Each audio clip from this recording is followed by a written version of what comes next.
What is going on, YouTube? What's going on, guys? We are live for Day of Reckoning, the live stream.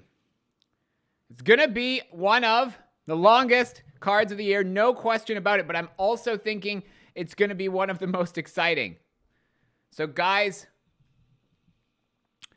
thank you all for the subscriptions over the last couple of days. But I feel like we've been talking about this card for a long, long time, even though it's only just been really put together on short notice. But it feels like we've been talking about it for a long time. The promotion for this has been really weird to me as well. I feel like they've kind of just cobbled together a lot of wild ideas. Like, we're watching this zombie promo now. I feel like they've kind of missed the fact that it's taking place a couple of days before Christmas. And they could have tied that into it a little bit more. I'm not really sure, like, the zombie thing, I kind of get what they're going for. Like, it's very creative. The production values are very good. I don't really know if the zombie theme kind of works the best for this, but hey, that's what they've gone for. That's what they've gone for, so we're going to live with it, guys. We are going to get into this. I was originally going to start this stream at 8 o'clock this morning, but then I realized that Frank Warren and Queensbury Promotions YouTube channel, they lied to me, guys. They lied to me because they were going to start their live stream at the same time, but they did not.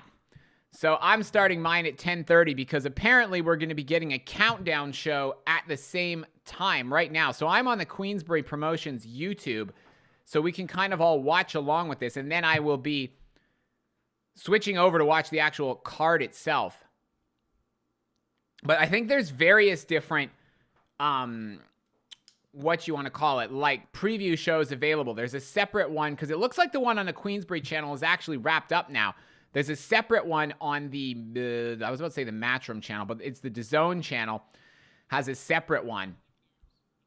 So we can all kind of watch along with these preview shows. And then we've got the card actually scheduled to start in about 30 minutes.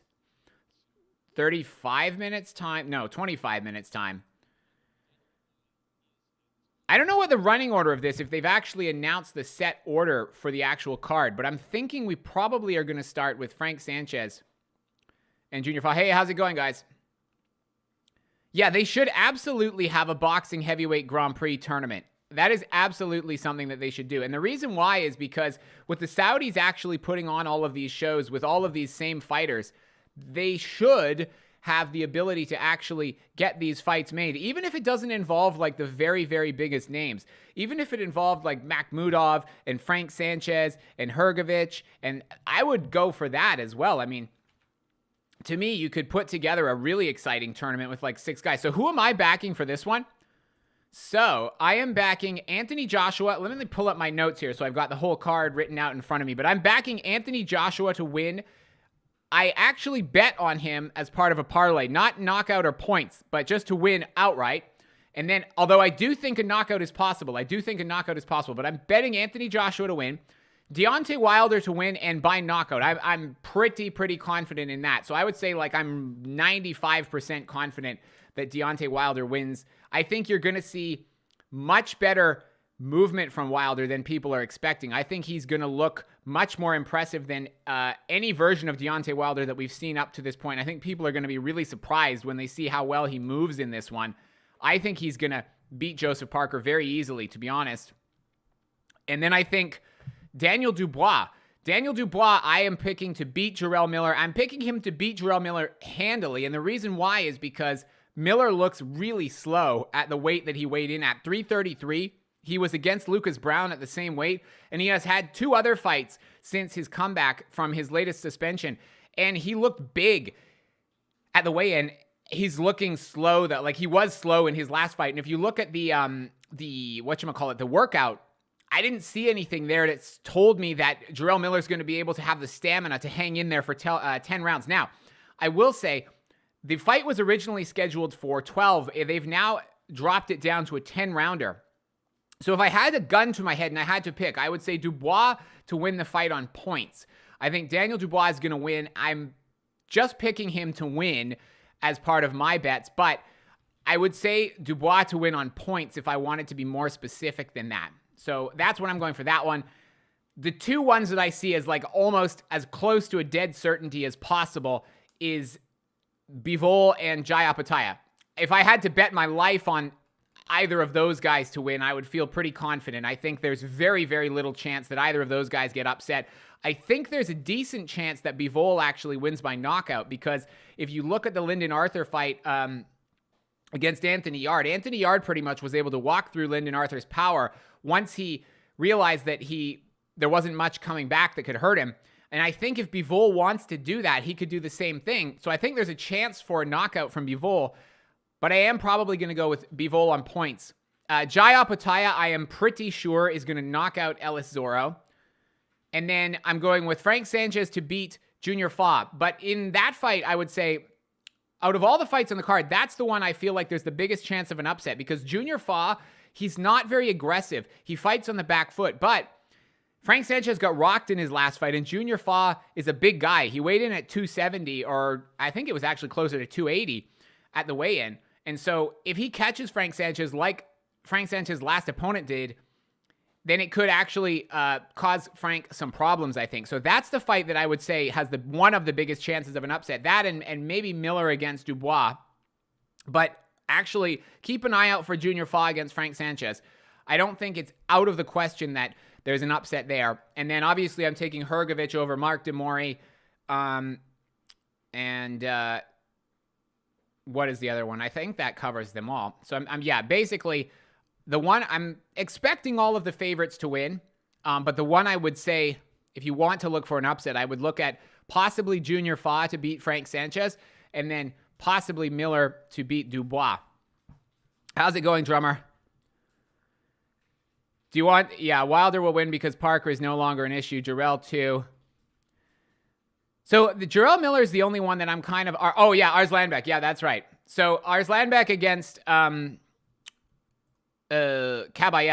I am picking Arslanbek to win that one. I think he wins by KO. I did take the under on that one as one of my parlay bets, which was 5.5 rounds.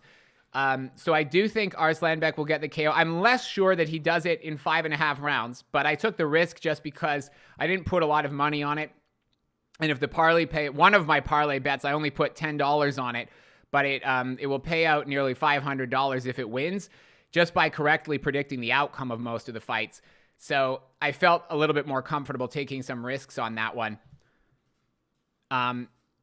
But yeah, so Arslanbek, I think he wins, and I think he probably wins by knockout. The only reason I hesitate is just because Kabayel, he looks tough.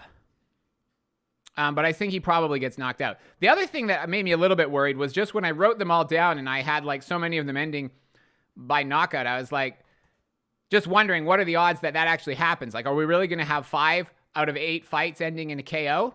I guess it's possible. But I was just a little bit concerned about that as well, whether I'm like over picking the KO basically. But yeah. Does anyone actually think that Wallin can potentially upset Anthony Joshua? Because he's looked very confident in the build-up, I think. But at the same time, I mean, I said actually before, I made a video about it a while back before Wallin even fought Gassiev. I went in my pre-fight video for that, actually. I said if Wallin beats Gassiev, I think he could be a decent opponent for Anthony Joshua in December. And I said that before there was any rumors of the fight even being made. And the reason why I said that was because I thought Wallin would be an opponent that wouldn't cause Anthony Joshua a lot of surprises. I thought he fights in a fairly predictable style. And I thought that he's quite robotic. And so Anthony Joshua wouldn't be, I guess, relatively speaking, having a lot of mental challenges, I guess. Like, he's not fighting a guy like Usyk, who you have to think a lot in the ring with, relatively speaking, obviously. I mean, he's still, a big man who could cause damage, as we saw against Tyson Fury. But anyway, my point is, even before Wallin fought Gassiev, I actually said he would be a very good opponent for Anthony Joshua for December. And so that fight, when it was announced, I don't know. I'm struggling to pick Otto Wallin to win this one. Even though I like him, and even though I bet on Anthony Joshua, I would still be happy if Otto Wallin won. And And it's not because I hate Anthony Joshua either. It's just because I normally root for the underdog. But yeah, I don't know. I can't really see a convincing case for the upset to actually happen there as much as I would kind of like it to. I don't see it really being that likely. Thank you, drummer. Yeah, I appreciate it. So I try and be as objective as possible. And I know that's impossible to be completely objective just because you have fighters that you like and fighters that you don't like more than others. And that probably influences how I call things. And I think that's true for everybody. I don't think it's possible to be 100% objective, but I try my best to call it like I see it. Even if I don't like a certain fighter for whatever reason, or I don't like their style, or I don't like their personality, if I still think that they're going to win in the ring, I try and call it that way, regardless of what I might think of them outside of the ring or whatever the case may be. And same thing if I like a fighter a lot, like I like Wallin, but I just don't really see him winning this one. I don't know. If Anthony Joshua loses, I will say, then I think he's kind of, I don't know. I don't want to say he's finished at that point, but I think he might be, because Otto Wallin realistically is as safe an opponent as you can get at the top level of heavyweight boxing. Like, realistically, if he doesn't beat Otto Wallin, I don't know who you put him in with who's got any kind of a high profile. I mean, if he doesn't beat Otto Wallin, I don't think he beats Hrgovic. I don't think he would beat Zhang. I don't think he would. I mean, you would be crazy then to put him in against Wilder. He's obviously lost to Usyk twice. He's not going to beat Fury. I mean, honestly, if he doesn't beat Wallin, I don't think he probably... Does he even beat Joe Joyce? Does he beat Daniel Dubois? I would say that if he doesn't win today, then even those ones are kind of questionable. So I think he has a lot to lose here, in the sense that if he doesn't win this one, then his career could be over, truthfully. And I think Anthony Joshua's career kind of is over, in the sense that, or not, I think it's nearing the end, put it that way, in the sense that he's talked a lot about himself being like an older fighter. He's talked like he's nearing retirement and all these type of comments. And it's been kind of weird coming from a guy who's actually, number one, not that old, and number two, hasn't really had that many fights. I mean, if you look at his record, he's got way fewer fights, let's say, than Canelo, for instance. He started boxing relatively late. I mean, to me, Anthony Joshua could probably have another 5, maybe even 10 years left in boxing, really, depending on how frequently he was to box. I mean, if he does what Floyd Mayweather did and have one fight a year against, kind of hand-selected opponents, then I think Anthony Joshua could probably still be around in another 10 years, really. But I don't think he will, because it's just not the way he's talking about it. I mean, how old is he? About 34, 35? I mean, so he's got 15 years left before he gets to where Bernard Hopkins was. And I mean, I know Bernard Hopkins was an exception, but I'm just a little bit mystified at all this kind of like talk from Anthony Joshua about he doesn't know how much longer he's going to be doing it and this and that. Yeah, so I'll be doing a stream for that one on Monday. Do I think it will overshadow the... Yeah, I agree. I don't think his head is in boxing as much anymore. And I know Teddy Atlas talked about this as well, that he probably doesn't necessarily need to be, because he's made a lot of money. But at the same time, like, there are athletes in other sports and in boxing as well who, I guess, they love the sport enough. And it's not just about the money. And I think for Anthony Joshua, I think he must love boxing for him to still be going at this point. But I don't get the sense that he's 100% in it either, truthfully. Do I think this heavyweight coverage will? Yeah, to be honest, I think it will. I do think that the Inoue fight, unfortunately, is going to be overshadowed. Just my opinion, because I think that a lot of people, especially more casual fans, will watch this card, and then I think Christmas will come around and people won't really be thinking about boxing as much. Maybe only the hardcore fans will, especially because that one's on at a weird time. So I don't expect it to get a huge amount of attention, unfortunately.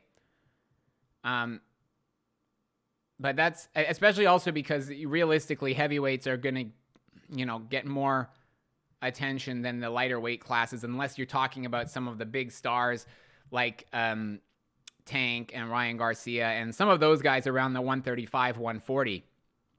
But I don't think Inoue, unfortunately, has that high of a profile outside of the hardcore fans, at least in the West. I don't know how popular and how mainstream he is in Japan, but in my opinion, he doesn't have as much of a high profile in the West, which is a shame, really. But yeah. The question I think is interesting, though, with this one is, who's going to be the breakout star of this card? Like, is there anybody who's going to have a really impressive performance that people, for instance, somebody like Jai Opetaia, in my opinion, he's one of the best fighters on this card, possibly, but he's not, I don't think, recognized that much by fans. Like, still, it's mainly hardcore fans who know who he is. Maybe this card will be his coming out party if he has a really impressive performance. But I think, to be honest, the heavyweights, especially the three big, if you want to call them the main events, so Joshua, Wilder, and then I would probably add Dubois and Miller. Those three are probably going to steal the limelight, I think, unless they're real snooze fest. If those ones sort of somehow put the crowd to sleep. But I think, the truth is, unfortunately, you're probably going to get Opetaia, let's say, earlier on in the card, and then by the time the show ends, people won't actually. So they're putting on the screen. If you guys are watching the pre-show, actually, the reason why I'm interrupting myself is they're putting on the screen an order. It looks like the order of the fight. So it looks like Frank Sanchez and Junior Fa will be first, and then Hrgovic against Mark Demori second, and then Jai against Ellis Zorro 3. Makhmudov and Kabayel is going to be 4, and then I'm assuming after that it's going to go. They haven't put the other 4 up on this card, this list, but I'm guessing after that it's going to go Bivol, and then probably Dubois, Wilder, and then Joshua last. Joshua, I think, will be definitely last, and then Wilder second last. And then I think after that, it's going to go either Bivol or Dubois will be third last. Whichever one isn't third last will be fourth last. And then, yeah, it looks like we're going to be opening with Frank Sanchez against Junior Fa. So we will see. But yeah, I hope that basically some of the other guys get some attention as well, and that it doesn't all just get swallowed up by Anthony Joshua and Deontay Wilder, because obviously those guys are the big stars, and it's nothing against them, but it's just that I think some of these other guys could benefit from some of the limelight as well, because they're not as well known, basically. But we'll see. Restore and upscale. How's it going? Yeah, so AJ will capture 1 title, but that would be the maximum. And to be honest, I think that probably is a fair assessment of it. I think it depends which way. I don't know how they're going to play it, because it's looking like he could potentially be the number 1 contender for any of the WBC, the IBF, or the WBO. So it looks like he could have his pick of any of those. Yeah, Arslanbek, I think he got a lot of attention. I think people are starting to know who he is a little bit more now. All right, see you in a bit, Roy. Yeah, the main few. I think don't worry. I think you're going to have quite a while until the main few come on. I think we're going to be here for a few hours. I'm expecting this card is probably going to last at least 6 hours, because even if all of the fights don't go the distance, which a lot of them I don't think they will, but still, by the time they do the entrances, the introductions, the warm-ups, all of that, there'll probably be some performances like music and stuff in between like they had on the last show. And by the time they've done all of that, I'm expecting this card probably lasts at least 6 hours, I would think. But yeah. So it looks like we're only about 7 minutes away from getting this one started. I'm thinking we'll probably get more into the boxing straight away with this one, though, as opposed to the last show, because as far as I could tell, the last show was also acting as kind of like an opening ceremony for this Riyadh season thing. And so I think that's why you had longer performances and the different stuff. I think this time it's going to be more about just the boxing. So I think we'll probably get into things fairly quickly, I would guess, especially given how long the card is. But yeah, so Junior Fa and Frank Sanchez will be kicking off this one. I included this one in 2 separate parlays. And so I actually did one on the under 5. So basically I bet on the over under for this one as part of 2 different parlays. So on one, I took the under 5.5 rounds, and on the other, I took the over 5.5 rounds. I'm not sure which way it's going to go. I'm a little bit, so the odds literally was 50-50. You could get the exact same odds on the over and under. So it was kind of like a coin flip.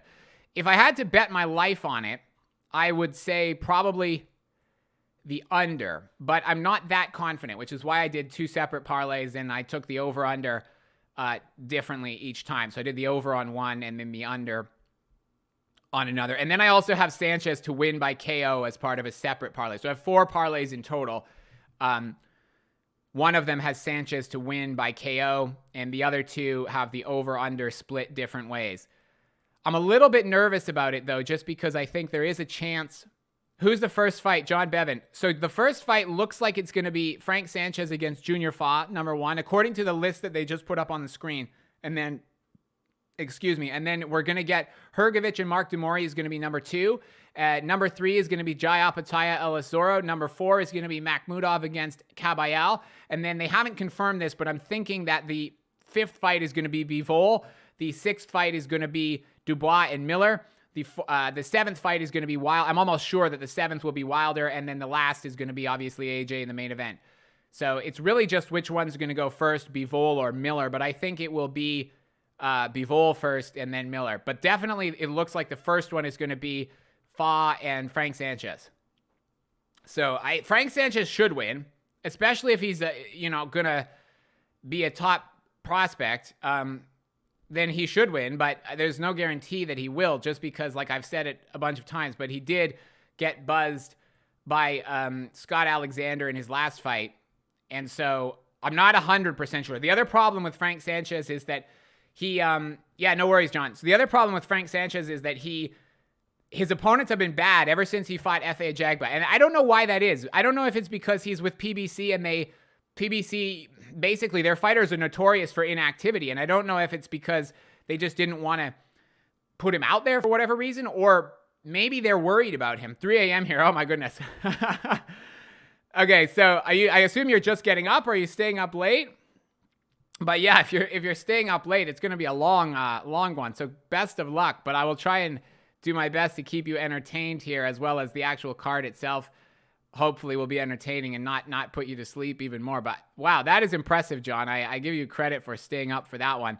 I will be honest, when most of the cards that are on at that time of the night, I would probably catch up on them later on. So I'll give you a lot of credit for staying up and watching this one live. But yeah, let's see what happens, guys. So we're 4 minutes away from the start of the actual show itself. So I'm guessing if things get off to a fairly quick start, we might actually be in the ring within, I would say probably half hour. I would say we're probably 30 minutes from the first bell for Frank Sanchez and Junior Fa. Staying up late, might have a nap. Oh, I don't blame you. I don't blame you for this one. But it's going to be exciting. Like, I think if there's a card to stay up for, it's going to be this one, because every single fight on the card could potentially end by knockout, and there is a small chance of an upset in most of the fights just because of the heavyweight factor. And so I think that makes it, realistically, if you put together a card in the lightweight division with 8 lightweight fights, I don't think it would have this much of a possibility of an upset, just because, unless they were all truly 50-50. But these ones are not 50-50 on paper, right? So if you put together this level of kind of mismatches, or whatever you want to say, in a lighter division, you've got money on Otto and money on Parker and Miller. Okay, so I have bet on, who have I bet? So I bet on AJ, on Wilder, and on Dubois. So I've actually gone for the opposite, but the odds are a lot worse for that. You don't have to, you have to bet more money basically to get anything worthwhile. The safest bets I probably would have gone for, like if my life depended on it, would be Bivol and Jai to win, but there's not really any point just betting on those outrights because just those two anyway, in my opinion, because you'd have to bet what's to me a crazy amount of money, like thousands and thousands and thousands before you'd win anything meaningful on those two because the odds were so bad. That and Hrgovic as well. I believe the three biggest favorites I think the biggest favorite of all is actually Hrgovic or Bivol, one or the other. And then after that, I think it's Jai Opetaia. But Hrgovic, Bivol, Opetaia, I believe, are the biggest favorites with the odds makers. If I had to bet my life on it, though, I would say Jai and Bivol are the two, like, certainties on this card. A draw on AJ and Otto. It's not out of the absolute realm of possibility. I mean, because I will say that if AJ somehow loses the fight on points, if they would have it to AJ if it was that close. Yeah, I agree. They will. The only way I could see it potentially ending in a draw is if Wallin really wins the fight, but they don't want to give it to him, and so they somehow stretch it out into a draw. So I don't know if you guys also are seeing the card on screen now, but they've confirmed that Bivol is going to be the fourth from last fight. So the fifth fight, if we're going upwards, is going to be Bivol against Arthur. Third from last is going to be Dubois Miller. Second from last, the co-main event, Wilder and Parker. And the main event, the last fight on the card, obviously is going to be Joshua and Wallin. So I can't really argue with the order of that one, to be honest. I think it's a good order for the card. I'm glad that they're actually starting with the heavyweights because I think that Bivol against Arthur could potentially be a little bit of a snooze fest. And I like Bivol a lot, but if that one just ends on a fairly, I don't want to say dull, but yeah, if he basically cruises to a points decision victory, then that might be a less exciting way to start the show. So I'm glad that we're starting with Frank Sanchez, Junior Fa instead of. I also think that one's a little bit more interesting than than Hrgovic against Mark Mori as well. So I think that's the best one to actually start the show with. Is the Junior Fa the same one? What time does this start, Ryan Hong? So it should be starting now, actually. So on the stream I'm watching, they're just wrapping up an interview with AJ, but the show should be starting, should be going live right now, actually. My stream might be just a couple of minutes behind, but the show should be actually going live now. Depending on if you guys are paying for it or watching it somewhere else. Yeah, okay, so it's literally just starting now. I'm seeing the opening, warning about all of the bad language and sporting violence that will be ahead of us. And then there's an ad for Riyadh season. So the card is just getting started now. We're basically seeing the opening titles for me. Junior Fa is the same one that Parker beat in Australia. He is. He also won his last fight against an opponent who has lost all 6 of his previous fights. So Fa's last fight was against a guy that was 0-6, and I think that was in Australia. I couldn't even really find footage of that fight, truthfully. Like, it was that low profile. There was no clips of it, and the opponent didn't even have a picture on BoxRec when I looked it up. And then before that, he lost to Lucas Brown by KO in the first round. And Lucas Brown, in my opinion, did not look very sharp when he fought Jarrell Miller. I think that was back in about February. So Junior Fa, last couple of performances haven't been super impressive. But Frank Sanchez's last performance was a little bit questionable as well, which is Lucas Brown. Yeah.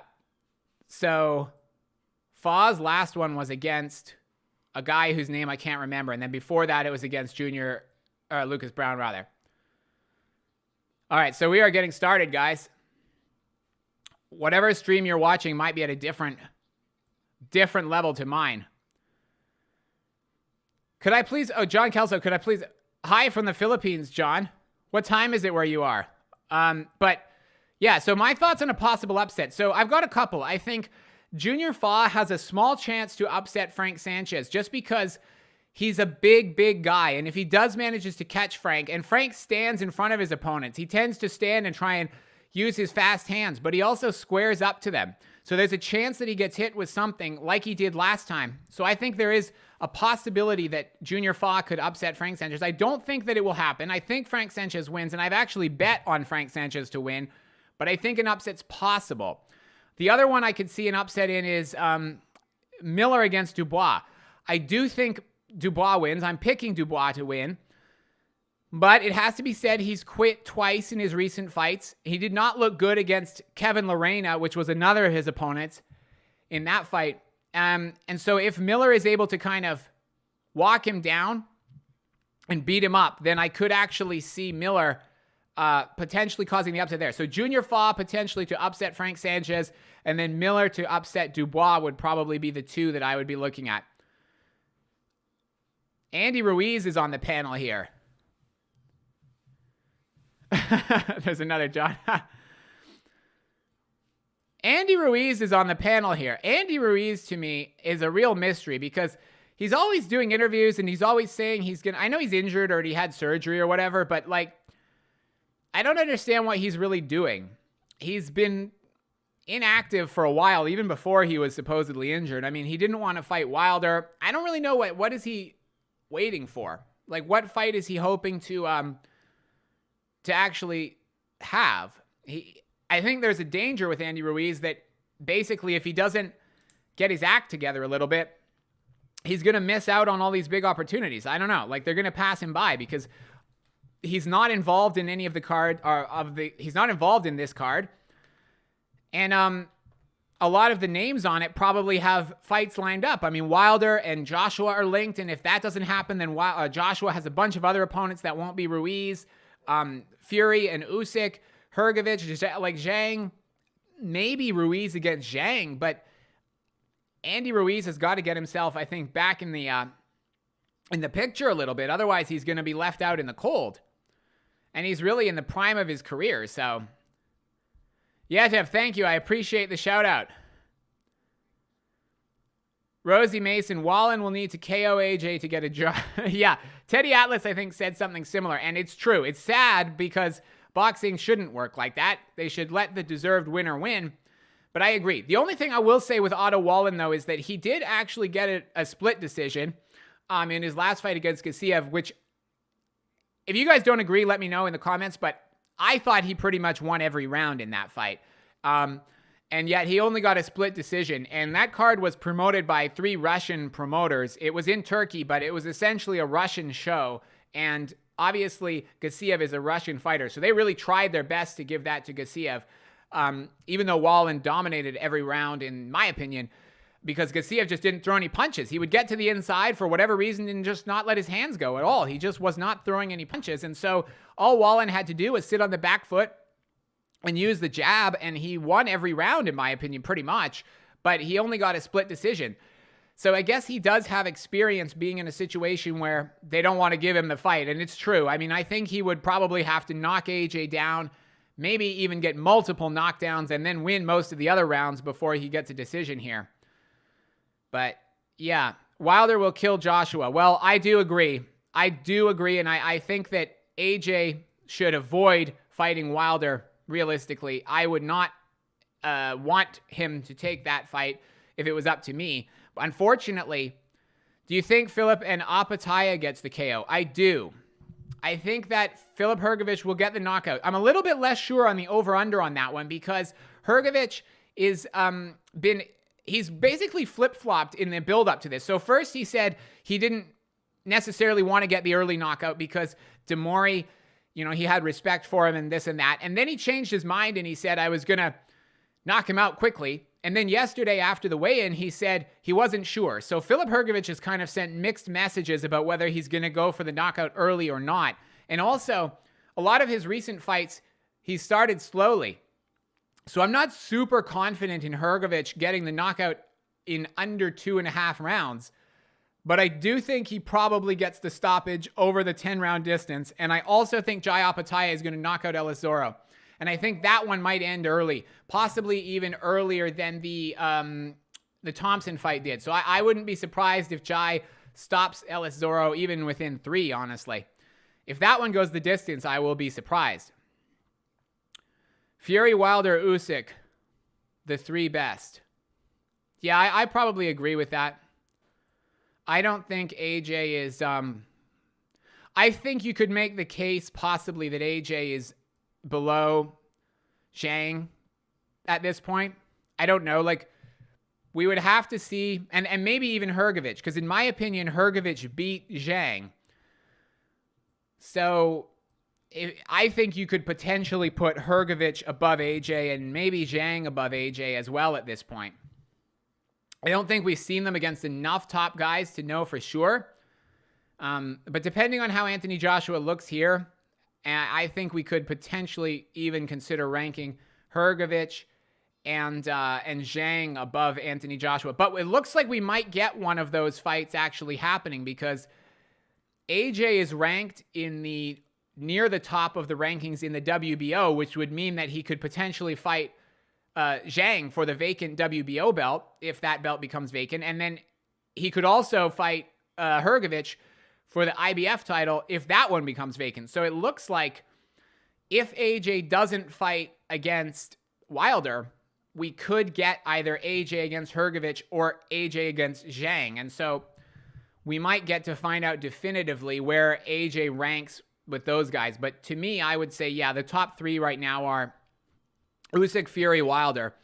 And the reason why Wilder is just because his style is crude, but it is effective. And I think he has a chance to beat any of the other guys just because of his power. So, yeah. Andy Ruiz. Well, I would like to see Andy in the ring because we haven't seen him for a while. What was the last fight that Andy Ruiz? It was the Luis Ortiz. And then before that, it was the what's his face? Chris. I was about to say Chris Algieri. It wasn't Chris Algieri. It was. You guys know who I'm talking about. My brain isn't working. His last name. I could picture his face. He fought Bermain Stavern. For the WBC heavyweight title. The Mexican-American fighter, the heavyweight, Chris. I literally could picture his face in my head, and I can't remember what his last name is. That's terrible. You guys know who I'm talking about. That was his last fight, and then his last fight, and then before that, it was Luis Ortiz. Always seen Wilder as a bully who met his match against Fury. And then Andy was out of shape when he lost. Yeah. So I think Wilder, I mean, he probably is a bully. And I think he was humbled by Fury in his last one. Areola. That's it. Yeah, that's it. That's the one. I was thinking Algieri. I don't know why I was thinking that, but that's not. Yeah, that's right. Thanks, guys. I appreciate that. Which noted granite chins did Wilder ever crack? Well, that's a fair point. I mean, I'll be honest. I do think Wilder does have exceptional punching power. I do. But I also think that, yeah, he's been matched excellently throughout his career. He's beaten for, really the first 2/3 of his career, pretty much guys that were out of their depth against him. And he hasn't fought that many top guys. And I mean, the reality is he had 3 chances to knock Fury out and he couldn't do it. And it's not like he didn't hit him either. He hit him a bunch of times and he couldn't put him down. I think the Fury fight humbled Wilder, though. I will say that, because I think before that he really was a bit of an egomaniac. Krav Costanza hating on Joshua. He beat Zhang in the amateurs, and Hrgovic is very overrated. Who has he beat? So it's possible that AJ beats both of those guys. That is possible. I'm speculating, and until we see the fight, we won't know for sure. So I think that the top 3 are Usyk, Joshua, and Fury. As in, if AJ was fighting Usyk, we've already seen that one twice, and I would, right now, probably pick Fury to beat AJ, assuming Fury can get himself back into shape. If he can't, then that would be different. But an in-shape Fury, I would say, probably still beats AJ at this point in time. And then I do expect Wilder would knock out AJ. AJ against Zhang, AJ against Hrgovic. I don't know how those ones would go. I think it's possible that they could beat AJ, but I also think it's possible AJ could beat them. And I agree. I do have some questions about Hrgovic. Truthfully, I think it's more likely, this is just my opinion, I think it's more likely out of the two, even though I do think that, I think Hrgovic beat Zhang. That's my opinion. But I do think that Zhang actually has a better chance to get the world title than Hrgovic does. And the reason why I think so is because Zhang has that power. And so Hrgovic's style is very awkward. But he also has looked kind of sloppy in the first half of the Zhang fight. He didn't look good. He lost almost every round. And then he didn't look great against Dempsey McKean either. So if he struggles against Mark Mori, then truthfully, I might actually favor AJ to beat Hrgovic. But I think Zhang has, a bit like Wilder, got a chance against anybody just because of his power. I think the worst matchup for Zhang would probably be Usyk just because of the movement. But I would say Zhang has a good chance against AJ. But AJ could beat Zhang as well. So I think, because obviously that's right. He did beat Zhang in the amateurs. It was a few years ago, though, I will say. I mean, it was over 10 years ago. And, I mean, it has to be said as well, in my opinion, AJ lost in the round of 16 in the London Olympics, even though he did not actually lose officially. I do think that he lost in the round of 16. And then I think he beat Zhang. And I think he won the gold medal legitimately against Kabayel. I just don't think that he actually realistically should have made it that far, which is a shame because I really wanted AJ to win the gold medal. And the reality is he did win the gold medal round legitimately.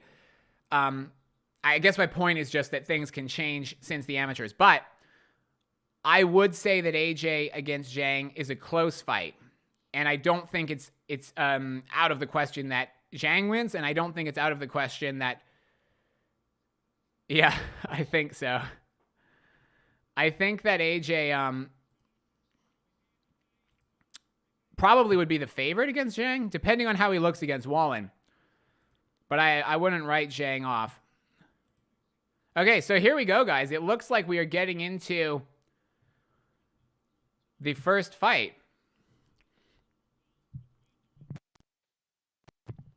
Frank Sanchez against Junior Fa. It looks like this fight is actually going to be happening now, guys. Let's get into it. Okay, so yes, we are actually getting into Frank Sanchez against Junior Fa. Junior Fa is making his entrance to the ring. Junior Fa always looks very happy and laid back, which I think is actually a bad thing. A spammer, yeah. I think we do have a spammer, unfortunately. So it looks like this is kind of weird as well. The crowd doesn't look very big for this show. Or, what am I saying? I can't speak. There's not that many people in the crowd yet. It's kind of hard to tell because the lighting's very dark, but it doesn't look like there are. Which is a shame because unlike most cards, this one has got good fights throughout the whole show. So we are getting ready now. Sanchez is against Fa, the opening card, fight on the card rather. Junior Fa is making his entrance now. He's just coming to the ring if you guys are not watching. Yeah, Fury he's still suing Usyk for not fighting him tonight. Yeah, it's funny, isn't it? I wonder what happened with that. It's almost like Fury had a terrible performance and then he decided that he couldn't get in the ring after he said that he could drink 20 beers and then still win. I wonder what happened there. Yeah, there's a lesson there, I think. I think Mike Tyson said, if you don't humble yourself, then God will humble you. And I think that is a little bit what happened to Tyson Fury. His ego just ran completely wild. And in my opinion, he lost to Francis Ngannou. But I personally think Tyson Fury should have taken the fight tonight, guys. I'll be honest. And I know he looked bad, but I think that truthfully, people would have had more respect for him if he took the fight tonight after all of the stuff that he said about Usyk, after running him down. I predict Usyk is going to win the fight anyway. And in my opinion, if Tyson Fury had taken it tonight and lost, I think people would have been a lot more forgiving and they would have been a lot more willing to give him the benefit of the doubt. But I think if he makes all the excuses and then actually has the fight in February, and there's no guarantee that that will happen either, I do think it's possible that Frank Sanchez is coming to the ring, that Fury has some kind of injury and pulls out of that date. I think it's possible that date gets pushed back still. But even if it doesn't, if he loses, then, you know, people aren't going to be as forgiving about it as they might have been if he'd fought tonight. So in my opinion, even as bad as he looked against Ngannou, he should have done it tonight and tried his best. And I think maybe he lost, but he would have won, I think, a lot more sympathy from the people for actually trying than I think what will happen if he loses, which is what I expect him to do anyway. So, guys, for this one, Frank Sanchez against Junior Fa. This is one of my picks for a potential upset, but I don't think there will be one still. I'm not saying there will be an upset, but it is one of the ones that I've circled as a potential upset. So I've bet Frank Sanchez to win this fight by KO as part of one parlay, and I've also got two other parlays where I've taken Frank Sanchez on the under 5.5 rounds as part of one parlay, and then I've done the exact same one but with Frank Sanchez on the over 5.5 rounds.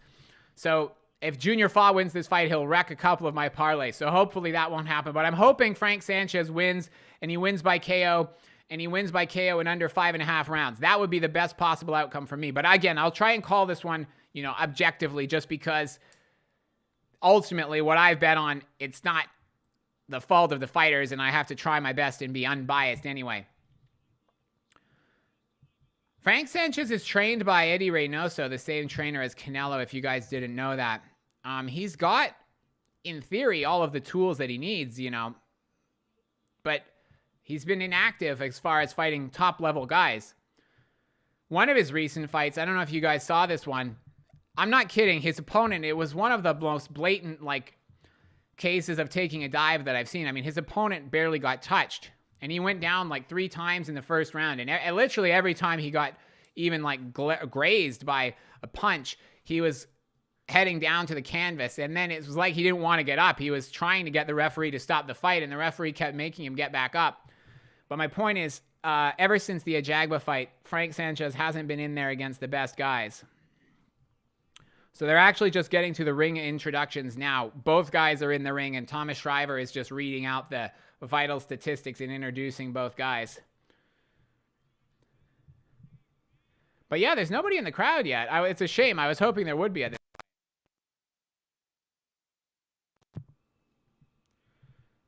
point. But I mean, I guess it's just local people here as well. I don't think that, I haven't seen any reports of huge numbers of tourists going over from the UK or anywhere else for this one.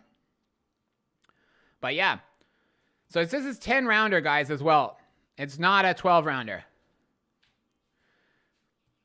And if you want to know how much these belts are worth as well, this one is for the WBA Continental Americas title between a guy from Cuba and then a guy from, really, who should be from the Asia-Pacific region. And I guess if he wins this one, Junior Fa would also potentially become the North American heavyweight champion. So, I mean, how does that, or one of the North American heavyweight champions anyway. I don't know how that works. There's another North American belt on the line between Makhmudov and Kabayel. Makhmudov is from, well, he's representing Canada, but Kabayel's from Germany, so I don't really know how that one works either. But I guess that kind of gives you an idea of how legitimate some of these belts are anyway. Except for the British heavyweight title. I mean, the British heavyweight title is not like that. I don't think they would, and correct me if I'm wrong in the comments, but I don't think you would have a guy from Germany fighting for the British heavyweight title. I've never seen anything like that anyway. I don't know if that's ever happened, but I've never seen something like that. All right, guys. Let's get into it. Frank Sanchez against Junior Fa. All right. Fa always looks very laid back, like I said, and I don't really like that. I think he needs to be a little bit more intense. Like, I'm not saying he needs to be coming out like Mike Tyson, but I think sometimes he's a little bit too laid back, and I think that translates into his fighting style.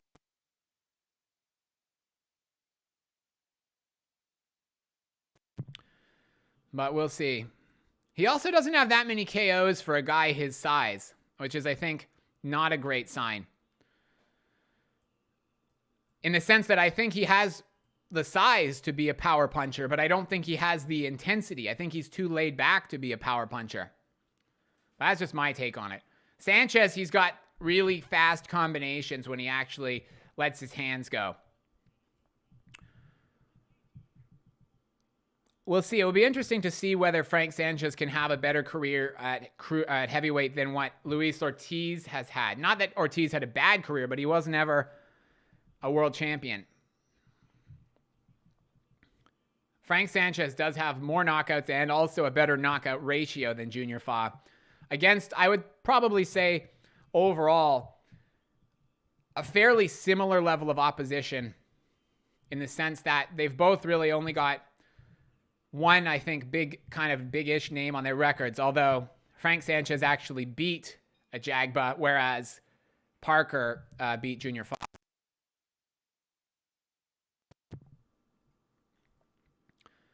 All right.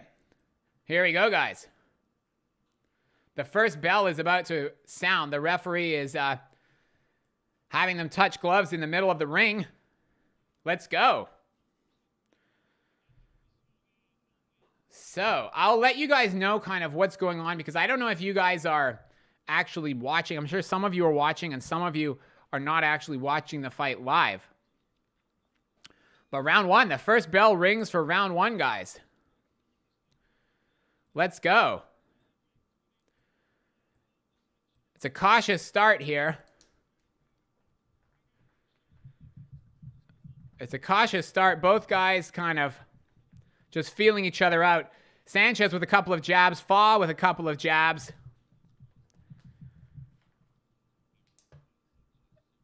I do expect Frank Sanchez to win this one. Fa does not look in great shape. He's a little bit heavier than I wanted to see him come in at, honestly. He's 10 pounds heavier than he was in his last fight. Nearly 280 pounds. I'm not super thrilled about that. He's a little bit slower and more ponderous than Frank Sanchez. Sanchez is kind of backing him down now as well. He's trying to anyway. Fa's using the jab, trying to use the jab to keep Frank Sanchez off. I could see this one ending early if Frank Sanchez can get on the inside and unleash a combination. Not necessarily with a KO, but I could see an early TKO where the referee comes in and stops the fight if Junior Fa is not defending himself. But Fa, he's got heavy hands. You can tell that when he does actually let his jab go. It's being fought at a fairly slow pace right now, though. But we are seeing my stream is actually cut out, guys, unfortunately. Let me just refresh my stream here. Hopefully your guys' stream hasn't... Let me know in the chat if anything has happened exciting that I'm missing out on. But my stream is unfortunately cut out, which is bad timing right in the middle of the fight. Let me bring up another stream here, guys. Okay. We're back up and running. So I've got a minute left in round one. Both fighters still just sitting in the center of the ring, trying to establish position. Fa's pawing with his jab. Frank Sanchez is trying to look for an opening here. It's been a fairly slow start to the fight. Frank Sanchez is trying to walk Junior Fa down and look for an opening. And Fa's fighting on the back foot. He's using his jab, but one thing he is doing is he's using the 1-2 combination. And whenever he does let the right hand go, Frank Sanchez is having to jump backwards out of range. I missed the actual reaches when they listed them out at the beginning, but Frank Sanchez looks like he's got the shorter arms here compared with Fa. It looks like Frank Sanchez is having to get out of the way. I don't think he's going to be able to hit him from the outside. I think Frank Sanchez is going to need to get to the inside here in order to cause some damage. So that's the end of round one. Pretty slow start to the action, guys, I would say. Overall, I think Frank Sanchez probably looked better, but Junior Fa's got heavy hands with the 1-2 combination. So watch out for the right hand from Junior Fa, because when he's actually letting it go, Frank Sanchez is jumping back and he's getting out of the way. And if he's quick, it won't be a problem. But if he's a little bit slow, then I think Fa, if he catches him, is going to potentially cause Frank some problems. How about Makhmudov versus Kabayel? So Makhmudov against Kabayel. I think that's going to be the 4th fight on the card. I'm expecting Makhmudov to win that one. I'm expecting that he wins it by KO as well. But I'm not 100% sure on the KO, but I'm very heavily leaning towards Makhmudov to win the fight. I'm probably 80% sure that it ends in a knockout, but I'm not 100% sure that Kabayel will not be able to survive until the end of the fight. I think he most likely gets KO'd, but I'm not 100% sure. So we're into round number 2, guys. Frank Sanchez against Junior Fa.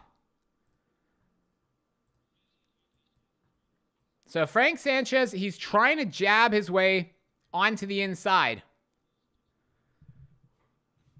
Fa's being able to do a very effective job of keeping Frank Sanchez at range without actually letting his hands go. It just means that Frank Sanchez doesn't seem to have the reach to actually hit Junior Fa from the outside, and he's being cautious of the right hand, so he doesn't want to just come lunging in. He's trying to use his, I think, speed from the outside to try and find an opening. Junior Fa is very static, but the issue that Frank Sanchez is having is that Fa is using the jab and the right hand, or at least the threat of the jab and the right hand, very effectively so far to actually keep Frank Sanchez to the outside. So not a lot of punches actually landing, but Fa is effectively keeping Frank Sanchez to the outside right now. And this is halfway through round 2.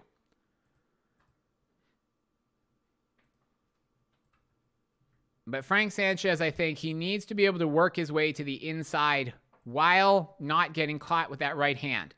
Because Junior Fa is very stationary. He's just kind of circling in the center of the ring. But he's also not landing a lot of punches.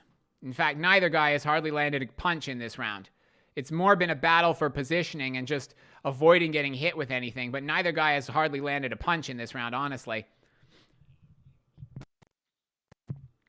But yeah, Fa tends to fight on the back foot, and he is effectively keeping out of range.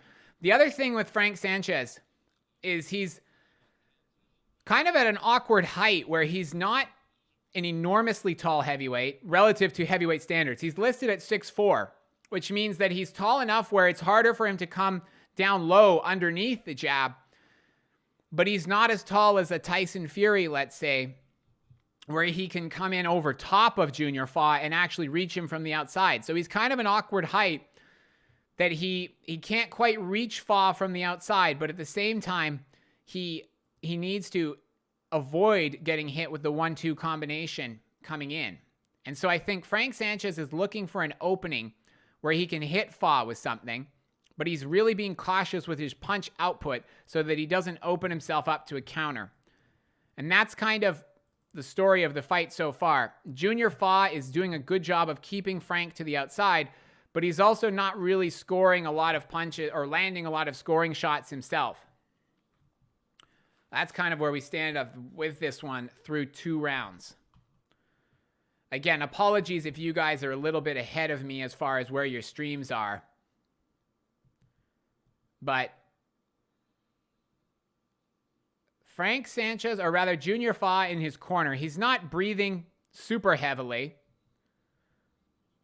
He looks to be in all right condition despite the extra weight. And it is extra weight. It's extra body fat. It doesn't look like he's come in as good condition as some of his recent fights. Or rather, I think the weight that he's put on is more fat than muscle, which is not ideal. But he also looks to me like he's not breathing super heavily. So I think he's going to be able to be okay for a little bit longer because the fight's being fought at a fairly slow pace also. So we're not being fought at 100 miles an hour here by any stretch. There hasn't been a huge amount of offensive threat from either fighter, though, realistically. It's really just been Fa trying to keep Frank Sanchez at range, which he's done effectively without actually landing a huge amount of punches. So we're underway in round 3, by the way, guys. But Junior Fa's not looking too bad. He's now managing to back Frank Sanchez against the ropes. Again, not really letting his hands go. Both guys are really being cautious of the power coming back from the counters. So both guys are really trying to look for the right shot. As Frank Sanchez goes for an uppercut there, And then Fa misses with a jab to the body. But really, Sanchez is just not, unfortunately, the most mobile heavyweight with his feet.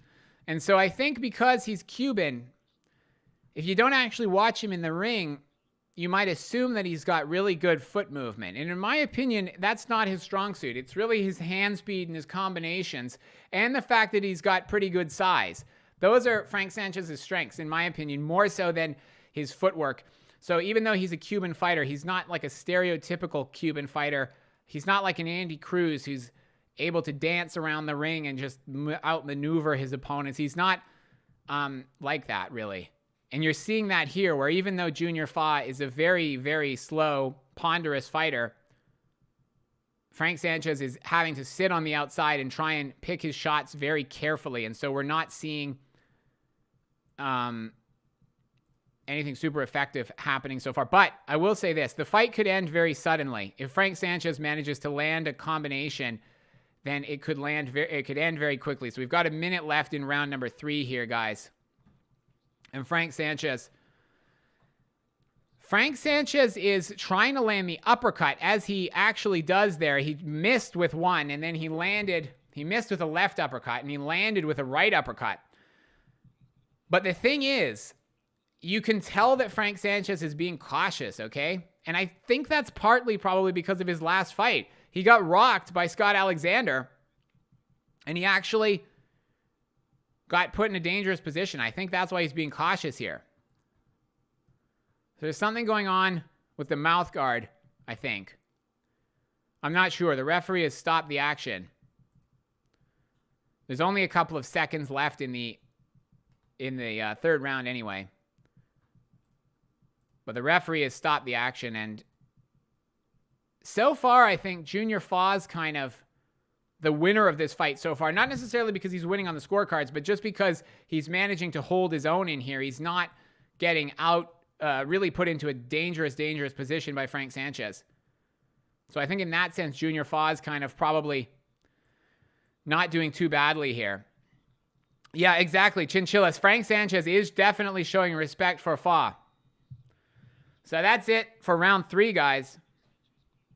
Round 4 is going to be coming up. Now, I've bet both the over and the under on the 5.5 rounds. And I've also bet on Sanchez by KO. So I'm hoping Frank Sanchez will get the knockout in this fight from my point of view.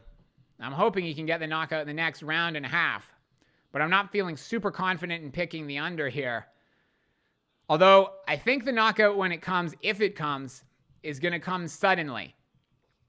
I don't want to be too disrespectful here, but I don't know if Junior Fa is I don't want to say he's not I don't want to think he's the toughest fighter in the world, to be honest. I don't think that having a tremendous heart is his strongest suit. He seems a little bit too laid back, and I think that if Frank gets him with a combination, you might see him basically feeling a bit sorry for himself, and then the referee waving off the fight. I could see that happening, and I could see that happening quite quickly if Frank can actually land some combinations. But so far, I've been pretty impressed with Junior Fa.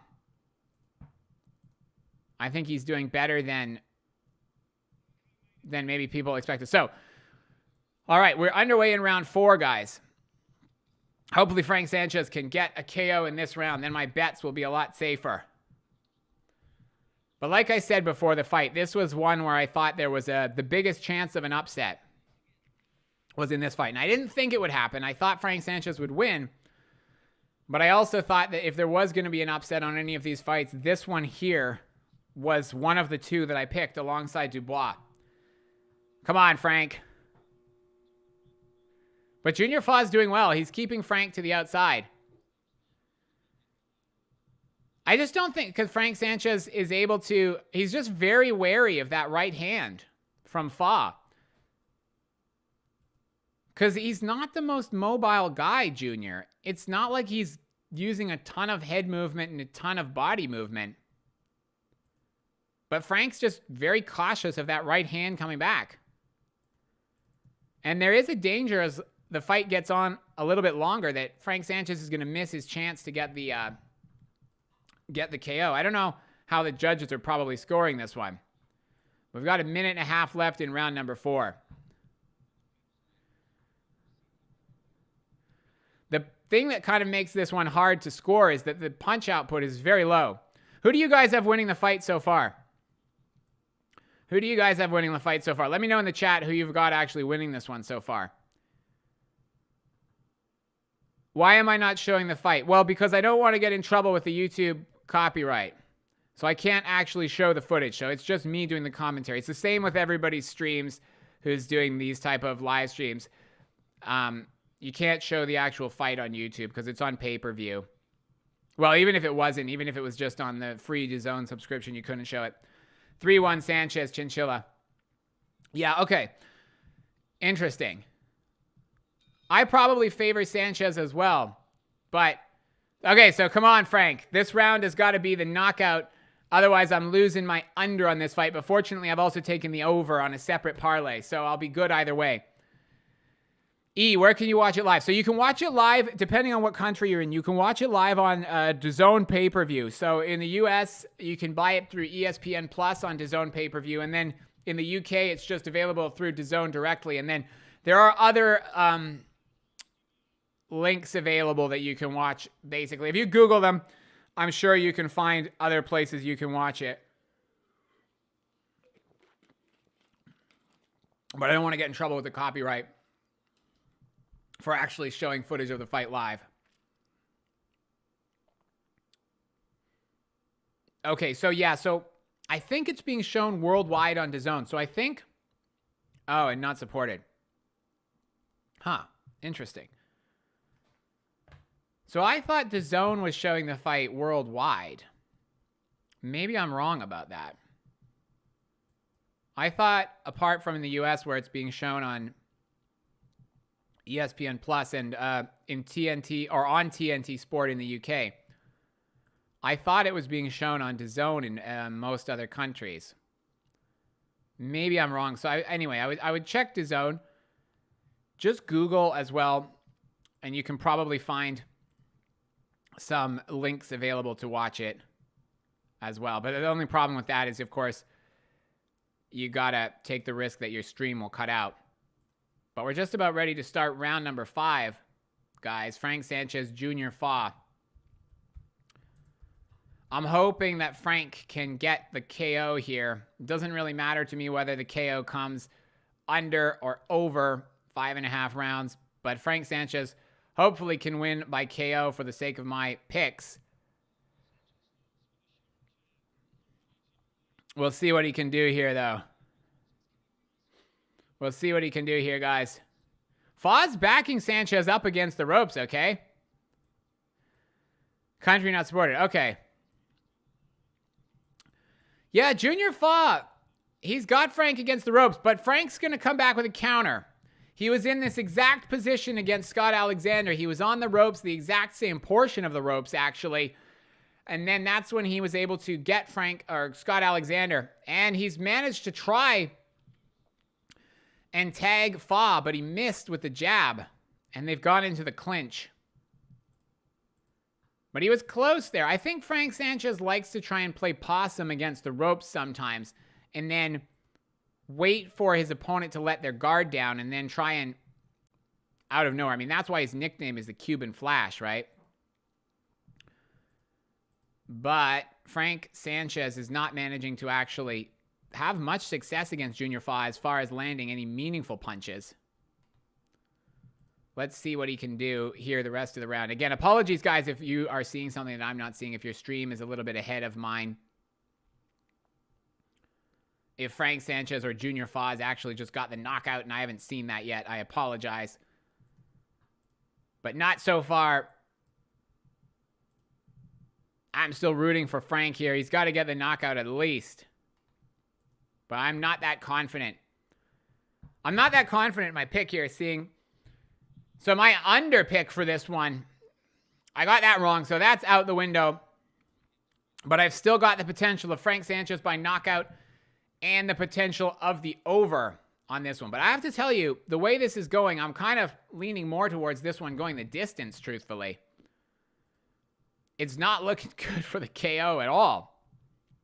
Which, you know, I guess Frank's trying to be careful and avoid getting knocked out himself, which you can't necessarily blame him for. But it's not been the most exciting fight so far. It's been pretty cagey. Come on, Frank. Come on. No, they're in the clinch. I'm lying. There's not that much going on. Yeah, Sanchez on the back foot. Yeah. Chinchilla, you're right. Oh. Sanchez is down, but it's not a knockdown. Oh, come on. Dang. That's not what I need. It wasn't a knockdown, but still, when the fighter's down on his backside in the middle of the ring,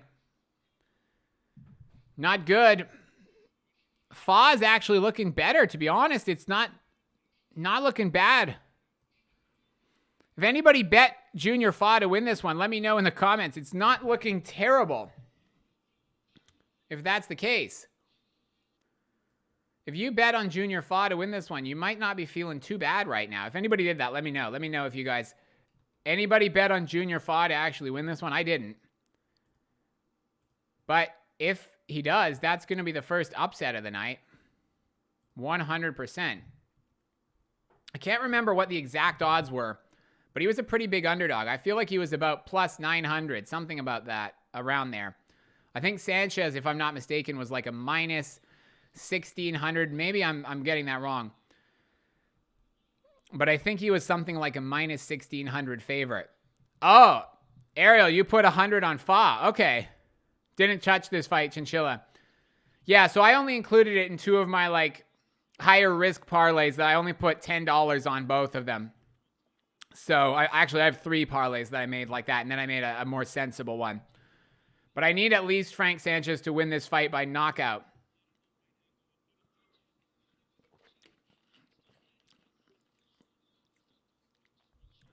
Plus 4,000 Fa by decision. Wow. Okay, you know what, though? You are looking pretty good here. I don't know which way it's going to go on points, especially because, Fa's probably not the one that the judges want to win necessarily. But I don't know, Ariel. I think you might be looking to cash in big time on this one. I kind of hope that works out for you because you're going to win a lot more than I will. And if Frank actually wins this one, I'm still not going to make a huge amount of money on this one. But that would be quite something if Fa actually wins by decision. I hope we don't see a robbery. By the way, we're in halfway through round 6, by the way, guys, if you are not actually watching the fight live. But yeah, Frank Sanchez is not looking so good. Who's leading the fight right now? It's kind of hard to say, to be honest. You guys, so John Kelso is asking who's leading. You guys chime in the chat who you've got winning up to this point. I thought Sanchez was winning the first half of the fight, but he is not. He's not looking so good. I'll be honest, he's not looking so good. Who is with Ja or Sanchez? Michael Santos. So who is winning Fa? I think you mean Fa, right? So who's winning, Fa or Sanchez? Fa's down. Okay, I didn't see that. My stream has not gotten to that point yet. Okay, Chinchilla. So Fa is down. So if that's the case, then come on, stream. What's going on here? My stream's got KO'd. Never mind. Forget Junior Fa. It looks like my stream's been KO'd. Just what we don't need, guys. All right, my stream is down, just like Junior Fa. I'm just refreshing it here. Fa's down. Okay, come on, Frank. Let's go.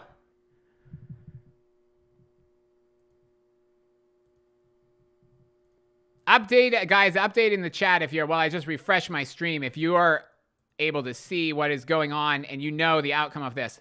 Oh, okay, so I've just seen Fa go down.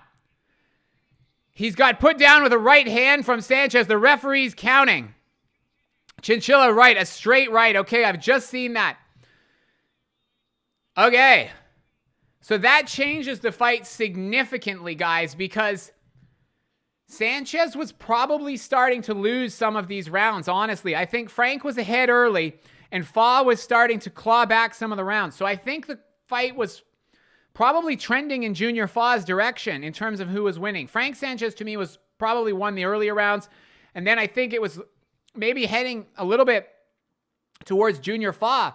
And now that Frank has got the 10-8 round here, it's probably back in Frank Sanchez's favor. So I would say Junior Fa probably. So there's 3 rounds, 7, 8. No, 4 rounds left. 7, 8, 9, 10. We got 4 rounds left, guys. Junior Fa probably needs to get a knockdown of his own now, I would say, to be able to win the fight on points. Potentially. But it's going to be interesting to see. So we're about to start round 7. 7, 8, 9, 10. 4 rounds to go, guys. So Michael Santos, we are starting round 7. And, okay, so my stream, Chinchilla, my stream is just a little bit behind yours. I'm 15 seconds into round number 7. So I haven't seen this knockdown. But it looks like that's going to be it soon then, if Fa's down again. So I'm 20 seconds into the round still. I think you are ahead of me, Chinchilla. I'm keeping an eye on it, though. So, again, we're 2:30 into the round on my stream. Round number 7, guys, if you can't see it. Fa's in the center of the ring. Sanchez is pawing with the jab.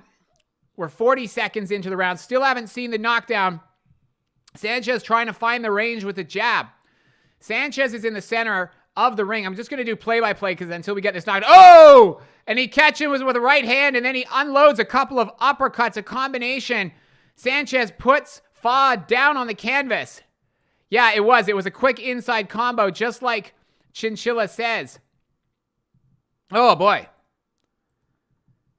And that's the thing with Frank Sanchez, guys. He's got that hand speed. Fa is in trouble, guys. So there's a minute and a half left in the round. Sanchez has got Fa up against the ropes. I think if Fa doesn't do something here, guys, there's a chance that the referee is going to wave this fight off. If that happens, let me know. Like I say, I've got a minute, 30 seconds left in the round on my stream. Fa's managed to get back, but he's been knocked down in 2 rounds now, guys. So I think it's going to be very difficult for Fa to win this fight on points. Sanchez is unloading, or he's trying to unload with more right hands, but he just missed a couple of right hands. Down again, it's over. What? Sanchez down? I'm confused, guys. Who's down? I assume Fa's down again, right? I've got a minute left in round 7 from my stream. I'm assuming it's Fa that's down again, right? Not Sanchez. Sanchez has got him up against the ropes. Now he's holding Fa's head down in the clinches. Okay, I'm assuming Sanchez is the one that puts Fa down, not Fa that goes down. Or rather, not Sanchez that goes down. Unless I'm misreading what you guys are saying. Chinchilla, is the fight over? Let me know, guys, if the fight is over. I mean, obviously, it's probably looking like it's going to be over if it's not already. But let me know, guys, if the fight's over. It is over. It is over. Frank Sanchez gets the knockout victory. Yes. Let's go, boys. All right. Whew. I can breathe a little bit. Whew. I was nervous, guys. Now, I'm sorry that Junior Fa didn't win this fight on points because that would have been... What makes you think that, Kraft Costanza? No. This is the official paid stream for this card. Of course, right? I wouldn't be doing anything like that. In fact, I'm going to be complaining after this that my absolutely legitimate stream that I paid for is not working properly. So Frank Sanchez, that's right. He won by KO.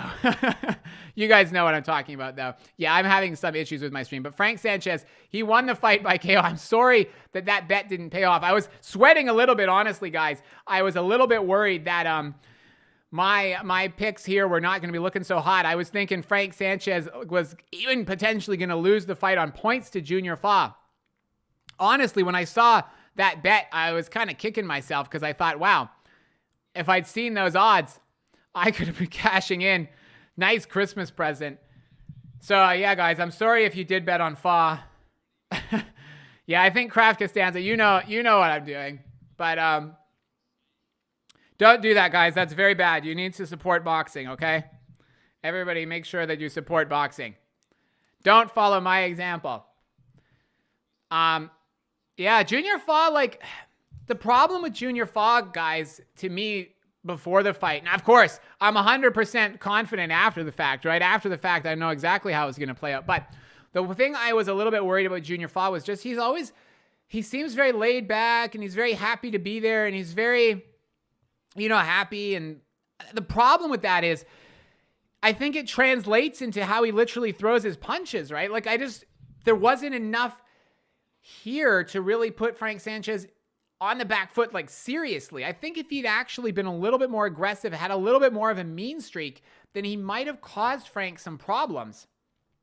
But unfortunately, he didn't have really much of a mean streak, to speak of. And unfortunately, that cost him the fight pretty much, because eventually Frank Sanchez was confident enough to let his hands go. All right. Chinchilla, time for a smoke break. All right. So they're just announcing the official decision. Hopefully see you in a bit, Chinchilla. Appreciate you guys all for joining me. What do you guys think about the upsets? Like, who are you guys thinking? So this was one of the two. This was one of the two guys that I had picked for a potential upset. I said no, like it's not going to be the upset, but I said it was possible. Okay, I said possible upset. I said ultimately Frank Sanchez was going to win, though, just to be clear. And I'm not going to change my picks after the fact, guys. Don't worry. If I say, this is going to happen and then it doesn't, then I'll definitely own up to it. I'm not ashamed to get them wrong if I get them wrong. So, it is what it is, guys. But let me know what you guys are picking for the upset. So I had this one, and also Dubois losing to Miller. So Miller winning. I think Dubois wins. I really hope he does. But that's another one that I'm thinking might be a potential upset. Here, guys. Excuse me, just having a sip of my drink here. But yeah, Frank Sanchez, he gets the win. And now really he needs to kind of get in the ring with someone. I think he needs to get in the ring against another contender here, guys, because with all due respect to Junior Fa, he's not on the level of some of the guys that Frank Sanchez is going to need to beat. I mean, he's a step up maybe from Frank Sanchez's last couple of opponents, but he's not really on the level of a top contender. He's not on the level of a Joshua, a Zhang, a Hrgovic, Wilder, Usyk, Fury. Like, he's not on the level of the world championship guys. And so I think Sanchez needs a better opponent next time. Now, with that said, I don't know if Junior Fa is actually, truthfully, probably Wallin would beat Junior Fa as well, honestly, I think, if I'm going to be honest. But Frank Sanchez, he's got power, but the problem is his footwork is very stiff. That's my issue with Frank Sanchez. I think I think he's going to be in trouble against some of the movers if he doesn't work on that. But that's just kind of my take on it.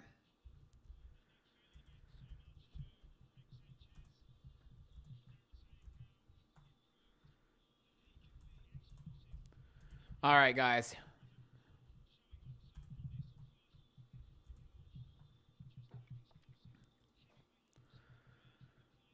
But this is a pretty good opening fight on the card. Went with Miller for the upset, Chinchilla. Okay. Yeah, did you get the plus 400 odds on Miller, or did you get the shortened odds? Because it seemed like a lot of money came in on Miller later on. And when I first looked at it, and I think a couple of people bet on the comments of my videos when the odds were plus 400, and then they shortened quite a bit. So hopefully you got those better odds.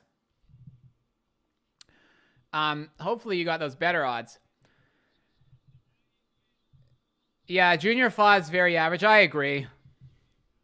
So we haven't seen that one yet. Wallin gets a UD against Fa. Yeah. So, John, what are we up to? So, we had just seen only the first fight of the card, which was Frank Sanchez. He got a KO over Junior Fa. My stream kind of dropped out, but I'm pretty sure that was the 7th round, right, guys? Yeah, that was round 7, I'm pretty sure. Or was it round 8? Round 7 or 8. Let me know in the chat, guys. Was that round 7 or 8? I just watched it. How do I not even remember? But it was either round 7, round 8 KO for Frank Sanchez at any rate. And then I think it looks like it's Hrgovic next, if I'm not mistaken. So we haven't seen Hrgovic against Mori yet. Yeah, so it's Hrgovic against Mori next, guys. Who is winning? Michael Santos. So the winner of that fight, Frank Sanchez beat Junior Fa. And now we are about to get into Mark Mori against Filip Hrgovic. Hrgovic is listed at 6'6". Wow. But I will say this, guys. Mark Mori has got freakishly long arms because he's listed as being 6 feet tall, and his reach is listed as 80 inches, which is really long. Like I'm 6'4", and my reach is not 80 inches. So he's 4 inches shorter than me, at least he's listed as. And he's got pretty long arms. I will say that. Now, his arms are shorter than Hrgovic, but they're only 2 inches shorter, and Hrgovic is listed at 6'6", which I'm kind of surprised at. I didn't think Hrgovic was 6'6". I thought he was maybe around 6'4", but maybe that's not the case. I think this was... Okay, so now we're... By the way, guys, if you're not watching the actual show, now we're about to get into Filip Hrgovic against Mark Mori. Now, Hrgovic is... Correct me if I'm wrong in the chat, guys, but I think Hrgovic was one of the biggest favorites on this card. So I think Hrgovic and then either Bivol were the two biggest favorites on the card. I'm not mistaken. It was either Hrgovic or Bivol that was the biggest favorite on this card. One thing I liked, though, so far, guys, we're just getting into it like one after the other. There wasn't a big sing-song and dance and a bunch of time wasting in between, because sometimes you get these cards and then you literally have to sit through half an hour of, you know, people talking before the next fight starts. But not on this one. They pretty much just got those guys out of the ring. I don't even know if there was a post-fight interview. There probably was. I just wasn't zoned out for a minute. But they've just got straight into the next one, pretty much. So that's good. I think that's the way it should be. We got more action and less time in between the fights. Probably have to take a bathroom break after this one, though, guys. But yeah, if I recall correctly, either this one or Bivol was the one that was the most one-sided. The reason I would probably favor Bivol, between the two, Bivol and this one, if I had to pick, the reason I would have gone for Bivol as being the more sure thing is just because, you know, there's more of a chance they will spend a long time later. Yeah, that's probably true, John Bevan. But yeah, guys, I would probably make Bivol the surer bet over Hrgovic just because this is heavyweights and I guess there's more of a chance. But I mean, Filip Hrgovic is so awkward as well. I don't know that I see very much chance of Mark Mori winning this one. I don't see it, guys. But hey, maybe I'll be wrong. It sounds like Hrgovic is getting a pretty decent amount of cheers from the crowd. I mean, the crowd's not massive, but it does seem like Hrgovic is getting a pretty decent reaction. John Bevan, only reason you know Bivol is because he beat Canelo. I mean, to be fair, I think that's how a lot of people know Bivol. So the first time I saw Bivol, truthfully, is when he fought Joe Smith Jr., Joe Smith Jr., in case you guys don't know, was the one who retired Bernard Hopkins by knocking him out of the ring, which is kind of sad because Hopkins is one of my favorite all-time fighters. But at any rate, the first time I saw Bivol was when he fought Joe Smith Jr., and he impressed me a lot at that point. I personally favor Bivol over Beterbiev if that fight happens, which I hope it will. But yeah, Bivol to me is one of the best. I'd put Bivol in my top 5 pound for pound fighters. So I would probably have Usyk, Bivol, Crawford, probably still Canelo, honestly, and then Inoue in my top 5 pound for pound. I would have Usyk actually number 1 pound for pound. Crowd really lacking right? Yeah, no kidding, right? I don't know how this card makes money, honestly. Like, I don't know if this is a money loser and they just don't care because they are just throwing money at it as an advertisement and they don't really care if it loses money. But, like, the crowd is not full right now. And then, I mean, maybe it will do enough on pay-per-view. Maybe there'll be enough pay-per-view buys. But I don't know. I wouldn't be surprised if this is a money loser. Martin Bacoli was on this card. Him and Hrgovic would be amazing. Yeah, you know what? I wish that that was the case too. That would be a great fight, actually. There are so many fighters that no one knows about. Who have I got between Usyk and Fury? Usyk. I've been saying Usyk for years. Well, for like a couple of years. Just because Tyson struggles with the smaller fighters. And also because Tyson has, in my opinion, not been taking his career seriously for the last year or two. Like, I think he's not been training as hard as he needs to, whereas Usyk's just very professional the whole time.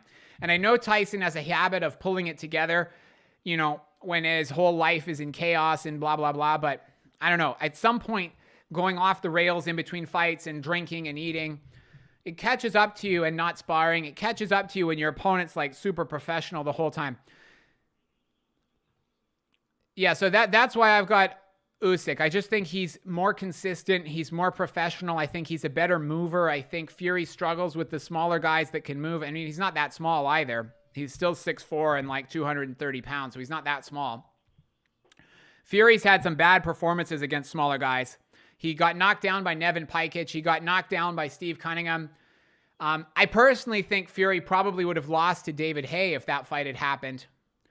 But yeah, you think Fury will win? I mean, he might. He might. Mithrandir. Nice to see you, Mithrandir. So you think Usyk is number one when there are soon to be two-time undisputed champions? So the reason why I like... Okay, I will admit, I'm a little bit biased. You're a Fury fanboy, John. Okay. Well, a couple of things. So I used to be a huge Fury fan. And I have to admit, I've kind of gone off him a little bit just because I haven't liked a lot of his behavior recently. Especially the way he's been not fighting against top guys and the way he's been slagging off all his opponents while not fighting himself. I don't know. It's kind of rubbed me the wrong way. And I'll admit, I really like Usyk a lot. So I am a little bit biased there. But the other reason why I would put Usyk number one pound for pound is just my take on it. But I think when you win in the heavier divisions, basically, like cruiserweight, like if he can become undisputed at cruiserweight and heavyweight, I do think that's probably more difficult to do than doing it at the lighter weight classes in a certain sense, because all your opponents can potentially knock you out. Whereas at the lighter weight classes, there's less risk of a knockout, especially when you have the skill advantage. So I do think that, just my opinion, but I do think that at the heavier weights where because even in this fight, Mark Mori does have a puncher's chance if he connects on Hrgovic. Now, I don't think he will, but he has a chance. Whereas in the lighter weight classes, the skilled fighter, in my opinion, the more skilled fighter, in my opinion, has a much bigger advantage even than they do at the heavier weight. Anyone have a stream to watch? Yeah, it's just, if you Google some streams, there are some streams. So White, Chisora, and Wilder not top enough. Do you mean that they should be ranked more highly, or that they're not good enough? Okay, so we're just getting underway, guys, by the way, here as well. Hopefully my stream works a little bit better than it did in the last one. But Hrgovic and Mark Mori is just getting underway here. Just writing my notes down so I can get these timestamps put in more quickly afterwards. What a joke of a fight. Yeah. So I have to be honest, guys. I was a little bit cautious of taking the under in this one, okay? So I went back and forth with people in the comments, and I said I wasn't sure because Hrgovic had been a little bit wishy-washy on whether he was going for the KO early. And I thought that because he hadn't looked super fast in his last couple of fights, but like, I don't know. I guess Filip Hrgovic probably, yeah, I mean, the fight's over, guys. Like, Mark Mori really just came for a payday. I mean, let's be honest. Like, hey, I'll say this, right? Mark Mori, he kind of did the selfish but smart thing here in the sense that he got out of here. It's kind of like a bank robbery in a way. I don't know how much he got paid for this fight, but he managed to actually get out of here pretty quickly without taking a lot of damage, okay? And he did quit. Yeah, so I was going to put Hrgovic on the over-under as part of my parlay. Guys, I got to be honest as well. If you didn't see this one, Mori did quit. I know it's controversial to say that because people always say, like, you're not in the ring. And yeah, I'm not in the ring. And truthfully, I've never boxed before. So I get that people sometimes have an issue with commentators and, you know, whatever, YouTubers and fans, whatever, saying that a fighter quit when they're not in the ring themselves. But guys, if you're not watching this one, Mori quit in this fight. I don't know how much he got paid for this, but I mean, he must have got paid. I'm guessing he probably got at least a couple of $100,000 for this one, even as like realistically the smallest name on this card. I'm guessing he probably made at least, if anybody knows, I don't think they released the purses, but I'm guessing he probably made at least a couple of $100,000 US dollars here, okay? So if that's the case, he probably made about 100 grand per round at least. What was your parlay, John? Yeah, I hope the pacing stays good for this one as well. Yeah, that is true, Mithrandir, as well. It does take more skill to win at the lighter weights. I agree with you, because if you don't have skill at the lighter weights, I mean, the reality is Wilder, if he was fighting at 130 pounds, probably wouldn't be where he is now, realistically, because that is true, actually. There's a flip side to that. If you are at the heavier weights, went to over by this card. Oh, no. Yeah, so I was on the fence again about this one as well. So John Kelso, I was on the fence about this one as well. I mean, I didn't think it would end in the first round. I didn't think Mori would quit, honestly, as easily as he did. I thought that it would probably go the over. Can I be honest? Do I imagine Usyk beating Wilder? I can, honestly. I think Usyk would probably be able to outbox Wilder. Now, the thing with Wilder is in any of his fights, he can end it by knockout. And so if Usyk is not paying attention for a second, Wilder can end the fight. So I would not be 100% sure for sure. And to be honest, guys, okay, I can see a situation where this whole heavyweight tournament kind of thing that they're going for plays out and you end up with Deontay Wilder at the end of it holding the undisputed title. Like, I could actually see that happening, depending on how the belts get fractured, because, you know, Wilder lost to Fury, but I think Wilder beats AJ, and I think he could potentially beat Usyk. I would favor Usyk to win, but I could see a situation where Wilder beats both, beats Usyk and AJ. So, you know what? Okay, this is crazy, guys, but the fight I would actually want to see is Francis Ngannou against Wilder in boxing, not in MMA, because that one would be over, unfortunately, for Wilder in about 5 seconds because of his skinny legs wouldn't be able to, he would have no chance against Francis Ngannou in MMA. I mean, he would get destroyed. But in boxing, I think that would actually be an interesting fight, honestly. So I'm just checking my bets here. So because I placed 4 different parlays. So I'm just seeing what I've still got in play here, guys. I'll let you know. Okay, so I took Frank Sanchez as the over on one of them. So that's still good. And then I didn't bet Hrgovic on that one. Okay. And then, so I have an 8-leg parlay in play, guys. $10 to win, $484. Sanchez by KO. So I'm good with that. And then Hrgovic by KO. So I'm good on that one as well. All right, let's keep going. So then I need, for that one to keep playing out, I need Opetaia to win in under 5.5 rounds. And then I've also got another parlay still in play because I skipped the Hrgovic fight, but I put Sanchez to win on the over 5.5 rounds. So we're still good there. So, but then on both of them, I've got Opetaia on the under. So I need Opetaia to win in under 5.5 rounds. And then I've still got a 3-leg parlay, which is on Dubois to win, Wilder by KO, and then AJ to win.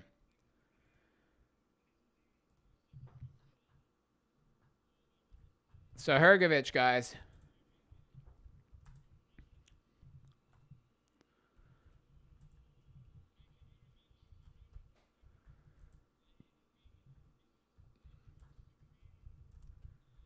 But yeah, the pacing of this card has been pretty good. So we should be...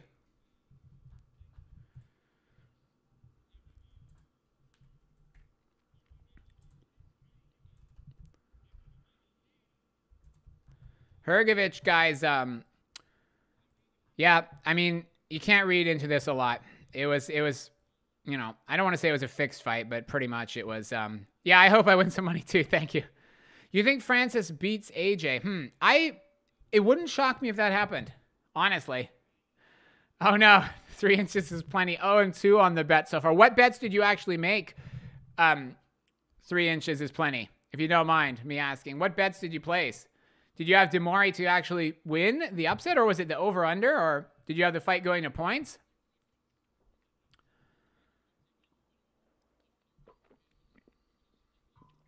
They're asking Hrgovic who would he want to fight for a title?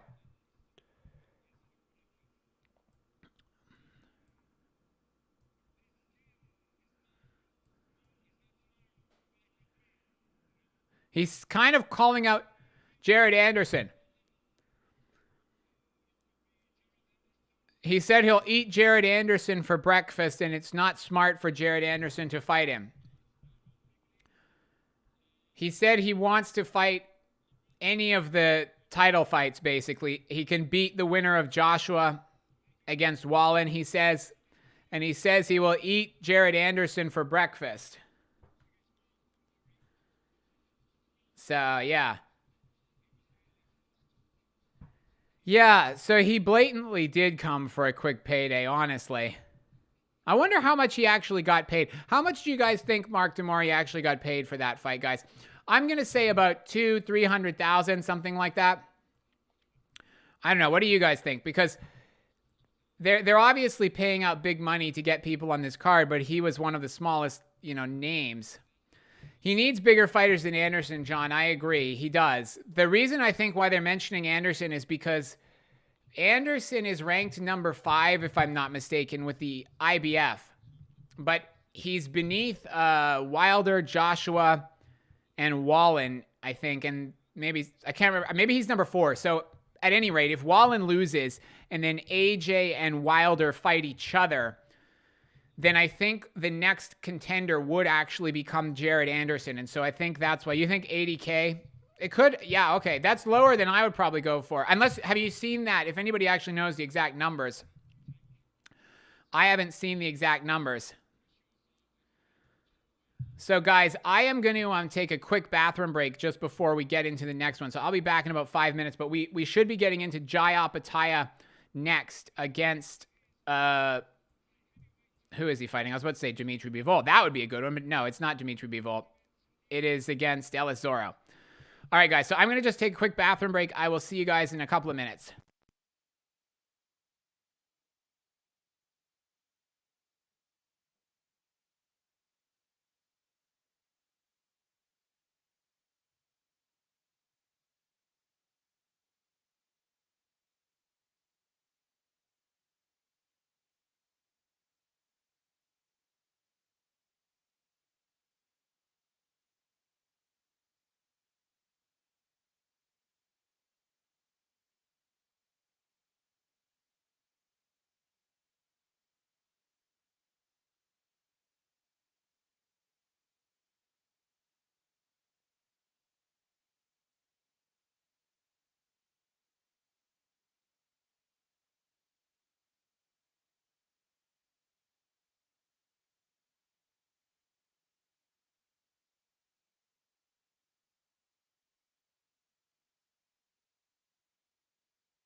All right, guys, what's going on?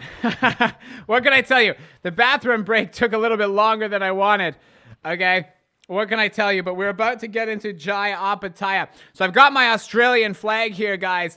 I'm rooting for Jai to win this one. I need him to win under 5.5 rounds for my bets. Let me know, guys, in the comments what you are looking for this one as far as Jai actually winning this one. Or, well, basically, what do you need for your bets here, guys? Let me know. I need...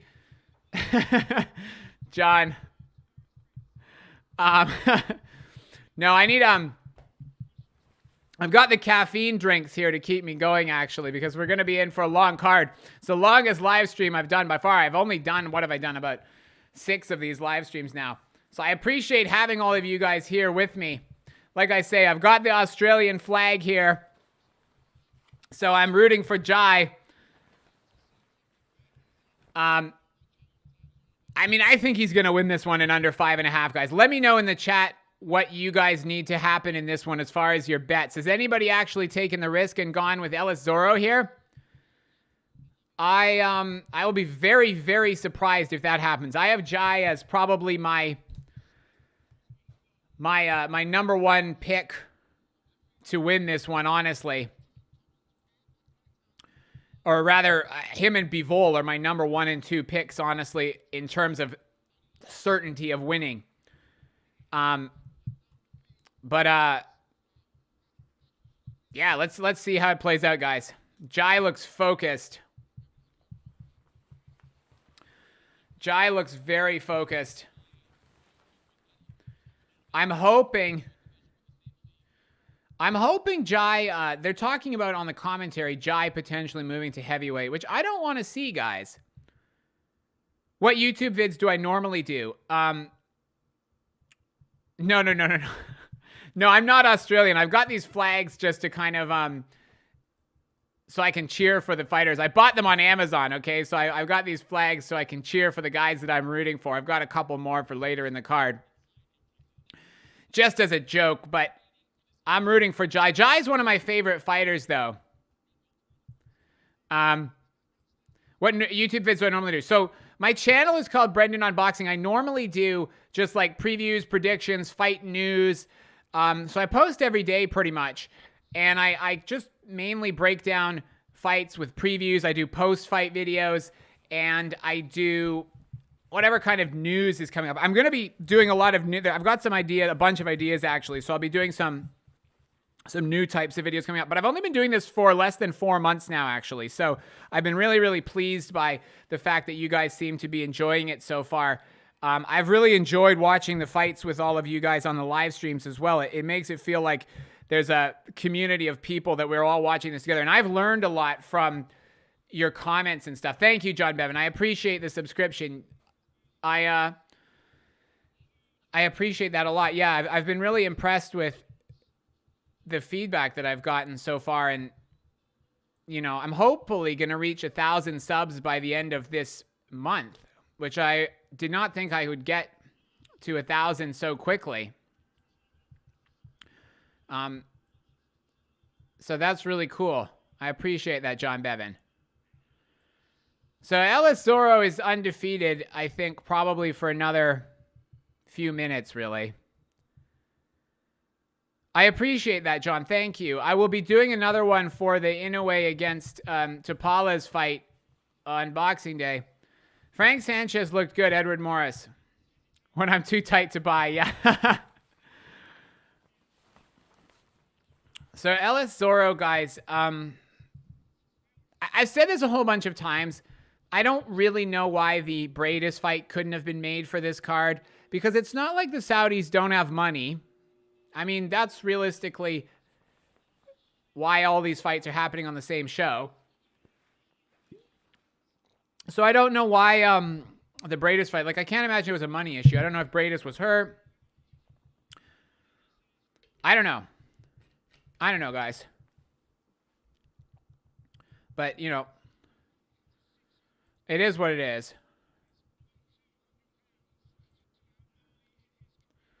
So, like I said, guys, I've got Opetaia winning this one in under 5.5, and I've got that on 2 of my parlays. So yeah, hopefully Jai can win this one early, and I think he probably does. Tim Tszyu, yeah. So I did a Tim Tszyu video, Tim Tszyu fight. So I did a Tim Tszyu video for, well, I didn't do a live stream. Actually, I wasn't doing live streams at that point. I for whatever reason, hadn't thought of doing them at that point. For Tim Tszyu's last fight, though, I did watch the fight live. I didn't stream it live, but I did a pre and post fight videos. And I will definitely be doing Jai versus Tommy Fury. Yeah. I mean, only if Tommy Fury wanted to get killed. Honestly, it could do Jake Paul against Jai as well.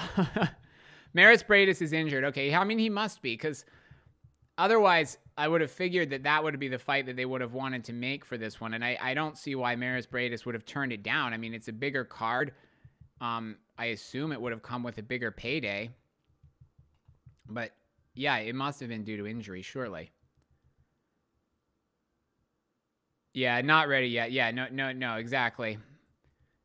I was really unimpressed. How many of you guys watched the Tommy Fury against KSI one? I did. I was very unimpressed with Tommy Fury. I mean, for a guy who claims to have been boxing since he was 3 years old or whatever, like, I mean, he pretty much looked bad against KSI, who's been boxing, you know, really, what? Probably, when did KSI start boxing? I mean, he's 30 now, so he probably started boxing when he was in his late 20s, KSI. So, yeah. One thing I'm a bit confused about for this fight. So, because Jai got, well, he vacated his IBF belt, right? But would the IBF title have been on the line for this one? Yeah, he did beat Jake. That is true. I was at the last Jake Paul fight live, actually. And I have to tell you, I was surprised how many people were actually cheering for Jake Paul in the crowd. I expected him to get booed out of the building. And I guess maybe I shouldn't have been surprised, because it was a different audience than you normally get at a boxing show. I like Tommy too. Like, he seems like a nice guy. I don't think realistically that he's gonna, at this point in time, be able to compete with any of the top cruiserweights skill-wise in the ring. He seems like a nice guy, though. I just don't see it as far as. And the other thing too is he's gonna have a, you know, tough time with his boxing career, in the sense that he's never probably going to be anywhere close to as good as his big brother. Which probably adds a little bit of pressure. There's a whole bunch of Fury brothers fighting now, because Roman Fury as well has started boxing. He's got a lot on his shoulders. Yeah, that's true.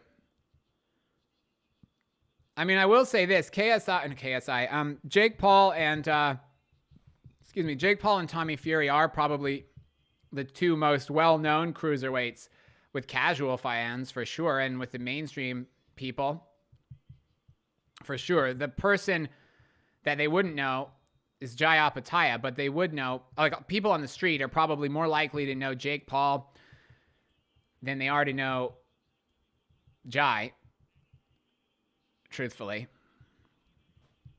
Okay, guys, what do you think? Who's going to win this one? I think most of you are going with Jai, but is this going to go over 5.5 rounds or under 5.5 rounds? Let me know in the chat, guys, what you guys are thinking. So I need Jai to win this one in under 5.5. I'm feeling pretty confident. Like I said, I've got my flag here, but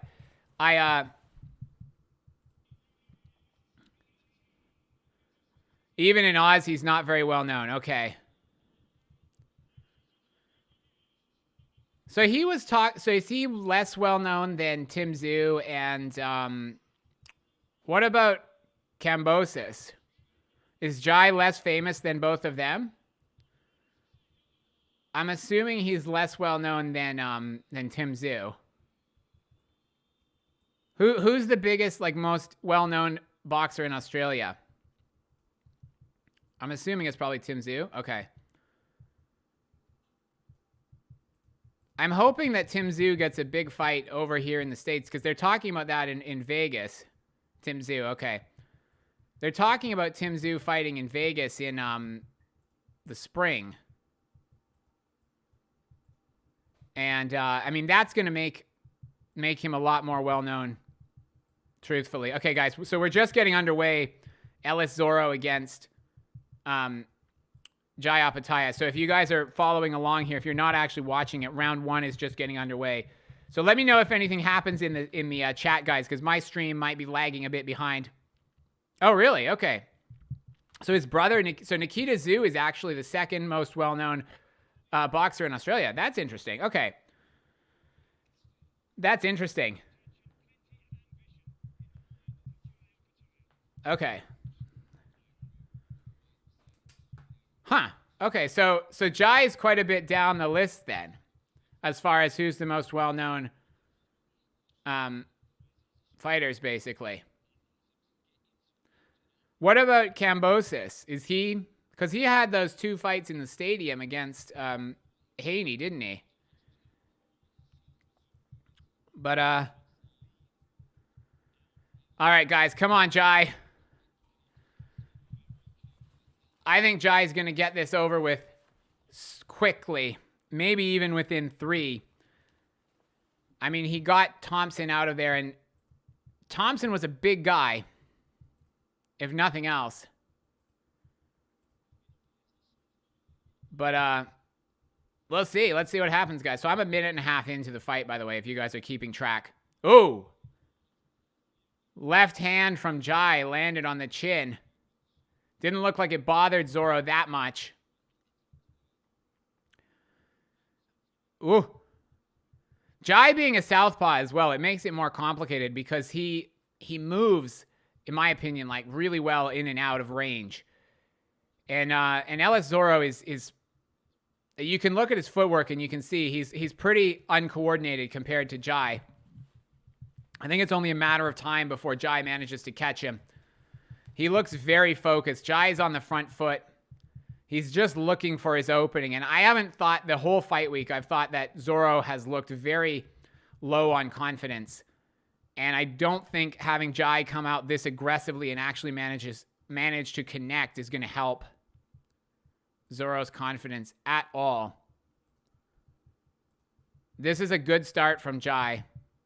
And I am feeling pretty confident that he gets this one.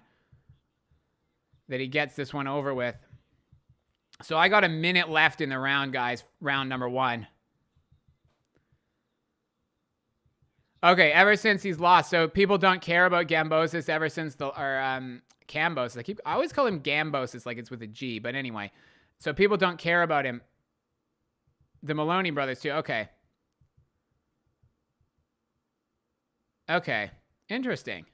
That's interesting because they're probably not necessarily, like, I think maybe in the States, honestly, a lot of people, Kambosos might probably be the one that people know the most just because of the Devin Haney fights and also the Lopez one. That's interesting. Ooh.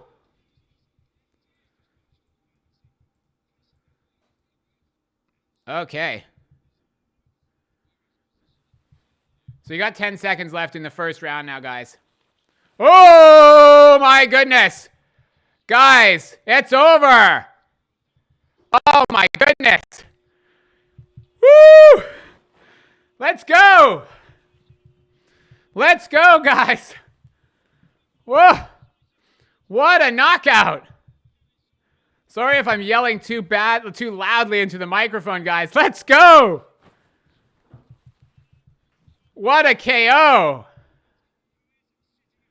Wow. I hope Ellis Zorro's okay. Like, I feel bad cheering when a guy gets knocked down. I know that's a bit hypocritical because I'm watching boxing, but, like, I don't want to ever see somebody seriously get hurt, right? But, and I mean that seriously. Like, I'm not one of these people that's just watching for blood and guts. Like, I do not mind the more safety-first fighters who fight in a more boring style. So I hope that Ellis Zorro's okay. But on the other hand, let's go. Tim Tszyu. Tim Tszyu. Okay, now you guys have got me confused. Not Tim Tszyu. Jai Opetaia, guys. Woo! That was the KO of the night so far. I mean, Jai is something special. Yeah. When Tim Tszyu beats Charlo, and I will say if Tim Tszyu beats Charlo, so I am gonna go probably live if and when Tim Tszyu faces Charlo.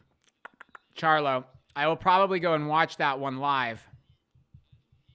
So that will be exciting. I like Tim Tszyu a lot. There's a lot of good fighters coming out of Australia at the moment, and I think it's just a matter of time before they start to get more recognition. Oh, man. Wow. What a KO, guys.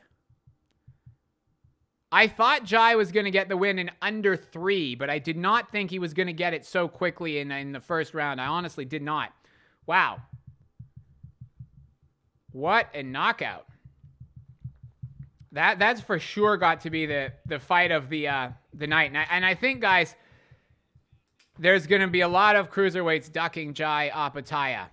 I will say this, though, just my opinion. Let me know what you guys think about this. But I hope that they don't move him up to heavyweight, because I know Eddie Hearn was talking about that. I really hope they don't move him up to heavyweight. I think that he can become the undisputed champion at cruiserweight. And I think he can become a big star at cruiserweight. I hope that, especially because I like the cruiserweight division. I don't know if Jai's big enough for heavyweight at this point in time. And I hope that they don't just move him up to heavyweight to try and get a, payday. Wow, so Tim Tszyu will beat Crawford and Canelo. Ooh, that would be interesting. Tim Tszyu against Canelo would be very interesting. I think Tim Tszyu beats Charlo. Canelo, I don't know. I'd have to think about that one. Wow, guys. So Jai wins, which definitely helps me out because I had him on the under on 2 of my 3 surviving parlays. So I had under 5.5. And Jai obviously getting it done in the first round is a big help to me. So thank you very much, Jai. It must be because I've got the flag. It must have been good luck. But yeah, Jai Opetaia wins in the first round. So that is exactly, because yeah, I had the under for that one, 5.5 rounds for Jai Opetaia, but Jai wins in the first round. So we're good to go.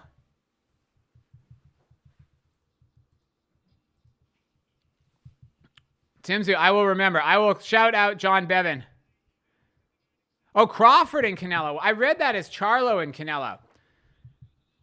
I can't even read. I read that as Crawford and Canelo. Okay, that would be interesting. That would be really interesting. Just listening to the post-fight interview with Jai after his first round win over Ellis Zorro. So who's coming up next, guys? We've got Makhmudov coming up next, right?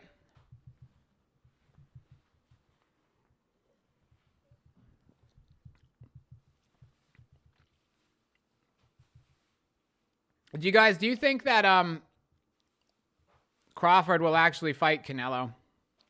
I personally hope not. But, wow. They're just watching the replay of the knockout again. It was quite something. I will say this as well. It wasn't like the last fight. Ellis Zorro wasn't just here to get the payday and run out of the ring like Mark Mori was. He didn't quit. He was knocked out. So it's a really impressive performance. So next we have Makhmudov against Kabayel, according to the order that they listed up earlier, guys, if you're just watching this. But so far, I've been really pleased with this card. It's been really exciting. My picks have been good so far. But more important than that, I think it's been really good how they've just gotten straight into the action pretty much. So, yeah. So, guys, what have I got next? So, I've got Makhmudov on the under 5.5 rounds. So for both of my, for two of my parlays, I've got Makhmudov under 5.5 rounds. What have you guys got for that one? What are we thinking? Canelo is too big and not interested. Are we talking about against Tim Tszyu or against Crawford? So guys, in terms of what are we thinking as far as... Okay, good. So Eddie Hearn's saying he would like to see again, Jai Opetaia become undisputed at a cruiserweight. So I'm happy to hear that. I'm happy to hear that because I was a little bit concerned that maybe they were going to try and put him up to heavyweight to get some payday. But I hope that that's not the case. It looks like that's not going to be the case. Jai Opetaia, he got a very impressive victory. And I think, yeah, like he needs to stay at cruiserweight. So next, John Kelso, who's next in line? It is going to be Makhmudov against Agit Kabayel. That could be another quick one. Makhmudov is the one who said he's going to eat all heavyweights. I'll eat all heavyweights, he said. Excuse the terrible accent, okay? But he did say he will eat all heavyweights. He would have a hard time. Well, him and Miller. I think Miller looks like he's eaten a few of his opponents already. But Makhmudov, I think he beats Kabayel. I don't know. So I've bet the under on that one. What are you guys thinking, Kabayel, Makhmudov? How's it going to play out? We need to go for the under on this one. I do. I don't know. Let me know what you guys need to do. But Makhmudov, I'm feeling pretty good about that. I'm less sure than I was for Jai.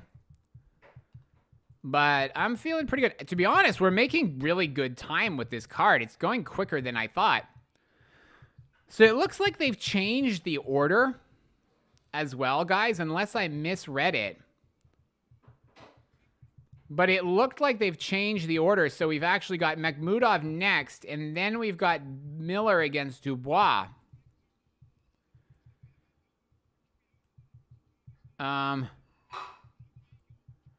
But yeah, I don't know how many of the other cruiserweights are going to be wanting to face Jai Opetaia. Rather, after that performance. Ooh, wow. Yeah, so it looks like Miller against Dubois is actually going to be coming up next. So the next two are going to be Makhmudov. Sorry, it's not coming up next. It's coming up next. So in other words, we've got Makhmudov against Kabayel, then Miller against Dubois. Your parlays are safe. Bivol versus Jai would be really good. And it's also, I think, possible because if I'm not mistaken, both of them are promoted by Matchroom. So I think that would be a fight that could actually happen. They're just showing a promo for Virgil Ortiz coming back. I think it's January 6th in Vegas. Virgil Ortiz, his next fight is January 6th. Bivol versus Jai, who would win? I would favor Jai just because he's bigger right now. If the fight was at cruiserweight,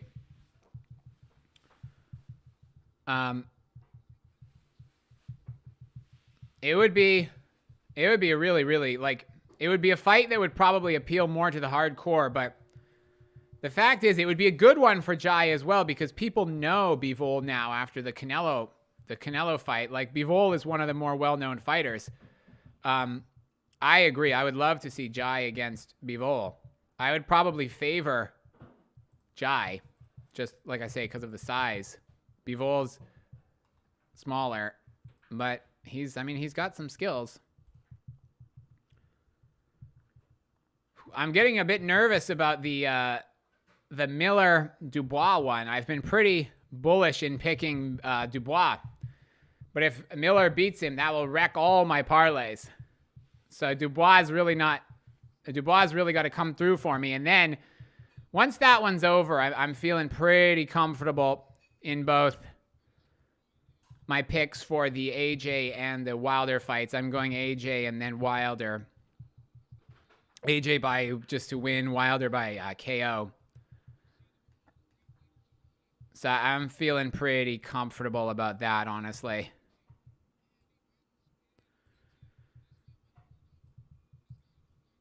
So Makhmudov next, guys. You got Miller for the upset. Could be. Could be. Could be. Makhmudov coming up next.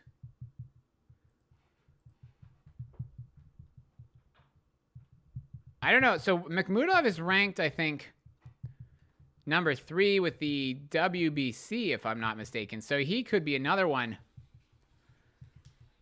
If Otto wins, you get 4K.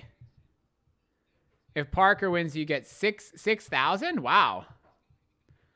Well, I hope that one of those upsets actually plays out for you. How much did you have to risk for that, John? Okay, where are we here? Makhmudov and Kabayel. I don't think anybody has actually been picking Kabayel for the upset. 1K on each. Okay. Got Miller and the fight not to go the distance. Okay. They originally listed that one for 12. It's now down to 10, I believe. Unless they changed it again. It's a 10-rounder.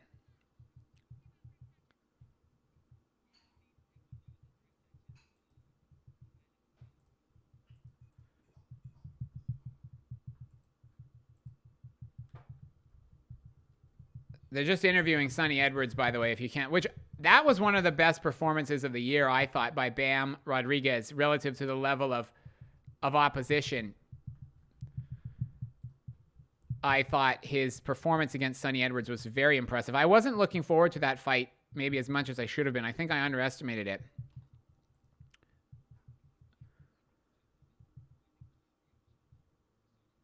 But yeah. It looks like they're at like a festival or something outside. They've got like this grass area with like picnic tables all set up and stuff. And apparently the fighters are just wandering around. I don't know.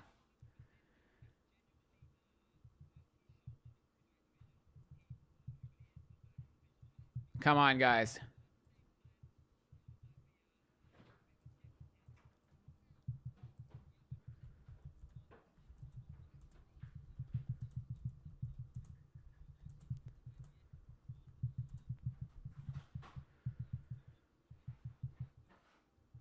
So I know it didn't happen, but I still don't know if Ellis Zorro would have actually become champion if he'd won this one.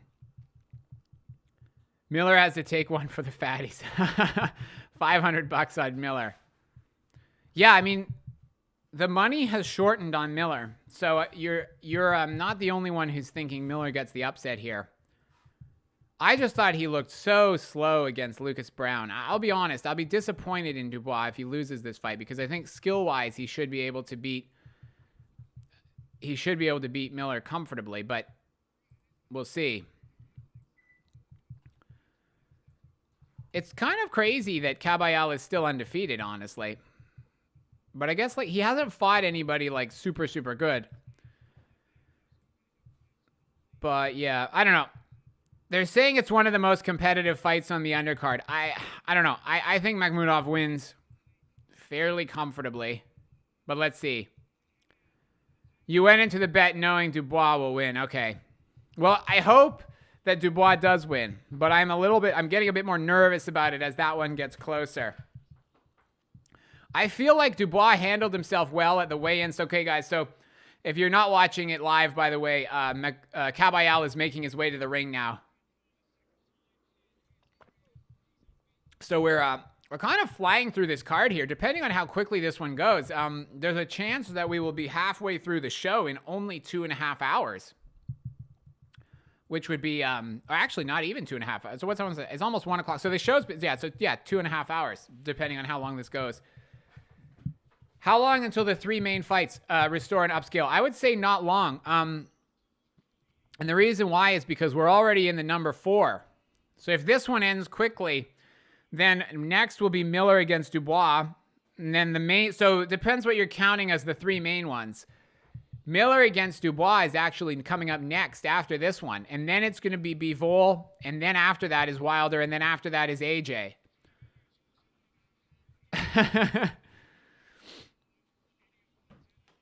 But they're over quick. Okay, was going to have a nap, but they're over quick. Yeah. These ones are ending quickly, one after the other.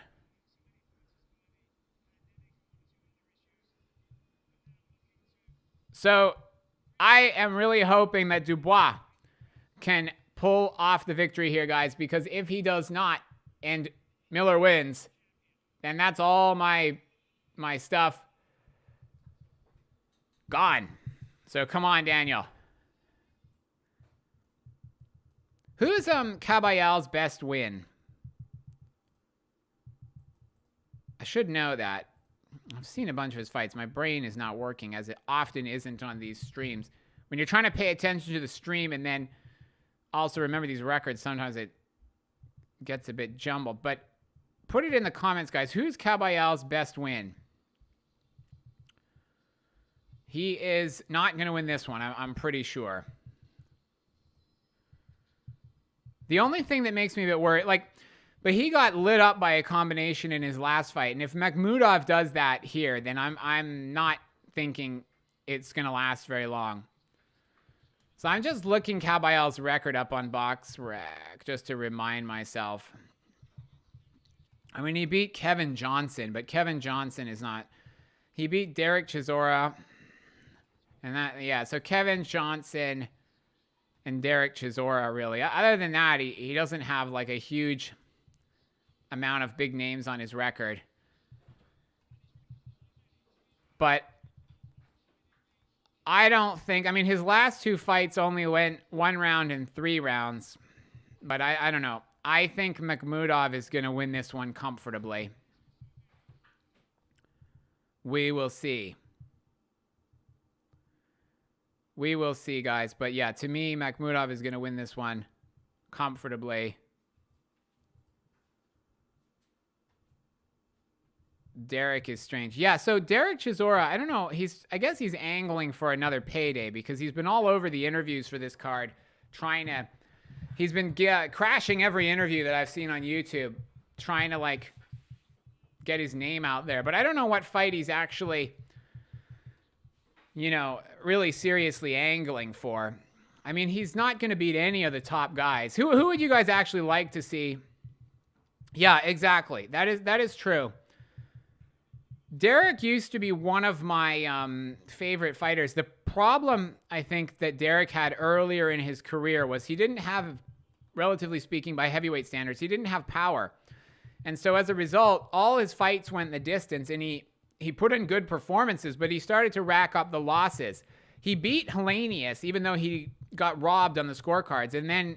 But it was when he lost to Vitaly Klitschko, but he performed well. And then he lost to David Haye by KO. And then after that, the losses kind of, yeah, Ngannou against Chisora. But I think, to be honest, Ngannou wins that one now, in my opinion. I don't think Derek Chisora would beat Ngannou, truthfully. So both of these guys have got... So Kabayel has got a KO in his last 2 fights. First round and third round. And then Makhmudov, obviously, he beat Junior Wright in round 1 last time. And then he's got 2 more early KOs. And then after that, he went the distance with Takam. That was a weird one, though. Like, the fact that he went the distance with Takam was kind of weird. Because Takam then got blasted out by Bakoli on the last Saudi card. Yeah, so Kevin Johnson has, like, he had some decent skills, but you're right, he never really achieved very much. So I saw he's still fighting, though, Kevin Johnson. He had a fight in Russia this year, so he is still around, but he's just nowhere. Vincent Montgomery, Chisora got robbed by Usyk. So I think Usyk won that fight. But Usyk claimed somewhere else that he actually purposely performed. I don't know if it was a joke or a mistranslation, but I remember in an interview before the Dubois fight, they asked Usyk if he had Basically, they said, had he purposely performed badly against Chisora in order to essentially get Anthony Joshua to underestimate him? And he said yes. And I don't know if he was being serious or if that was a joke, but it's interesting because, yeah, his worst performance was against Derek. Yeah, so Kraft Costanza, Derek is a cult hero. I like Derek. I think he's, been really good as far as being a character, but I agree. I hope he will stop getting beat up, especially in the heavyweight division. Like, we don't need to see Derek Chisora getting knocked out a bunch of times, in my opinion. Like, I don't know. What's the point, really? I get the sense that Derek Chisora has been pretty smart with his money. I don't know. Maybe he needs money really badly. I hope that's not the case, though. Derek beats AJ. I don't know. I got to be honest. I don't see that personally. But even now, I don't see that. But you never know. But I don't see it personally, John. I got to be honest.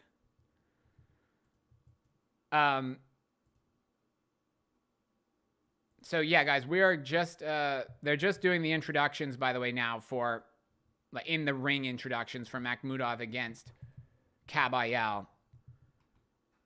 And like I say, I'm hoping for Makhmudov to win this one under 5.5 rounds. I think he will. Chisora beats Wilder. That is a good question. Why hasn't Anthony Joshua fought Derek Chisora? I don't know. That is a good question. Probably because Chisora was busy fighting Fury 3 times. I don't know. That is a good question, actually. I don't know why that fight never happened earlier.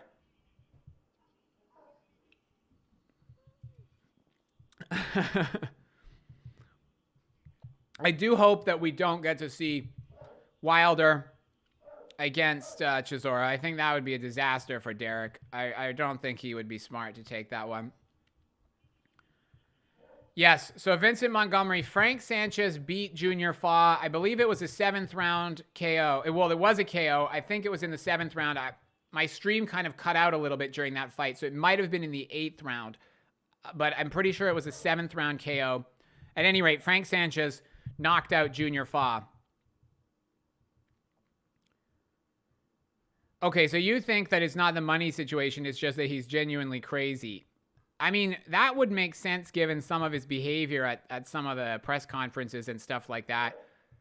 I remember even earlier in his career, he was doing some pretty wild stuff. I remember he kissed an opponent at the weigh-in. He bit somebody. He spit on Vladimir Klitschko in the ring before the Vitaly Klitschko fight. He slapped Vitaly Klitschko at the weigh-in.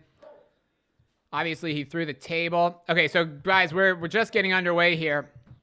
Makhmudov against Kabayel. All right, let's go here. Let's go. You got to respect for... Yeah, the thing is, I think Fury is a good guy. I just think he's kind of lost his way a little bit recently. Maybe he's been getting bad advice. I don't know what's going on in Fury's personal life. I don't know him, and I don't want to like gossip about things like that too much, but I think Fury is a good guy. But I think Chisora was AJ's mentor when he was good. Okay, so that's why they haven't fought. Okay, that would make sense. Yeah, because Chisora's pretty much fought like nearly everybody, especially the other British. Did Chisora fight Joyce? I can't remember. The Miller and Dubois fight is going to be next. After this one.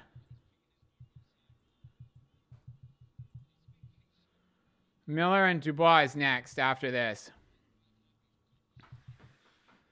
All right, so we're a minute and a half into the fight, guys. Makhmudov, he's got heavy hands, guys.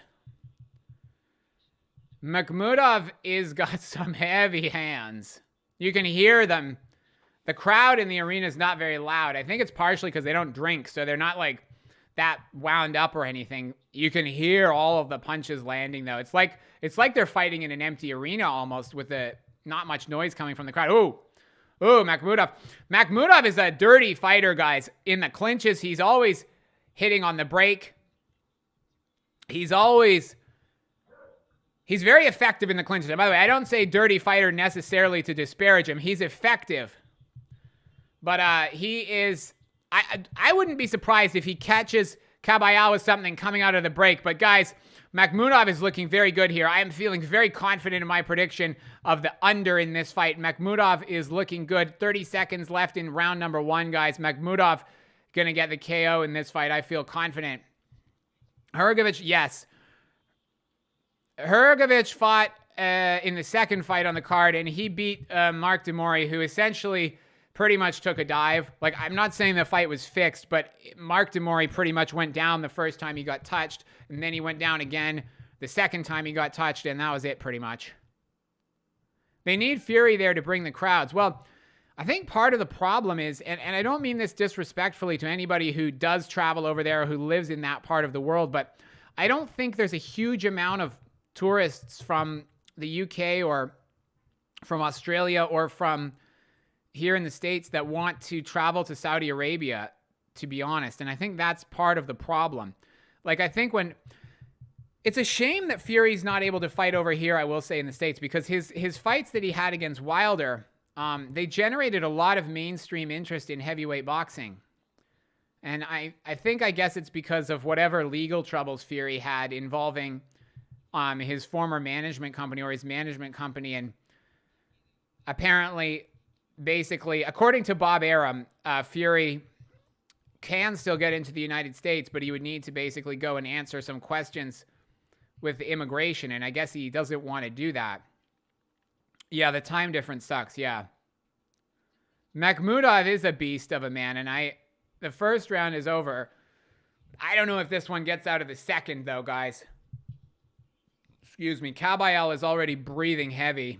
But yeah, I would be honest. I looked at, I did consider briefly looking at going over to see the Usyk Fury fight live, because I really would love to see that one live. If it was in the UK, I would have flown over to watch it 100%. If it was in the US, I would have gone 100%. I probably would have gone if it was in Australia. I don't know why it would have been there, but I probably would have gone, because neither of them is an Australian fighter, but I probably would have gone to Australia to see it. But I just didn't really want to go to Saudi to see that one. It just doesn't seem like a very fun atmosphere, I'll be honest. Again, if I'm wrong and anybody has been over there, let me know in the comments. I mean, I've never visited, so I could be wrong, but that's just how it comes across to me. I'm not super excited about the prospect. Oh, okay. So by the way, we're in the second round here, guys. My stream, I got about 2 minutes 15 left in the second round. Makhmudov against Kabayel. One problem I noticed with Makhmudov, his footwork is very stationary, right? Like, he's got power and he's explosive, but again, his footwork, a little bit like Frank Sanchez, I think his footwork is his weakness, and he needs to watch that, because if he gets in there against Usyk, like, and he can't walk him down and just blast him out with a shot, he's gonna get outmaneuvered, I think, if his footwork doesn't get a little bit better. But Kabayel's actually managed to back Makhmudov up into the corner. He didn't hit him with anything though. But I still think Makhmudov, I think one thing Makhmudov is going for him is, I get the sense he has a pretty solid chin. I get the sense he could probably walk through Kabayel's power fairly comfortably. There's a minute and a half left in the round, by the way. I could get the sense that he could walk through Kabayel's power pretty comfortably. I don't think that Makhmudov has a huge amount. You've met Fury in Thailand. Okay, in June. Okay.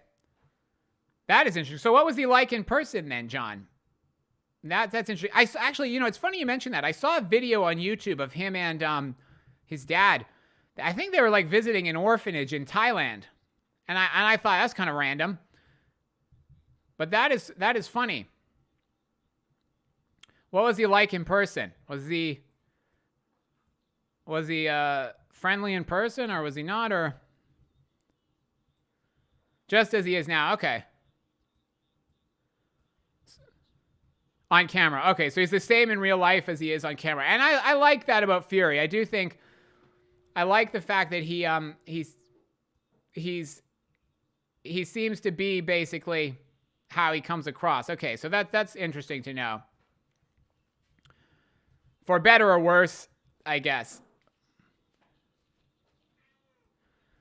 Makhmudov, though, he's very upright. I will say that as well. So I feel like his chin is going to get tested at some point. If he gets in there, and he is going to get in there against some of these bigger names. My concern with him is a little bit like Beterbiev, and they share the same trainer. How is he going to deal with a super mobile fighter? Like, for instance, the reason I favor Bivol over Beterbiev is that we're in the intermission between rounds, by the way, guys. But the reason why I favor Bivol against Beterbiev is the movement. And I would kind of favor someone like Usyk against him now. Okay. Okay, so nobody knew Tyson Fury in Thailand. Oh, that's interesting. Okay, that's interesting. So you met John Fury as well. They always come across like very friendly. Whenever I've seen, clips of them on YouTube, like in sort of a more informal setting. But Makhmudov is basically just trying to walk. I spilled my drink, but Makhmudov is basically just trying to walk forward. There's not a lot of movement. I think he's just waiting for an opportunity to blast Kabayel out there. And I think he probably will get his opportunity. But Kabayel's boxing is probably actually better than Makhmudov's so far. Makhmudov is just, he's got that power. I think this, so if you're not watching this one, Makhmudov's not looking great, like as far as his mobility. He's coming forward and he's looking very clumsy. And Kabayel actually rocked him with a little bit of a combination there. Makhmudov's chin, he's just holding his chin. I mean, pretty much he's been hit. Actually, Makhmudov has been rocked, guys. Ooh! Guys, Makhmudov has actually been wobbled by Kabayel here. This is not looking good for my pick, Makhmudov. Woo! Guys. But he's tough. I'll say that. Like, he's tough. Makhmudov is a tough man. Like, he got wobbled, but he's now back to the center of the ring. I do think that Makhmudov is going to probably still get the knockout out of nowhere. I'm expecting it to basically happen. I think Kabayel looks like he's doing the better boxing, and he did manage to rock Makhmudov. Oh, boy. Did anybody actually take Kabayel to get the upset here? I can't remember. Let me know if you actually took Kabayel. But I had the under on this fight.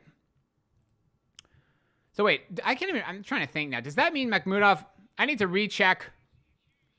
He's massive. You're 6'4", 280. Okay, wow. Okay, so you're a big man yourself, John, and he's massive and he made you feel small. Okay, wow. Kabayel is, oh my gosh.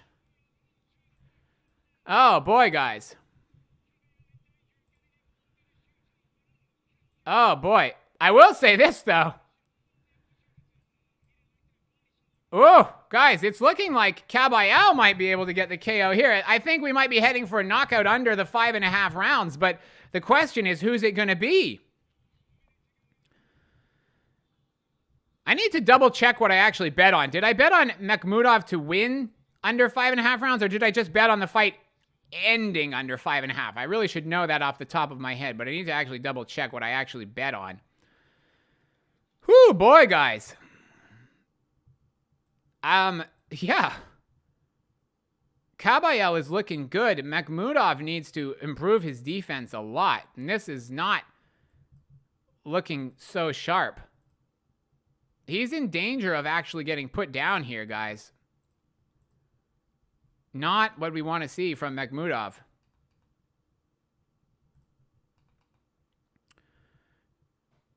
Yeah, Kabayel is doing... Makhmudov... Okay, so that is great. Makhmudov has 0 footwork.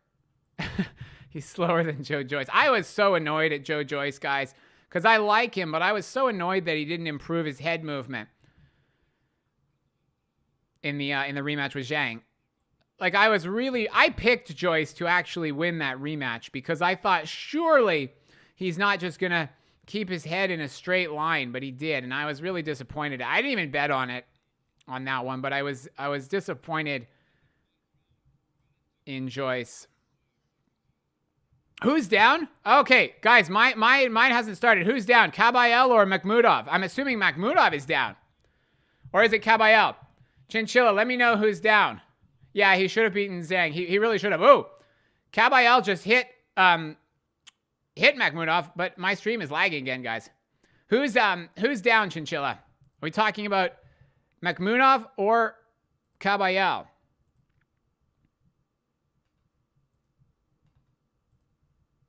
Oh, boy, guys.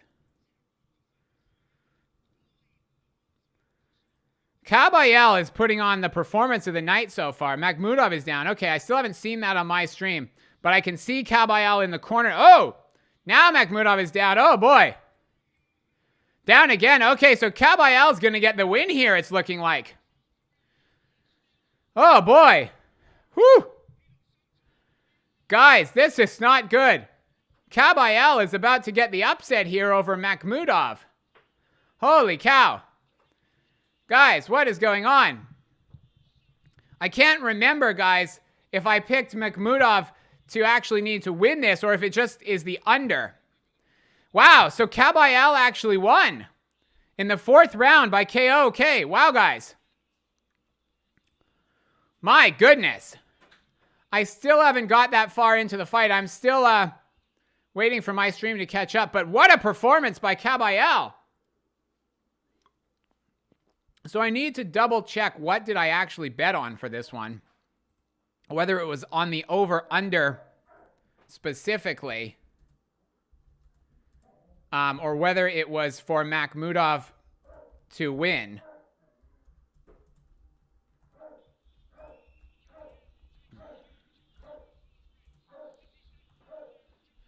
My goodness, guys. Unbelievable. So Kabayel stops Makhmudov in 4 rounds. Woo! My goodness. That was something, guys. Kabayel was the guy. Wow. How could Joyce learn head movement in 5 months, Mankey Crazy? Well, that is a fair point. I mean, really, he should have learned it long before he lost to Zhang the first time. That is a fair point. That's a fair point. Okay, so Kabayel was the guy who concussed AJ before the Ruiz fight. I did not know that.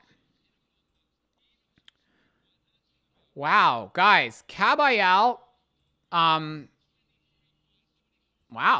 I don't know what to say, really. Good for him, though, okay? Good for him, because I didn't give him much of a chance to win this fight.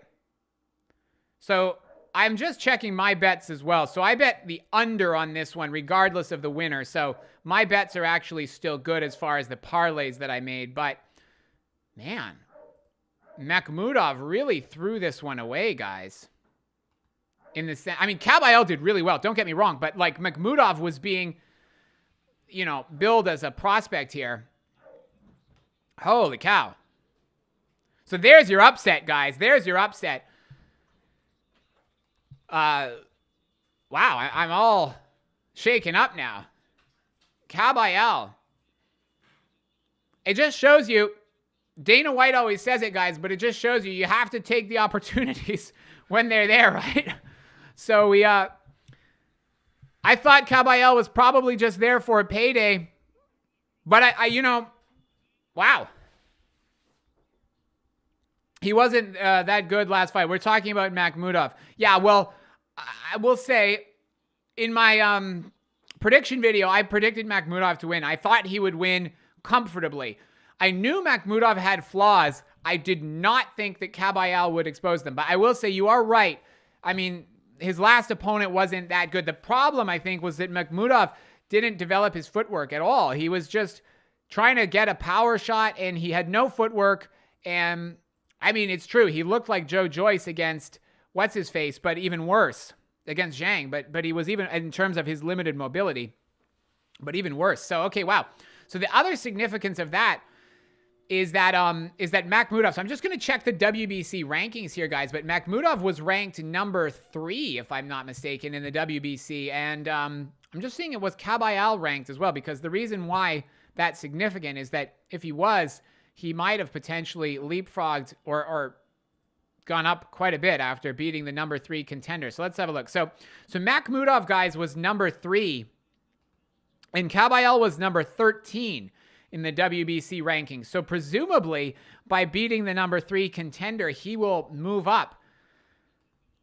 I mean, you'd think it would work that way, but who knows? So in front of Kabayel is Joe Joyce, so he'll leapfrog Joyce. Hrgovic is number 11.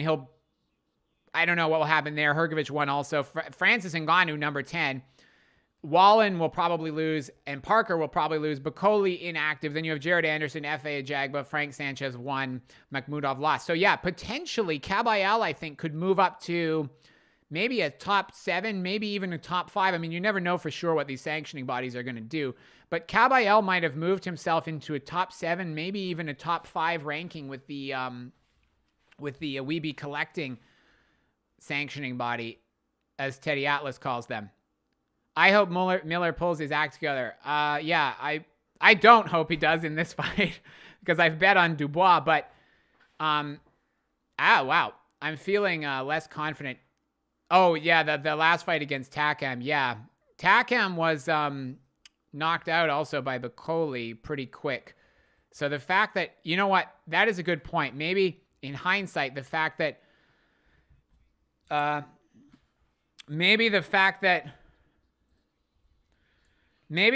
basically that Takam did so well against Makhmudov and then got blasted out by Bakoli should have been more of a warning sign. But hey, well done to I was going to say Martin Bakoli. Well done to Bakoli. He won last time. Well done to Kabayel.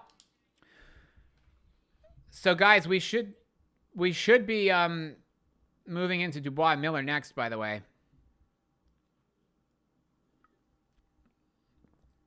It looks like, but yeah. So we should be looking at Miller against Dubois next. I am rooting for Dubois massively because all 3 of my parlays that are still alive are reliant on Dubois to win this one.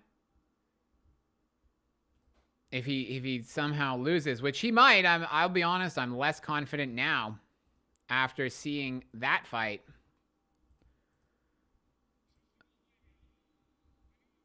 Channel Boxing? Do you mean what's the name of my channel? Or what channel is the boxing? Sorry, Jose Gracia. Do you mean what channel is the fight on? It's on DAZN and also on TNT Sport in the UK, but I believe it's on DAZN worldwide. Your 500 is gone. What was the 500 on? Was it on a parlay or was it on a Makhmudov to win?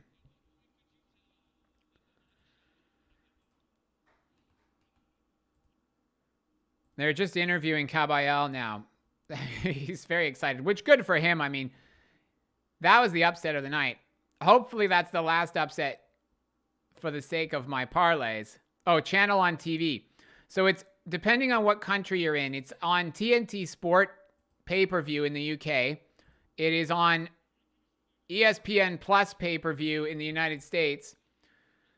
And then it is also on DAZN pay-per-view. I think it's on DAZN in the rest of the world, if I'm not mistaken. So I think TNT Sport in the UK, DAZN in a lot of other countries. Correct me if I'm wrong, guys. And then I'm watching it. There's other streams you can watch it on if you Google them, basically. I didn't say that. I'm watching it on pay-per-view, of course. All right. You're just getting nerves on Miller. Okay. Well, we'll see. We'll see. Man, guys. What a bad performance from Makhmudov. I mean, it was a good performance from Kabayel, but Makhmudov just did not move at all. In that last round, Kabayel couldn't miss. I mean, Makhmudov, I think he's a tough man because he got hit by a bunch of combinations. And I mean, he probably would have gone down quicker, but you're very welcome, Jose Gracia. Yeah, we've gotten an upset. If I had to have bet beforehand, I would have said that no, there won't be an upset. But there turned out to be. Yeah, fortunately, I'm safe because I had to double check, but I didn't actually have a winner picked for this one, like as far as my actual bets. I'd picked Makhmudov to win the fight, but as far as my actual bets, I'd only bet on the over-under, meaning it didn't matter who actually won. But yeah, wow. Come on, guys.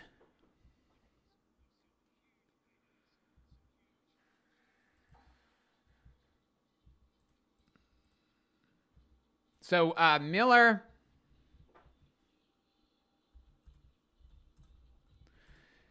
So that was the performance of the night. Am I right, guys? Or what did you guys think? Do you think that one or the Opetaia knockout against Ellis Zorro in one round? What was the more impressive performance?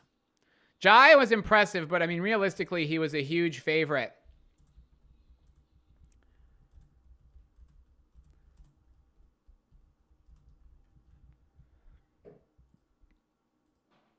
So we've only got, believe it or not, guys, we've only got 4 fights left on the, we've only got 4 fights left on the card.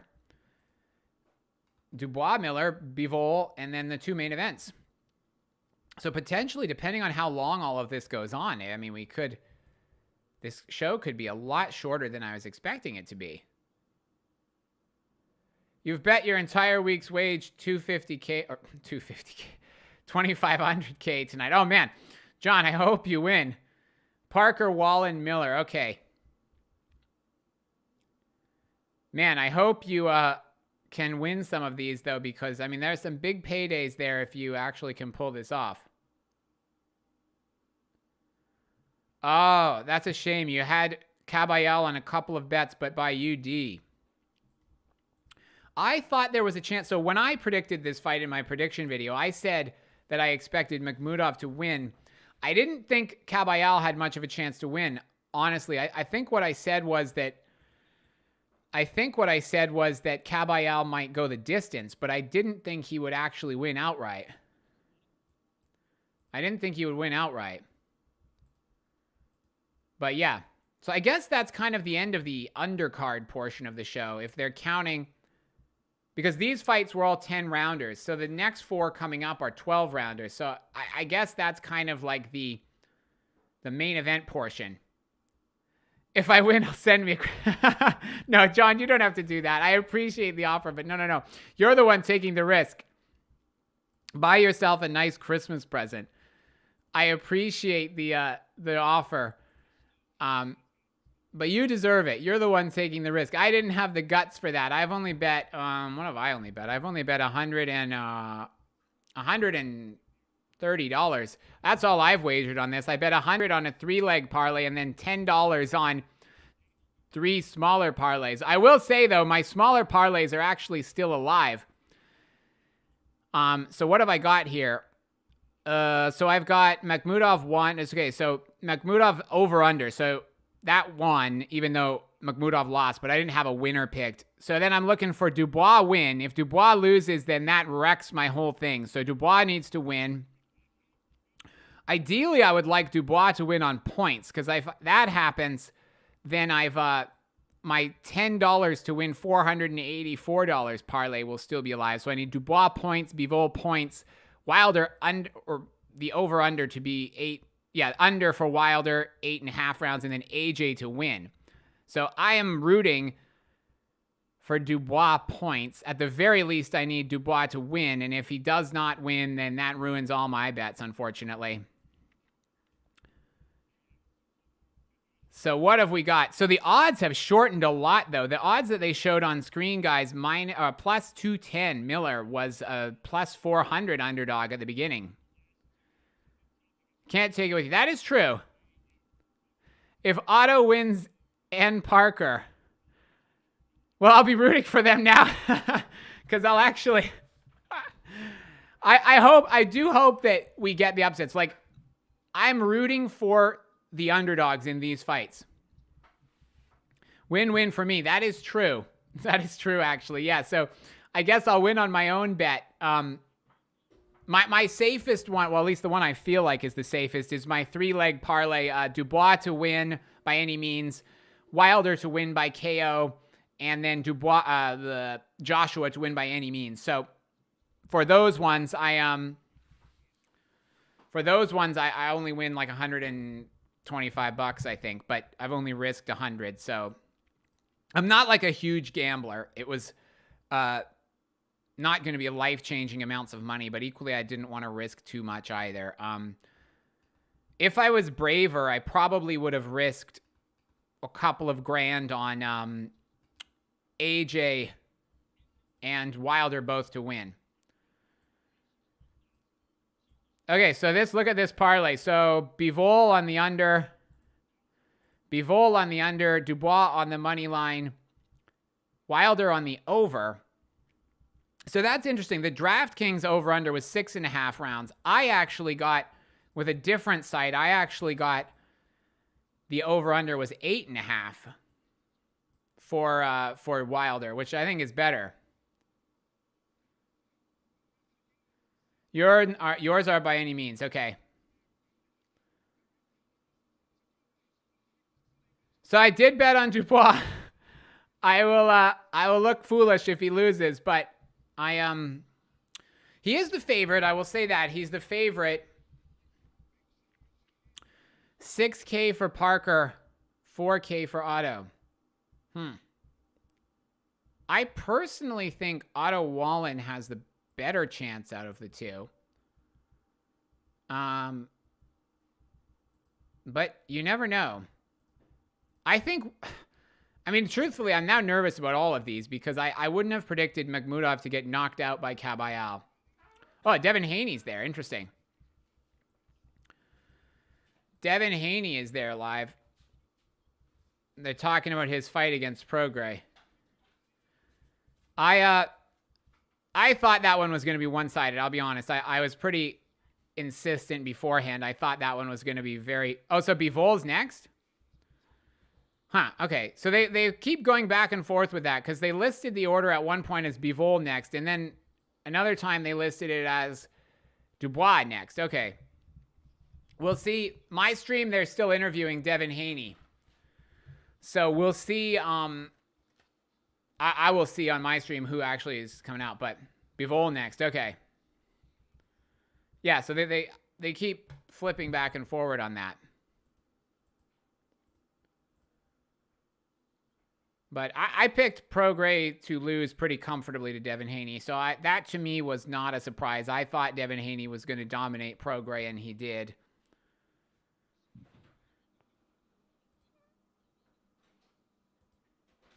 Should I put 500 on Bivol?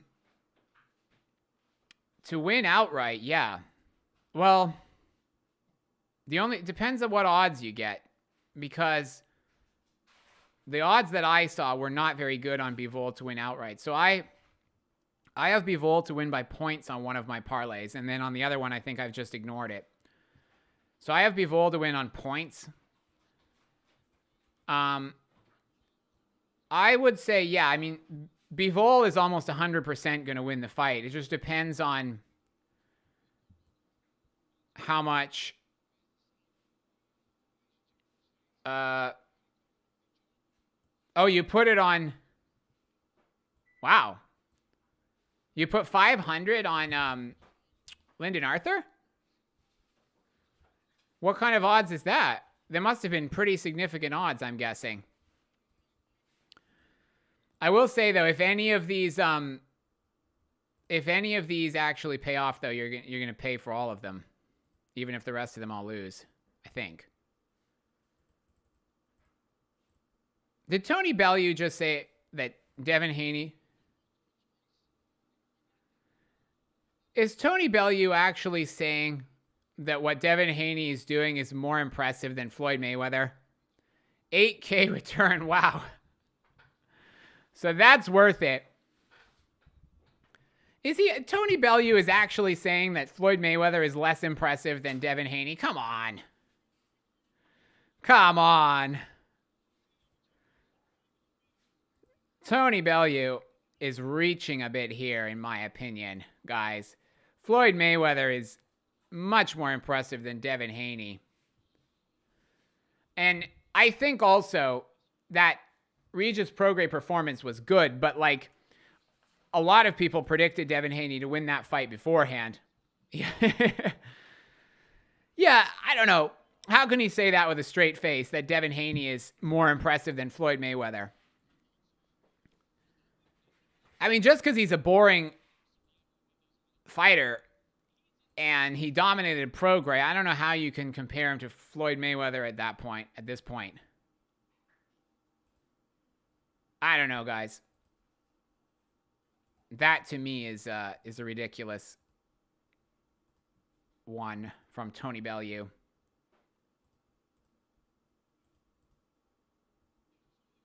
So I don't know. I'm still not sure. So who is Haney facing next? They're talking about this. Who would you guys rather see him fight next? It looks like Tank and Ryan Garcia are the two potential ones. Okay, so now we're going to see what fight's actually coming up. What do we got? My stream's kind of jumping all over the place. They're showing Devin Haney, and then they're showing what's going on in the ring. So what's actually coming up next? I think we don't know yet, right? Some of you guys are saying Bivol. They said earlier Bivol, then this thing, the card said Dubois. I don't know.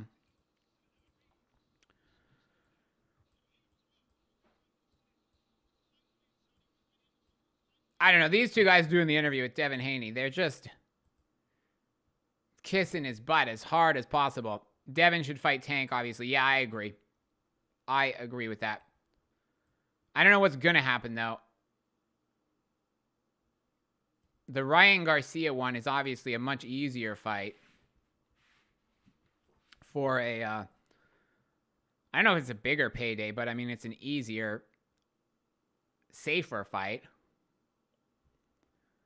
I hope we get the Tank one, though. That would be much better.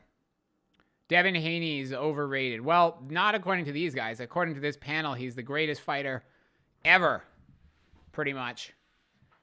According to Tony Bellew, he's better than Floyd Mayweather. Well, not better, but he's more impressive, according to Tony Bellew. Better than Floyd Mayweather.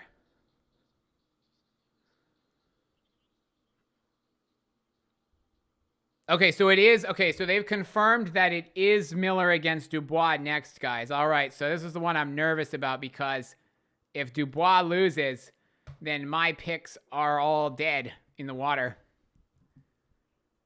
But John Bevan, you will be happy because you will get a pretty big payday on Miller. I will say I was a lot more confident before we saw Makhmudov get upset by Kabayel. It does show you that heavyweight boxing, anything's possible. All right, here we go, guys. If Miller can actually, well, sorry, not Miller. If Dubois decides to do what Makhmudov did, no defense, just stand right in front of Miller, then he's going to be in trouble. But I'm hoping he's too smart for that. 4K return. That would be a very nice Christmas payday.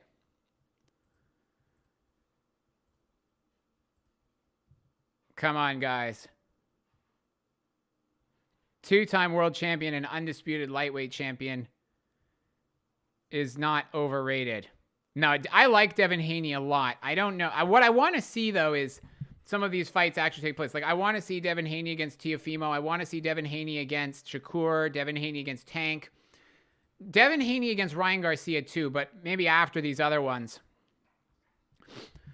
Guys, I was pretty bullish in my prediction. I said, you know, Miller had next to no chance of winning this one. I really think he looked slow and sluggish in his fights since he's come back, but we got to see. We got to see how it plays out in the ring. Dubois is looking more mobile even in the warm-ups backstage. If you look at Miller, did Miller and Dubois fight? No, that is coming up next, Vincent Montgomery. They're kind of stalling for time now. The first 4 fights, they kind of got them one after the other. Bang, bang, bang. But now there's been a bit of a longer wait. Like, we've been waiting about 20 minutes for this one since the end of the last one. So we're now getting into it. So it's going to be Miller against Dubois, which I think for some people is the 50-50 fight of this card. And a lot of people have been saying this one. A lot of people have been saying this one is the one that's going to potentially end in the upset. DD looks way better, John Bevan says. Yeah, I think he does too. I mean, I really thought Miller looked really, really bad against Lucas Browne in the sense that he's just slow. And he won because Lucas Browne was pretty much equally slow. And I don't know. If Dubois loses this fight, I will be very disappointed. Because I like Daniel a lot. I just don't want to see him lose this one. Good luck on a Dubois win. You might need it. Yeah, well, let's see. I mean, if Miller wins this one, I would have liked to have seen Miller lose a lot of weight. You'd be Lucas Browne. Well, Lucas Browne at one point was like a somewhat decent-ish, like lower-level heavyweight contender, but at this point, no. Who did Lucas Browne? I'm trying to remember. He had a couple of like semi-decent wins earlier on, because didn't he start boxing like pretty? Because he was in jail, if I'm not mistaken, for a while, and then I think he took up boxing only in his 30s or roundabout there, and then managed to have a couple of semi-decent-ish wins. I don't even remember because they were quite a while ago now. But he didn't look good. I don't know, guys. I don't know. We'll see. I don't think they're talking about Parker against Wilder as well. I personally think we're going to see a very impressive Wilder. He's as useful. He's as useful as an ashtray on a motorbike. Yeah, well, so this is the thing, right? The fact that Miller KO'd Lucas Browne, to me, it doesn't really mean much as far as his ability to beat Dubois. And I personally think people are reading too much into the fact that Dubois quit, because he quit against Joe Joyce after his eye socket was broken. And then he quit against Usyk, who is, you know, number 1 or number 2 in the world. Now, Miller is a lot lower than those guys. And to me, honestly, Miller is probably not that far off of Trevor Bryan level. You got Parker for the upset, Vincent Montgomery. Okay. Just give me 1 second here, guys.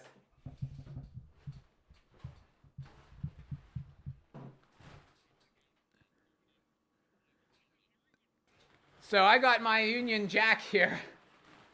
My Union Jack flag for Miller. Not Miller, what am I saying? Even though Miller's the American. For Dubois here. Let's see if I can get this over my shoulders. I really need Dubois to win this one. Because if he does not, he wrecks all my bets. Usyk doesn't hit real hard. No, that is true. That is true. I mean, the reality is that 330 pounds is a lot of weight. Regardless of... I don't know. I just really hope that Dubois doesn't let himself get backed into a corner and get walked down by Miller, because if he does, then he's in trouble. And it's not impossible that Dubois quits in this fight. But I don't know. Kevin Lorena hurt him bad in the first round. Yeah, he did. That's true. So Dubois giving up is why you're going Miller. Yeah, I mean, it's possible. I don't think it's impossible. I think Dubois' skills are miles above Miller. So Harley, Jeremy, you need a Dubois win here too. Okay. So it sounds like a lot of people are betting, because the problem with this card, I think, was that the odds on Wilder and Joshua were such, like basically Miller and Dubois, I think, was where a lot of the parlays could really increase the value that you got basically by betting Dubois. Like if you included Dubois as part of a parlay, it really gave you better odds. And so that's why I've taken that. Miller's hands are too sluggish at 330. I'm hoping so. One thing I noticed in the open workout is Miller didn't do a lot. And even if you looked at him warming up in the changing room, his coach was standing very close to him, and he wasn't really basically having to move very much to let his hands go. But we'll see. We'll see, though. But these ones are taking a lot longer to actually get into here. Come on, guys. Come on, Daniel Dubois. Daniel Dubois, I get the sense that Frank Warren actually still has faith in Daniel Dubois to potentially be able to go on and still have some of these big fights. Having second thoughts on my Miller parlay the longer they take. I don't know if the holdup is specific to this fight or if it's just because this is kind of like the start of the quote-unquote main card, because this is the start of the 12-rounders, right? Yeah, that is true. Ngannou looked the same, but look how well that went. Yeah, exactly, right? That's the thing. Like, you can never be 100% sure. Kabayel, I did not think he was going to beat Makhmudov, and I certainly did not think Francis Ngannou was going to beat Tyson Fury. Especially on points. But yeah, I don't know if the holdup is specifically related to Dubois Miller or if it's just like they're trying to slow things down generally. But yeah. This fight is 10 rounds, Chinchilla. Yeah, you're right, actually. It is 10 rounds. My mistake. You're right. I believe it was originally listed for 12, but it is a 10-rounder. That is correct. You're right. Because I noticed, at least on some of the sports books that I was looking at, they originally had the over-under listed for 10.5 rounds. And I didn't bet on that at the time because I noticed on BoxRec it had a question mark next to it. So they hadn't announced the rounds on BoxRec, even though they had put it for 10.5 on some of the other websites. And then they switched it to a 10-rounder. So, yeah, I think you were right, Chinchilla. This is a 10-rounder, I believe.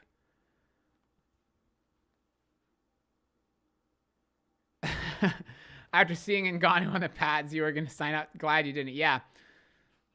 That is true. I don't think Fury will be repeating that mistake again, though. But Fury's always been that way, right? Like, his terrible performances throughout Fury's career have always been when he felt like he was going to have an easy night. That's kind of, I think, been Fury's weakness throughout his whole career, is that he fights down to the level of his opposition, and that's why he got knocked down by Steve Cunningham. That's why he got knocked down by Nevin Pikic. When he doesn't train seriously because he doesn't feel threatened, that's when Tyson's worst performances have been. That's been his worst performances. Fury will flog him in the rematch. Well, the thing with Fury was he talked so big in the first fight that he couldn't really box Ngannou because he kept saying that it's a disgrace if I don't get him out of there in 6 rounds and that I can have 20 beers and beat him. And then when the fight actually started and he couldn't get him out of there, he kind of couldn't afford to fight on the back foot. And that played perfectly into Ngannou's hands because Ngannou's movement wasn't good, but Fury was having to come to him. So, yeah. Dude didn't know Miller. He knows now. Yeah.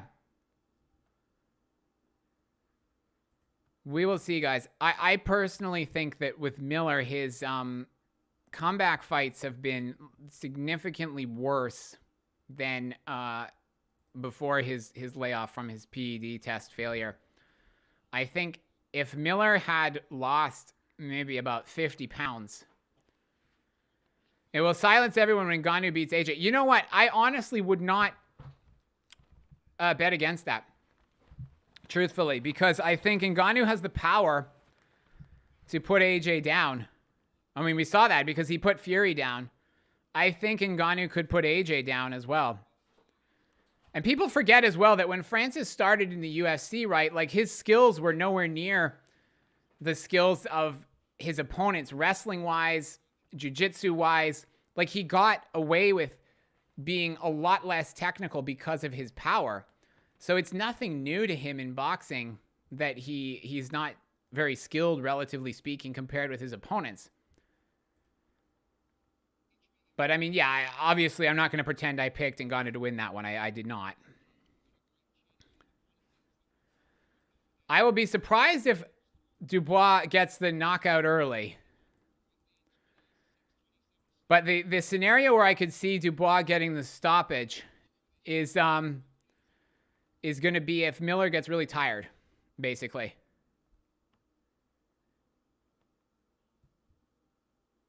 Everyone was a bit hard on Fury. It's possible he could meet them all. You mean it's possible that Ngannou beats everyone? And honestly,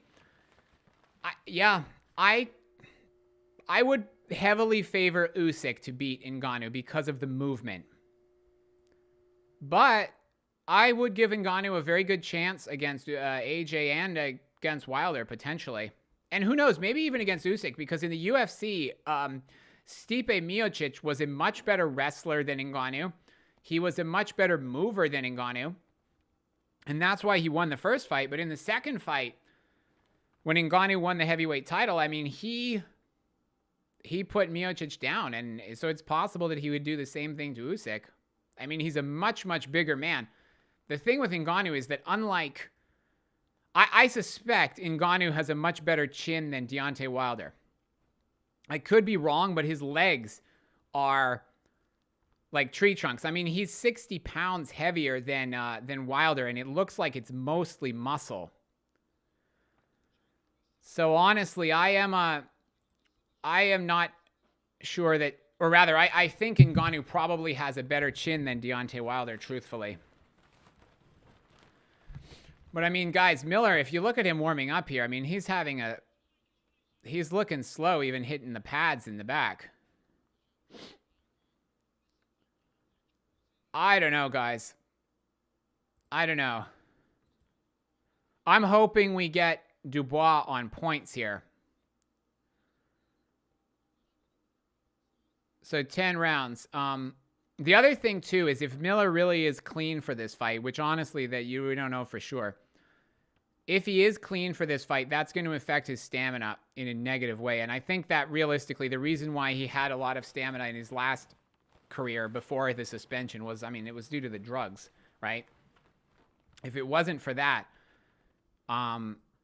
he probably realistically wouldn't have got to where he is now. So now that he's supposedly fighting clean, I think his stamina is going to be a lot worse. I mean, but that's assuming he is clean, honestly. We don't know for sure. Just because he passed the test, it doesn't mean that he's clean for sure.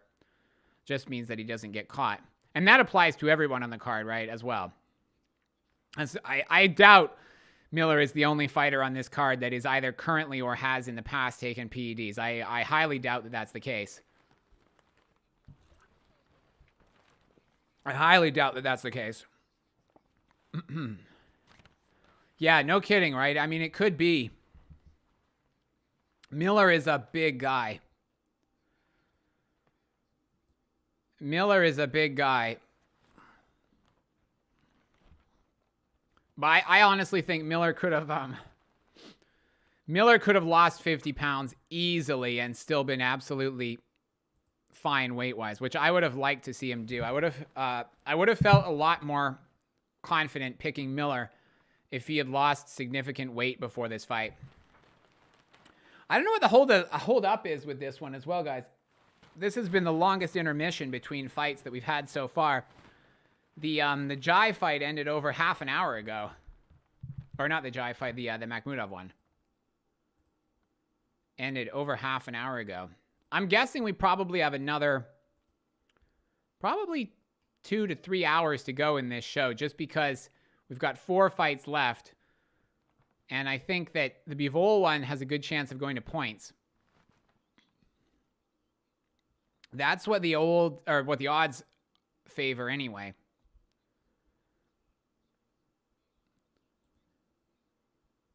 Tony Bellew says Otto Wallin is only good when he's given time and space. Well, I will say this. A lot of it comes down to how tough Otto Wallin is in there, because I think AJ is going to come out aggressive in this fight.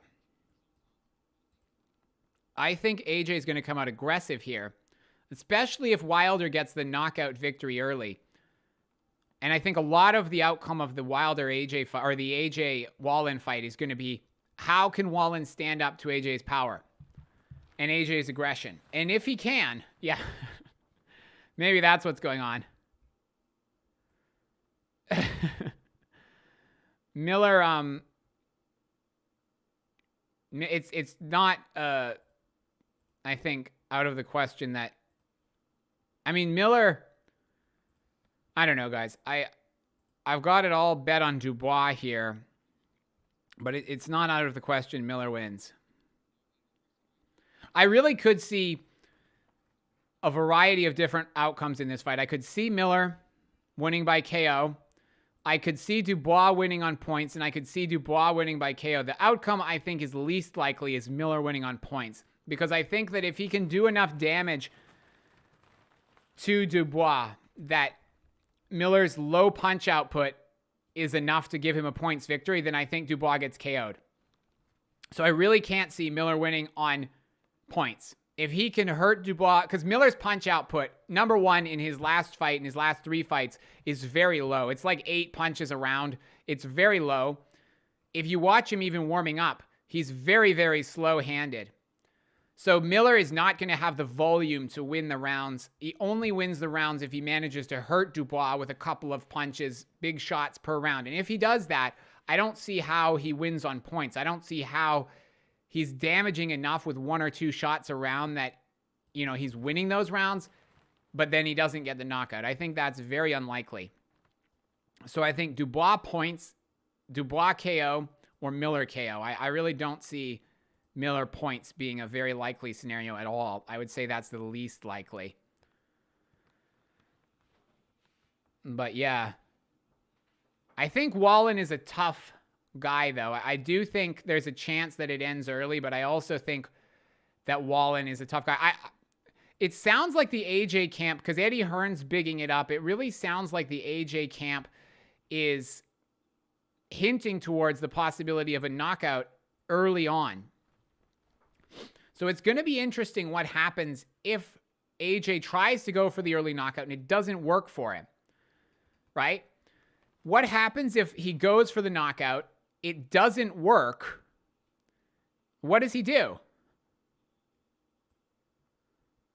Does that make AJ fold? Does it make him panic?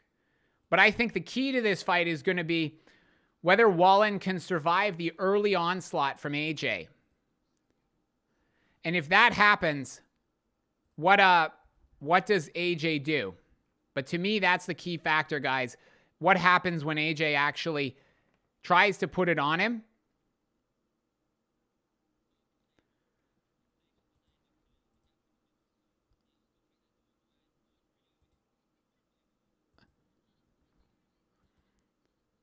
What are we going on? What's going on, guys? Wallin gonna win. His only loss is to Fury. Yeah, it's possible. I don't think it's likely. I think if I had to bet, I say AJ wins. More specifically, I have a feeling AJ wins my knockout. But on the other hand, okay, so I'll tell you what. If AJ comes out and he tries to be aggressive early and he can't get Wallin out of there, then I think the whole fight changes. Especially if Wallin is able to put AJ down or at least rock him and make AJ respect his power, then I think the whole dynamic of the fight changes. I think that is basically something that could change the whole dynamic of the fight, but it's going to come down to Wallin's toughness. So yeah, guys, let's see. We're still a little bit away from that one, though. I don't know what the holdup is, but we are still a little bit a ways from that one.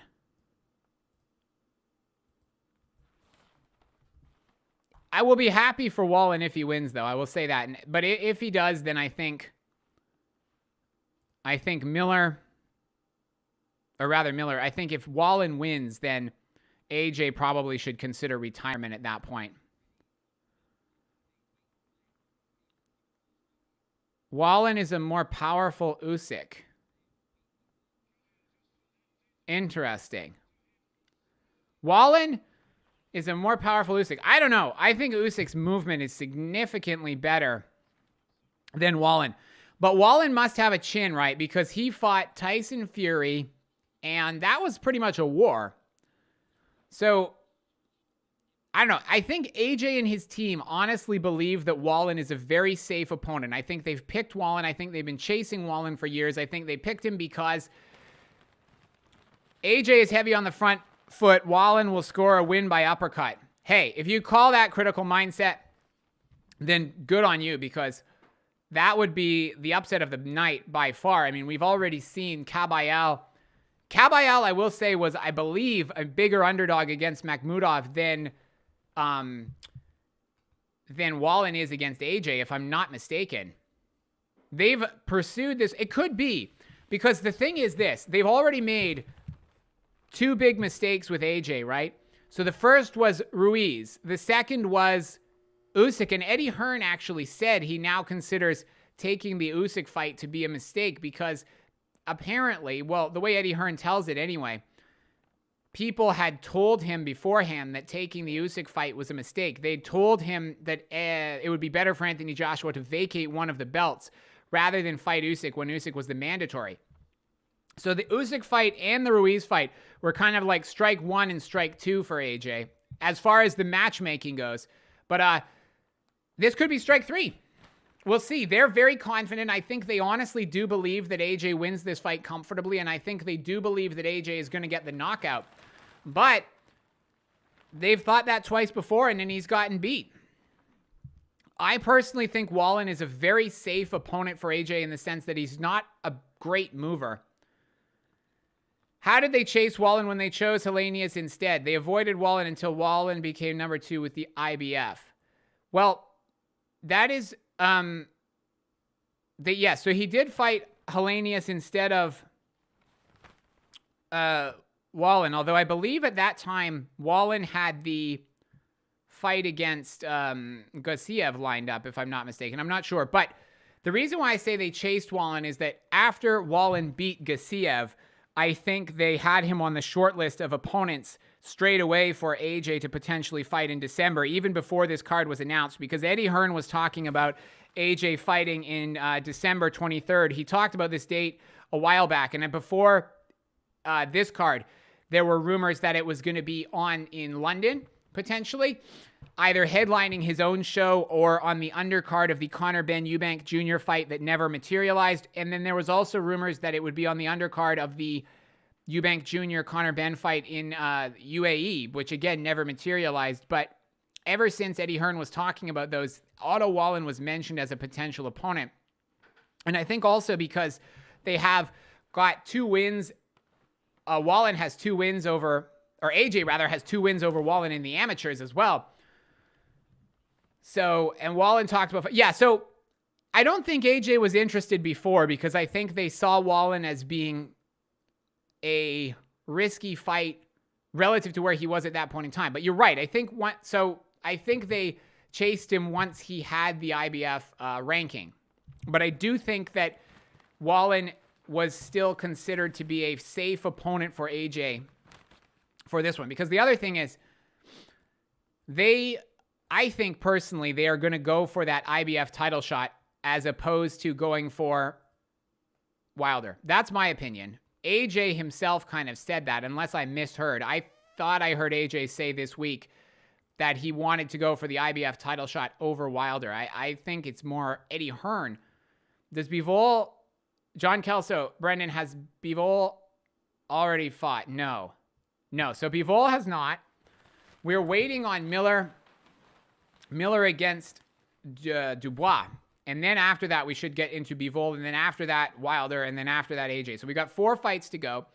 If you guys haven't heard the results already, we opened up with Filip Hrgovic. No, we didn't. We opened up with Frank Sanchez defeating Junior Fa by KO. And then we had Filip Hrgovic defeating Mark de Mori. De Mori quit basically in the first round. Like, he literally was there pretty much to take a dive and then collect a paycheck and then leave. That's what it was. I mean, he was down as soon as he got touched, and he was trying to get the referee to wave the fight off, basically. In my opinion, that was as close to a dive as you're going to get. He had no intention of winning, in my opinion. But then after that, we got into a very impressive 1-round KO by Jai Opetaia over Ellis Zorro. That was a 1-round KO. And then after that, we had the upset of the night so far, which was Agit Kabayel actually knocking out Arslanbek Makhmudov in 4 rounds. That was the upset of the night so far, guys. Okay. So finally, we've had about a 45-minute interlude. It's been about 45 minutes since our last fight. We are now finally, my goodness, guys, 100-pound weight difference between these two guys. 100 pounds weight difference between Dubois and Miller. I mean, imagine that. Heavyweight division is so unique. You would never, I mean, guys, that's crazy. 100 pounds weight difference. Although, Miller, he's looking like he's wearing a sweatsuit down to the ring here. Maybe he's trying to sweat off some of these extra pounds before he gets to the ring. He's looking mean, but I don't know. I just don't see him having the movement to be able to catch Dubois unless Dubois stands right in front of him. But like you guys have said in the chat, that's what we thought about Ngannou and Fury. So anyway, here we go, guys. We're into it now. Miller against Dubois.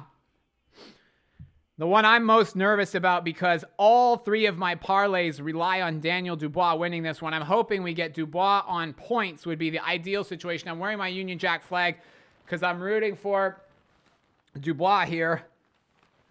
Miller is making his way to the ring, guys. Miller is 100 pounds heavier than Dubois. I mean, he's literally bigger than 2 Devin Haney's and another half of a Devin Haney put together. He's an enormous man weight-wise.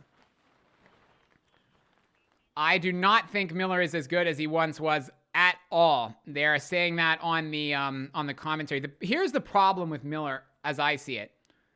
He's got all the potential in the world as far as being a trash talker, and I think they would love to have him be able to actually back up his abilities on the microphone with his abilities in the ring. But I'm not convinced that he will because he's just not in good enough shape.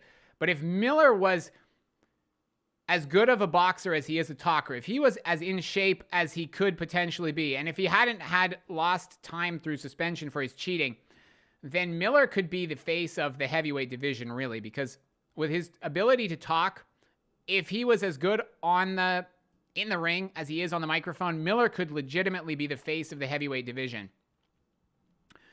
John Bevan, you think AJ should have fought Miller? Yeah, I think so too. I think that would have been a good one because Miller is very slow, and I think AJ would have had a very good chance of winning that one. It looks like the crowd is filling up a bit more too, guys, as well. Miller looks mean, so this is going to go one of 2 ways, okay? So either Miller is going to prove me wrong. Otto going to ruin AJ tonight. Well, I hope so for your sake. I hope that it's not the case for my sake. But, yeah, we'll see. I was kind of feeling like it was possible that the whole card was going to end up with the favorites winning, but that's obviously no longer the case now. And I have to say, I did not have the Kabayel one as one of my potential upsets. To me, the upset of that fight would have been Kabayel going the distance. But he did much better than that. He did much, much better than that. He actually managed to outperform, I think, almost everybody's expectations. All right, Daniel, come on.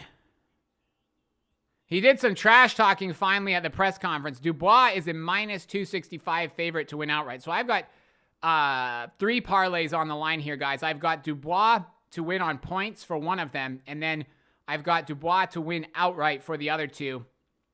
I avoided the over-under for this one just because it was 8.5 rounds.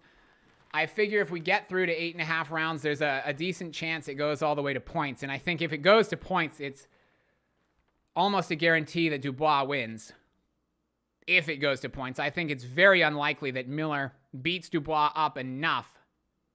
Not confident on Miller, but I am on Otto. Okay, that's interesting because I'm kind of feeling the opposite now. I'm a little bit more nervous than I was when I made my pick for Miller to win, or rather for Dubois to win. I'm a little bit more nervous than I was on that. I'm still feeling pretty confident on AJ, but I mean, I will be a lot less confident in that if Miller actually gets the victory here. But we will see. The risk, I think, of trying to parlay the whole card like I've done on a couple of separate parlays is it only takes one upset to ruin it. And that upset will be if Jarrell Miller can actually pull off the victory in this fight, guys. Whew. I am excited, but I'm also nervous. So we're in the ring now. You're starting to imagine Parker KO'd. What time is it where you are now, John? It must be pretty late, pretty early, I guess now. About 6 a.m., something like that? Because we're 3.5 hours into this. What are you, about 6:30 in the morning now?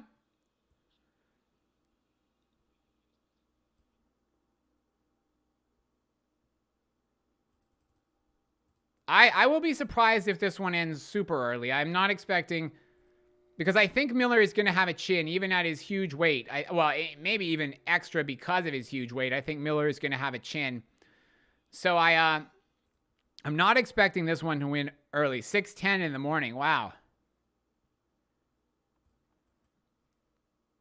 Credit to you, John, staying up late for this one.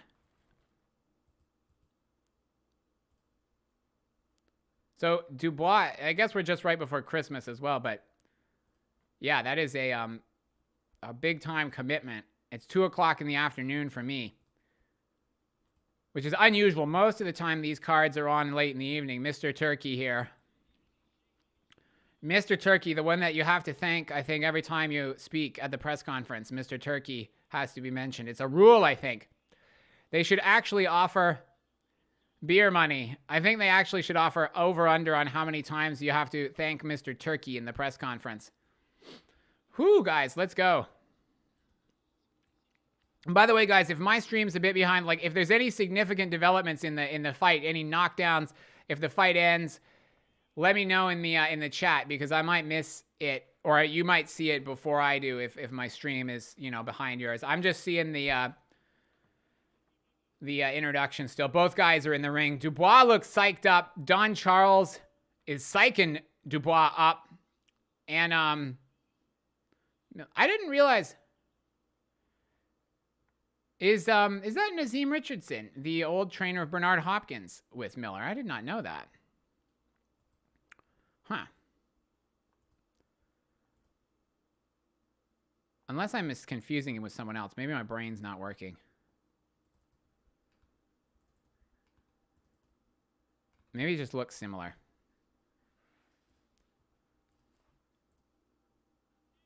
Miller got the... No, don't do that to me, John. If Miller gets the KO early, I will be really, really shocked. I think it's going to take him a couple of rounds just to catch Dubois, surely. Even if Miller wins, I cannot see him getting the KO early. But I'm more nervous about this one than I was at any point. Nazim Richardson died a few years back. Oh, I did not know that. R.I.P. Nazim Richardson. His trainer looks familiar. Okay, who is the trainer of... Why do I recognize... Okay, this is bad now. Who is the trainer of Miller then? Okay, I did not know that. R.I.P. Nazim Richardson. I did not know that. Well, at any rate, I don't know what... Ignore me then, guys. I don't obviously know what I'm talking about. Come on, Daniel. I actually thought that Daniel Dubois did a little bit better against Usyk than I was expecting him to do. I was not expecting him to do well at all. But actually lasting until the 8th round and potentially scoring a knockdown, I thought he did all right. Like, he wasn't close to winning apart from that knockdown. He was comprehensively outboxed for most of the fight.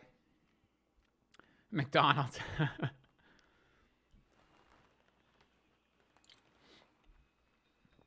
Come on, Daniel. But I want him to win on points, though, ideally. Although just a win is better than nothing. But ideally, I want Dubois to win on points. That would be the best possible outcome. Okay, guys. We are getting into it here. The fight is seconds away from starting. We are ready to go, guys. We are ready to go. Dubois is hyped up. All right, guys, here we go. Round 1. Hoping for Dubois on points for me. I know a lot of you guys have, some of you guys have money on Miller. I know a lot of people have bet on Miller because the odds pretty much shrank in half from what they were originally, plus 400 Miller. I do not want to see Miller winning this one. But what can you do? Let me know, guys, again, if anything super exciting happens. Wouldn't you know it, my stream dies as well just at the start of this fight. All right, we're back online. 2.5 minutes left. Dubois moving around well. I knew it, guys. I knew Daniel was going to win this one.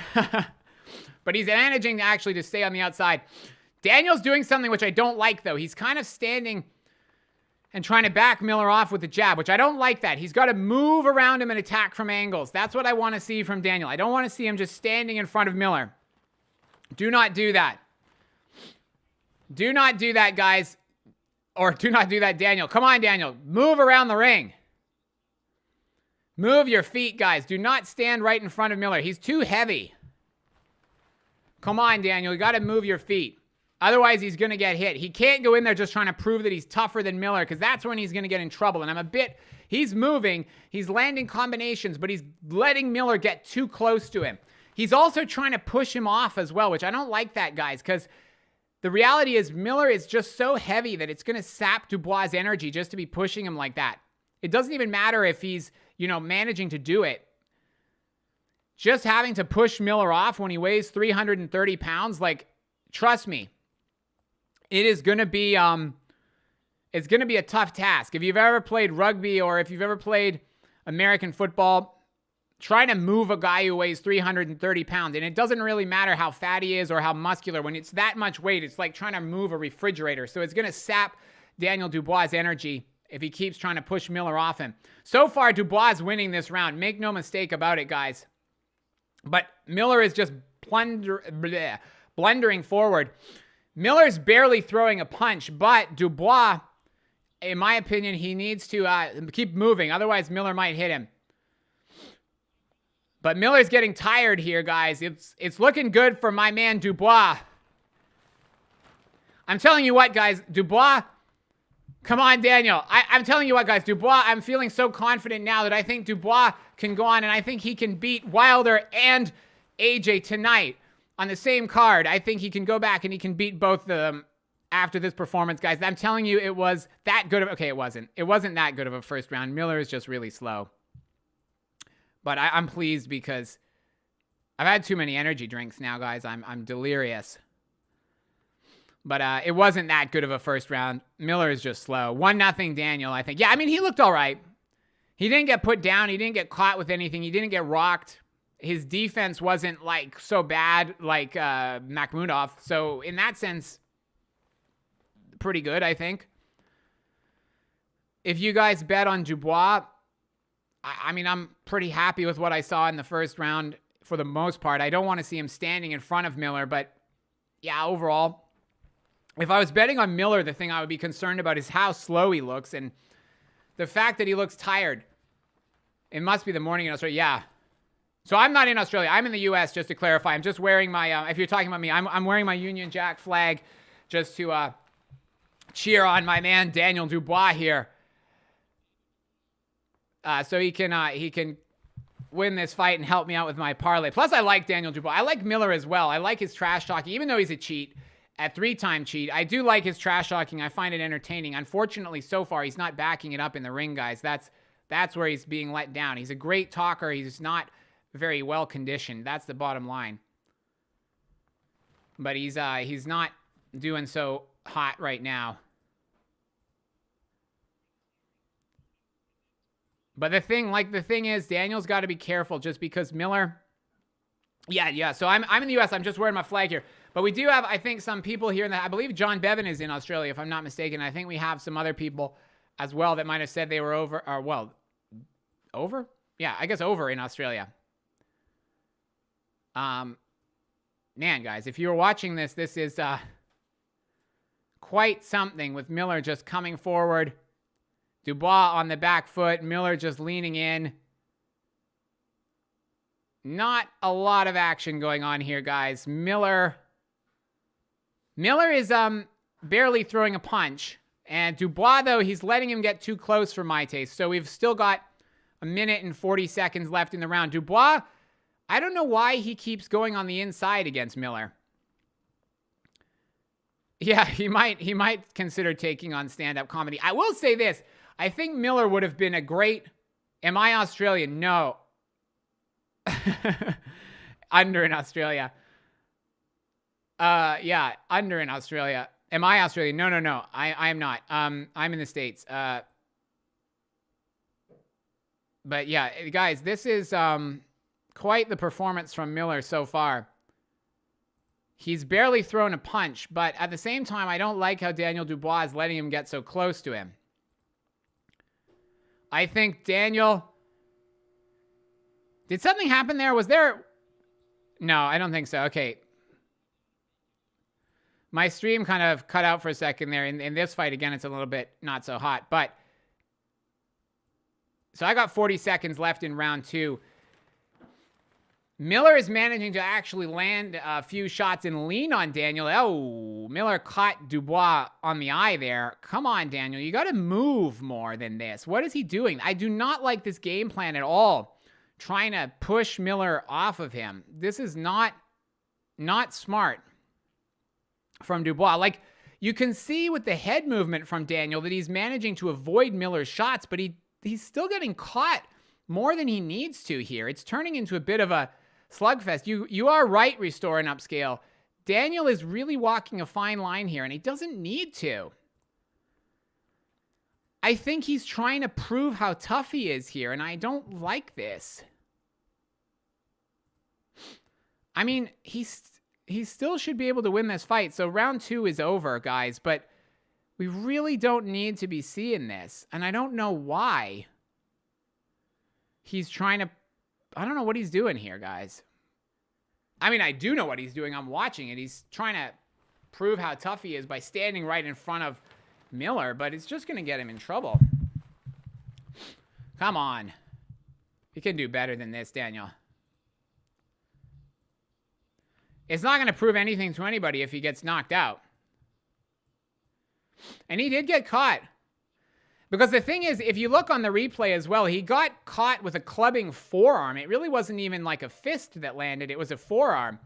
But Miller is so heavy-handed that even a forearm to the side of the head like Dubois took there, you can see Daniel breathing a bit heavier here.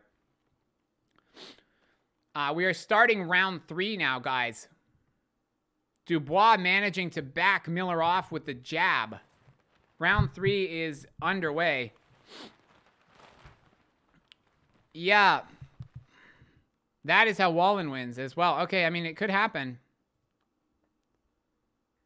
I'm not super impressed, guys, by what's happening from Dubois. Like, he's winning the fight on points. If it continues to go this way and he doesn't get knocked down, he'll win on points. But he doesn't need to be doing this, guys. He could comfortably win a points decision, in my opinion, if he wouldn't just stand right in front of Miller. This is tense. This is a tense performance. If Miller can keep the stamina up, then I should be good. But as long as he doesn't catch Daniel with something. Daniel is just, he's just too flat-footed here. He's just, why is he doing this? I said in my pre-fight prediction that I made Dubois a huge favorite, provided that he didn't try and stand directly in front of Miller and back him off with the punches. And that's exactly what he's doing. He's standing right in front of him. Oh, man, guys. Now he's still winning the fight, and he might still get the knockout. But in my opinion, he's just putting himself in needless jeopardy here. When he could just keep moving around the ring and not... I'm getting less confident in this fight going the distance. I will say that. It looks like I will say there's more of a chance of Dubois getting stopped here than there was at the beginning of the fight. I'd still favor Dubois, but yeah. But Miller, I mean, Miller is tiring out badly. Miller is tiring out badly. This has been a very sloppy performance. I don't think either guy has done well here or looked very good here so far. Like, Dubois' head movement is exceptionally better than Miller, but that's not really saying much because Miller is incredibly slow. Dubois just trying to be too macho. Man, this is very frustrating. Dubois is winning the fight, but it's really frustrating for me to watch this game plan. It's exactly what I said he shouldn't do. Not that he's watching my videos, but he should have been. He should have been watching my videos, guys, because this is not the game plan, in my opinion. Even if he wins the fight, and even if he wins it by knockout, this is not the game plan that he should have gone with, I don't think. Because it's given Miller a better chance to win the fight. It's allowed Miller to use the one attribute which he has, which is his size. It's almost like, to me, the opposite of taking away your opponent's weakness. It's like he's taking away your opponent's strength. He's accentuating his opponent's strength. He's giving Miller the very best chance to use his biggest asset, which is his size. And, gosh. Man, guys, this is very frustrating. Definitely not the game plan. So, Daniel's corner was telling him between the first and the second round not to go for the KO yet. They were saying, don't unload on Miller yet. But before the fight, Don Charles was really like psyching Dubois up. Like, Dubois was bouncing up and down, and Don Charles was really psyching him up and stuff. And my concern is they've gone in here with a really macho game plan because Dubois has been accused of being a quitter. And I feel like unnecessarily they are deciding to try and prove how tough he is by going toe-to-toe with Miller. And to me, that's exactly the opposite of what he needed to do. So we're at the start of round 4 now on my stream. Dubois is moving well. Miller's coming out with a little bit more swinging than he was in the last round, but Dubois is also looking a little bit faster. He's hitting Miller with the combinations. He's hitting Miller with the combinations, but this is just not what he needs to do. He needs to move. Ooh, what happened? Was there a knockdown there? Or no, is the referee... Again, my stream's cutting out, guys. This is not the fight I wanted to do it on. The referee had them breaking apart. Oh, no, I don't think there was a knockdown. I think they were just being broken up. Okay. Ooh, Dubois. Dubois hits Miller with the jab. Come on. Yeah, I wonder how long Miller is going to be able to take it, too. I'm becoming less and less confident in this one going the distance. I'm now leaning towards Dubois by KO because Miller is just looking really slow. But then Dubois is standing right in front of him. What is Dubois proving here? Like, say he goes toe-to-toe with Miller. You can see Frank Sanchez. Frank Warren in the front row.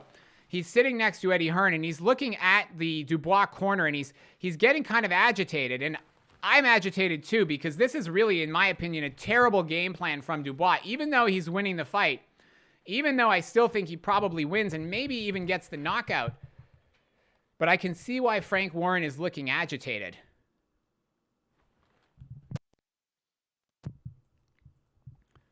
His man Dubois is not doing what we needed to see from him here.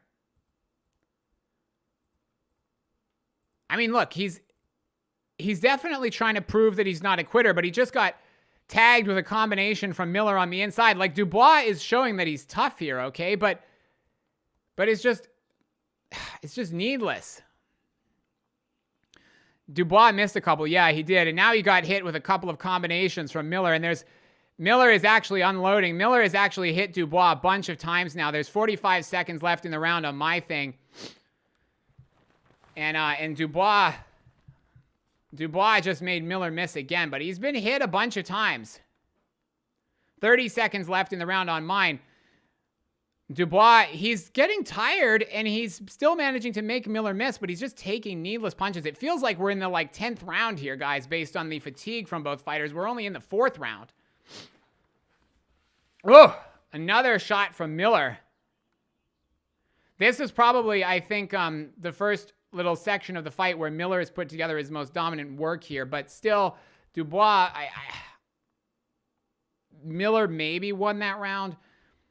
I would say at best, Dubois is down, or rather, at best, Miller has 1 round and Dubois has 3, I would say, at best. Maybe Dubois even up by 4. But I would say Dubois 3-1 at this point. What do you guys think in the chat? Let me know what you guys think in the chat. So frustrating to watch this one. I want to see what's going on in the corner for Dubois. They're showing us a replay, but I'd like to see what's going on in the corner here.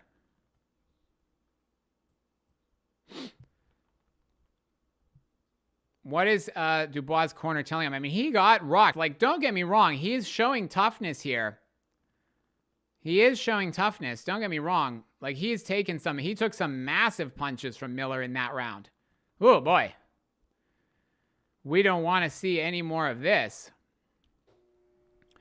Miller is a little bit like, truthfully, a little bit like Deontay Wilder in the sense that he has a very limited boxing ability relative to his elite heavyweight peers, but he is using his style effectively here against Dubois, but Dubois is also letting him do it as we get round 5 underway. So it feels to me like we're in about the 11th round with the fatigue, but actually we're only halfway through the fight here, guys. Whew, man. We need Dubois. Well, I need Dubois to win this one. I need Dubois to win this one. I know some of you guys have bet on Miller. Will Miller stop calling him a shrimp now? Yeah. Whew, boy. I don't know where they thought that they could punch Miller off of him like this. Like, he's too big. Maybe they couldn't find any sparring partners this size, but it's like trying to hit a refrigerator for 10 rounds. Like, I just don't know whose idea it was to stand directly in front of him. Man, Miller is just clubbing Dubois. This is Miller's round, I think, now. We're a minute and a half into the ground. Does Miller think he will have an opportunity to borrow brain cells after this? Yeah. Yeah, I mean, this is quite a spectacle as far as a slugfest. Like, both guys, honestly, I think both guys might collapse from exhaustion at some point. But I don't know. If this fight goes the distance, I will be impressed with both men. Both guys are showing a lot of toughness here. I have to be fair.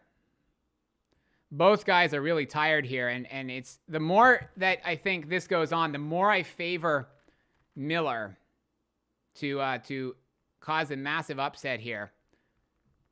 Go Miller, John Bevan. Yeah, no kidding. You are looking smarter and smarter with this bet.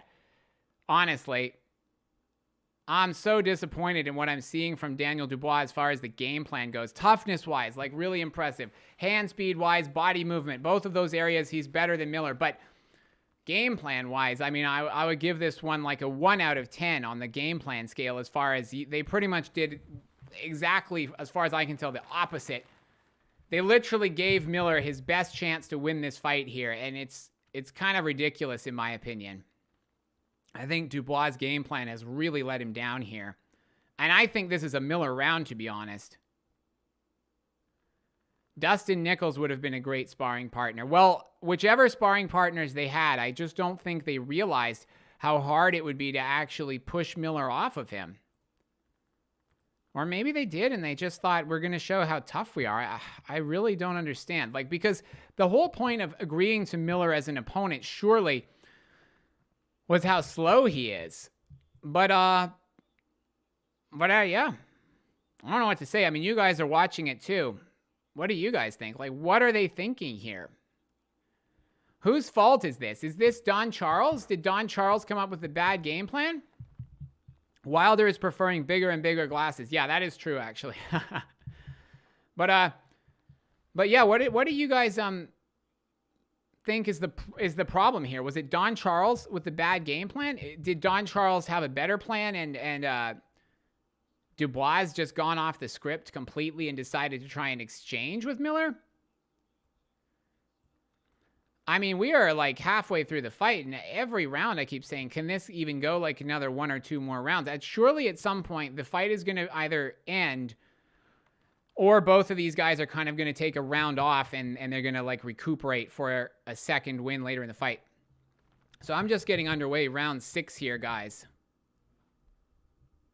Literally, because of the fatigue, any round could be the end of the fight, or the punch output might just slow down and they end up just, the fight ends up going to points. But honestly, whew, man. 2.5 minutes to go. Round number 6. Dubois got to do this for 6, 7, 8, 9, 10. 5 more rounds, guys. Miller's getting tired.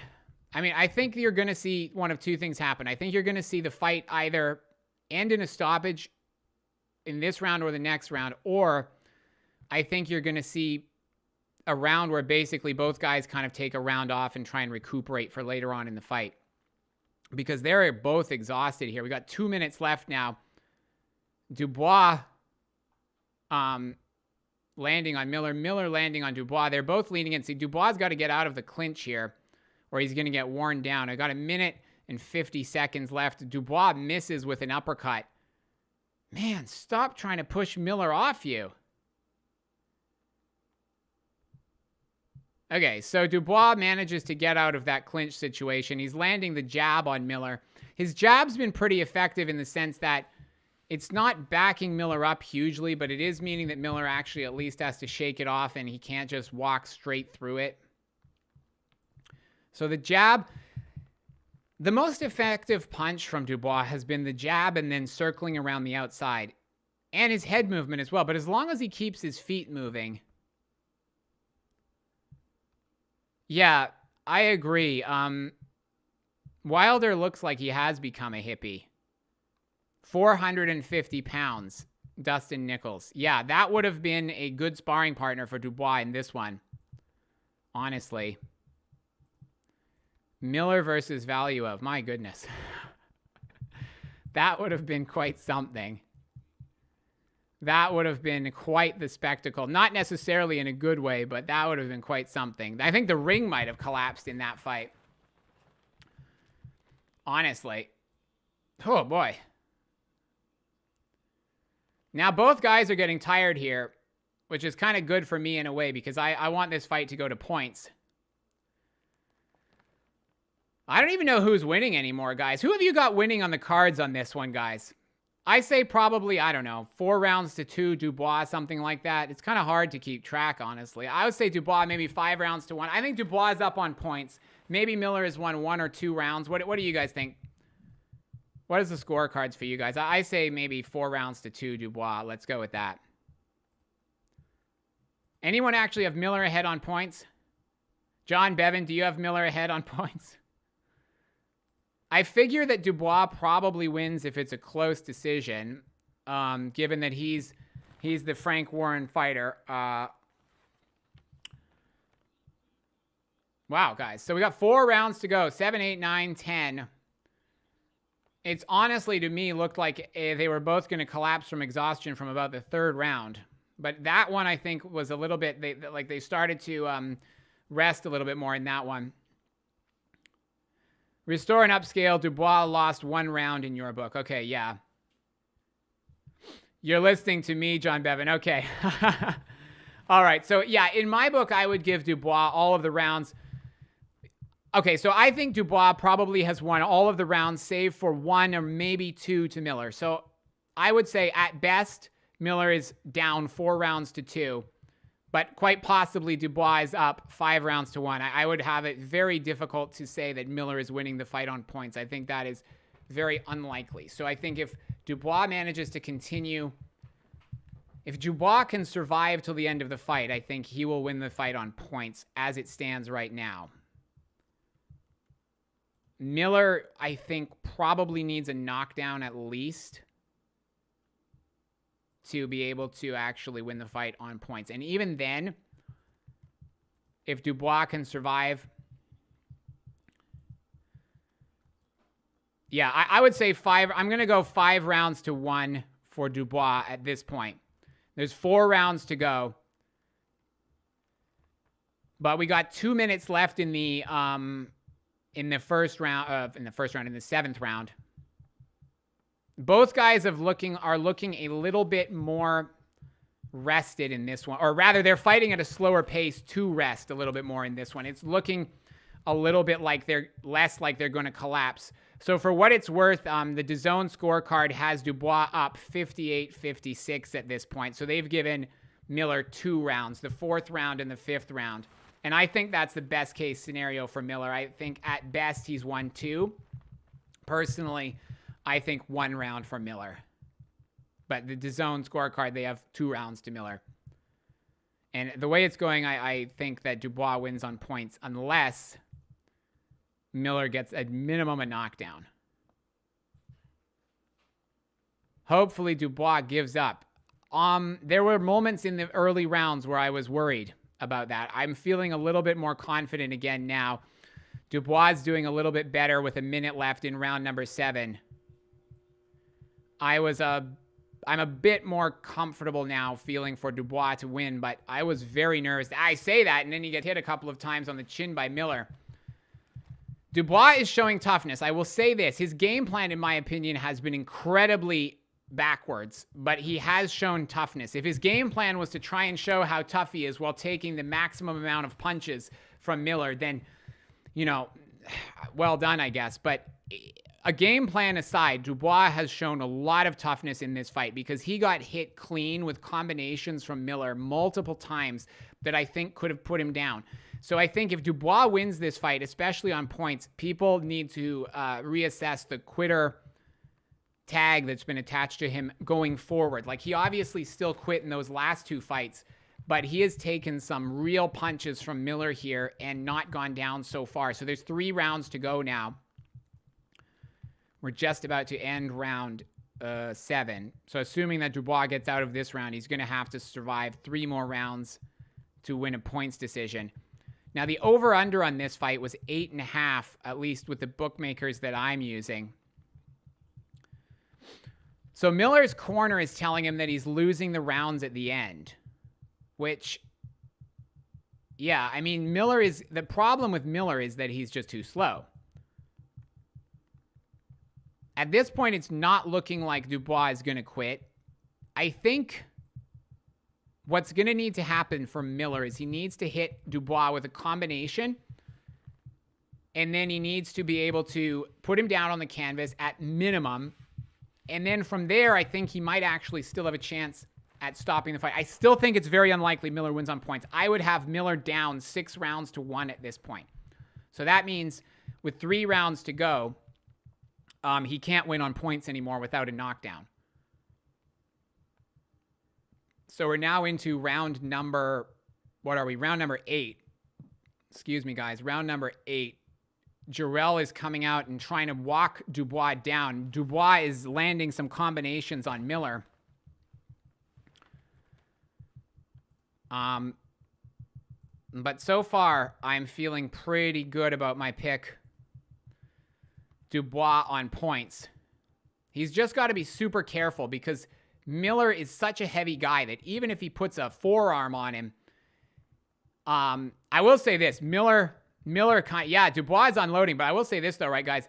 Miller pretty much has an iron chin, it looks like so far. Unless now he's down on the canvas, right? So I got 2 minutes left in round 8. So if Miller goes down, you guys, let me know in the chat. But so far, I've got 2 minutes left in the round, and Dubois is winning the round on the back foot, but he's not put Miller down or anything like that. At this point, the over-under, like I say, was 8.5 with my bookmakers. I avoided that, and I just went for Dubois to win outright and then also Dubois to win on points. So I'm kind of rooting for Miller to be able to last until the end of the fight now. We got 1.5 minutes left in the round. Like I say, Miller kind of has an iron chin seemingly here. But, I don't know. What can he do? Let's see.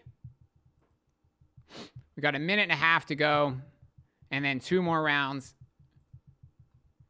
Like I say, Dubois so far seems to be being exceptionally tough and getting away with the game plan that, in my opinion, is totally the opposite of what he should have done.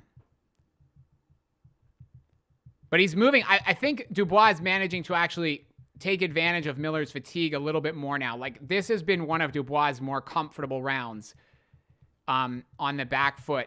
Miller is so tired that he's not managing to land as much now. And that's the key here, is that Dubois is still letting Miller get too close, but he is not actually managing to get any of his shots. Miller is not getting too many shots off just because he's so tired. So that's kind of where we are with this one. But it's really just a case now of, can Dubois finish Miller? Can Miller somehow catch Dubois? Because Miller needs the KO, I think. Now, I think even if Miller gets a knockdown, if Dubois survives to the end of the fight, Miller is probably going to lose a points decision. I have got Miller up, or Dubois up at this point by, if he wins, if this round goes to the end, then he's going to be up by 7 rounds, at least 6 rounds. So even with a knockdown, I think Dubois wins the fight. Even if Dubois goes down, as long as he gets back up. Oh, Dubois with a combination on Miller. Miller stays on his feet, though. Miller stays on his feet, and we're going to the corner. What does Don Charles have to say to Dubois in between the rounds? Miller's a tough man, though, guys. He is a tough man, and he's got an iron chin or a blubber chin. I don't know. One or the other. The reality is he's managing. Miller is a beat fanatic. How are you doing? I hope your bets are doing well. I'm still alive. I need Dubois to win this one for one of my parlays, well, 2 of my parlays. I need Dubois to win, but I'm still alive with 3 of my 4. I need Dubois to win this one, and then I need Dubois to win on points would be ideal. But even just a Dubois win would keep 2 of my 3 alive so far. I'm feeling pretty good about Dubois to win now. I kind of just need Miller to stay on his feet, ideally, for that third parlay to work out. So I'm kind of now rooting for Miller to be able to stay on his feet for 2 more rounds. But it's looking like Dubois is trying to go for the knockout here. If Miller goes down, though, I think there's a very good possibility that he still gets back to his feet. Did Bivol fight already? No. Kabayel got the upset, yeah. And Makhmudov looked terrible as well, like 0 movement. He stood with his feet like just flat, and he got unloaded with combinations from Kabayel, and there was just no movement at all. Like, I think Makhmudov just didn't respect Kabayel's power in the slightest. I think he just literally walked forward with his chin sticking up in the air, and he just thought, I'm going to walk right through this guy. And he got lit up with combinations, still didn't use any defense at all. He just, I don't know what he was thinking, but yeah, Kabayel got the upset. I was surprised. I didn't go for that one. Don't you dare lost this match to Miller. So as what I can see, guys, I'm 1:45 left in round number 9. And Dubois is still looking comfortably ahead here. So as long as he hasn't just gone down or something, I'm looking all right. Dubois is looking pretty good, though, so far to win this fight, as long as he can now survive. Unless there's a horrible robbery, Dubois wins this one comfortably on points, unless it goes to the end. So I do think he should just get on his bike now, get on the back foot, and run around the ring. I don't think he probably will, but that's what he should do, in my opinion. But Miller, like, the thing with Miller is he's just like a brick wall in terms of, like, his eyes all swollen up as well, but he's just, and Dubois is just landing jabs at will now. But Miller, I mean, Miller is tough. So you ruined event parlays. No, so I was okay with my event parlays because I only bet the over-under on that one. So it was a 4th round knockout. So I had just bet the under 5.5 on that one, actually. So I was okay. I didn't actually bet on Makhmudov to win, which luckily I didn't. So my parlays were all right. The only parlay I've lost is I bet both ways on the Frank Sanchez. So I bet the exact same parlay, but with the over and the under on the Frank Sanchez. That ended up going to the over 5.5. Yeah, most people were picking Miller. Miller missed so many punches, yeah. I was worried, Beat Fanatic, earlier on in this one, honestly, about Dubois because he was standing and trading with Miller, and it was looking like he might go down at one point. And he didn't. Okay, come on, Miller now. I'm rooting for Miller to stay up for one more round. Oh, he may ruin your parlay, John Kelso. Okay. So what do you need to happen? You need Dubois. You need Dubois to win this one, right?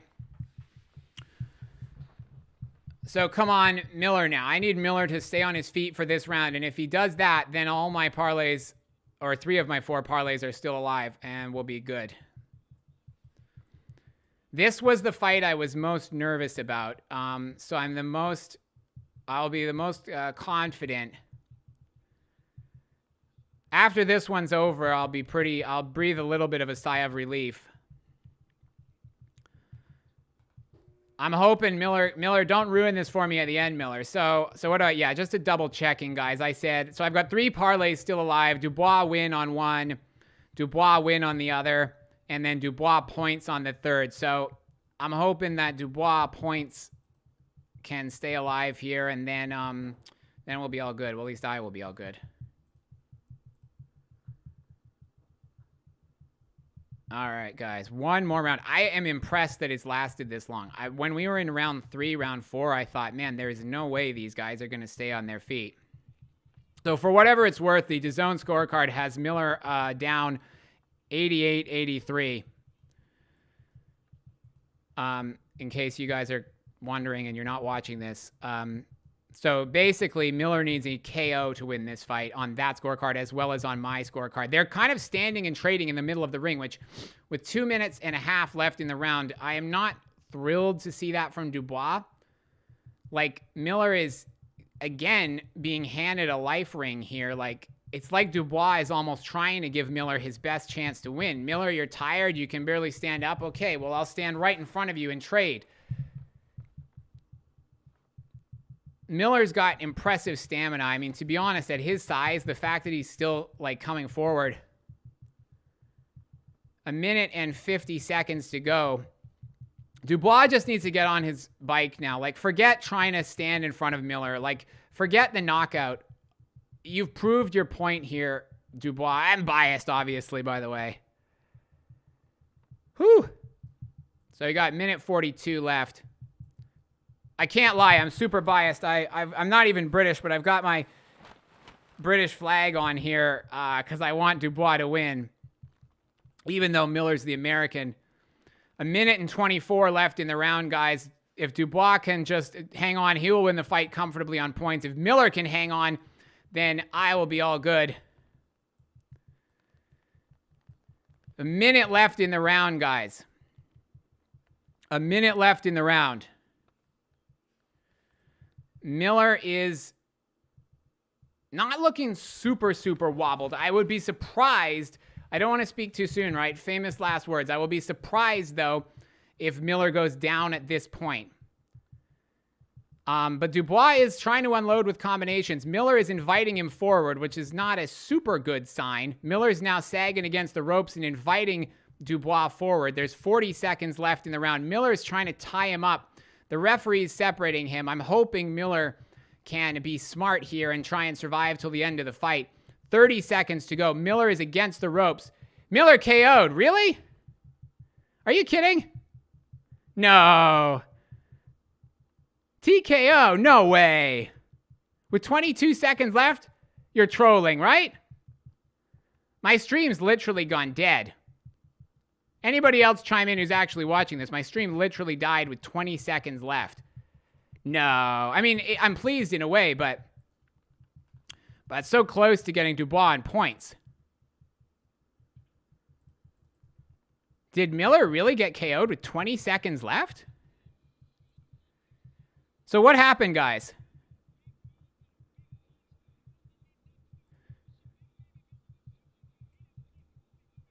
So what happened? I literally turned it back on, guys. I thought it was a terrible game plan, by the way. So did Dubois win by KO? Wow. Wow, okay.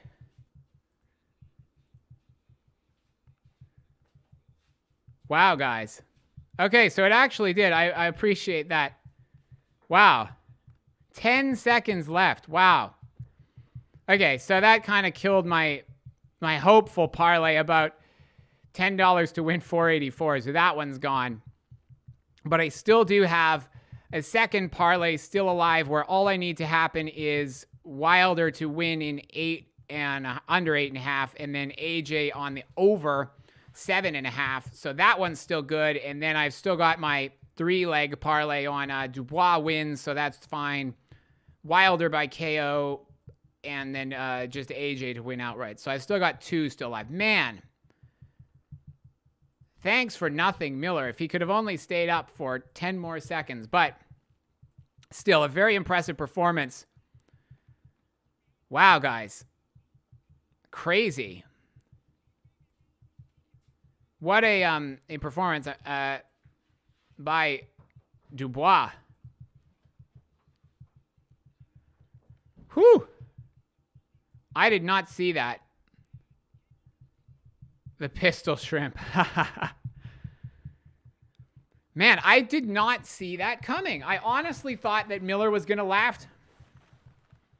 That's why you go with the money line. Yeah, you told me that before the fight, Beat Fanatic. So yeah, you were right, because my 2 parlays that had Dubois on the money line are still alive, and my prediction of Dubois points is now ruined. So I did call the fight correctly for whatever that's worth, but I have to say I was a little bit more nervous. Yeah, I'm happy for Dubois as well, restoring upscale. I wanted him to win. I was more nervous watching this one than I expected to be. Like, I was thinking in the 3rd and 4th round that Miller had a real chance at the knockout. And I think he did, honestly. Like, I do think he actually did have a legitimate chance to get the knockout at that point. So it's a real animal? It vaporizes water with its claw. Is it an actual animal? Let me look this up. The pistol shrimp. Oh, wow. Okay.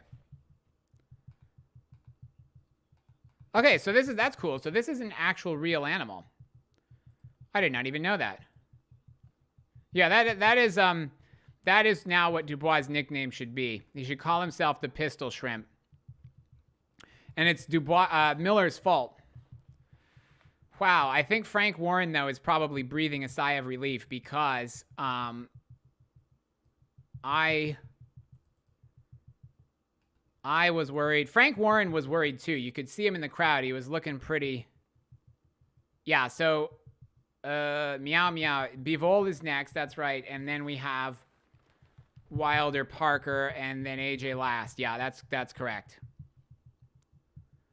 Whew. If anybody actually bet on the KO 10 for Dubois, then good job. I apologize for everybody who did bet on Miller. Like, I predicted Dubois to win, but during the fight I was sweating quite a bit more than I intended to be. I said Dubois should win comfortably. I think Frank Warren secretly, he's pretty stressed out. He's pretty, like, I think he's relieved. I was not a fan of that game plan at all, guys. Bivol, unanimous decision. Wilder, KO. Joshua, unanimous decision. Yeah, I'm fine with that. So on my parlay that I just lost, where I had Dubois points, I also had Bivol points, so that doesn't matter. On my other 2, I have ignored the Bivol one, so yeah, that would be fine with me, those outcomes. Bivol, UD, Wilder, KO, Joshua, UD. I think some people are going to consider this Bivol to win, Wilder, KO. Just catching up on some of the comments, guys. Bivol to win, Wilder, KO. Yeah, I mean, Miller was a cheat. There's no doubt about it, right? I wouldn't rule out Frank putting on Dubois against Zhang. Yeah, that is a good point. That's an interesting one, because Zhang needs an opponent. How's it going, Roy Munson? Miller won't be cocky towards Dubois now. No, he won't. Miller should be a Miller should probably be a commentator, I think, from now on. And I think he'd do a good job as a commentator. I don't think that Miller is, yeah, Miller needs to lose a lot of weight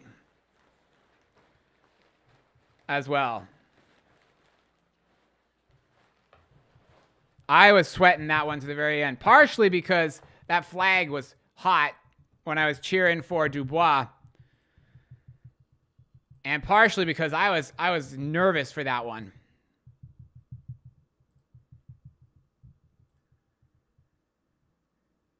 Parker can beat Wilder.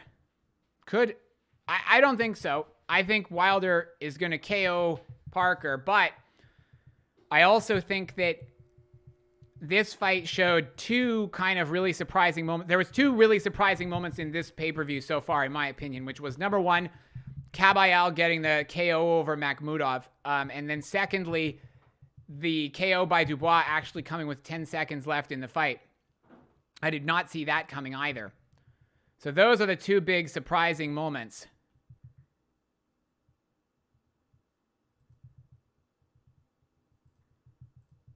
But, guys, I really do not see Parker winning, but maybe I'll be wrong. Yeah, so I see him against Zhang as being a favorite as well. My big concern, I'll be honest, after seeing this fight from Daniel was the game plan. In my opinion, now, if you guys don't agree, I mean, look, he did get the KO victory. But in my opinion, he put himself in very needless danger of losing this fight as well. Like, there was moments in the earlier rounds, 3, round 4, where I was really, really sweating, and I thought Miller might actually have a chance to get the KO. So for my money, the game plan from Dubois was very, very bad. So my concern is, what game plan will they have against Zhang if that fight happens? Too many ducking Jai Opetaia. Yeah, well, I can see why after this performance he got the KO in 1 round, but I would like to see some of those fights actually happen. The concern I have is that a lot of the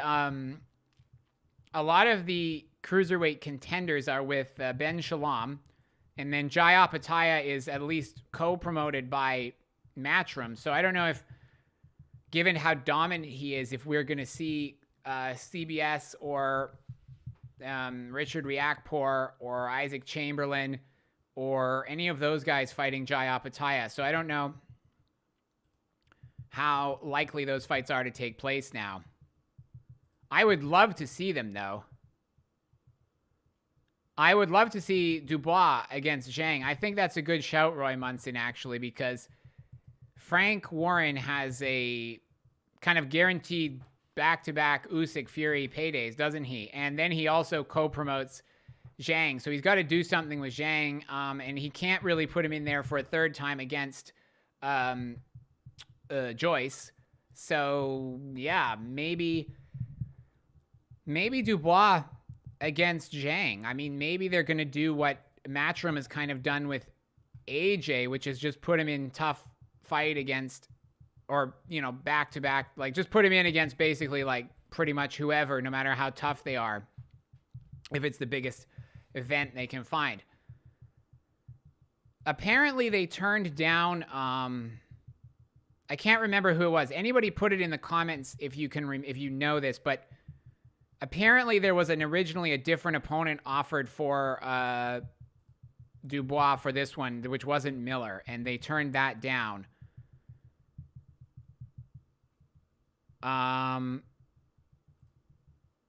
But apparently, yeah, I don't remember who it was. If anybody knows who that was, basically, who the alternative opponent was originally offered for Dubois, I don't remember. I don't think Lyndon Arthur has hardly any chance of beating Bivol. I'll say that.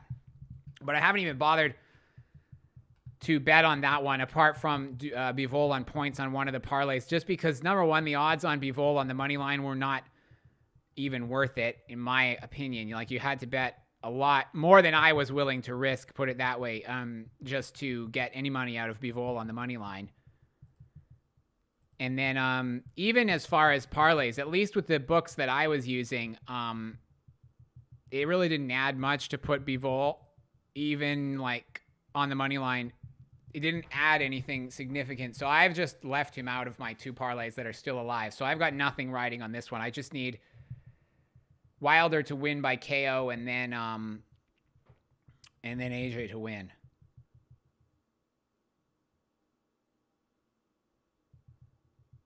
Stand and bang king. Yeah.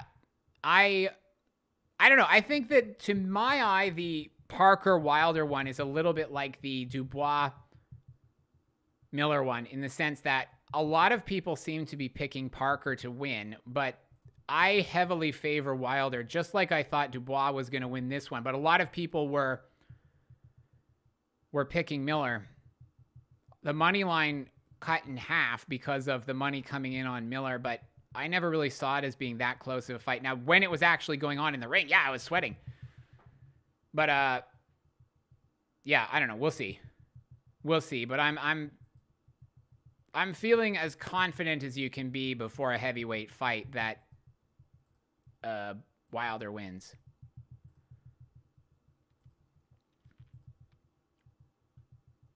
The thing about Parker, if he wins, I don't know, what does he do? Is he go for an AJ rematch, I guess? Because, I mean, he's not going to fight Fury. Number 1, because Fury's tied up with Usyk. And number 2, because they're best friends or good friends. So that fight's not going to happen. So I guess Parker could go for Usyk. But again, he can't because there's 2 fights with Fury. So where does he go? If he did beat Wilder, does he fight AJ again? Does he try and go for Zhang maybe? I don't know. I don't really see how he gets it done because Wilder has a good chin, in my opinion. Like, he got up from Fury.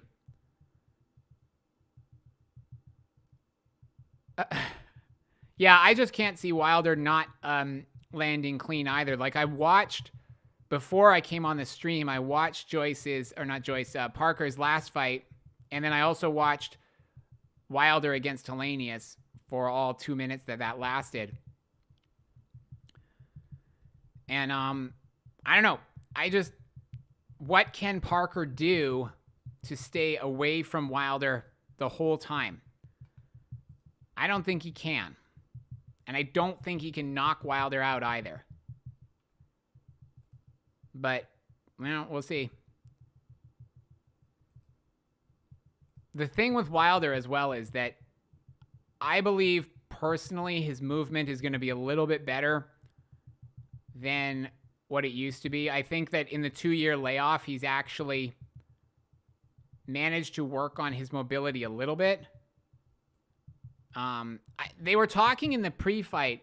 Yeah, it's going to be difficult for Parker. I agree. Now, they were talking in the pre-fight coverage, basically, that that Parker, I think Andy Lee said something like, we're going to fight fire with fire, which to me is a very, very dumb thing to do against Wilder if they're planning to exchange. But if they mean that they're going to fight on the inside, Wilder hasn't really proven that he can deal with the inside fighting game plan, I don't think. But equally, Parker doesn't have the physical tools that Fury did. So I think that's the problem. I don't think Parker can do it on the inside, and I don't think he can do it on the outside, and I don't think he can KO Wilder either, because I think even if he does somehow connect and get a knockdown, Wilder got knocked down multiple times by Fury before he got KO'd, and Fury is probably going to be a harder puncher than Wilder. Yeah, Wilder's speed is not talked about enough, and to me, he looked really good at the open workouts. Like, his mobility was good, and he actually worked up the most sweat out of any of the guys. Like, him and Dubois were the ones who actually did the most work at the open workout. Wilder was in there, like, properly moving around the ring and hitting the pads. And actually, like, I thought his movement looked pretty good, honestly. The other problem I think that Parker has is the lack of reach. Because, like, the same thing that Luis Ortiz had. Luis Ortiz just got caught on the end of the jab, and then that allowed Wilder to find his range, and then bang, it was over. Wilder is at his optimum weight. Wilder's at his optimum weight. Yeah. I think that, personally, I think that Wilder is better at this weight. I think that against Fury, the extra weight probably helped him a little bit. I would have maybe liked to have seen Wilder add a little bit of strength to his legs, personally. But I do, in terms of for the Fury fight. But for this one, I think Wilder being lean actually helps him, especially if Parker's going to move around the outside.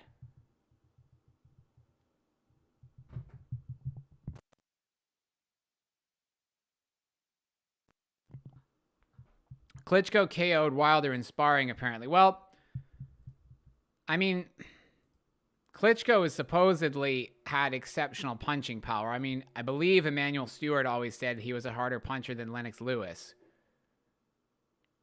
So, I'm assuming Klitschko is probably also a harder puncher than Tyson Fury. I would guess.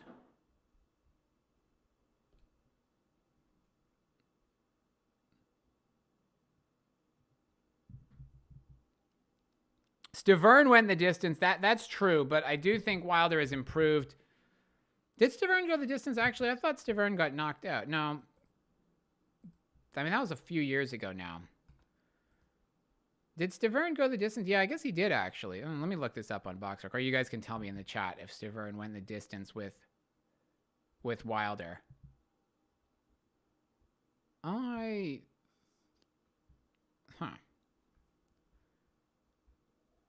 Now, Stavern, the thing with Stavern is his career has really kind of gone downhill since then. I think there was 2 fights, wasn't there? There was 2 Stavern fights. And, oh, yeah, and then he, yeah, that's right. Okay, so he got the KO in the second fight. Yeah, that's right, because I was pretty sure I remembered Stavern getting knocked out. And he did get knocked out. That's true. He KO'd him in the first round in the rematch. Wilder has been one of the better managed fighters, I will say, in the sense that they really managed to make the most of his limited skill set by matching him very smartly. Where they went wrong was they put him against Tyson Fury when they thought Fury was washed up, I think. All right, guys.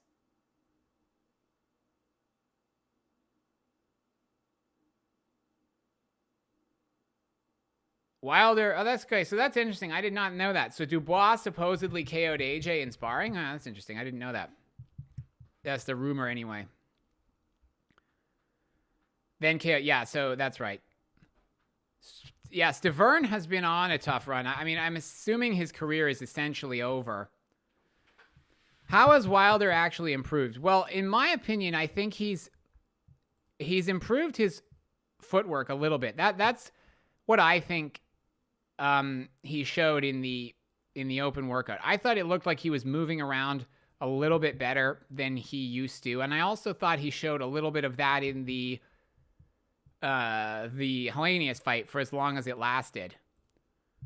And I also think that with Malik Scott in his corner, he has a simple but effective game plan, which I think is going to be difficult for anybody to deal with, which is basically let people walk in on him, just stay disciplined, and then hit them with the jab, with the right hand with the jab, and then try and just get them out of there, as long as Wilder doesn't really put himself in danger in the process. I think Malik Scott, as much as I don't like what he did to Mark Breland,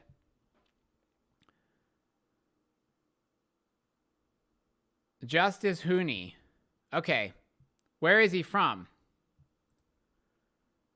I'll have to see about that. I'm not familiar with him. Let me have a look. An Australian boxer. Okay. Let's see. So, by the way, guys, we've got Bivol coming up next. I'm assuming it's going to be a little bit longer of a wait for this one.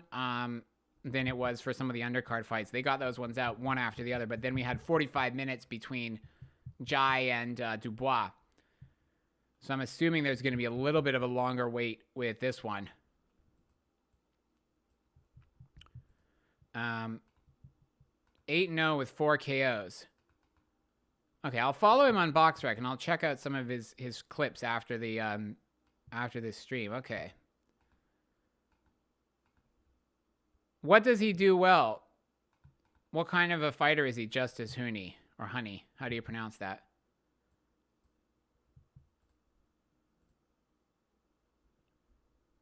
He's a better version of Parker mixed with Jai Opetaia. Okay, interesting. That's interesting. Okay. Because I like Opetaia a lot, but the problem I think Opetaia will have is he's going to be a little bit small at heavyweight. You won a sizable bet on Hooney by decision from Australia. Okay. Best Australian heavyweight prospect. Okay, I'm not familiar with him, so I've followed him on BoxRec. So thank you for the shout, guys. For the tip, rather. I will take a look at him after this is over.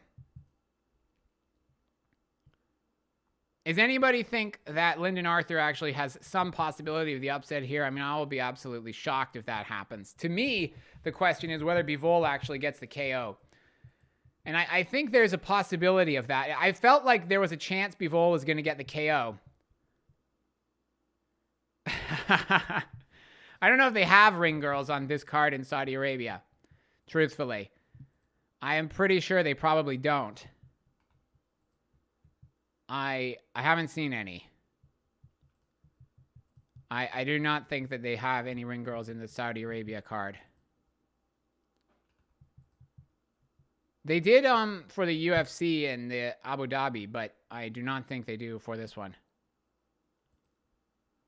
Who thinks Bivol can actually get the KO? Because I was interested in maybe placing a bet on Bivol by KO after I saw the way he performed against Zorro, because I think that in the beginning he was actually hitting Zorro, but the problem is Zorro is way bigger than Bivol, and so I think that, you know, the weight probably helped him stay up a little bit, but I don't think that Lyndon Arthur is going to be able to stand up to Bivol if Bivol just tries to walk through him like Anthony Yard did. But then I looked and saw that Bivol hasn't had a KO victory since 2018.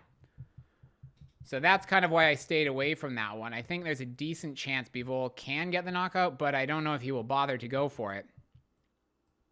He also said in one of his interviews before the fight that he enjoys basically winning the fight by breaking his opponent down tactically. So it doesn't sound like he's necessarily trying to go out and blast him out anyway. So I'm not super, well, I wasn't confident enough to pick Bivol by KO. But I think there's a possibility that that happens.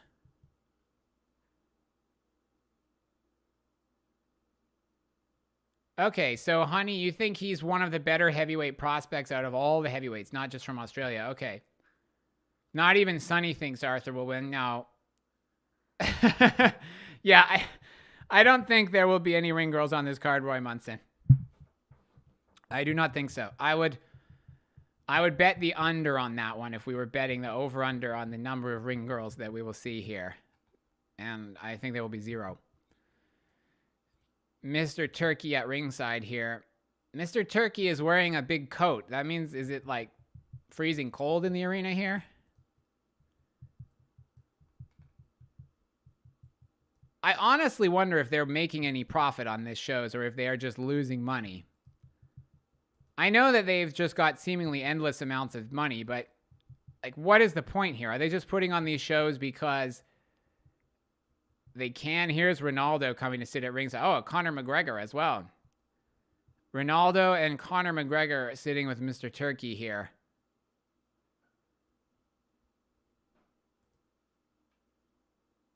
Yeah, I agree. I don't want to see Opetaia move up. Arthur has a really good jab.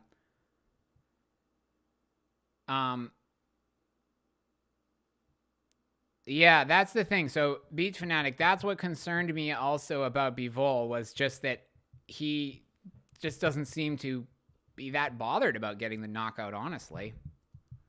Opetaia, I was pretty confident. Like, I I bet the under on that one, 5.5 rounds, pretty confidently, and I was right.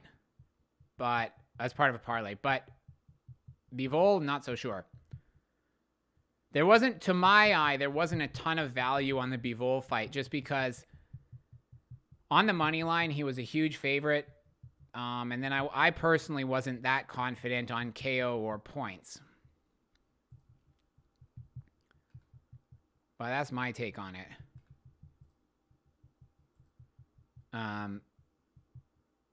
Opetaia might dominate heavyweight. I mean, Usyk's not doing too bad, is he? That is true.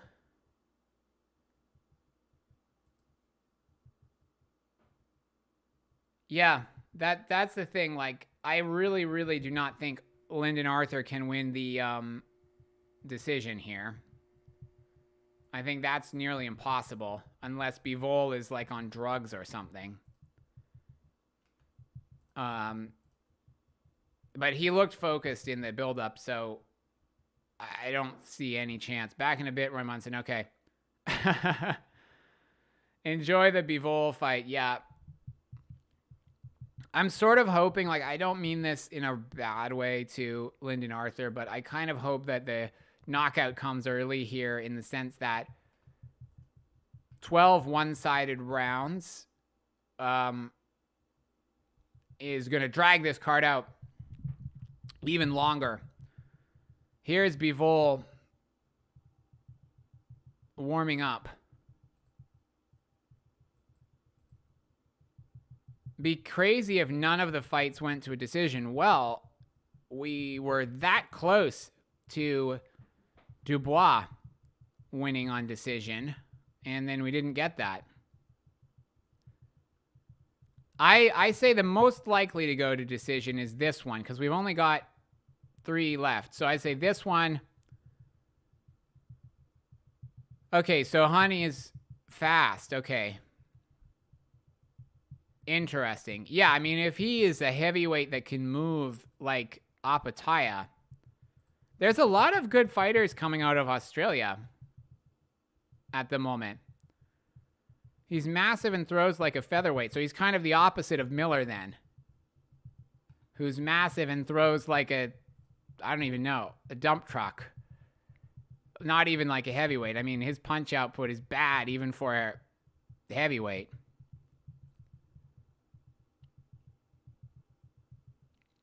But you guys, he sticks and moves well. Okay.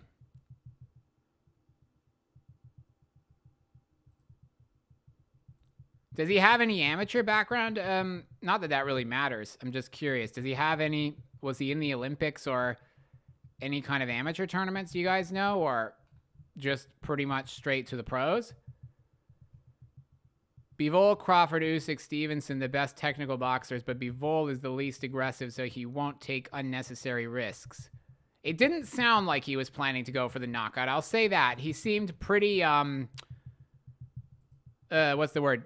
Comfortable, just not making, he didn't make any bold predictions that I saw that he was going to blast Lyndon Arthur out of there, number one. And number two, I did actually hear him say that he was going to basically take his time and dissect him tactically. Okay, so he lost to Jalolov in the qualifier, his last amateur bout. Well, Jalolov is good.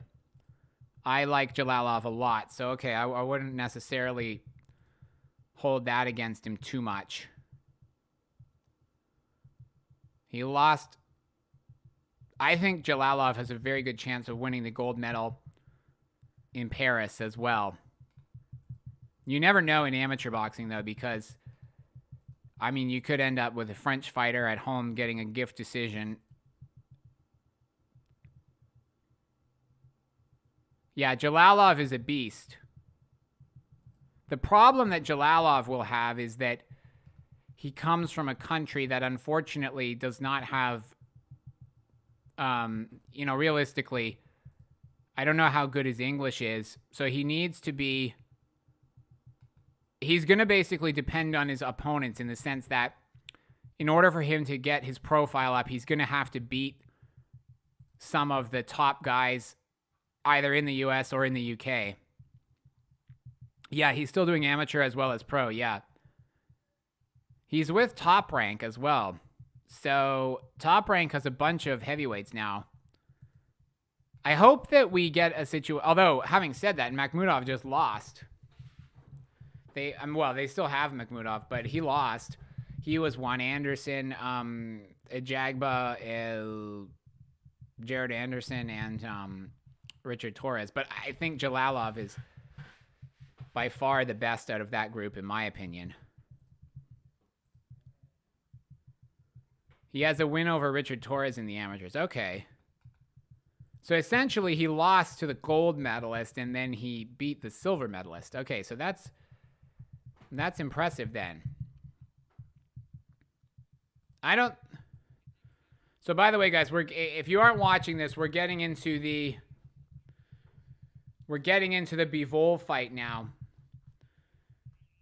Bivol, just my opinion, I don't think Bivol really cares whether he gets the knockout or not in this one. I mean, I'm sure he would take it if he did, but I don't think he's really like that bothered about it. I think Bivol is going to be very happy to get a points decision here. Jalalov beat Torres. Yeah, that's I remember that was in the gold medal final, if I'm not mistaken. I remember watching that in the Olympics, though. That wasn't the semifinal, I don't think. It was the gold medal final.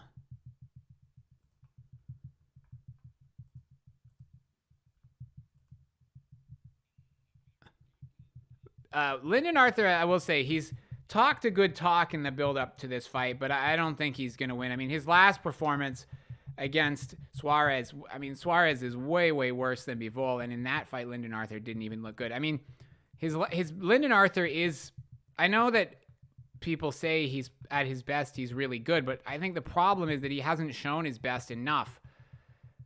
His best win was the first fight against Anthony Yard, I think, and unfortunately, then he lost the rematch to that one very one-sidedly. He got blasted out. So, it looks like Israel Adesanya is there as well. Interesting. This is all the celebrities are here at ringside with Mr. Turkey. I do think, honestly, that's part of it, though, right? Like, I think it's honestly a little bit of a case of, like, buying friends in a way. Like, we pay as much money as possible, and you almost get these celebrities to come out to your event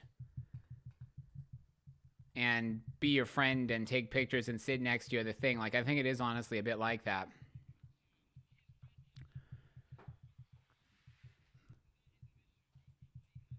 But yeah, guys, I don't know.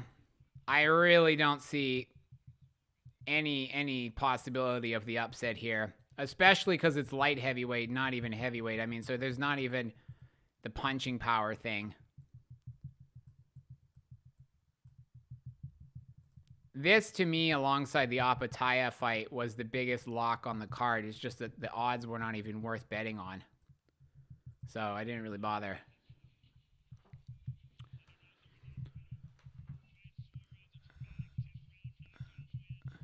Technically, I suppose... for what it's worth, and I don't respectfully think it's worth that much, but Arthur does have a world title.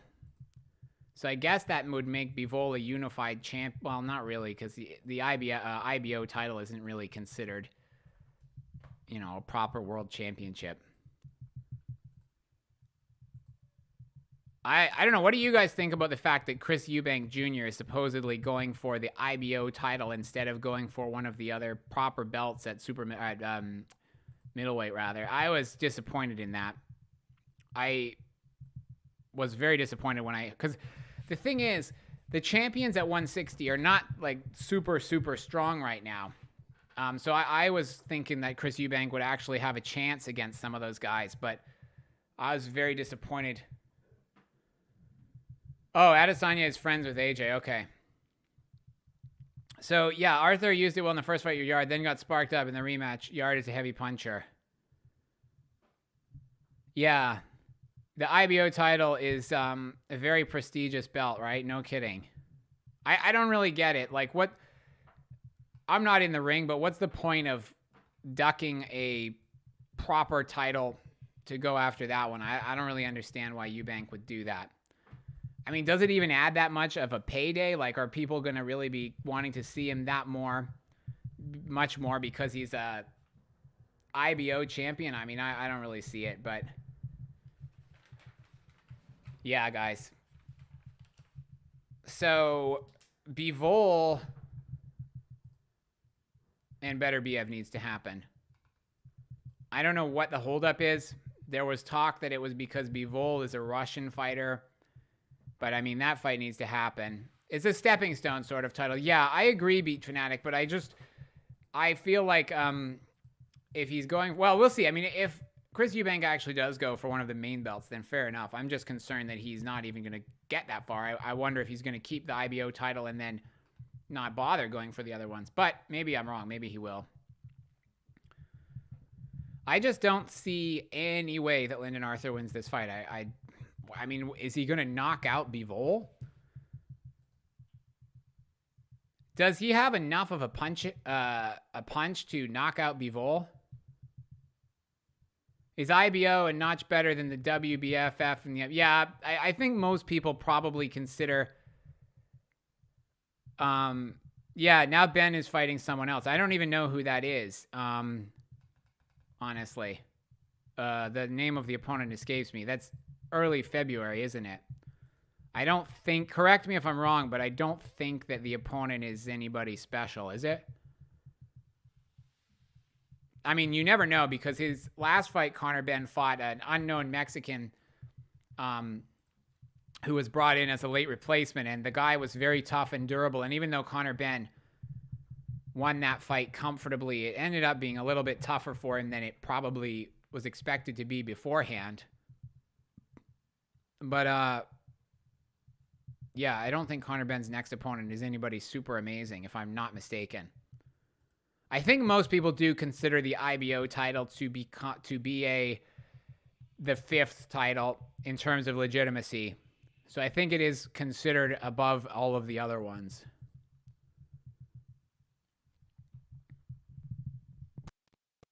Does Lyndon Arthur have enough of a punch to somehow hurt Bivol if he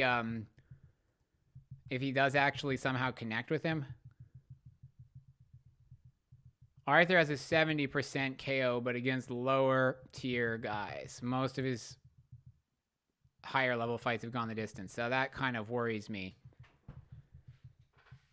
Yeah, so the IBO is the same thing around the time Eubank Sr. was fighting. Yeah, that's kind of what I was thinking. Maybe that's they're kind of looking to do the same deal, basically, which is take the IBO title and try and basically promote it like a bigger belt until they can maybe turn the perception of it into being a legitimate world title alongside the other. I mean, because maybe what boxing needs, right, is it needs more belts. So we need a big sanctioning body. I think personally we're going to start to see a shift away from the belts being the main thing. I think you're going to start to see a lot of the fighters, especially maybe in the 135, 140 pound weight divisions where there's a lot of big stars, potentially prioritizing the matchups over the belts. Like, I think, Devin Haney, for example, vacated his belts to move up, and he might potentially vacate that belt to move up again to 147. I think fans know in general who the best guys are in a given weight division. I think even without belts, in my opinion, there is an argument that fights could be made easier without some of the... I mean, to be honest, from the point of view of the fighters, if you hold 4 different belts and you're paying a fortune in sanctioning fees and you're a big star, maybe it does make more sense to just, for instance, Jai Opetaia still holds the Ring Magazine belt, right? Tyson Fury only held the Ring Magazine belt when he fought Wilder the first time, and then he went into the second fight with Wilder with just the ring belt, right?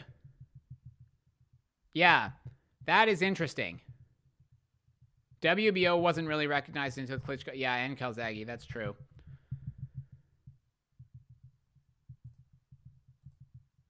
That is true.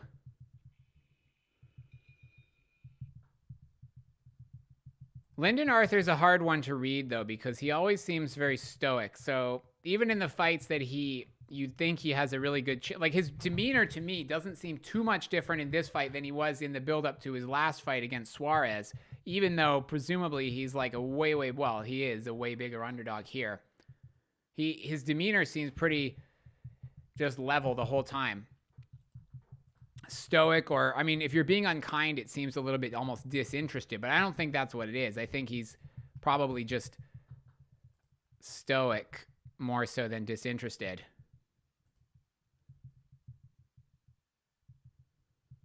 But, let's go anyway, guys. We're getting ready for the start of this one. Surely Bivol is going to win this one pretty comfortably. I think the only question is how many rounds. So it's a 12-rounder, this one. And the only question to me, or the biggest question to me, is whether it actually goes the distance or whether it stops. Yeah, see, this is the problem, right? We need to actually just... to be honest, I would be fine with just the Ring Magazine belt. Like, I was not too upset with Jai vacating that title because everybody knows that he's considered to be the main man at cruiserweight, for instance, and he's fine with just the Ring Magazine belt, which I don't believe the Ring has a sanctioning fees either. So I think it's fine. Bivol only has the WBA, right? Better BF has the other three.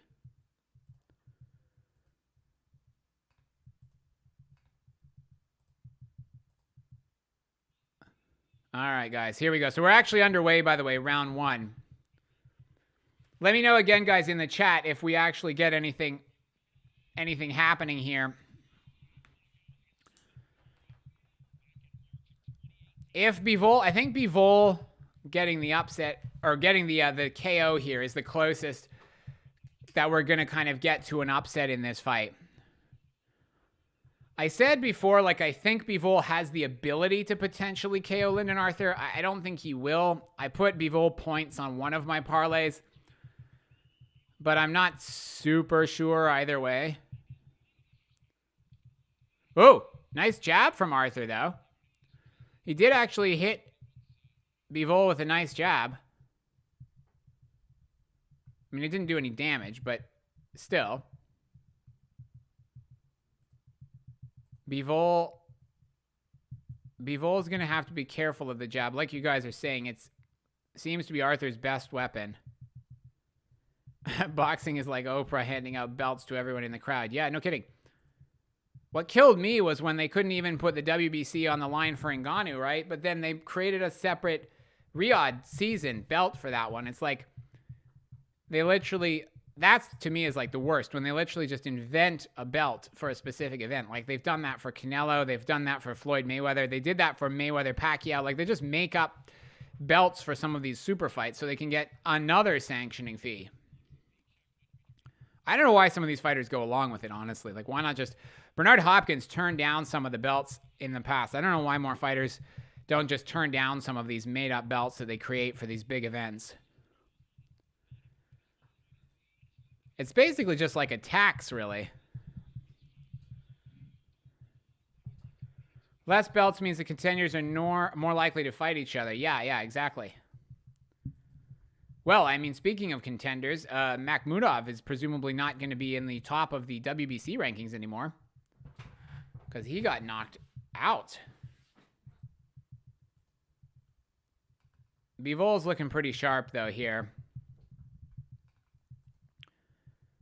Not a lot. Lyndon Arthur's jab looks all right, but other than that, Bivol's looking pretty comfortable, I think. Like I say, guys, let me know in the chat if anything major happens and we get some sort of a knockdown. But I think Bivol is going to be absolutely fine here.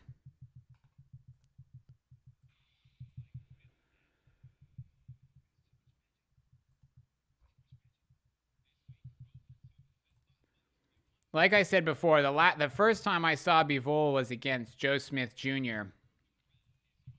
And I thought right then, that he had a very good chance of beating Beterbiev, and I still think he probably does.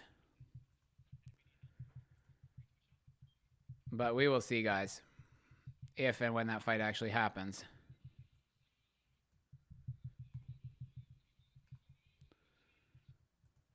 Lyndon Arthur, I don't know. He's just... Bivol is looking aggressive. You think he wants to stop it? Yeah, I do too, actually. He looked aggressive early, if I remember correctly, against Zorro, but the problem with Zorro was he's really big, which Lyndon Arthur is not, I don't think, as durable as Zorro Ramirez is. I mean, Zorro could fight at heavyweight, and Lyndon Arthur probably could cut down to super middleweight.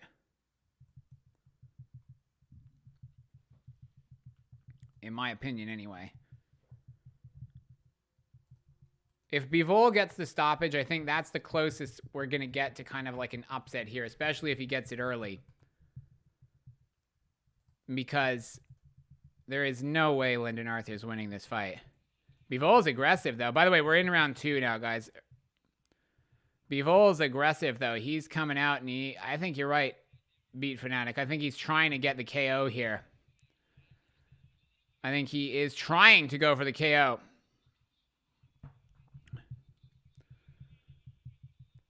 Bivol's just walking Arthur down.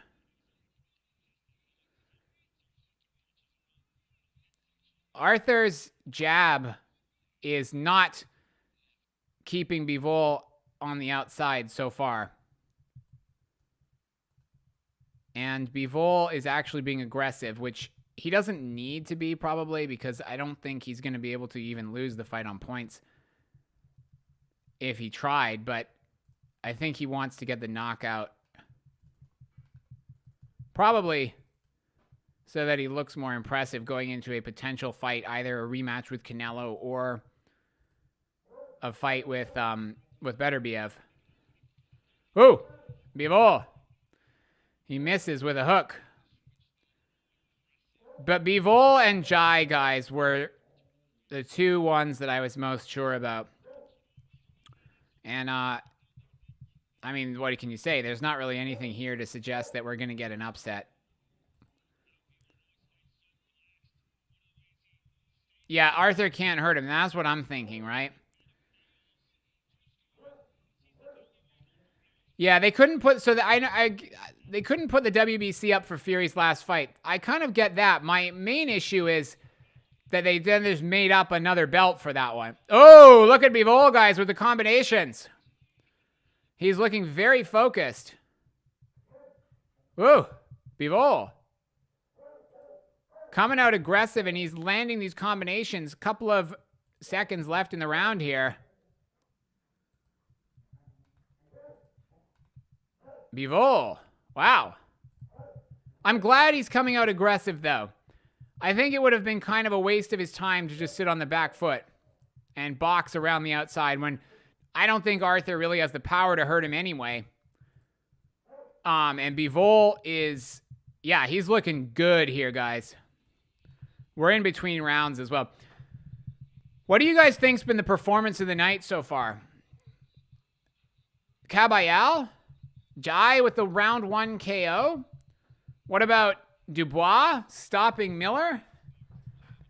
I mean, even this one here, just because of how focused and clinical Bivol looks. Bivol is going to get the KO if he keeps up the pressure. Yeah, I agree. The over-under for this one was 10.5. And I think it is looking like a Bivol KO. Yeah, exactly. The BMF title. Well, we can maybe have the WBC BMF title, and then we can get the IBO BMF title and the IBF BMF title. Maybe boxing can bring that in as well. Makhmudov was a minus 1,000 favorite. Yeah, okay.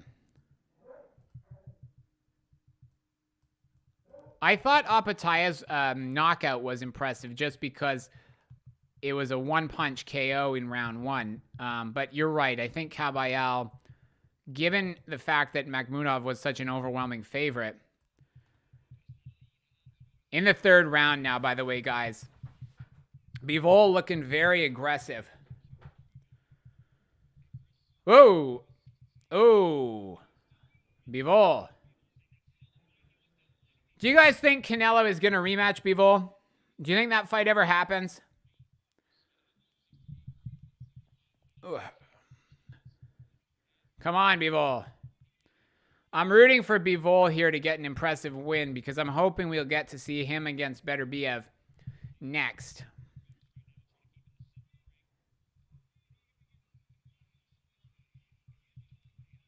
Oh, Bivol, combination. Bivol is putting on a pretty dominant performance. Dubois was the most impressive. Yeah, Kabayel, that was impressive. It's going to be really, really interesting to see Kabayel's next fight because I thought he looked really good, but I also thought Makhmudov looked really, really bad. He just got lit up with combinations. It's like somebody told Makhmudov that it was illegal to try and get out of the way of punches, honestly.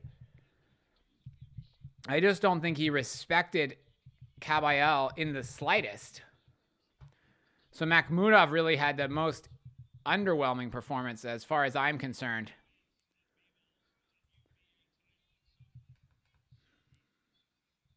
Bivol, guys, is just looking pretty sharp here.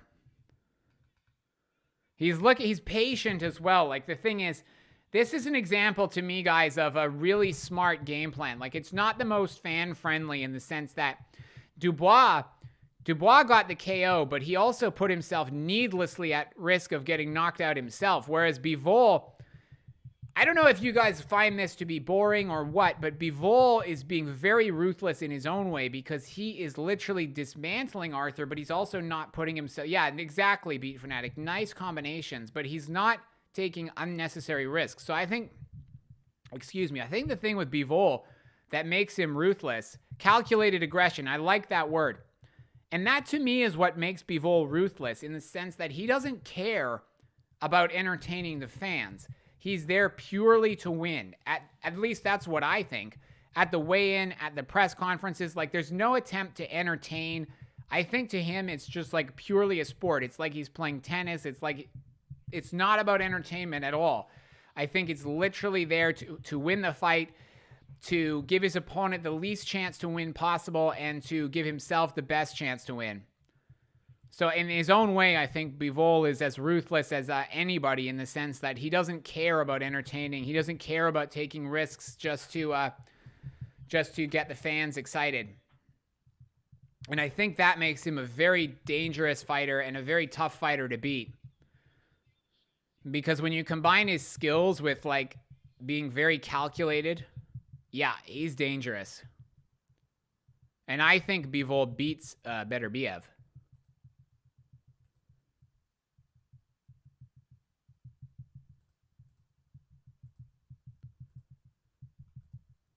And I also think he could get the knockout in this fight.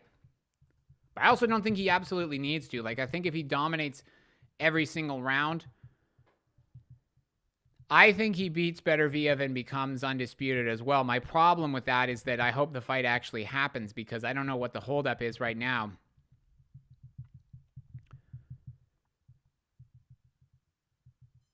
Yeah, okay, so that's what's going on with the Canelo Bivol.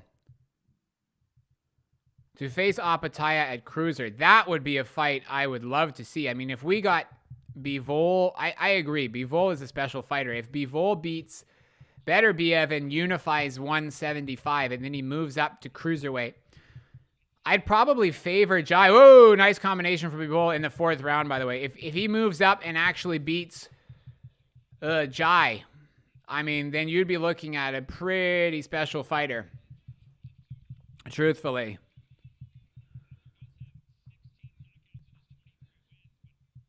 Lyndon Arthur, unfortunately, his problem in this fight is they said this during the ring entrances, but it's like he's not got any attribute apart from the jab that's going to give Bivol a lot of problems. It's not like he's Deontay Wilder where he just needs to land one punch. It's not like he's aggressive and super fast with the combinations. He really has the jab and counter punching, and that's not really what you want against Bivol. I just think it's a very bad style matchup. Truthfully, I would probably give him a better chance against Beterbiev than I would against Bivol. Like, he probably, excuse me, gets knocked out by Beterbiev, Lyndon Arthur. But I also think Beterbiev is a little bit less mobile, and so maybe Bivol, I don't think he wins either of those fights, just to be clear, but I think Arthur maybe stylistically would have a little bit of a better chance against Beterbiev, because Bivol is just picking him apart here. Yeah, that's right. So that's coming up in about 3 weeks now. I think January 13th that one is it not?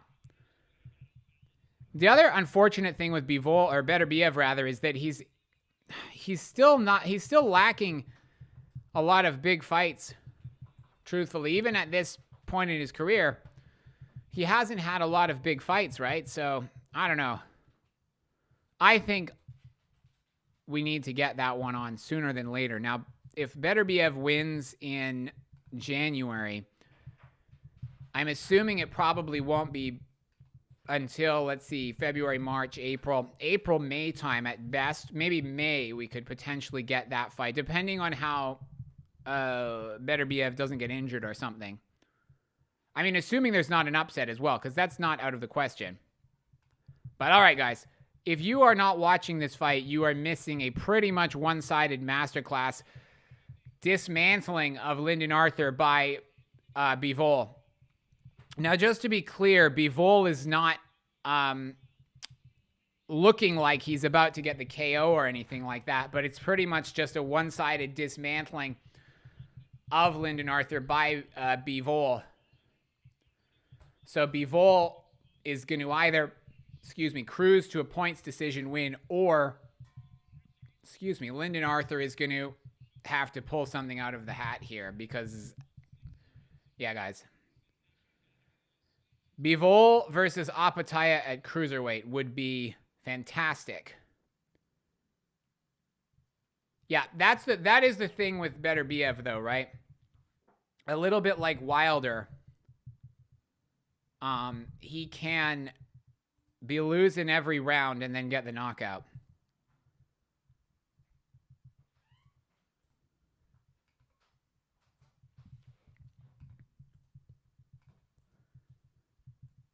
What he's lacking, though, is just big fights. The promoter is holding up the Beterbiev fight. I assume you're meaning Beterbiev's promoter. Is Beterbiev with Top Rank, or is he just with the Canadian promoter, which is Eye of the Tiger? Is that the one? Is he promoted by Top Rank, or is he just promoted by Eye of the Tiger or whatever?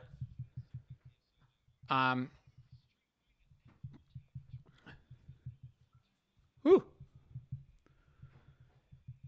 5th round now, guys, if you're following along but not actually watching the fight. Lyndon Arthur's only weapon really is his jab, which it's not totally useless. Like, his jab's not doing nothing. But the key here is that Bivol's boxing is just making it too easy for him to get to the inside. And the problem is he's also super disciplined.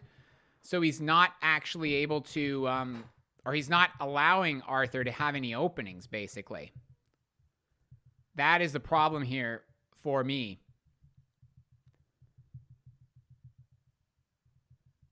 Yeah, I think he needs to throw a relentless combination to get the stoppage. To be honest with you, I think they could have done this one over 10 rounds, even though they can't because it's a title fight. But they probably could have, in the sense that I don't think it would have changed the outcome too much. Which I understand that they can't because it's a title fight. But yeah, so Bivol, I think really his only problem is that he doesn't have huge power. That's true. Fortunately, though, he doesn't need it because his boxing is so good. Arthur's also, Arthur's not bad defensively because he kind of likes to sit on the back foot, use his jab and counter.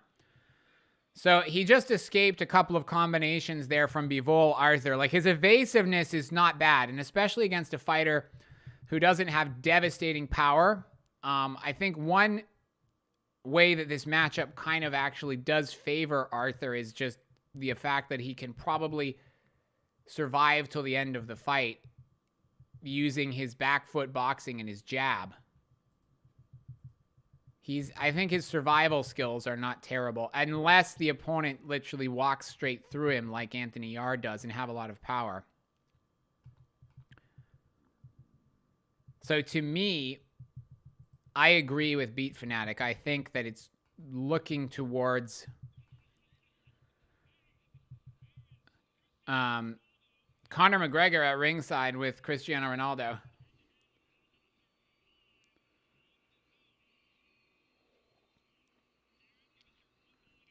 But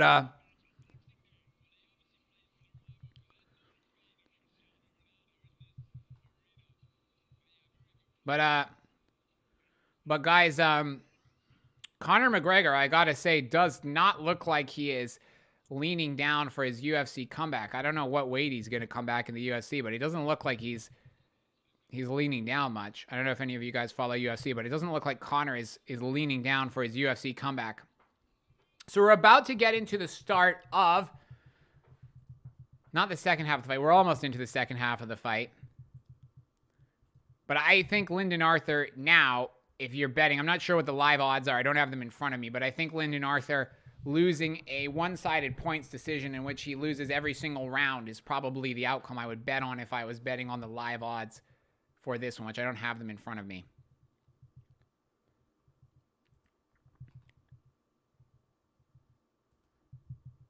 I do not think, though. So we're in round 6, by the way.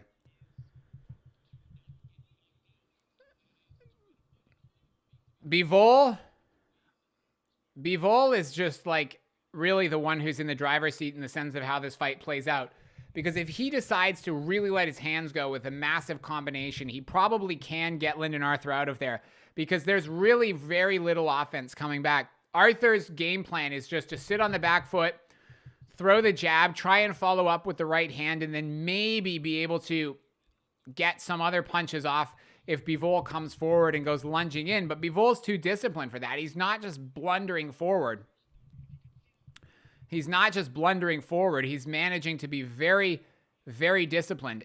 Disciplined aggression is a perfect word for this performance. It's been excellent from Bivol. And even though Kabayel got that huge upset victory, I do think you could make a case for this performance from Bivol being one of the most impressive. Like, not the most surprising, but one of the most impressive just in terms of how he's being so disciplined while also being aggressive. So I like that. Feels like Conor is never coming back. Eye of the Tiger. Okay. I assume that you mean for Beterbiev's management. Okay, yeah. Yeah, I feel like Conor's never coming back too. I feel like in the future, once Conor's retired, we're going to find out like what really happened behind the scenes. Maybe not even anytime soon, but in like 20 years, there'll be a book written about Conor McGregor's career, and we'll find out what's really happened. Because for all his star power, he has been super, super inactive recently. But, I mean, Bivol has just been on the front foot his entire fight. Imagine if Deontay Wilder could box like Bivol. Like, he would pretty much be unbeatable. Because the only thing that Bivol is lacking is the KO power. But, I mean, he's got Bivol backed into the corner now. It's just that Bivol, or rather, he's got Arthur backed into the corner. It's just that Arthur's pretty much strongest skill in this fight is his survivability. He's managing to actually spin out of the corners, pivot out of the corners, and actually just keep Bivol at bay enough to avoid getting blasted out.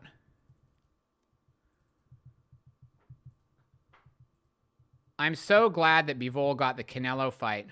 Oh, his own promoter held up the better. Oh, right.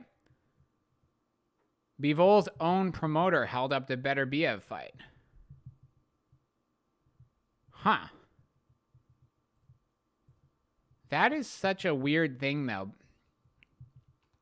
Because I feel like his promoter must be confident that Bivol has at least a very good chance of beating Beterbiev.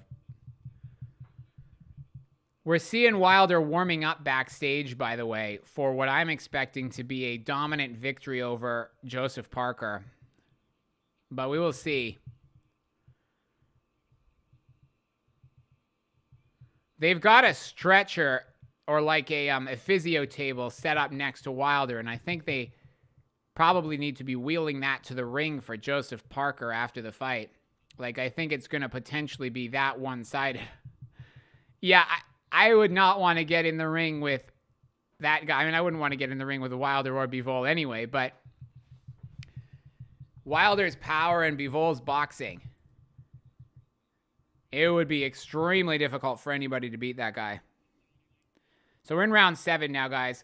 30 seconds into the round. Bivol's just using his jab. The biggest thing is he's just so he's so good at staying behind his jab and just not giving Lyndon Arthur anything to work with. The scorecard for DAZN, by the way, is, in case you're wondering, a complete shutout, all 6 rounds. And it's about to be a 7-round shutout, really, for Bivol. I mean, he's winning this round as well. He's just literally staying very disciplined, using a 1-2 combination, and just picking Lyndon Arthur apart. But the only thing about it is the fight's kind of pretty much being fought at one pace. Like, Bivol's just hitting Arthur with the jab, then he's following up with the right hand. It's just jab, jab, jab, right hand, jab, jab, right hand, pretty much the whole time. And the thing is, Bivol is just very hard to hit. I mean, he's moving out of range every time Arthur tries to counter, and Arthur just doesn't have anything to cause Bivol problems. Even now, Bivol's unloading combinations on Arthur against the ropes, and Arthur's just not firing anything back. But the thing is, Arthur does have a high guard up, so he's not just getting lit up with headshots or anything. He's just literally not doing anything offensive to be able to win the fight. It's literally like his victory is going to be hearing the bell for the end of the 12th round, Lyndon Arthur. That's literally what it's going to be.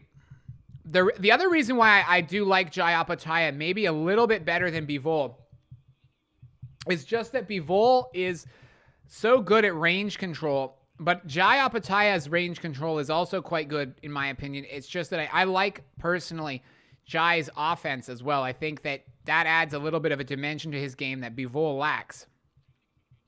The power. Yeah, Wilder is stretching out those arms. It is a boring fight. The other thing, too, is that Wilder versus Parker is a 50-50 fight. Well, hey, it could be. There's been 2 things that have surprised me on this card so far. One was the loss by Makhmudov to Kabayel, and the other was Dubois actually getting the KO on Miller with 10 seconds left in the fight. Now, I said if Dubois got the knockout, it was going to be in the later half of the fight. I said from round 8 onwards if Dubois got the KO, but once it got to about 30 seconds left in the 10th, I wasn't expecting it to end, and then suddenly it did.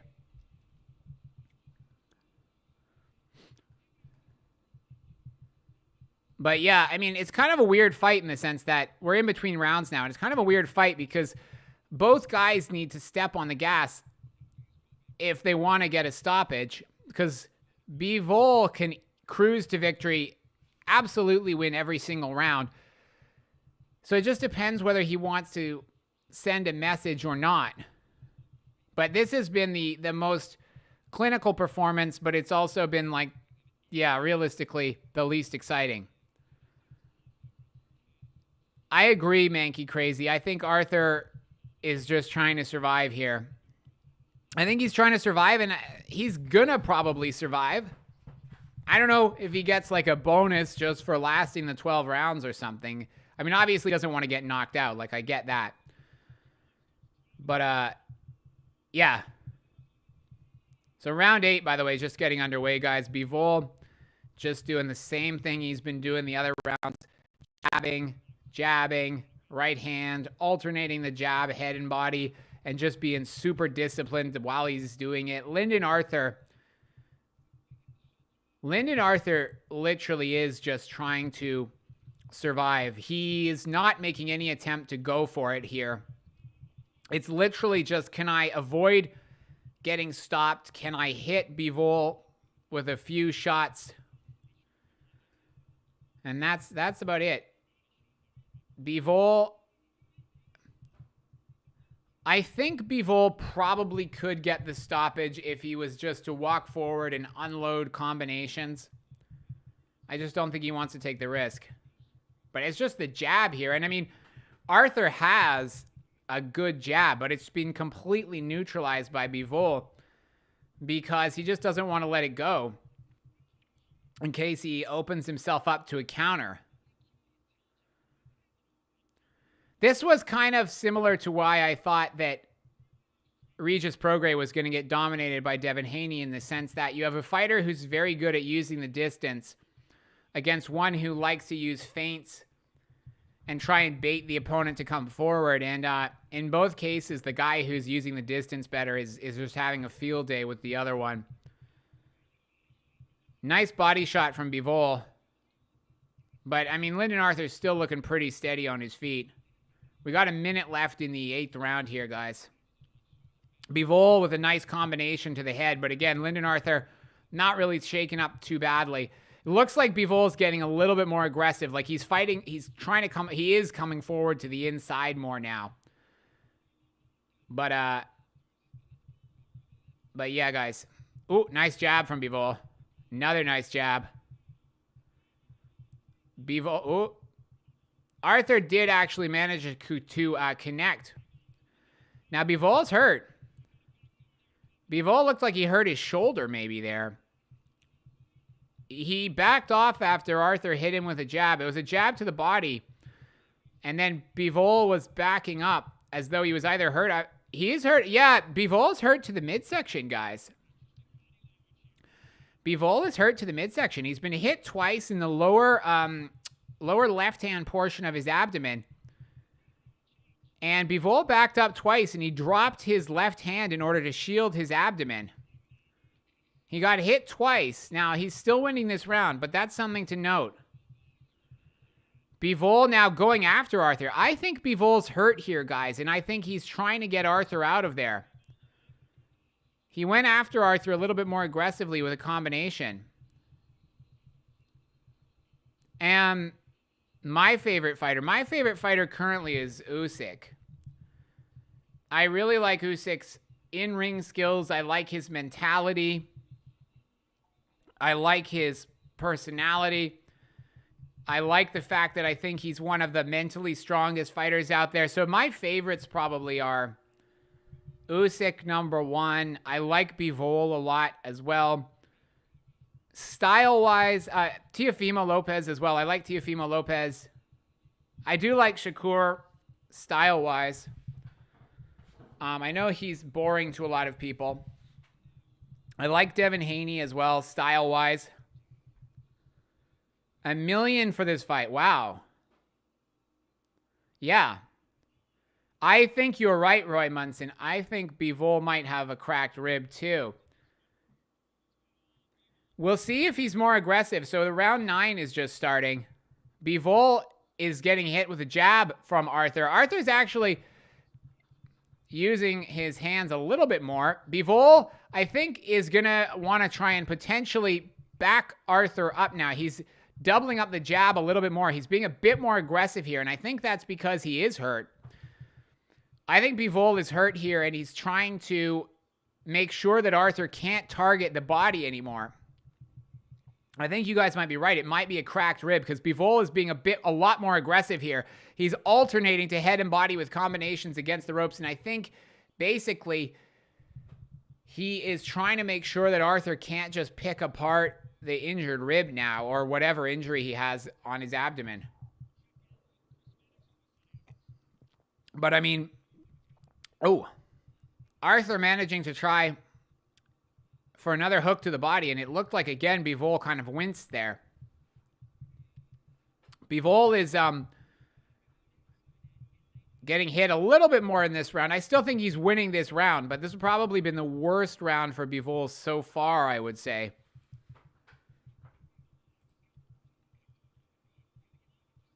Dennis McCann. He drew his last, but very fan-friendly brawler style. Okay. And he's your cousin as well. Okay. I'll check him. What division is he in, Roy Munson? Bivol is still just picking Arthur apart now with the jab. Oh, nice combination from Bivol. Another nice 1-2. He hit Arthur a couple of times. Arthur's just covering up now. I feel like if Bivol lets his hands go, he could potentially get the stoppage here, or at least get a knockdown. He's not really letting his hands go, Bivol. He's still trying to be very selective with his shots. He's got Arthur up against the ropes with a minute left in the 9th round. If he really let his hands go with combos, but he's not done that. And now Arthur has been able to get off the ropes and come back to the center of the ring. But basically, if Bivol, I think, had really let his hands go there, he might have been able to get the knockout. But again, I guess he doesn't need to. He's doing the opposite of what Dubois did, which is he's not giving his opponent any unnecessary chances to win. All right. 20 seconds left in the round now, guys. Bivol is trying to back Arthur up into the corner again. He's not actually throwing anything. He's just trying to find his range with the jab. And Arthur's looking for a counter shot once Bivol lets go. Neither guy actually connecting with anything. Whoop. And that's the end of the 9th round. Bivol's back on his stool. Let's see if we can hear anything from Bivol's corner. They don't have a translator, I don't think. The trainer is speaking Russian, but I don't think they have a translator on the commentary, so I don't know. I don't know.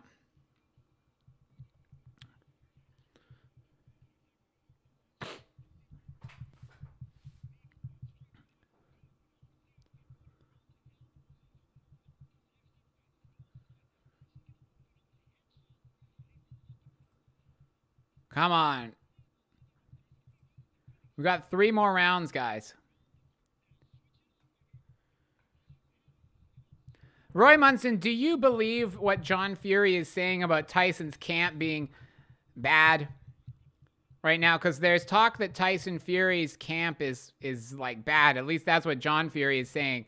Is that just talk to try and make it look like, you know, so Usyk basically gets lulled into false confidence? Or do you think there's actually a possibility that the camp is going bad? Okay, we're in round 10, guys, as well.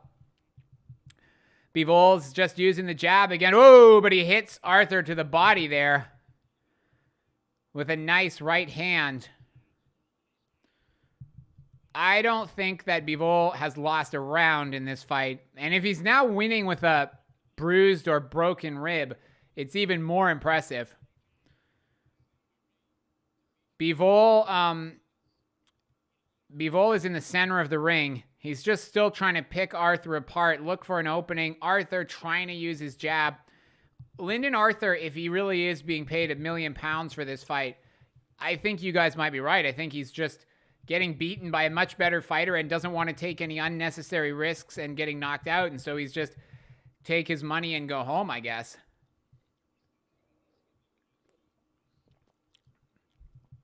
Oh, Arthur tried to hit the broken rib area. I'm just going to call it the broken rib of Bivol, but he missed. If he had actually missed, or if he'd connected, I think it probably would have stung Bivol a little bit. Bivol with a nice jab to the body of Arthur. Arthur is just getting picked apart here. I mean, honestly, if Bivol was to lose this fight on points, it'd be the worst robbery in the history of boxing. And it's not going to happen because Bivol's the bigger name as well. I mean, hey, if Lyndon Arthur got £1 million or $1 million for this fight, either one, I can see why he took it. You know, good for him. But, I mean, he's not even close to winning this fight as Bivol connects with another nice set of 1-2s to the head, and he mixes it up to the body. Bivol's got Arthur trapped against the ropes, and Arthur's inviting Bivol forward, which I think means that Bivol is having an effect here. Arthur tries to unload on Bivol, but he misses. Bivol just super, super disciplined.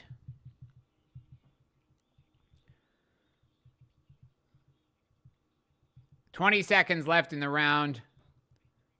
I think this one is pretty much heading to a scorecard whitewash for Bivol, but I don't know if he's going to necessarily get the knockout. Oh! Nice combination from Bivol, but again, nothing that I think seriously put Arthur in danger.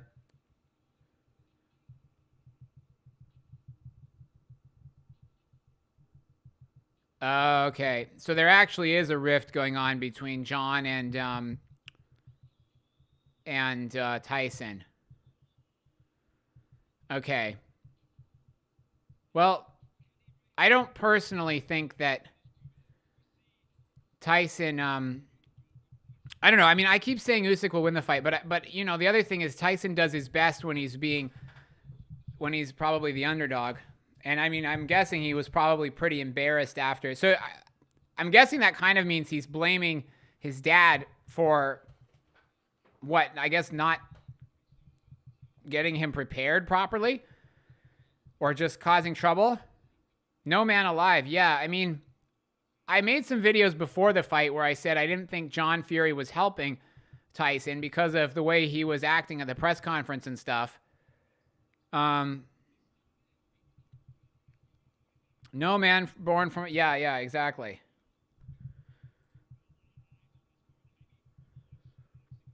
But, okay, so that's interesting because I wasn't sure if that was just gamesmanship from the Fury camp to try and make Usyk think that it was all going wrong, but in reality, everything was fine behind the scenes. But that's interesting, Roy Munson, that you think there really is a rift between Tyson and John. So as we see the 10th round, or the 11th round, by the way, Bivol's again unloading in the corner on Arthur. He's got Arthur again backs up against the ropes.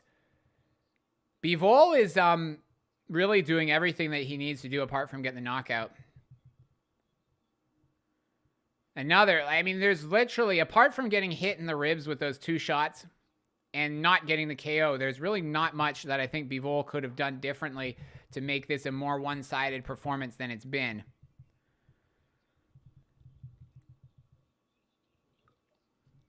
But Bivol, if Daniel Dubois had used a similar game plan in terms of being as disciplined as Bivol is being, I think he probably would have had a much easier time against Dubois, or against Miller rather.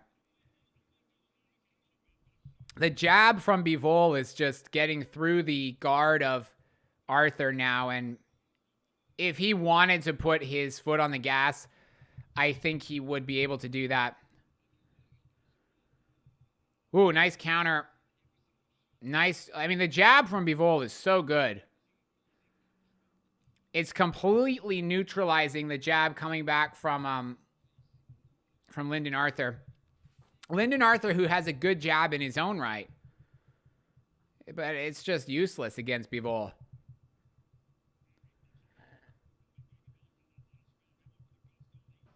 I don't know if Bivol is going to go for the KO in the last round, but he's just, I mean, I don't know what else to say really at this point. Like, he's just winning every round, and it's not even close, really. What do you guys think the chances are that we get a KO in both of the last 2 fights? Do you think either of them go the distance, or we're getting a KO in both of them? Bivol's unloading a little bit on Lyndon Arthur, though. 13 seconds left in the round. Oh! Lyndon Arthur's down. Lyndon Arthur is down. He's back on his feet, and their bell rings. Oh. So, okay. Yeah, okay, guys.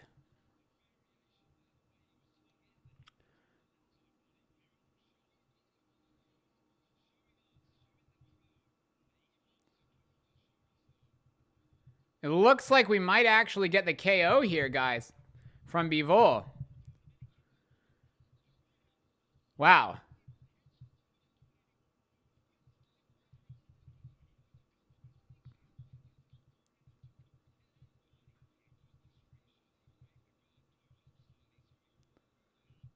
I'm just catching up with the chat, guys, and I really, really hope we don't get to see Roy Jones, because it's sad as well. Like, people who never saw Roy Jones actually fight when he was good are going to remember him from the Mike Tyson exhibition. And, I mean, the last thing that we need to see is Roy Jones against Tommy Fury. All right, guys. Last round. The question is, does Bivol get the KO? He's backing Lyndon Arthur up against the ropes. He's unloading with combinations. Oh, I think he's going to stop him here, guys. He's letting his hands go. The referee is watching very closely. Lyndon Arthur is not firing back with anything. Bivol is letting go with combinations. 2.5 minutes to go. If Arthur doesn't start doing something, the referee is going to jump in and stop this. Arthur's looking at the referee, actually. But he does manage to clinch. 2 minutes and 16 seconds left, guys. I think it is looking increasingly likely that Bivol can get the stoppage, because Lyndon Arthur was looking at the referee in that last exchange. 2 minutes left. Bivol's stalking Lyndon Arthur. He hits him with the jab. Arthur is in the worst trouble he's been in at any point in the fight, but he does manage to hit Bivol with a nice straight right hand. And that's backed him up temporarily, but Bivol's got 1 minute and 30 seconds still to get the stoppage. Nice right hand to the body, though, by Lyndon Arthur, and that's backed Bivol up a little bit more. Lyndon Arthur, a jab. Lyndon Arthur's actually managed to get on the front foot now, and he's actually backing Bivol up a little bit, which is going to help him survive the last minute and 17 seconds. Another nice jab. Both guys actually land with a jab, it looks like. Lyndon Arthur has got 1 minute to go, guys. Ooh, nice combination from Bivol. Lands on the chin. Now Bivol is stalking. Oh, but Arthur manages to connect as well to the body. Ooh. Again, a nice combination, 1-2 to the head of Bivol from Arthur. Bivol counters and lands on the face twice. Just when I was thinking that Lyndon Arthur might be in danger of getting stopped, he's actually managed to recover nicely. It looks like we might have time for one more flurry from Bivol. 30 seconds left. Arthur's on the back foot. He's backed against the ropes. Bivol is stalking him. He's walking him down. He's unloading with combinations. Lyndon Arthur's got to last for 20 more seconds here. He's backed on the ropes. And he's goading Bivol forward. 10 seconds left. Arthur's firing back. If he can just manage to hang on for 10 seconds, he'll at least make it to lose a decision victory.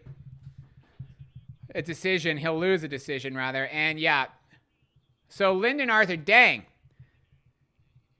If only Dubois had not got that KO, my 8-leg parlay would still be alive, because I had Bivol by points as well.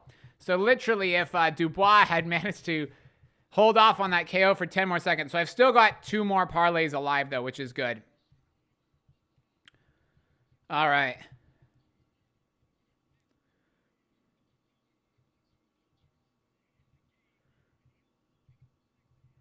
We nearly had another last round KO, guys. No, that's the problem as well, is a lot of people probably also remember Roy Jones from all those fights in Russia. The ref was looking like he was going to step in, and then he didn't for whatever reason. I thought the referee was going to stop that. Did you guys think the referee was going to stop it? I thought he was going to when Bivol had Arthur up against the ropes. The referee was looking. He looked like he was about to step in, and then he didn't. He looked like he was literally like a second away. If you watch the replay. So what's your bet, Roy Munson? That's good. How much are you going to win as well? I hope it's a nice payout. I thought the referee was going to step in. That was a really good performance from Dmitrii. I know not everyone will think that it was exciting, but it was totally one-sided, and I don't think you can really say he did anything wrong apart from getting hit to the body a couple of times and then not getting the knockout, right? But yeah, guys, pretty much a whitewash.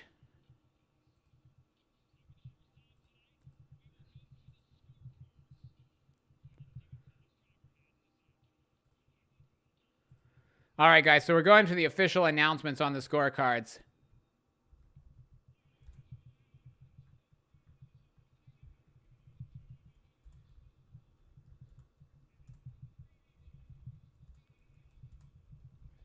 I'm assuming it's going to be complete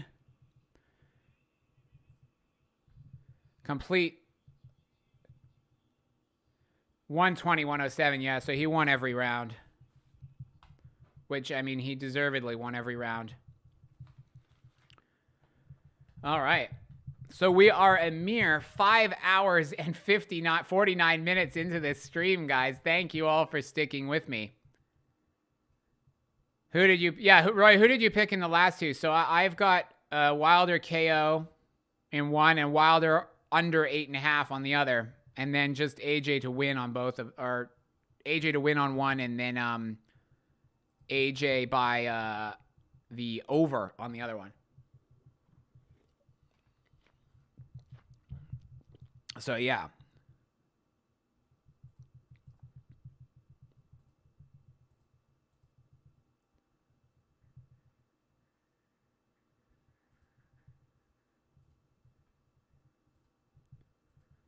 But, yeah, impressive performance from Bivol. So one with Daniel Dubois KO. Oh, man, Roy Munson. So you must have been really happy when Dubois got that knockout. Bivol win, Wilder KO, AJ KO. Then a second. Everything except Wallin winning. Okay. So the one I've got, which I'm feeling most confident in, is just Wilder to win. So all I need is Wilder to win by KO and then AJ to win. So I'll win 223 if that one happens, which I'm feeling pretty good about that one. Hopefully we don't get as long of a break. Wilder and Joshua. Yeah, I mean, I remember you saying that, Beat Fanatic, and I think that was probably the smartest bet of them all. I mean, unless you wanted to bet like an absolute ton of money on Bivol and Jai Opetaia money line, but it would be a risk even so because you'd have to bet so much for it to be worth anything.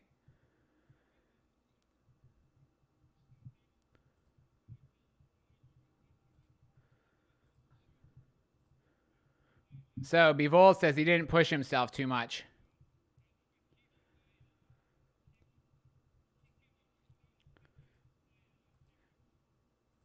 What would be the bigger upset? Would it be Wallin winning or Parker winning?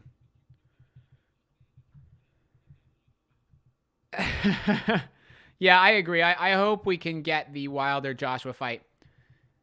Imagine how good it would be if we can get Wilder-Joshua, Beterbiev against Bivol, and Fury Usyk all happening, you know, by, let's say, May time. And it's not impossible. Plus maybe Tank Davis against Devin Haney. There could be some really, really, really good stuff happening. Yeah, guys. So we've got... I'm not sure how long we've got now until the main event because they were kind of speeding it along at the beginning and then they started taking their time more towards the end. Probably to let the arena fill up more and stuff. Can't wait for the fights. Yes. I agree. What, Bivol's just being interviewed in the ring, by the way.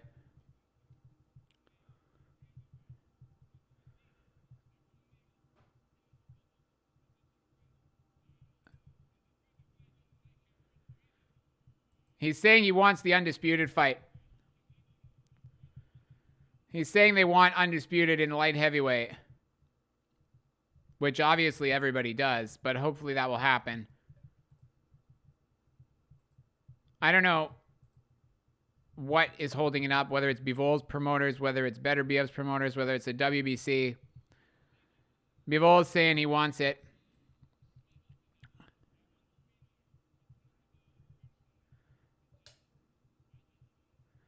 Bivol doesn't care. Like, he honestly doesn't care about being a star. Like, he says he doesn't care if he fights Better BF. He doesn't care if he fights Smith. I honestly think for him it's just about collecting the belts, like, and beating the opponents. I don't think he cares.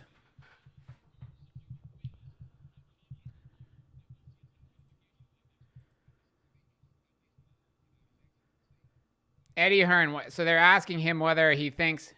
Actually, this is just an energy drink, Roy Munson. It's just an energy drink. It's not actually even alcoholic beverage. It's just an energy drink. It was too early to be drinking when this one actually started.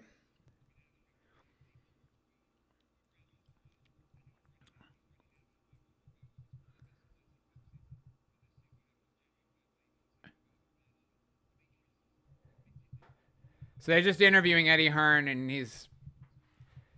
he's saying that from their point of view, they want to make the undisputed fight with Better BF. Eddie Hearn's basically trying to make it out that it's Better BF's team's, fault, basically, if the fight doesn't take place. But you can't always take what Eddie says at face value. Otherwise, we would be getting Wilder against Joshua on this card like he promised. I doubt that he really thinks that.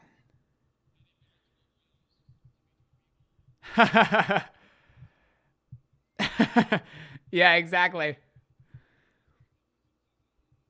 Exactly, right? I will actually come to Ireland if one of these big events happens. Maybe if even it's not a big event. I need to do it at some point. I don't think Katie Taylor will be fighting on any of these cards. So I think that fight is probably safe to be happening in Ireland and not in Saudi. My big problem with these cards is just Hearn would send a lamb to slaughter if he could make money. Yeah. That is the thing. Eddie, I think, comes across... I don't know. I'm disappointed at all the talk that we were going to get this fight and that fight, and it's all nailed on to happen, and then it just turned out to be all talk.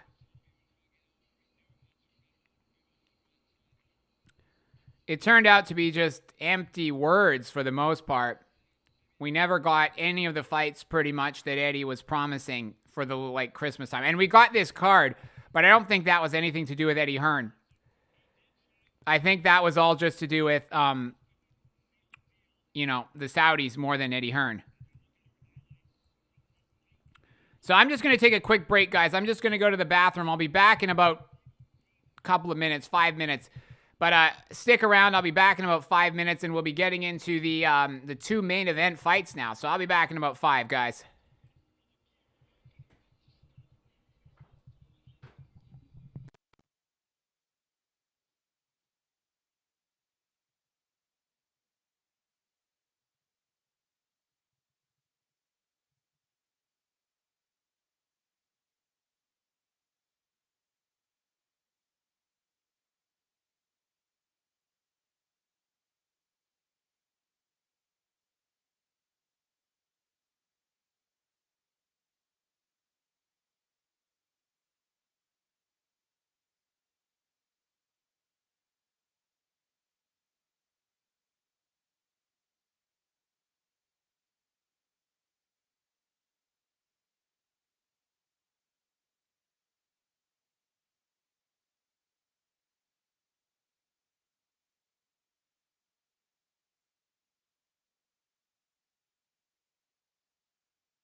Oh, my mic's gone. Okay.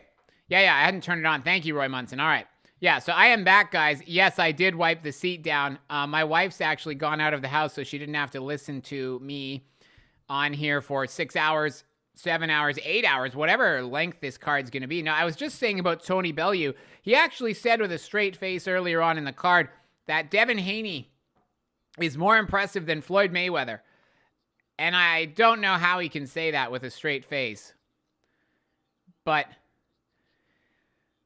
I don't know if Lyndon Arthur is a moral winner after going the distance with Bivol. I mean, the reality is Bivol hasn't had a knockout in years, and the fights, the odds actually had Bivol as the favorite to... the odds actually, I believe, favored Bivol to win on points rather than a KO. So I don't think Lyndon Arthur did bad, but on the other hand, it's not like Bivol is known as a, brutal KO artist. Conor McGregor, is he ever going to get back in the ring, guys? I don't know. In the octagon. I don't know. I wonder how much these guys get paid just to sit in the front row for these fights. Honestly, like how much money are they paying Conor McGregor just to sit there in the front row? How much money is Cristiano Ronaldo getting paid just to sit in the front row? I bet it's a lot.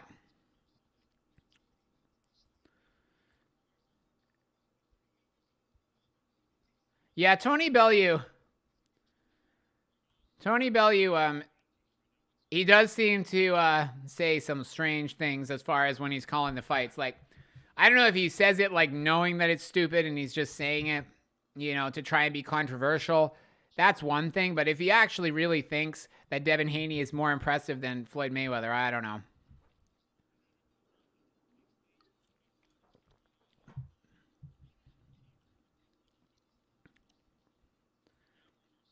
What do you think the chances are that Wilder actually gets the KO early here? Because they're talking about this on the DAZN broadcast, saying that it's going to be impressive if Wilder gets the stoppage inside 6 or 7. But I don't know. To me, that seems the most likely outcome. I took the under on Wilder on one of my parlays, but the under I got was quite a good one, I thought. 8.5 rounds. And then I have Wilder KO on the other one. Maybe I'm wrong, but I find it difficult to see Wilder winning on points because I think if he can cause enough damage that he's not going to need to go to points, surely. I don't know if I don't know. Maybe Deontay Wilder somehow gets a unanimous decision or even a split decision victory over Joseph Parker, but if it goes to the cards, I don't know. I don't see it. I don't think Wilder's age really plays a factor too much because he's not been in the ring hardly at all. Yeah, he will back a fighter that Eddie promotes through all logic. He tried to say that Smith and Canelo was a Smith KO.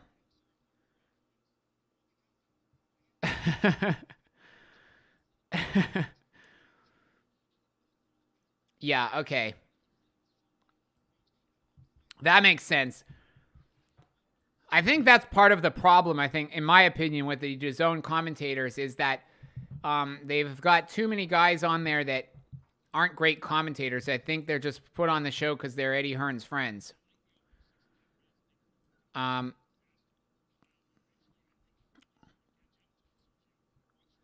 really taking our time between these main event fights. The first half of the card was pretty quick, like 2 hours pretty much for the first 4. And we're probably going to be about 5 hours for the remaining 4.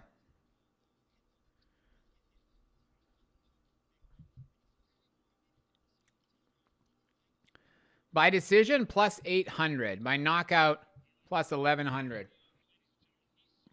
Excuse me. We must be getting ready for this one to start now.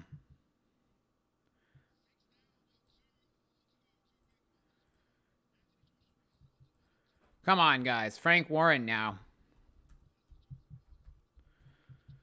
Come on.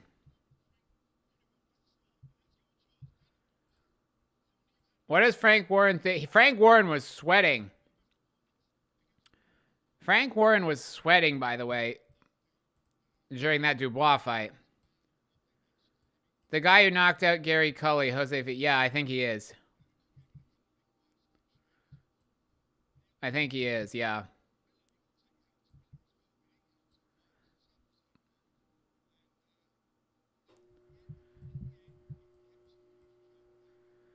I was not a big fan of the game plan. I said this 100 times during the fight. I was not a fan of the game plan from Dubois. I know he got the knockout, but I think he also needlessly put himself at risk, and I think Bivol did a much better job.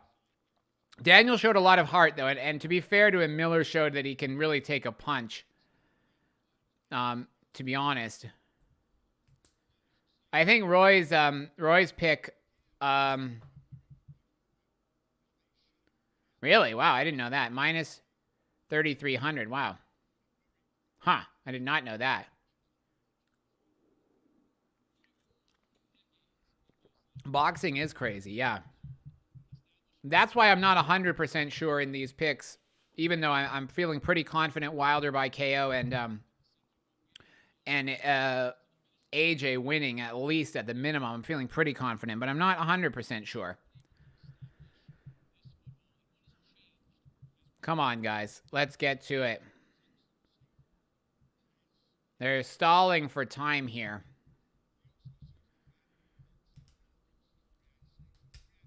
Mr. Turkey and what he brings to boxing. We're just getting more highlights of Dubois against Miller. The fight that wrecked my 8-leg parlay with Dubois winning. Otherwise, I'd still be alive with that one. Because I had Dubois and then I had Bivol by points. So we've just got to get... I would have just needed Wilder winning and then AJ winning.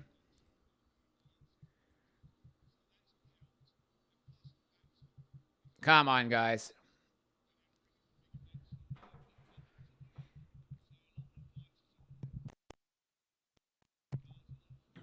It really looks like they've just built kind of a miniature Vegas here for this Riyadh season. His Excellency. Yeah, exactly.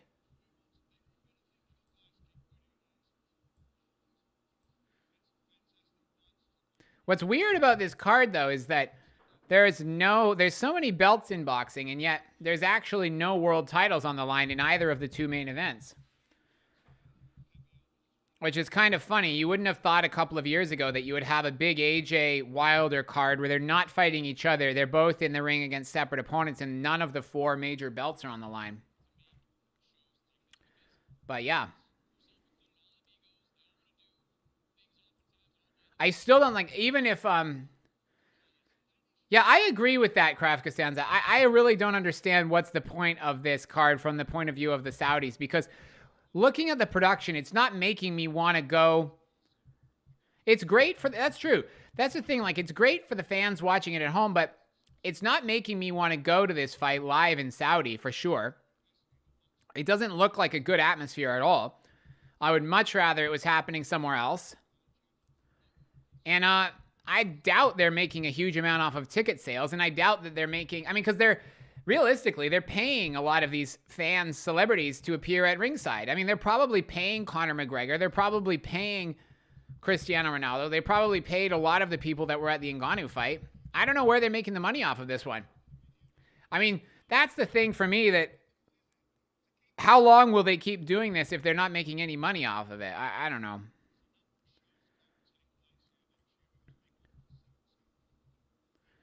I feel like this is a gravy train that's going to run on for a year or two, and then the Saudis are going to get tired of it maybe, and then, I don't know. I feel like this is not going to last that long, but maybe I'll be wrong. In terms of like how long they're putting on these mega cards in Saudi for, I feel like it's going to be a couple of years run on it, and then, I don't know. I feel like the Saudis will not just want to keep doing it indefinitely. There is a lot of media attention for it. That's true. I'd be curious to see what the pay-per-view numbers are, especially in the UK. I don't think it will do very good pay-per-view numbers on in the States, because it's on a couple of days before Christmas in the middle of the day with NFL football on at the same time. Yeah, I think that's what it is, right? It's like a tourism thing. But, I mean, even so, it's not making me want to go to Saudi to watch this live. The arena atmosphere looks really bad. Yeah. Yeah, exactly. Exactly. Well, he's rumored to be, according to the FBI, is he not supposed to be on the run in the Middle East or something like that? Yeah, we'd be all on the floor if they said, hey, you took a shot every time you mention His Excellency. I can't speak. But yeah, I mean, if you guys look in the crowd beyond over Frank Warren's head, it's pretty much empty. Uh-oh. Wilder's got a huge crown on his head and a big cape. That's not a good sign, guys. We all know about the costume. So Wilder is he's gone for the big heavy costume here again. It's not the robot suit that he was wearing the last time against Fury, but he's still got like a big huge crown thing on his head.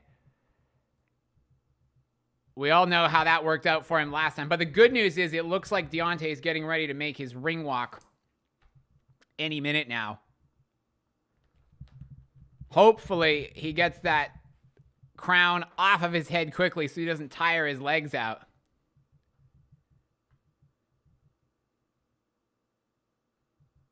Okay, I'm with you.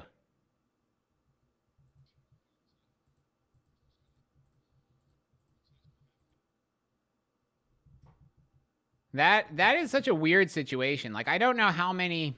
I didn't realize as well how many fighters were actually signed up to MTK either. It was like pretty much like half of the big names in boxing, and not even just in the UK and the Irish fighters. It was like a bunch of American fighters as well. It's a pretty crazy situation. I'm assuming that's also part of the reason why Tyson hasn't been fighting in the US since that that arrest warrant thing went out and what have you. And then also, yeah, because after the Wilder fight, second Wilder fight, he hasn't fought in the US since, and that was a couple of years ago now. Okay, now we got another shot of Riyadh season, and then like a promo for what other exciting stuff is coming up on DAZN this year. But I think after we get back from this commercial, we're going to be getting into the Wilder fight pretty shortly. I think probably we're going to be hearing the first bell for that in about 15 minutes, 20 minutes time, I think. I don't know. I mean, and potentially that actually could be over with pretty quickly as well, right? Like, I mean, if Wilder gets the KO in the first round, then we might have had all this build-up for pretty much a 5-minute fight. Could be. Could be. I don't know if AJ's performance is going to be affected by Wilder getting an early knockout. Like, I don't know if he does and then AJ wants to come out more aggressively. I could see that happening. If Wilder actually KOs Parker in the first round, that maybe AJ wants to prove himself and come out even more. Okay. Now there's some big, like, flames going off and stuff, and another promo for this fight. But yeah, pretty much.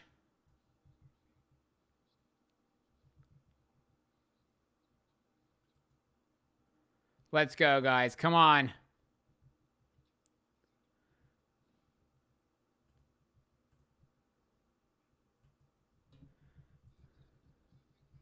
Andy Ruiz.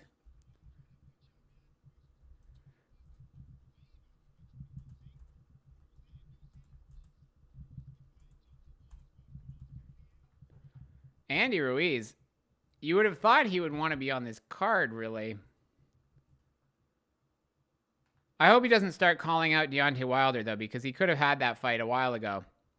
Yeah, Arslanbek losing. That was pretty wild.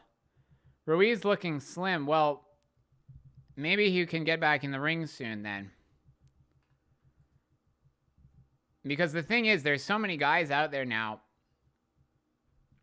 This card does have the help, the heavyweight division. Yeah, I mean, it helps. I'll tell you one person it really helped. It helped Agit Kabayel, because he was not somebody I expected to get the victory, and he did. And so now he might actually get a shot at fighting for one of these vacant belts even. Who knows?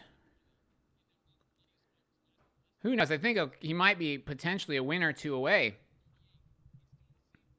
Yeah, Andy is another fighter who's no longer into boxing. Well, he's supposed to be injured and he's had surgery and stuff, but he's really been doing his best to avoid actually getting in the ring, even though he's been calling out various people. Yeah, Agit Kabayel, he's now known 100%. Yeah. I didn't think that he was going to win, but I thought maybe there was a chance he went the distance and lost the decision. But Makhmudov really, really blew his opportunity here. It made me really think also about Bivol against Beterbiev, because Makhmudov, if I'm not mistaken, has the same trainer. BoxRec now has Kabayel number 5.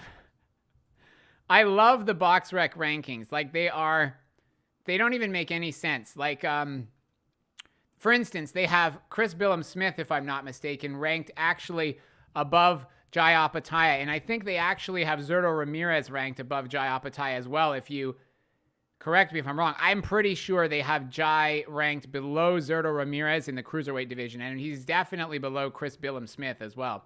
And if I'm not mistaken, also, they've got Chris Eubank Jr. ranked as the number 1 at middleweight. So there's some pretty crazy rankings there. I don't even know, like, how they decide that. BoxRec is really weird. All right, guys. Joseph Parker making his entrance now. So he's coming out first, then Wilder. So I'm guessing we're probably about 20 minutes away from the opening bell. 15, 20 minutes from the opening bell now, guys. Wilder versus Parker. So, like I said, I'm expecting Wilder to get the KO fairly comfortably here. I don't think it goes the distance. And I'm also thinking Wilder wins under 8.5 rounds. We'll see, though. We will see. And then hopefully we actually will get the AJ Wilder fight. All right, here comes Mr. Parker. Okay, so Michael Buffer is doing the introductions now. So you know this is one of the main event ones. I don't think he was doing the introductions for the Bivol fight. No, he wasn't. We have to thank all of the people again. How nice of them to put this card on everyone. Yeah, I agree. We'll know if Parker is there for a paycheck within the first rounds. The one who was there for a paycheck was Mark DeMori. I don't know if you guys all caught that one, but Mark DeMori was there for a paycheck. And he wasn't hanging around either. He was probably already on the flight back home. He'll probably be landing back home in Australia before this card is over, because he was out of there that quickly. I think he must have booked his flight and didn't want to miss it, so he thought, I will take a knee and get out of here as quickly as possible. I think that he was the one that came for the payday more than anyone.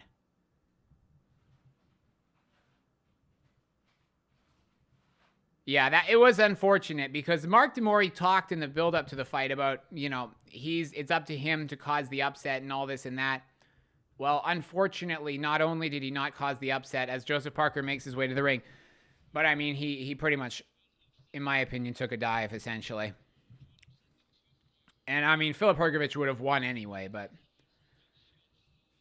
All right, here's Joseph Parker. He's making his way to the ring. He is not looking... I mean, he looks fine. I don't know. There's not really much I think you can read into that. He looks fine. Yeah, DeMori... That is true. I mean, DeMori pretty much went down the first time he got touched. It was kind of... I was disappointed because he actually did have... I mean, I know his opponents have been really bad. I do get that. But still, he actually has a very impressive number of knockouts on his record. So I thought he was at least going to try for a round or two and do something. But he didn't bother. With that, really. I'm sure he probably got a decent payday, though. If Wilder's jab is solid, then the KO will come quickly. Yeah.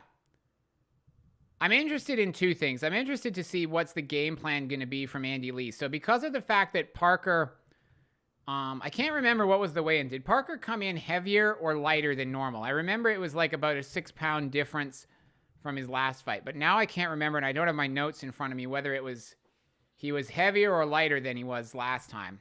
But anyway, I'm interested to see if the game plan is going to be to try and get to the inside or stay on the outside. I think if it's to go to the outside, he has even less of a chance of winning, in my opinion, because I don't think he can avoid. Yeah, Mori spent his whole career fighting. Yeah, I mean, he did. Fighting bums. Yeah, that is true. Oh, yeah, that's right. The David Haye fight. I forgot about that, but yeah, you are right.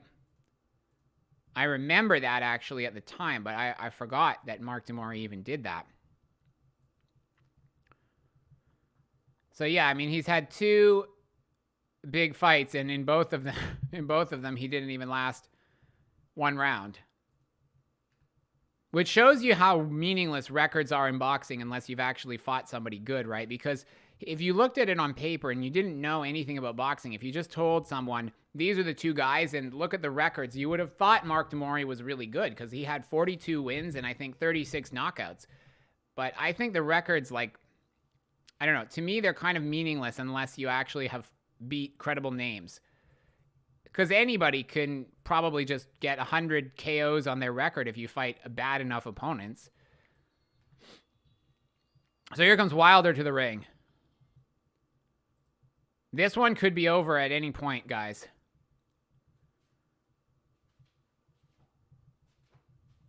Many boxing channels on YouTube just see Parker as an iron horse working in the gym. Was never consistent. Okay.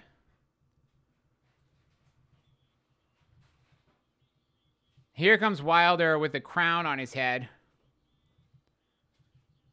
This one literally could end at any time. I mean, it could be over any time from the first round.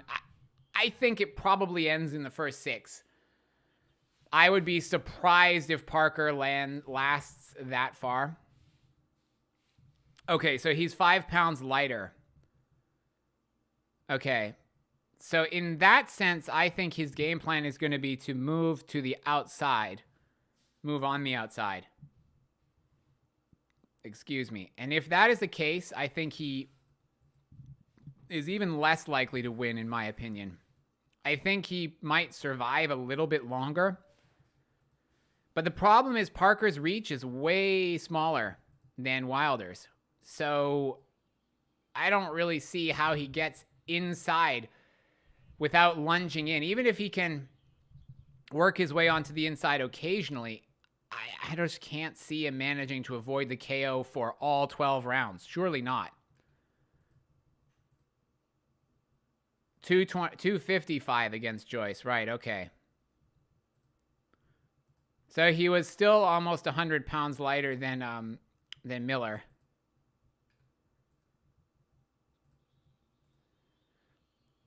The crazy thing about Miller is he literally outweighs Wilder by almost 150 pounds. Which is, I mean, that's crazy. He's pretty much the weight of Devin Haney and Deontay Wilder put together. Miller is. Which is pretty wild.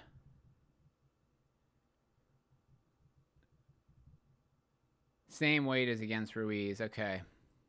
I like Wilder's weight as well for this one. About 213, 214.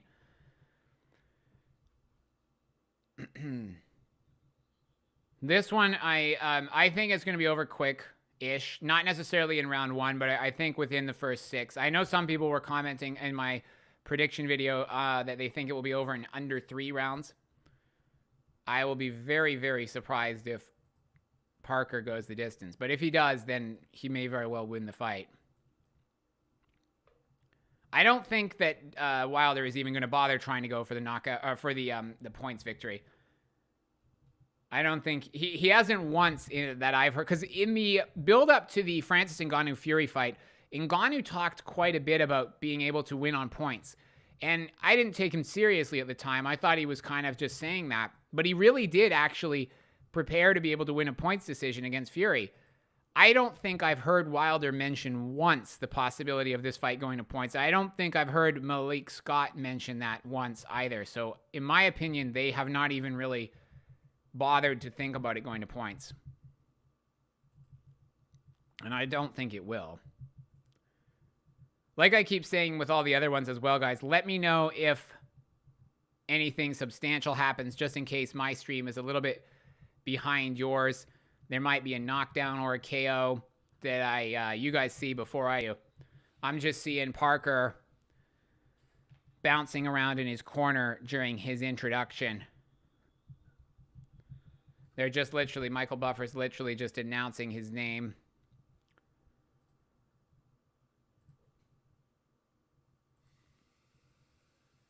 Let's go, Parker.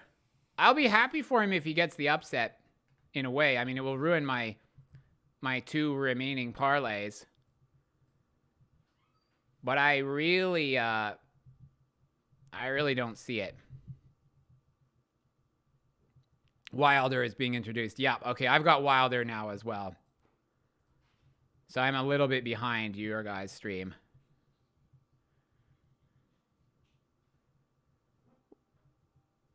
Wilder, correct me if I'm wrong, is Stavern the only one apart from Fury that Wilder went the distance against? The first Stavern fight?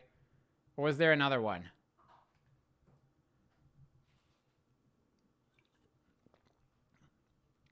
Apart from the first Fury fight as well.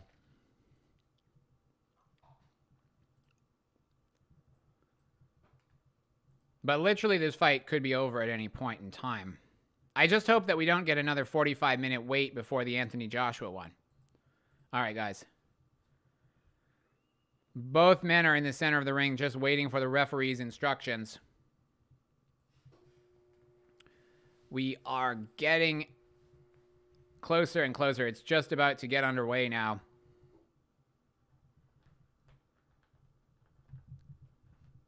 Guys, Wilder, Parker, here we go.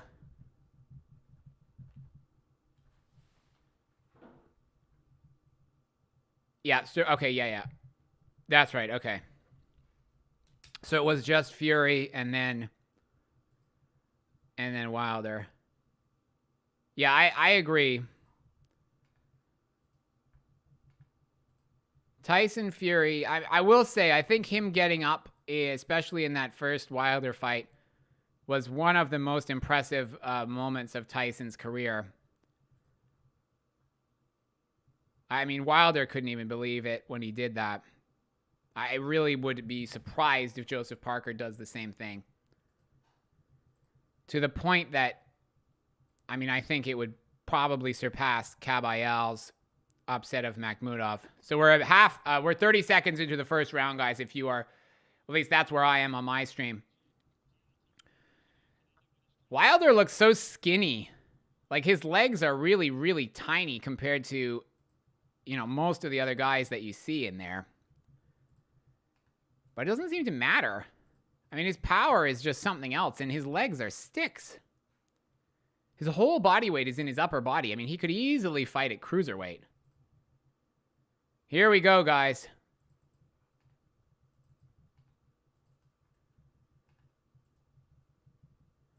Can you imagine if Parker somehow got the knockout early? All right, guys.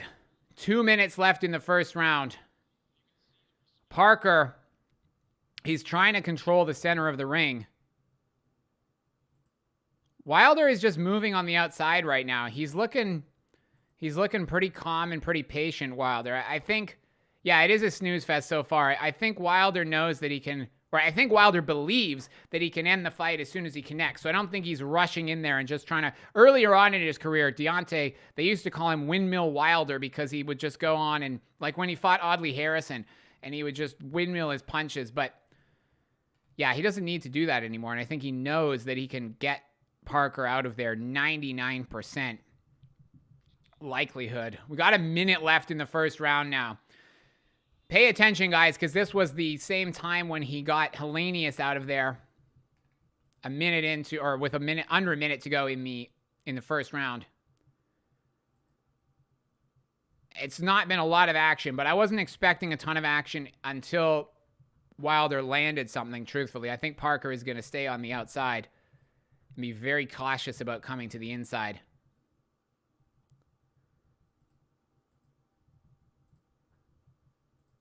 My stream's a bit laggy, guys, unfortunately. We got 30 seconds left in the round. Let me know, again, if anything happens. There's been a couple of fights that I've been a bit laggy for. The Dubois fight was one, and now this one, unfortunately. So, I'm assuming... So, my stream died with about 20 seconds left in the round. I'm assuming that there wasn't a KO in the last 20 seconds, and that we're now in the intermission between rounds.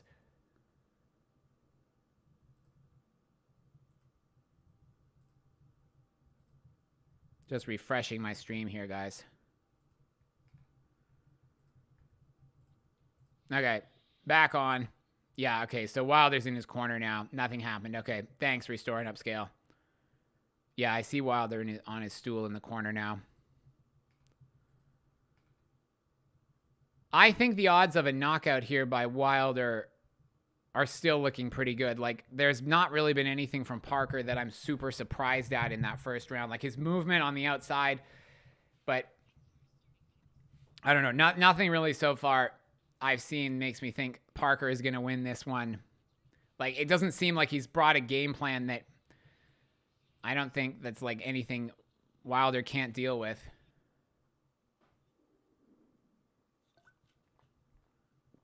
I think if he does pull off the victory, though, Andy Lee will need to get a lot of credit for this one, because I think most of the hardcore fans knew that Parker was going to have a real task to win this one.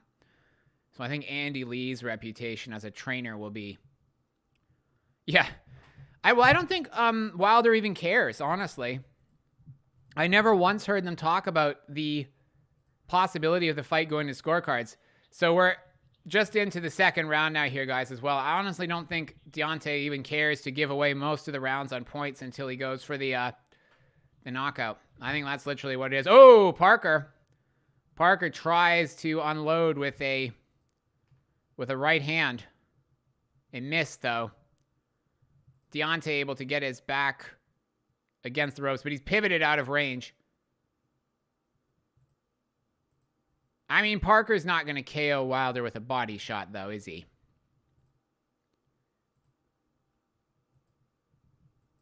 I really do not see that happening. Wilder's just looking to load up on one power shot, really. He's just trying to stay out of range and load up on a power shot. Parker trying to get in range with a combination. See, but this is what I don't like from Parker. He's just trying to stay on the outside and reach in with these combinations. And eventually in the Luis Ortiz fight, Ortiz basically got caught at the end of the jab. Same thing. He tried to sit on the outside and his arms weren't long enough. And eventually he got caught when Wilder found his range with the jab. I personally think this is kind of trending in the same direction. I think Parker is having a little bit of success, but I just think that the KO is still probably going to come as soon as Wilder connects when Parker is reaching in. Parker's movement is looking pretty sharp, though, I think, for the most part. I will say that. He looks like he's in better shape than maybe he was for his last couple of fights. So, again, I think Andy Lee's probably done a good job. It looks like Andy Lee's done a good job of getting him in shape for this fight. We got 45 seconds left in the round now, guys. Ooh, nice jab from Wilder. Nice jab from Wilder. Ooh. Wilder's managing to stay on the back foot. He's just being very patient. You can really see the height difference between them as well. Because Wilder's ducking down low and Parker's kind of standing up straight. And even so, Wilder is the taller man. Parker's doing a good job coming forward. I mean, he's probably winning these rounds, but I don't know.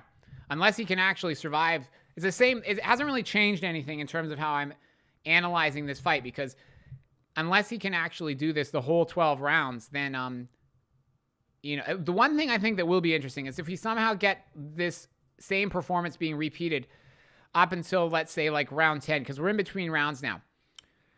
Then I could see Deontay getting a little bit more desperate because he's just giving up these rounds, I think. Now, in my opinion, Parker won that round, but my stream was a little bit laggy, so I missed some portions of it. But to me, from what I saw, it looked like Parker won that round. So if Wilder is miles behind on the scorecards and hasn't managed to get the knockout maybe round 9, round 10, then at that point, he might start to get a little bit more aggressive. But so far, Andy Lee, I think, just told Joseph Parker that he's won 2 rounds so far.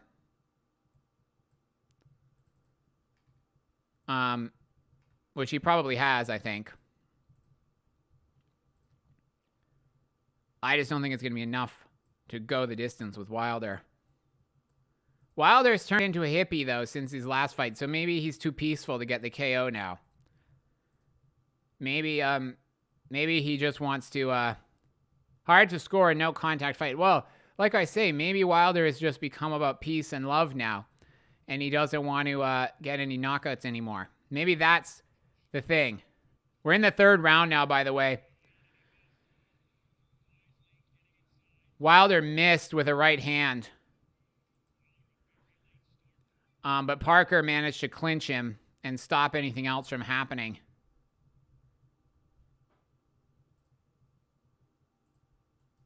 But yeah, it's not been a lot of action so far in this one. If only Wilder would move like Dmitrii Bivol, that would be something. All right, guys. Parker is managing to really keep Deontay, or at least make Deontay careful about just lunging forward.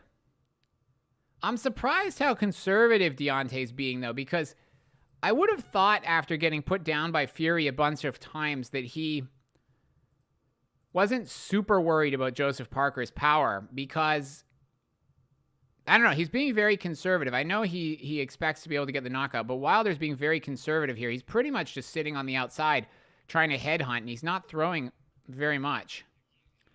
We got a minute left in the 3rd round now, by the way. Wilder's just looking for that one-punch knockout. I think the thing with Wilder is, if there's one weakness that he has, I think, in this fight, it's just his overconfidence that he can get the knockout. And I think because of that, he's being very, very lackadaisical here. He's almost too confident that the KO will come. And that's maybe giving Parker an outside chance if he can stay switched on the whole time. We got 40 seconds left in round 3, by the way. Wilder's going to connect, though. I still think Wilder connects within 6. Yeah, a one-trick pony, yeah.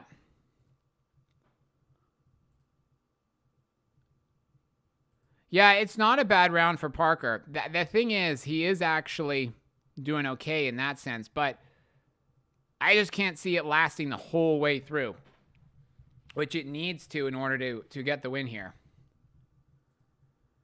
But hey, who knows? Maybe Wilder has been too passive. Let's hear what Malik Scott has to say in the corner. But we're not. We're getting an interview with Devin Haney instead. Okay. I was hoping we'd get to hear from Malik Scott in the corner, because I'm curious whether this is the game plan for Wilder or whether he's going to tell him to get a move on a little bit.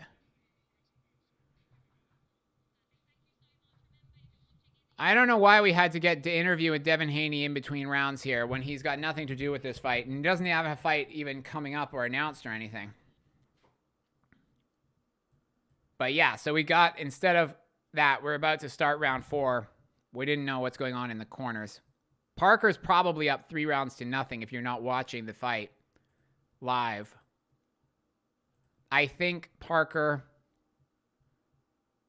Parker, I mean, if it keeps going how it's going, Parker's going to win every round until Deontay either connects with the KO or he doesn't, in which case Parker can actually have a chance of winning the points decision here.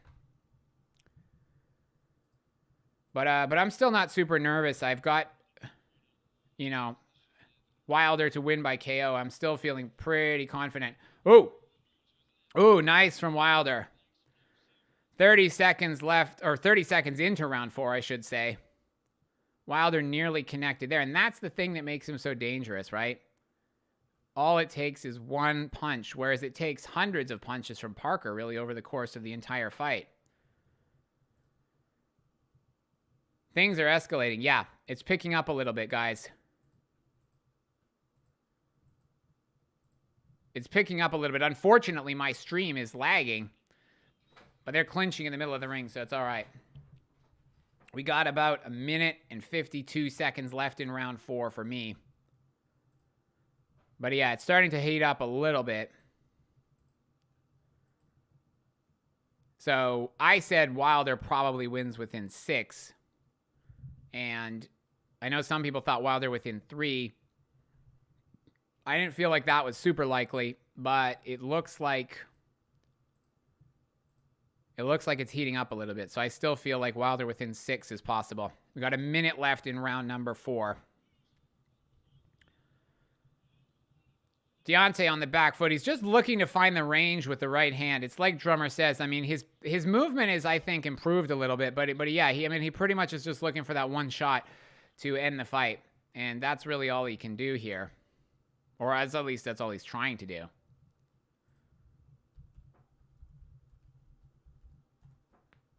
Parker's looked good, though. I didn't like the box on the back foot game plan, okay? But it's looked all right so far, actually. It's looked pretty decent so far.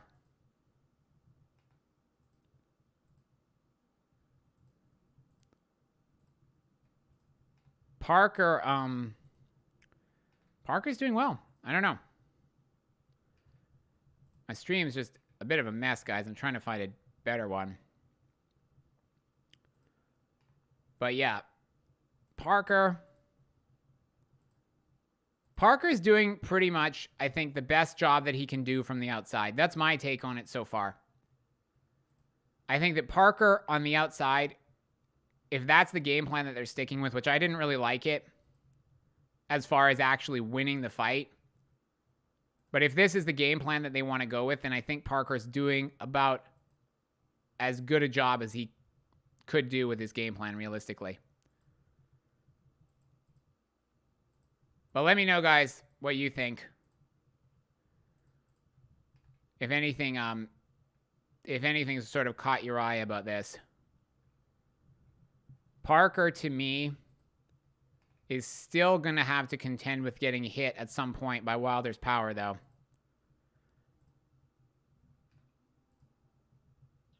And I don't think he's going to be able to, do it. So I found a new stream, guys. I'm now in round 5, just to be clear. I'm now 30 seconds into round 5. So I found a better stream, but I'm a little bit ahead now. So I'm going to be calling it from a different time, but we're 2 minutes and 20 seconds into round number 5. Parker is using his jab effectively to keep Wilder on the back foot, and Deontay's still looking to headhunt. It's been an impressive performance from Parker so far in the sense that he has now put himself in a situation where if he keeps doing this, he can win the fight. The biggest thing from Wilder is his just volume is non-existent. I mean, it's hard to even call Wilder's punches because there just aren't any. He's just circling around the ring on the back foot. His legs look really skinny as well. Wilder's feinting. He's on the back foot. He's trying to get Parker to come forward. Parker is being very, very cagey. This has been a very slow round, guys. Parker is just being very cagey, and he's trying to keep out of range. I mean, it's what he has to do. The interesting thing is that when Parker comes forward, Wilder's just going back. He's not really threatening any punches to Parker. Like, for instance, Devin Haney does a really good job when a guy comes lunging in at him. He throws the right hand. Wilder's not really doing that. When Parker comes forward, Deontay's not throwing anything back. He's just kind of leaning out of range and then clinching when Parker's momentum carries him into him. So I'm surprised. I'm getting a little bit surprised at the low punch output from Deontay. Like, I wasn't expecting him to come out swinging from round 1. But he's hardly thrown a punch here in round 5, guys. I mean, literally, there's probably been about 3 punches thrown from Wilder. That was a jab that missed, so that's probably about 4. I think he's literally just trying to find the range. I mean, he's flicking his jab out. He's literally just trying to find the range with his right hand. Or with a jab hand, rather. Hit the right, and then just get the one-punch knockout. So again, Parker goes with the jab and then lunges in. And then Wilder just clinches. We got 10 seconds left in the round now, by the way, so it looks like this one is going to go at least 6. What do you guys think of this?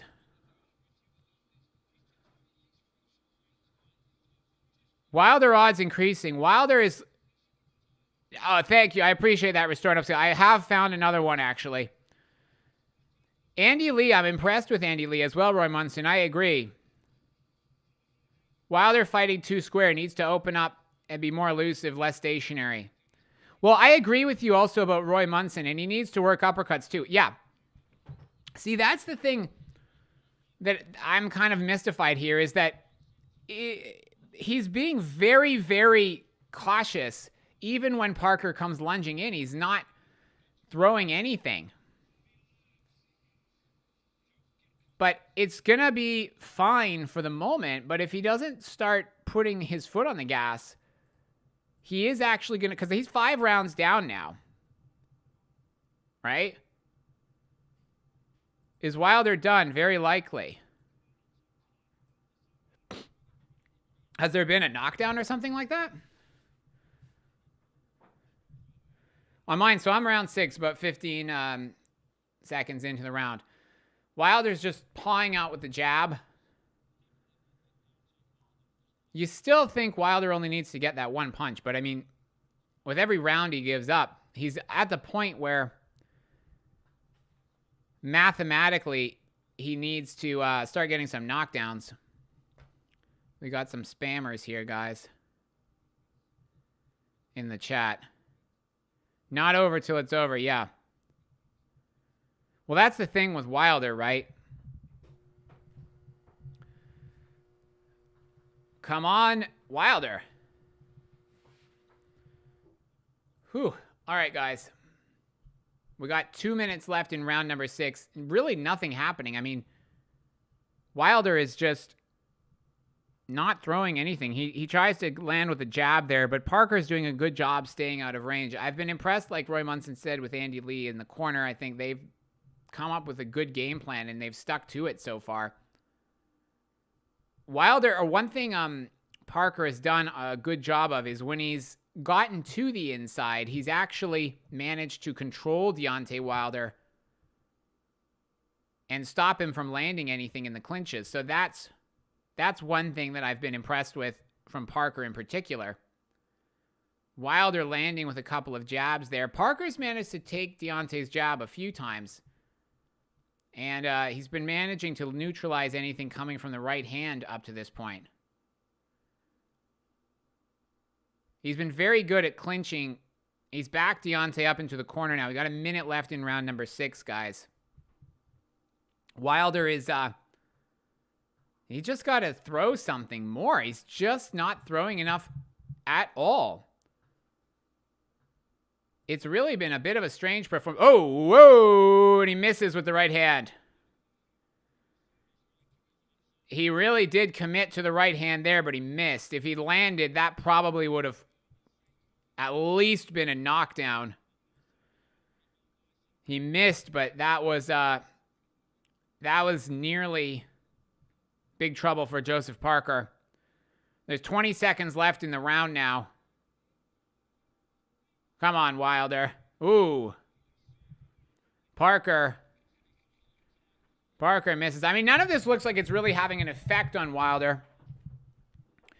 Wilder needs to throw the uppercut more as well. I think, Roy Munson, you said it. I think Wilder needs to throw the uppercut because Parker is coming in really low on the inside. So what he's doing is if you guys aren't watching, he's kind of trying to get inside really low and ducking his head. And you would think that would make him more vulnerable to an uppercut from Wilder, but Wilder is not. Yeah, Wilder's losing this fight.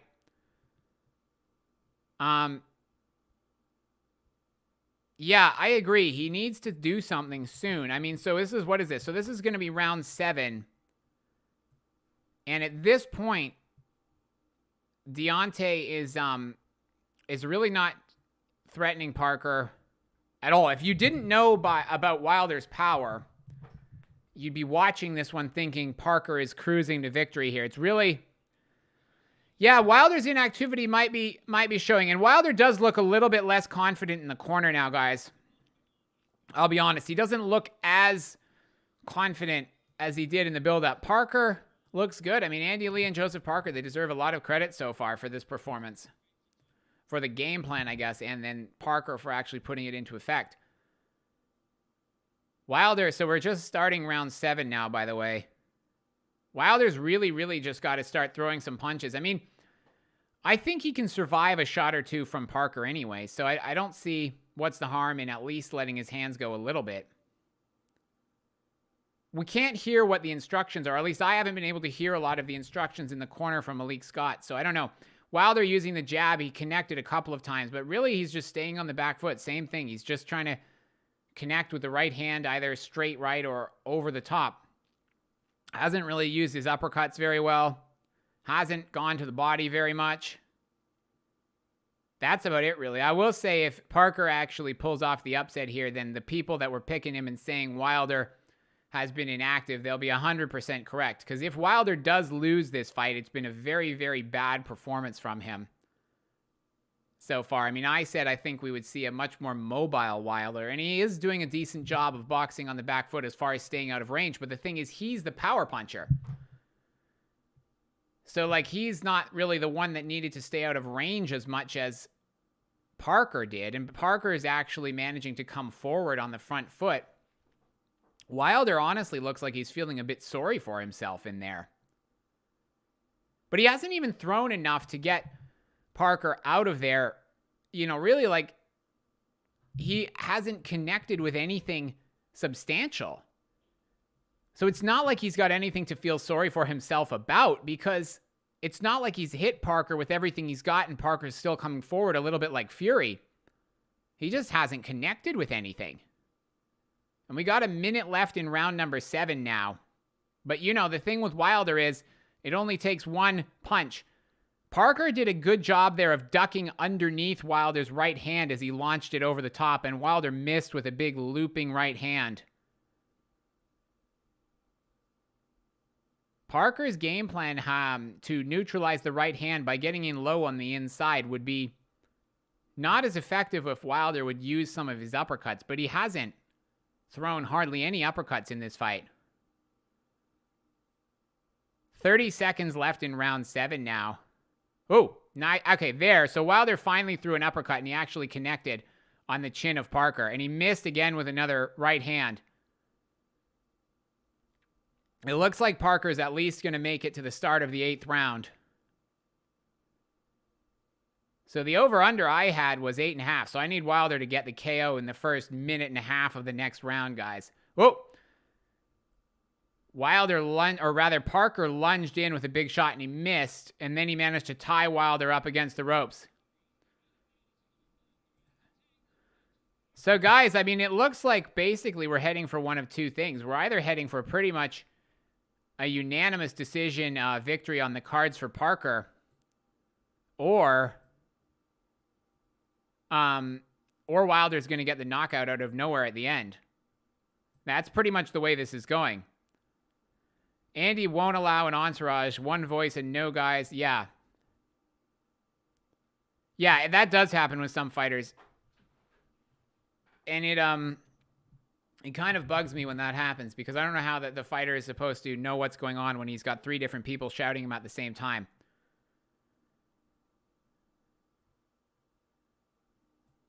Andy's 6-round KO over Wilder. Well, I will say after this performance, yeah, it's true. I mean, after this performance, I think the likelihood of the AJ fight happening is significantly increased because Wilder has not looked good so far. So we're in round 8 now, guys. Just getting underway for round number 8. Wilder needs to get a move on, or he's just going to lose this fight on points.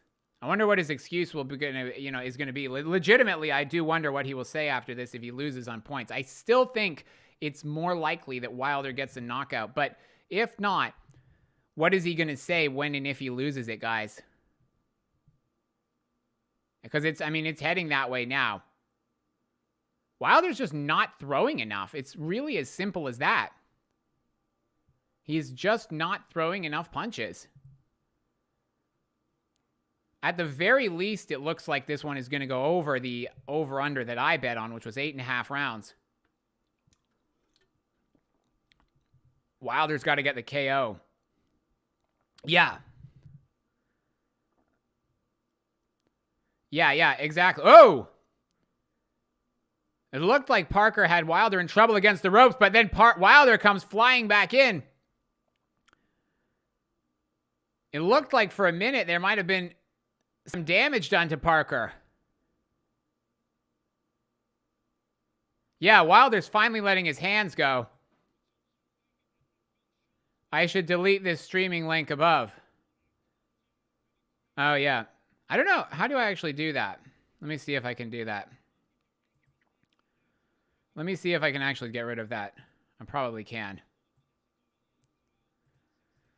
Let me see if I can actually do that.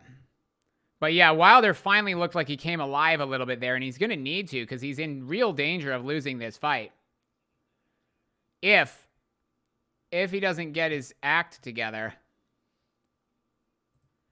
But I mean, he's still got 4 rounds to do it after this one. But still, he's still got a chance to pull off the upset here. He's just got to, Oh, Parker connects. Parker's got Wilder in the corner. Oh my goodness, Parker is unloading on Wilder. Guys, it looks like Wilder is in serious trouble here. Parker is legitimately in seconds away from knocking out Wilder here, guys. Parker is swinging madly. My goodness. Now Wilder ties him up. Wilder, wow. Now Wilder's back.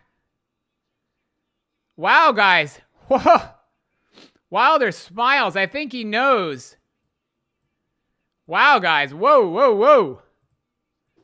What did you guys think of that? What did you guys think of that? Wilder. My goodness, guys. Wilder nearly got taken out there. My goodness. Who else thought Wilder was actually close to getting KO'd there? Whew! I was sweating on my remaining parlay because I lost the over-under on Wilder. So I got 1 left, and I was sweating a bit there, guys. Wilder is hurt. Yeah, Wilder's clinging on. My goodness, guys. Thank you, Mankey Crazy. I appreciate the tip. I did not know that. Yeah, Wilder is in big trouble.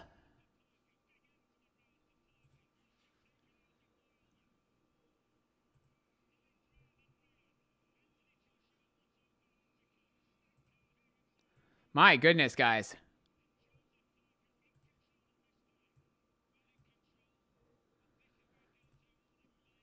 So Wilder is in big trouble.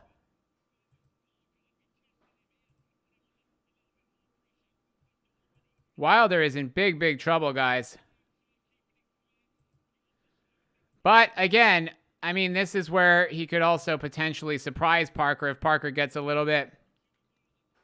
But this has been a bad performance from Wilder. I have to be honest and say this was a bad performance so far. And I mean, he might still lose the fight. Whew. Man. My goodness, guys. But Wilder is actually managing to recover here in this round.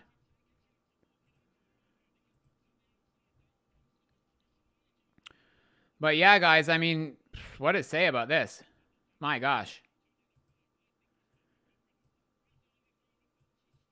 Wilder has hardly thrown a punch the whole fight, really. Maybe he's really is too skinny. Fight won't hear the final bell. Wilder has turned into Audley Harrison. Oh, my goodness. Whoa! Parker is actually trying to stop Wilder now. Watch for a finish. Yeah, Roy Munson. I mean, we still got 3 more rounds plus a minute left in this round. And you're right. I think Wilder knows he's putting on a really bad performance up to this point. It's been really poor from Wilder so far, and it is true. It is, you know, going to be a real bad performance if Wilder loses because he's talked a lot of talk in the build-up to this one as well. But it's not over. It's never over when it comes to Deontay Wilder. My gosh, guys. Woo! This is the worst Wilder has ever looked. Yeah. And I said it was going to be the best Wilder has ever looked. So it shows you I don't know what I'm talking about. But having said that, Wilder has now backed Parker against the ropes. This is where I think Malik Scott's inexperience as a trainer is maybe showing a little bit, and where Andy Lee being in the corner and being really experienced and having a great game plan is helping Parker.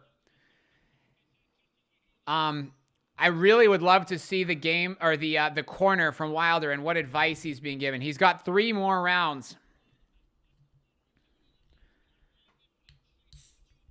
At this point, guys, like I would really almost feel sorry for Parker if he actually loses this one. They're talking over Malik Scott. I wish we could hear what he's saying in the corner. They're talking over him though, guys. Steve Bunce is talking over Wilder. It's a finish winner. He's finished. Okay, yeah. So on the stream I'm watching, I couldn't hear him. But okay. Well, he's right. He's right. The question is, does Wilder have the, I guess, the heart to go for it at this point? He's looking like he's feeling very sorry for himself, and he's going to have no excuses. There's not going to be any poisoned water bottles or double agent trainers or loaded gloves or a heavy costume, like none of those excuses. So Wilder's really got to get his act together, but he's got 3 minutes to do it here. He's got 3 minutes to do it. He's still very dangerous, don't get me wrong, but yeah, I mean, with each passing round, it's looking worse and worse. And I'm surprised that told him straight it's a shutout. Yeah, it is. And I mean, that's what was happening in the Ortiz fight as well. But I mean, honestly, this is worse because Parker, I think, to me, looks better than Ortiz did in that fight. And Wilder probably looks worse than he did against Ortiz. So, I mean, he's got 8 minutes basically left. 2 minutes for this round, then 6 more minutes. And that's it, plus 8 seconds. Whoa! Wilder with the big overhand right, but he missed.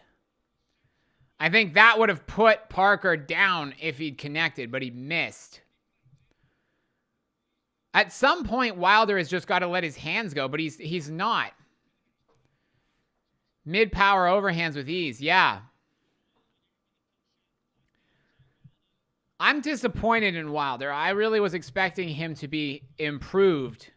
Oh! Parker connected as well. What a performance from Joseph Parker. If he wins this one, this is going to be the performance of the night, in my opinion, guys. I know a couple of people bet on Parker on the upset, But if Parker wins, I will be very, very, very surprised.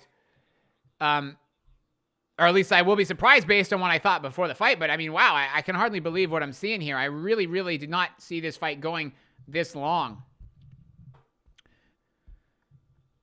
But come on, Deontay. He can still pull it out here. I haven't even seen the punch stats, but I mean, it doesn't even matter. Wilder has just hardly thrown anything. Apart from, you know, he's missed a lot.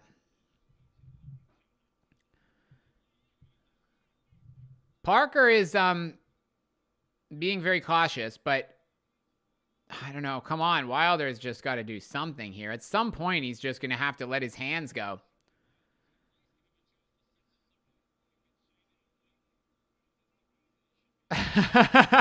Yeah, exactly. I will say, once this fight is over, if my my last parlay is ruined by Parker winning here, then yeah, I really will be rooting for Wallin at that point too. Can you imagine if both Wilder and, because that's the thing, it's their fault. They had years to make this fight. Both camps had years and years and years to make it. So if they ruin that fight, then it's, you know, it's their own fault, and I won't have any sympathy for them. Wow, 2 rounds left for Wilder, and that's it. Does Wilder, I mean, does Parker get promoted by Frank Warren? Is Frank Warren Parker's promoter? I'm all over the place, guys, because I can't believe what I'm seeing here. I really, really did not think Joseph Parker was gonna do this type of performance. Like, I thought he could box on the outside. $1,000 could happen. Yeah, John Bevan. I'm glad you're still awake. But yeah, you didn't unfortunately get the Dubois one, but you really called this one a Warren fighter. Yeah, okay, I thought he was. Yeah, because Frank Warren's looking kind of smug at ringside. Yeah, they could have had an undisputed fight 6 years ago, but, you know, they thought they'd wait for it. Now they might never fight. I will say that, yeah, I mean, I don't know, guys. I can't even think right now. I just got to keep my eye on these last 2 rounds. I can't even think about the what will happen after this. Wilder, I guess, technically could maybe win the fight without a KO. Haven't been able to type. Okay. Wilder, well, it's good to have you back, John. I appreciate you tuning in. I really hope this one pans out for you. It will be bad for my last parlay will be finished. While the Dubois KO with 10 seconds left got rid of one of mine. My third one ended when Wilder didn't end the fight in 6 rounds, and my last one, which I thought was my safe one, will be done. Dubois will be heavily pursued by Zhang and Parker if he wins. Yeah, I agree. Still, Wilder is just not letting his hands go. He's just looking sorry for himself. That's the only thing I can say, guys. Oh, Parker swung and missed with a big one. I just think Wilder's feeling sorry for himself, guys, because if Malik Scott told him that he's down on all the cards, it's not like they're just kissing his butt and telling him he's winning when he's not. He knows he's losing on every card, probably, unanimously, probably lost most of the rounds. And he's still just refusing to let his hands go. I appreciate that, John, but you really don't have to do that. I do appreciate that. I hope you win, though. I do seriously hope you win. Like, I'm not feeling super confident in my parlay anymore, and you've got a lot of money on the line. How much do you win anyway if you, so if this one, I remember you, so how much do you actually have on this one? And how much have you wagered on just this one? And what do you win if Parker actually wins? Do you just have Parker on the money line? It wasn't Parker KO or points, was it?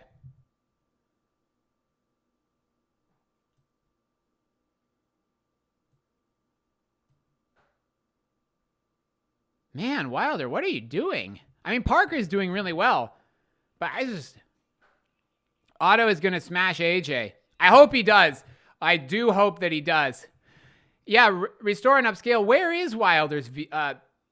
He showed more heart against Fury, even in the third fight, right?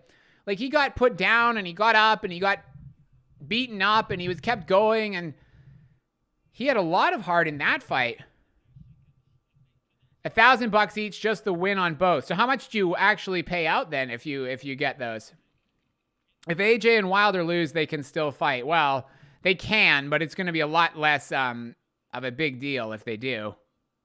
To be honest, if Wilder loses, I don't really know why AJ would take the fight because he's still going to have the risk of getting knocked out. But I assume it will be a lot bigger, smaller payday. I mean, he's got 3 minutes to win this fight. So you're going to win $6K if Parker wins. Wow.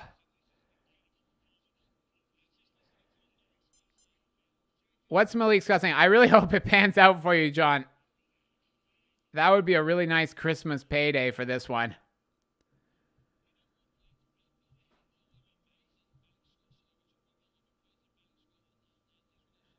Yeah, I mean, that is a good question. I mean, because Parker is actually probably... Okay, Parker's performance here is better than Wilder or than Fury's performance in the first Wilder fight, because Fury got knocked down twice, and Parker is about to win a unanimous decision victory on the cards, which I really said he couldn't do. I said there's very, very little chance that he can do that. I was very dismissive of the possibility that Parker would actually be able to stay on the outside. But if anything, it looks like Parker is going to get the kill. So we're just underway in round 12 now. Wilder's finally letting his hands go a little bit with, yeah, you're right. Why is he hammer punching? I think it's probably because he's been training in MMA. No, I'm just kidding. But that is literally a bit what he's doing.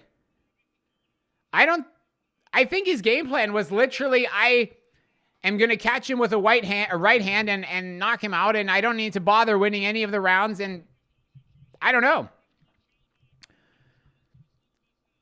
There's 2 minutes left, and Wilder's not even letting his hands go. Yeah, I'm shocked too. Wilder's got 2 minutes, and he's just got to go for broke here. He swings and misses with a right hand.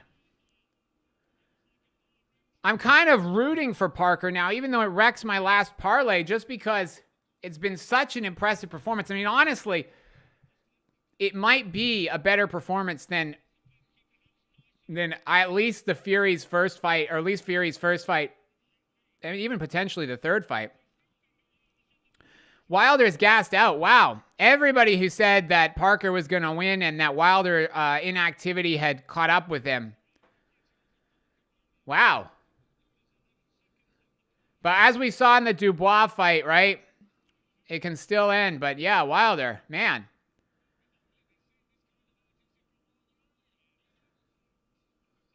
Wilder is really going to kick himself, because all these big fights that he's been talking about are going to go out the window after this. At least they won't be nearly as big as they would have been.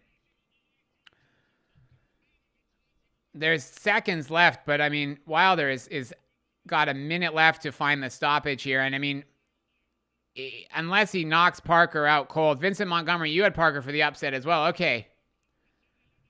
Well, congratulations. It might be Parker. Wilder having a bad night. Yeah, there goes our parlays. No kidding, right? Isn't as good as we thought. Our Parker just... Yeah, I don't know. I can't even, like... I'm just too surprised to even really, like, think about what it really means.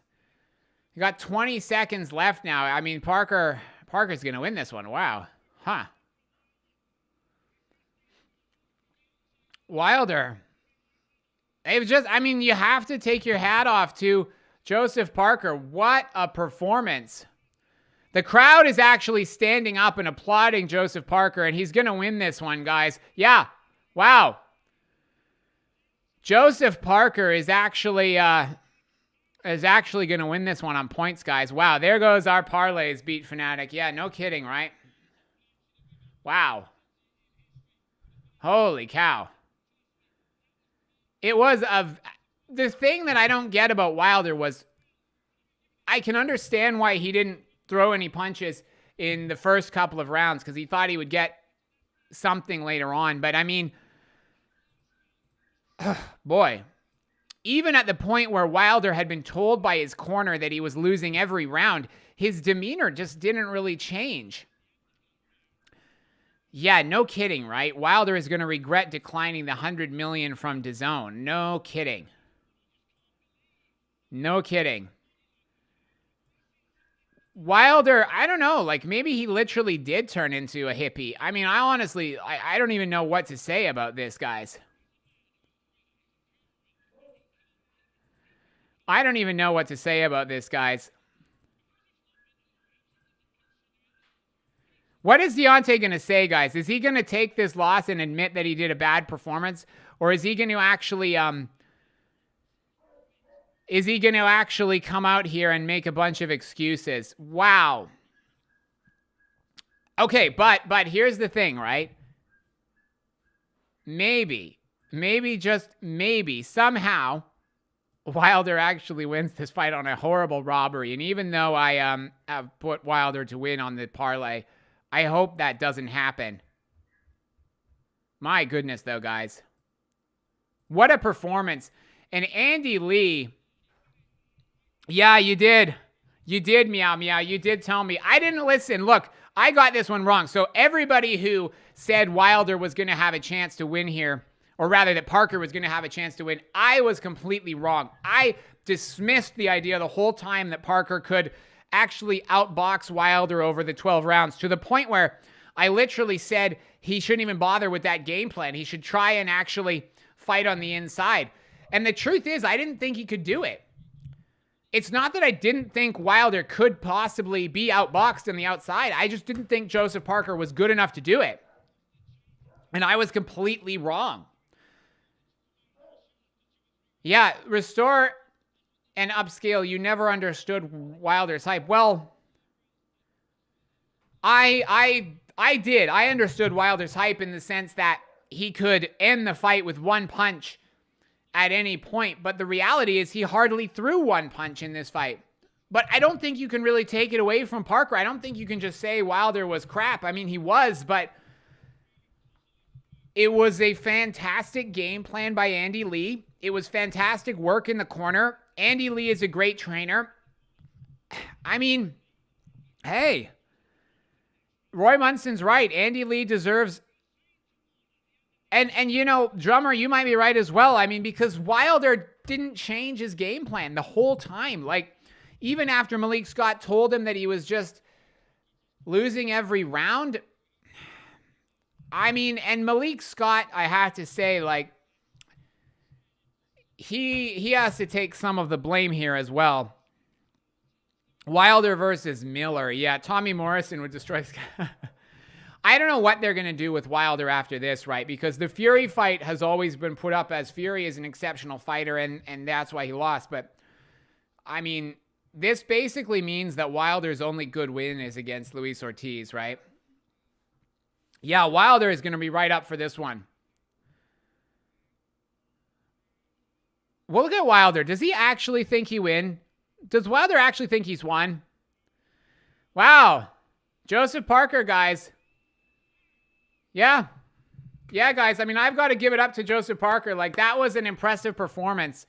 I was completely wrong. Wilder now must retire. Well, this is the thing about Wilder. Does he genuinely think that he actually won that fight? Because he was trying to act like he did. And I think Wilder is... I've always said he's borderline delusional, and I think that has been a benefit to him in some ways because, you know, it gave him, I think, the willpower to come back in that third fight against Tyson Fury and actually do better, in my opinion, than he did in the third fight. But does he really think he won this one?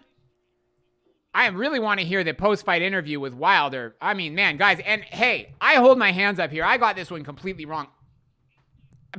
Maybe I should retire from making these predictions because I thought that Parker had very little chance of winning the fight on the outside. I said the ones I was most sure about was Bivol on points, so I got Bivol right. I got Jai Opetaia right. But this one here was after that. That was the one. This one and the AJ one were the ones I was most sure about. So it's now making me wonder what's going to happen in the AJ fight as well. The decision was, so John Bevan, it was a unanimous decision for for Parker. To be honest, I can't even remember what the scorecards were. If anybody managed to remember what the scorecards were, it was a unanimous decision win for Parker. Wilder was acting like he won the, or he thought he won, but I mean, surely he didn't, right? Let me see if it's on BoxRec. What was the scores? Wow, what a terrible performance. Okay, I'll read the scores in a minute after we hear from Parker.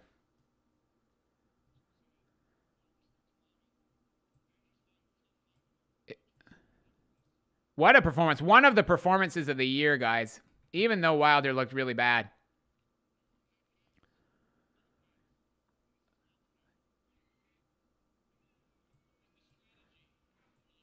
Wilder. Wow, hey, what can you say? Joseph Parker.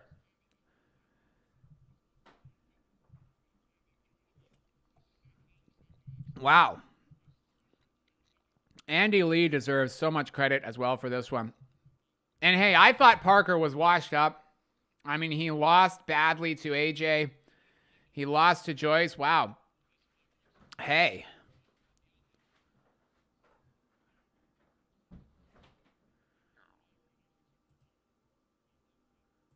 What? Wow, guys. Oh, by the way, so the scores were 118, 110 for Parker, 120, 108 for Parker, and 118, 111, all three in favor of Parker. So we had 118, 110, 120, 108, 118, 111, all three in favor of Parker. John Bevan, that was the decision, unanimous decision, and basically Parker won almost every round pretty much, which I think that's fair. I think he won nearly every round.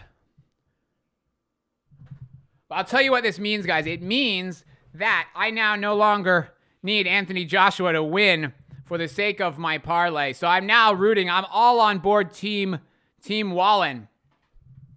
Dubois versus Parker next.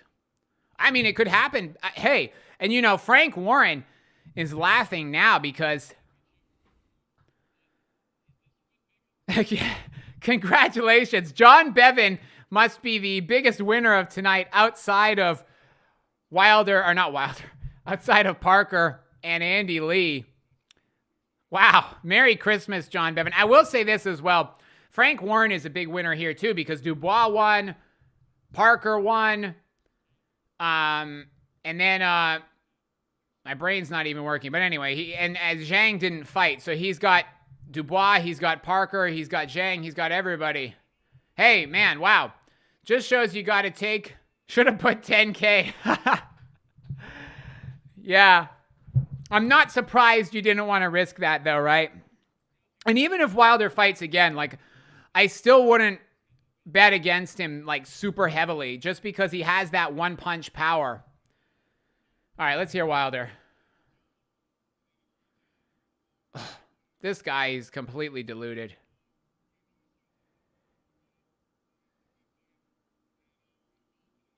On to the next thing. What is he talking about? Even if AJ wins, you're still up. Okay. What is this guy talking about? Come on. On to the next, but he's just lost his opportunity. Oh, my goodness. He's delusional. He's old. His power isn't the same. It could be. Yeah, here. Nice to have you joining us as well. It could be. I mean, I don't even know. Wilder said his timing is off. Yeah, bro. No kidding, right? His timing was off. It was non-existent, maybe is a better word. Roy Munson, Andy Lee. I think you said Andy Lee was your second cousin earlier. Andy Lee, one of the best jobs of the year, in my opinion, by any trainer, in the sense that, because this wasn't even just a great game plan, or rather a great performance. It was a great game plan as well. And with all respect to Don Charles and Team Dubois, I thought Dubois won behind a, in my opinion, questionable game plan, because they put Dubois in serious jeopardy of losing that fight. Yeah, wow. I don't know what to say, guys.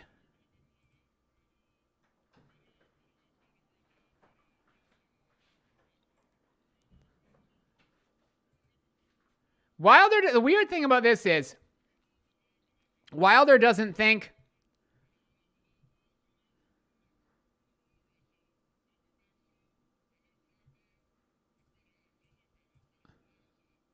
it doesn't sound like, I don't know, if you guys are listening to this interview with Wilder, it doesn't sound to me like his heart is in it. I know we were talking about whether AJ's heart is in it, but I think AJ is going to be extremely focused here to try and get the win here. It doesn't sound like Wilder's heart is still in it, guys. He's turned into a hippie. My gosh.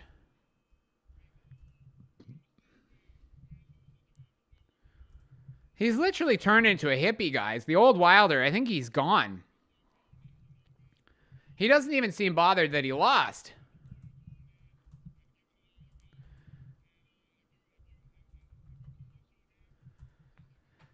He's acting, I mean, he's giving this motivational speech, but it was a terrible performance from Wilder. He's all like motivational and stuff, but like, this is a terrible performance, guys. I mean, my gosh, guys. What a bad performance. I'm just bitter as well because I now lost my last parlay.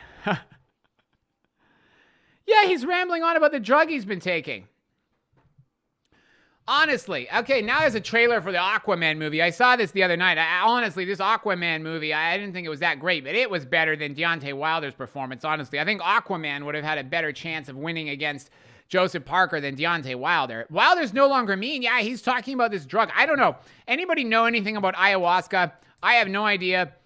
I've heard a few YouTube channels talk about it a little bit, but like I don't really know anything about it, so I don't want to speak about the effect that it potentially had on Wilder too much. It's not something that I'm an expert on. But, I mean, the guy literally, somebody said beforehand that he turned into a Buddhist monk. And, I mean, literally, it does seem like that's what happened. But, gosh. My goodness, guys. I don't know. Is anybody thinking Wilder can actually come back after this? Or is Wilder finished? What do you guys think in the chat? The way he was talking about after the fight, it honestly sounded like Wilder might be retiring after this one. Anybody actually think that Wilder's last fight might have been this one? Anyone think that Wilder might retire after this? My gosh. If we had the best, one of the most impressive performances of the year from Parker, then we also had, in my view, one of the worst performances of the year. One of the biggest letdowns of the year from Wilder. I mean, because he didn't throw a punch. And that's fine for the first few rounds. But it's just, yeah, I mean, it seemed like the whole fighting spirit, he got to retire. Cobb cards, yeah.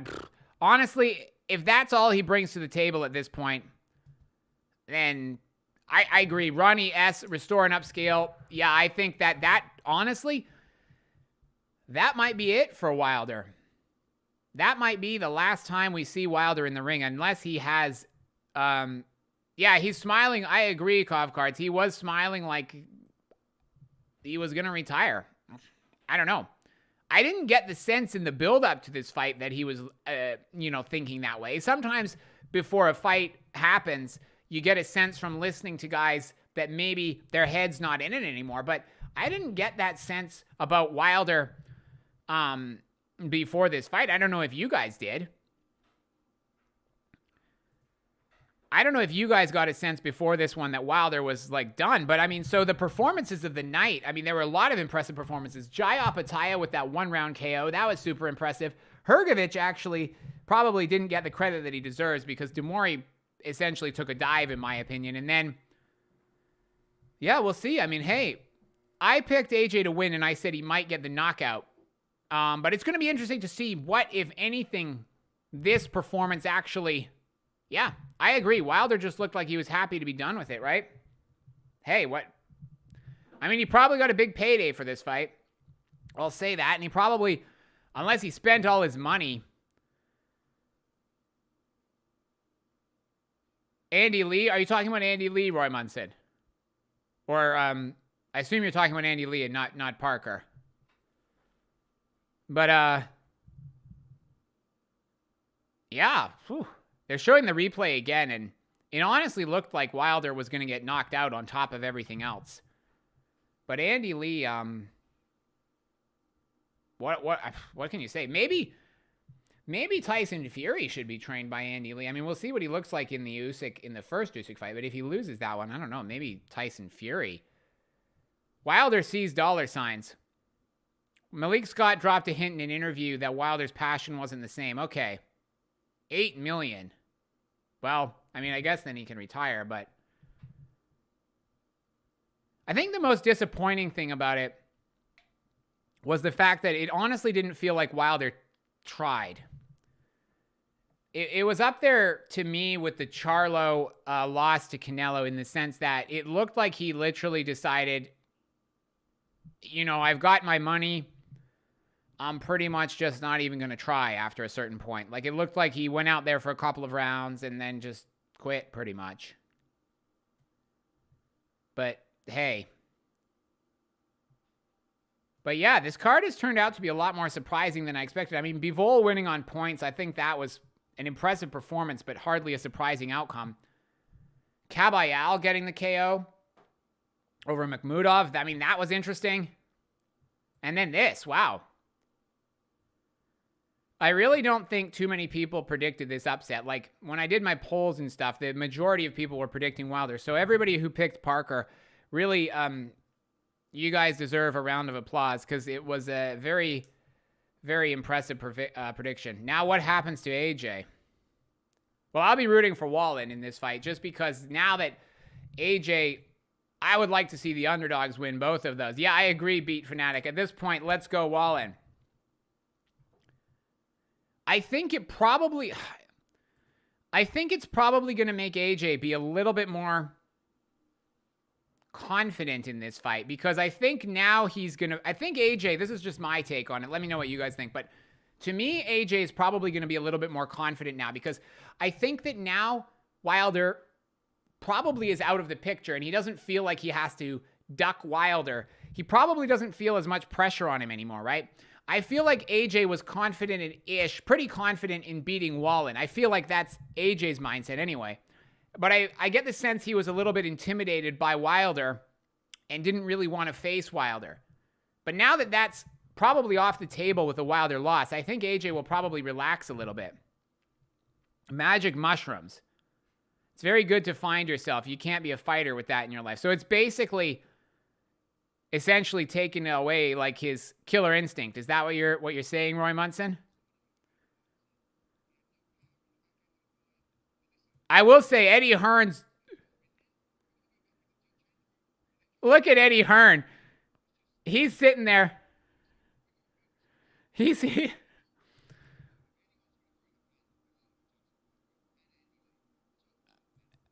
Eddie Hearn, he's kicking himself that they didn't make this fight years ago, right? Pressure of AJ and Eddie. Yeah. Yeah. Eddie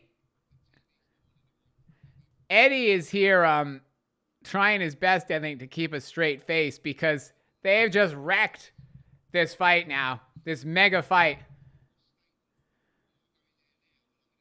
This mega fight is not happening anymore. And if it is, it's not a mega fight anymore because Wilder will now be a big underdog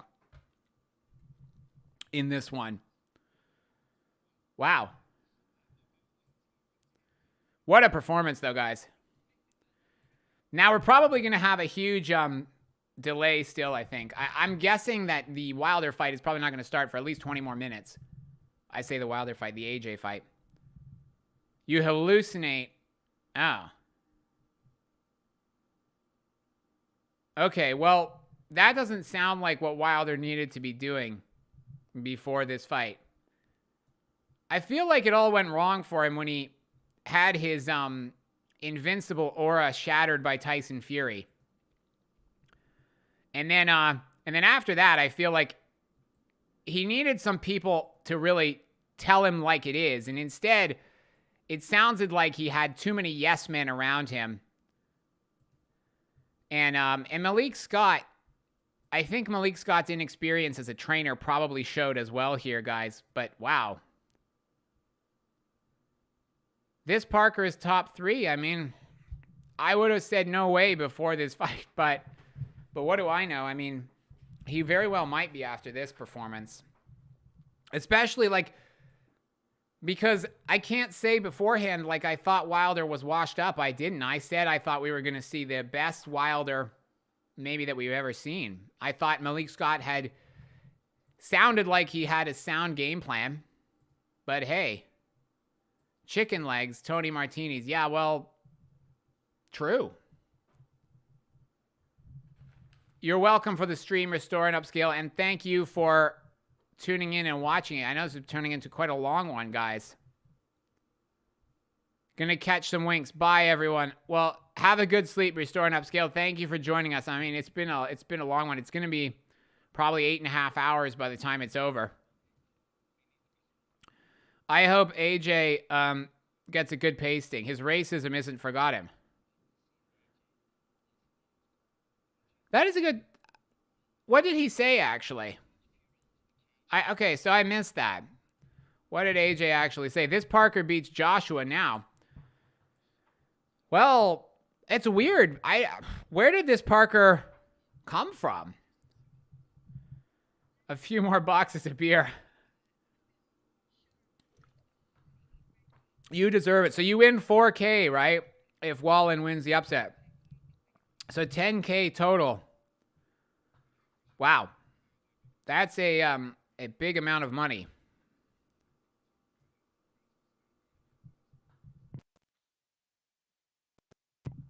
Now the pressure's on Ben Davison as well, because Andy Lee's going to get the credit as the top trainer on this show, I think, after that performance. So now Ben Davison's got to do his part.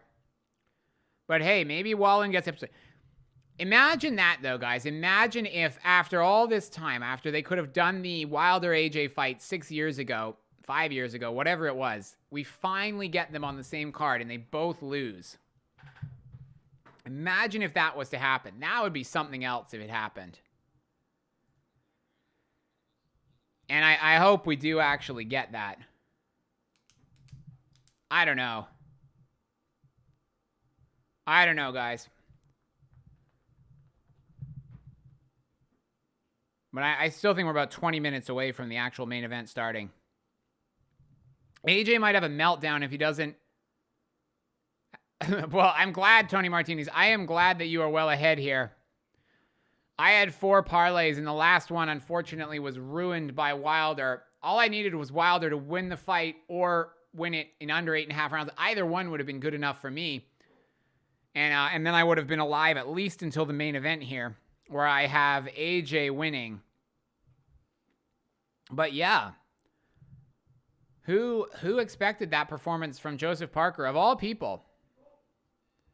I did not think he had it in him. I rated Andy Lee as a trainer, but I just didn't think that Joseph Parker was going to honestly have the ability to actually pull off the game plan. Yeah, I don't know, guys.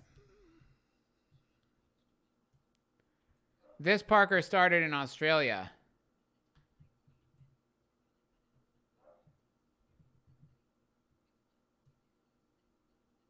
Was his last fight in Australia, Parker, or was it in New Zealand? Or are you talking about that he's based... Is he based in Australia now? Or is he... I assume he's based in the UK. I don't know. I think he's based in the UK, isn't he? I don't know. I think we're going to get some quite long and drawn-out ring introductions here as well. Probably 20 minutes from the first bell. I think AJ's finally warming up. I think he's probably got a nice motivational talk from Eddie in the back now.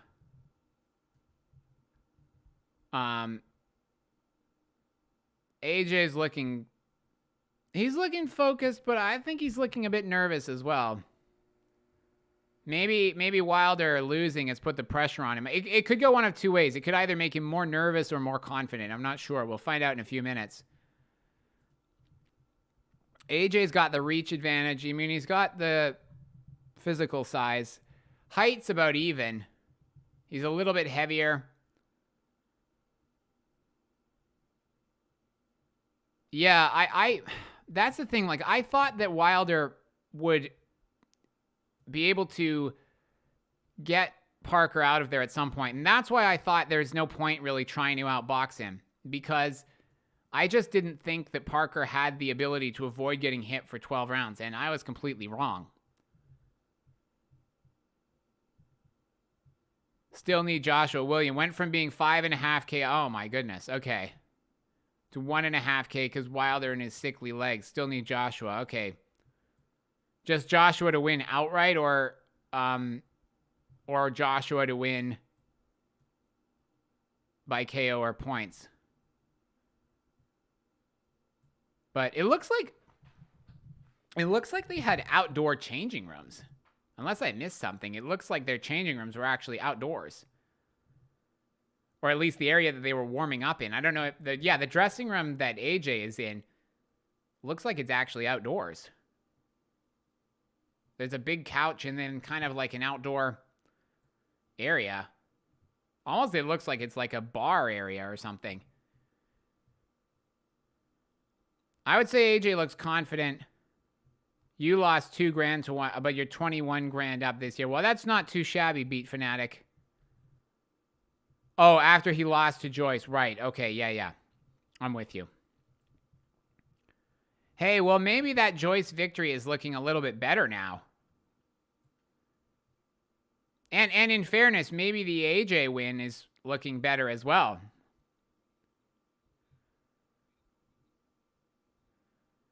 KO Junior Fa in 2 rounds. Okay. All right, guys. All right, guys. I've got just a second here, guys.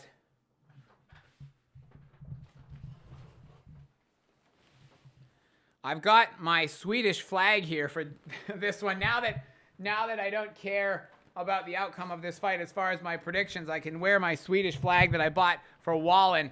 He's the underdog, so I'm rooting for Wallin here. I got my we're getting the national anthem of Saudi Arabia now. So I got my Swedish flag here for Wallin. Come on. He said there's going to be a new king of the heavyweights from Sweden, but there might actually be a new king of the heavyweights from New Zealand after this performance. I will say these cards have been unpredictable, to say the least. I mean, we had Ngannou against Fury, and now this. 2 heavyweight upsets.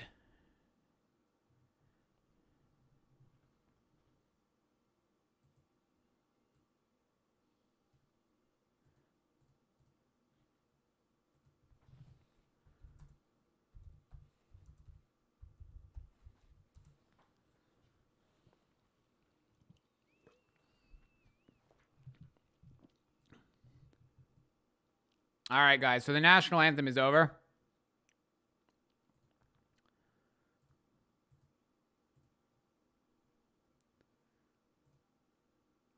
Man, guys.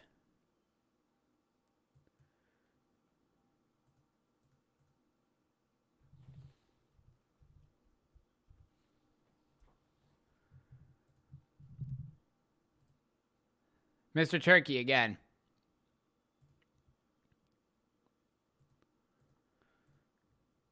Okay, so Michael Buffer's just giving the introductions now. I'm rooting for Wallin, guys. Let's get both of the underdogs winning, and let's scrap the Wilder-Fury fight.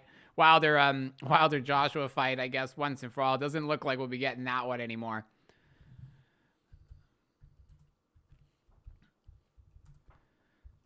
Otto Wallin making his way to the ring.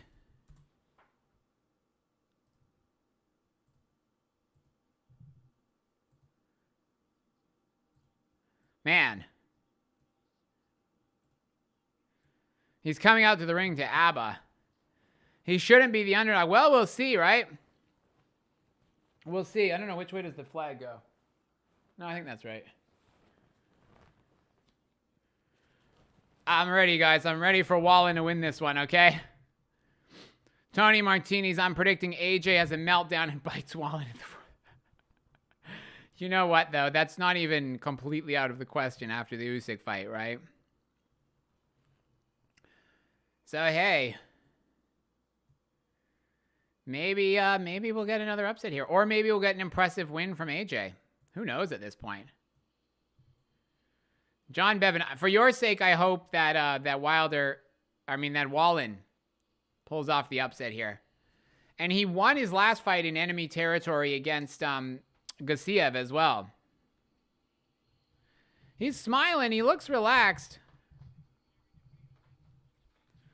He looks nice and relaxed.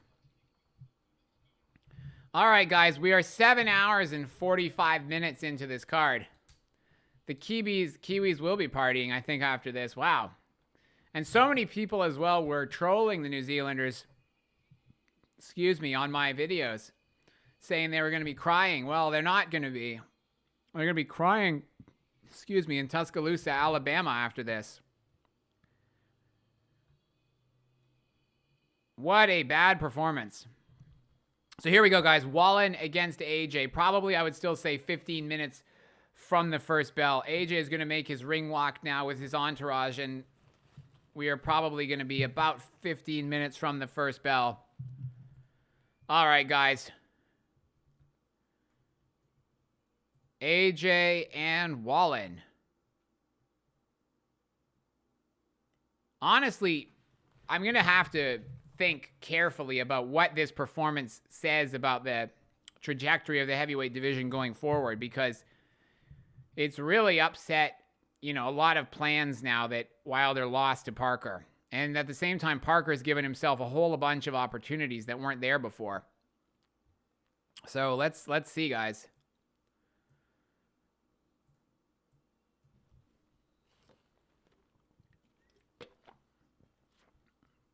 Let's see how this one plays out.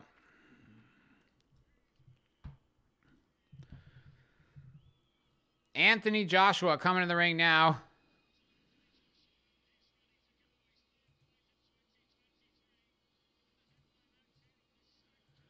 Here we go, guys.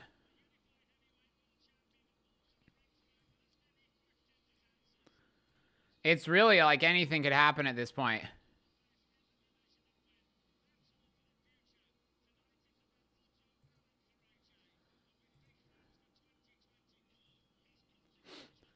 All right. Let's go, guys. What has AJ got? What has Otto Wallin got? Who knows what we are going to see from this one, guys? I don't know. I think AJ looks a little bit more nervous than he did in the I think he looks a little bit more nervous than he did in the weigh-in and stuff. But yeah, I don't know, guys. We'll see. At this point, I don't know what to expect. You'll be booking plane tickets somewhere if he does. Yeah. Well, maybe you can go to Saudi Arabia and sit next to Mr. Turkey for the next card. Maybe you can do that. Maybe you can go and see Usyk against Fury in Saudi Arabia. No, I'm really happy, though, for everybody who bet on Parker. Like, I wanted some underdogs to win. I didn't, unfortunately, want it to be at my expense. But, hey, super, super impressive, and I'm, pleased for those guys. What can you say? Great, great performance, guys. I'm a bit disappointed for my own sake, but I'm pleased for Andy Lee and Joseph Parker. Here comes Princess. All right. So literally we're about to start the main event. 8 hours into this card, guys. It's been a long one, to say the least. Got my energy drinks going here still, so I'm good. Hey, all right. I'm hoping Wallin wins this one.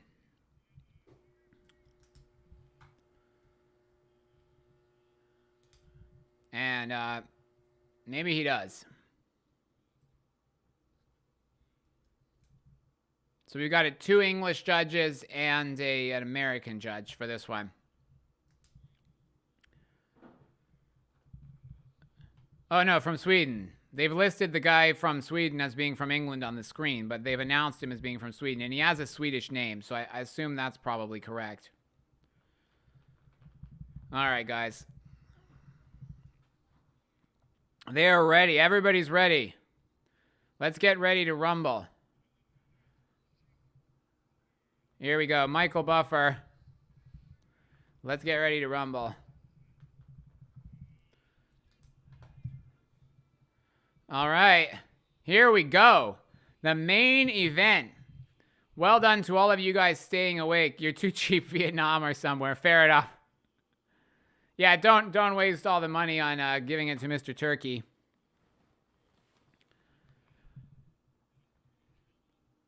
So what do I know about boxing after this? But my prediction still for this one is AJ to win either via...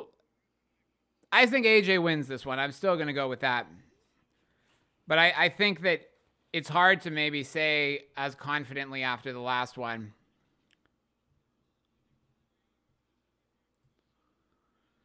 Mr. Turkey.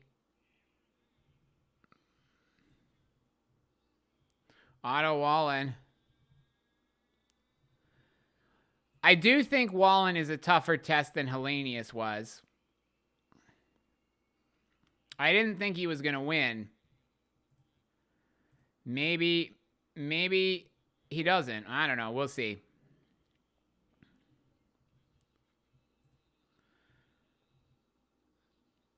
These introductions take a long time.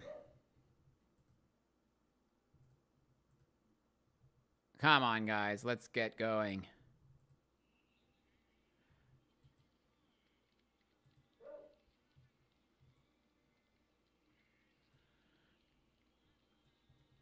Anthony Joshua.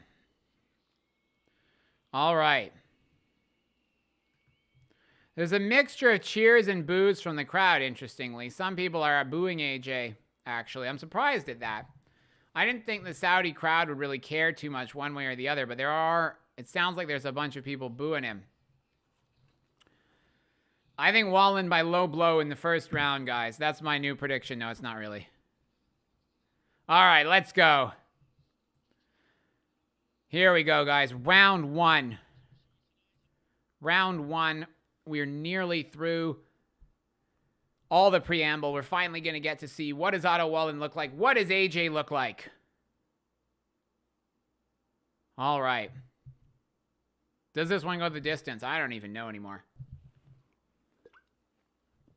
All right, John Bevan, I'm rooting for you. I'm rooting for Otto Wallin. The king of Sweden, late stoppage or UD Wallin. I still say Wallin now by first round knockout.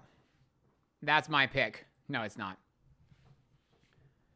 So Wallin, Wallin's on the back foot. AJ's coming forward. AJ's being a little bit aggressive. Wallin looks focused, but he is also being cautious here. So far, both guys look pretty solid. Nothing too remarkable going on. AJ looks very focused. He's trying to come forward behind the jab and find an opening. Wallin's on the back foot like I thought he probably would be. He's using some decent head movement to get out of the way of AJ's jab. He's going to need to, I think, do something a little bit unexpected, though. Otherwise, AJ, I think, is going to be able to be very confident and come forward and get... His confidence is going to increase as it goes later and later. Now, AJ is probably, I would suspect, based on this level of aggression that he's showing in terms of walking forward and looking very intense, that he's looking to try and stop Wallin sooner than later.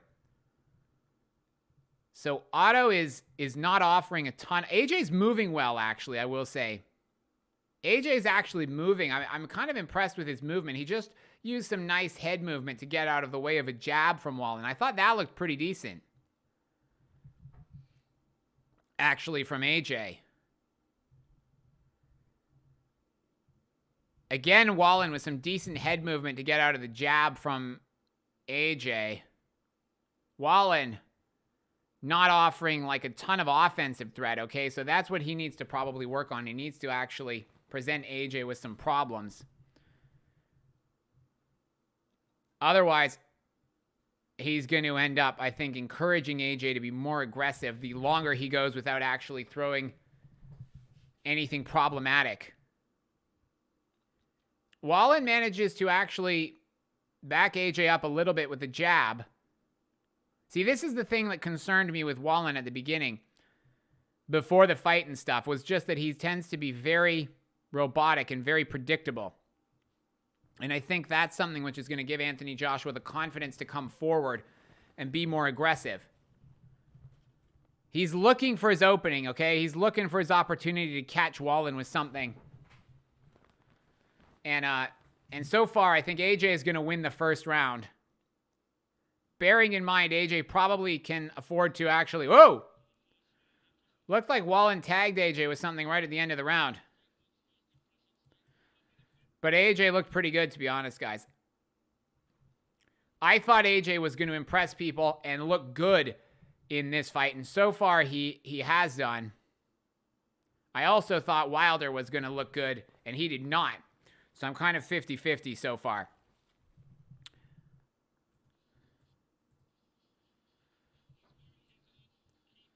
But what a performance if AJ can get a quick stoppage and then Wilder loses on the same card.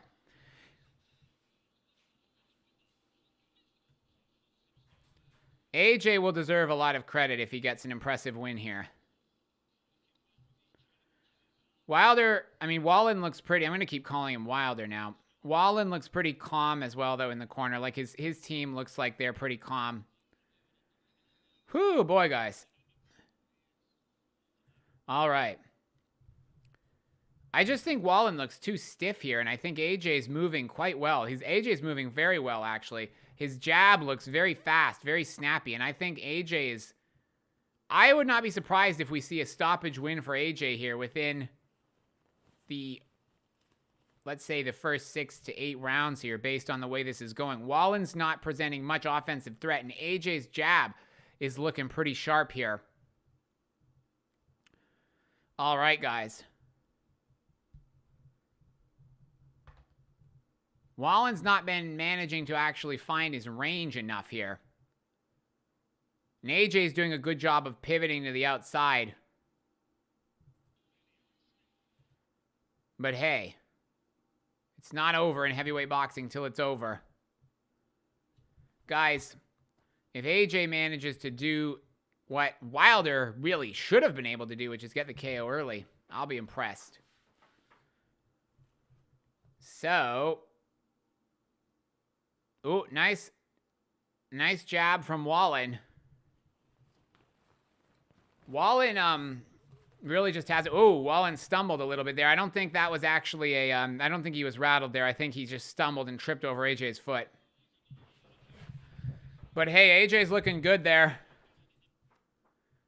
Otto needs to do something. Otherwise, he's going to be in trouble, I think.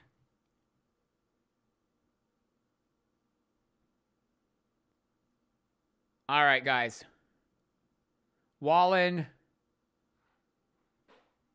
just pawing with the jab. It's really similar to the Gassiev fight, except AJ is actually much sharper looking than Gassiev. But in the sense that Wallin's fighting on the back foot. Now he's coming forward behind the jab. This is a little bit better from Wallin.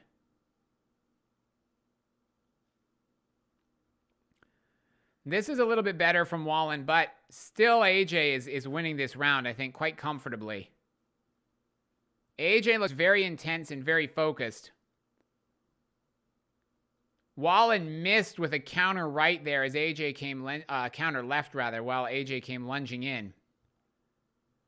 The biggest thing here for me is that AJ is looking quite sharp. His head movement is looking good in particular. His body movement is looking good. He's looking fast with his hands. And Wallin is looking stiff and robotic. Basically similar to how he looked against Gassiev, just against, frankly, a better opponent here. He's trying to close the range with the jab, or with the left hand, rather. out of the southpaw stance. AJ managing to land a nice shot at the end of the second round on Wallin. Wallin's cut a small cut above his eye. Nothing too serious. The bigger concern, I think, from me is the overall performance of Wallin. Woo!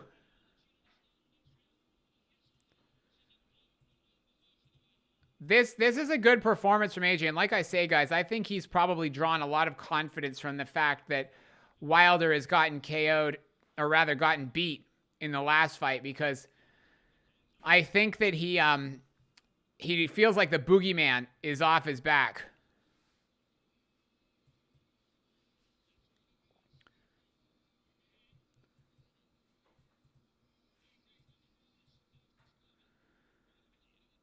AJ,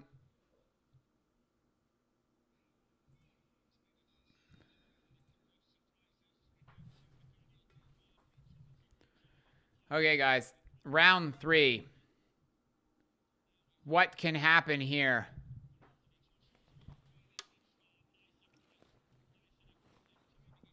What's AJ going to do in round 3? And the commentators are acting like AJ's performance is the greatest thing ever. But I got to be honest, it's a good performance. I don't know how good, but it's a good performance, right? It's a good performance.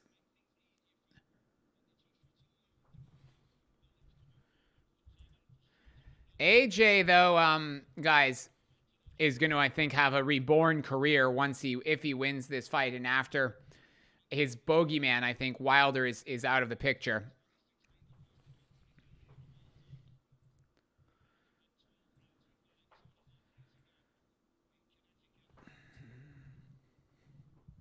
There's a couple of people in the crowd chanting for AJ. So it sounds like either there are some British fans who have gone over for this fight. But, oh, nice body shot from AJ. Nice combination from AJ. It's one-way traffic at the moment. Oh, boy. Anthony Joshua is looking like he might be able to get the stoppage here, guys. Wallin not looking so good.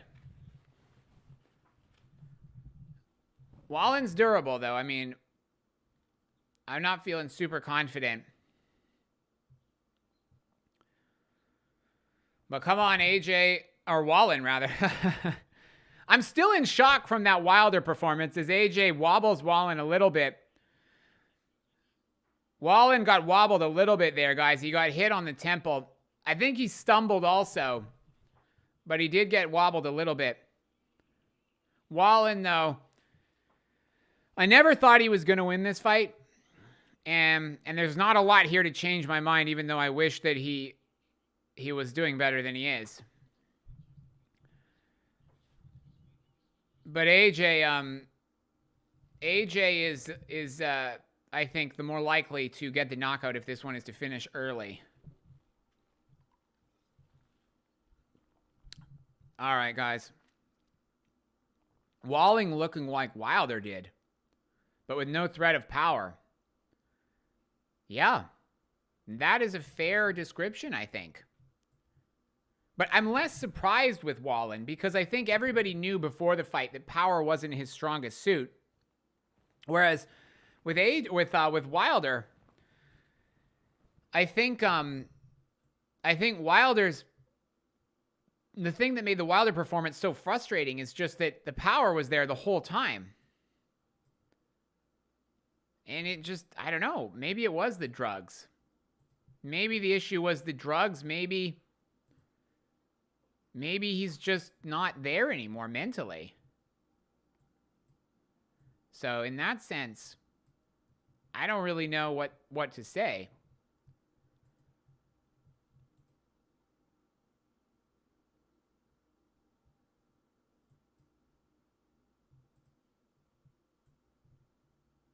But John, I hope that Wallin can somehow pull it together here for your sake.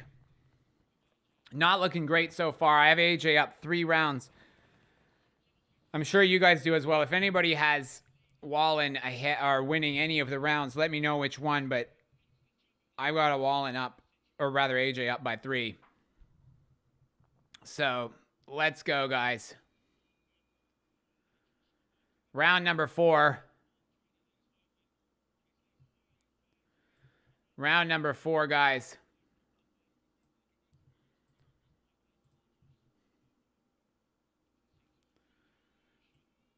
The question is, if AJ wins this one, does he come back to Derek James, or does he stick with Ben Davison? But it's a good start from AJ. What is going to happen, guys, here? AJ is looking dominant, and as Beat Fanatic says, Wallin is looking like Wilder without the power. That's pretty much a fair description of the fight so far. AJ he looks good. I mean, his head movement looks good. His jab looks good. He just got out of the way of another hand, or another left hand from Wallin. Oh, AJ coming forward now. Ooh.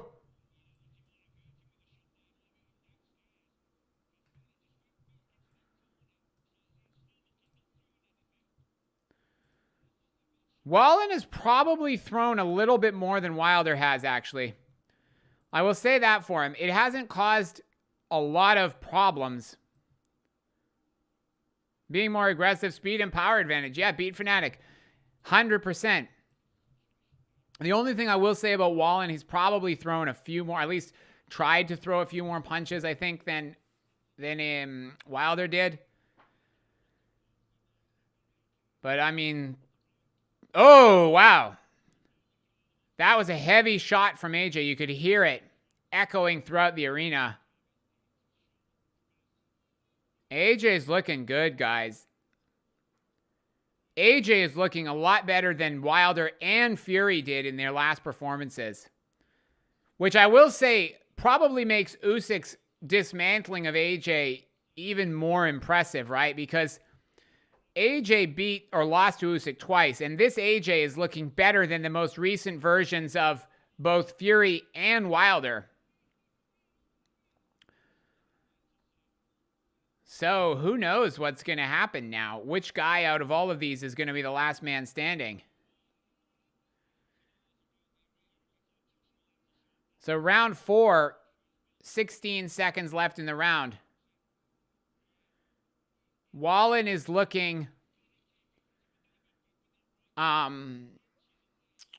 he's looking relatively sturdy on his feet still.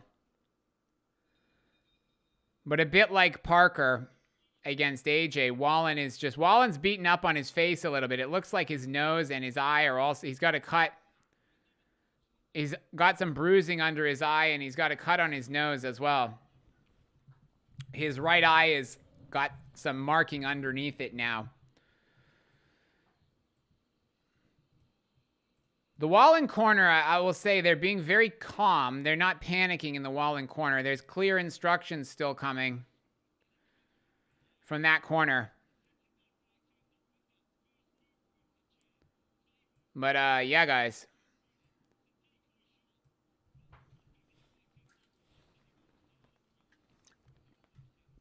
Wilder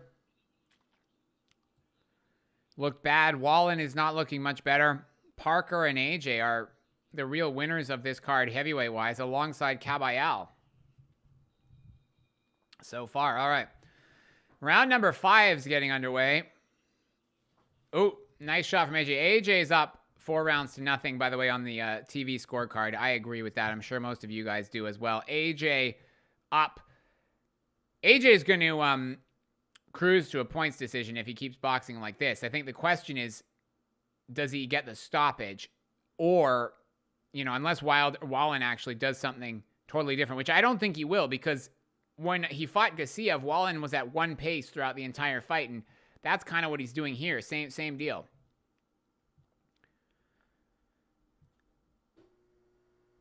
Wallin at this point is kind of doing a little bit of a combination of Wilder and Lyndon Arthur. Lyndon Arthur in the sense that his defense is, I think, keeping him alive here in this fight.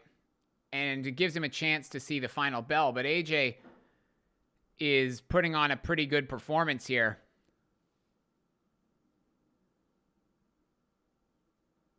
Wallin showed some nice head movement there. He got out of the way of an AJ right hand by moving his head.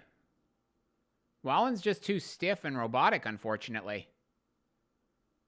He's just too stiff to be able to cause AJ any trouble.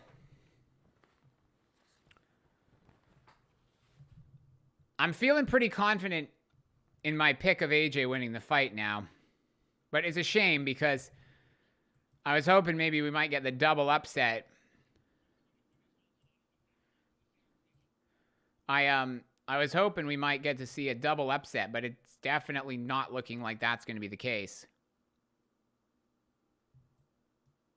Oh. Wallin wobbled. AJ coming forward.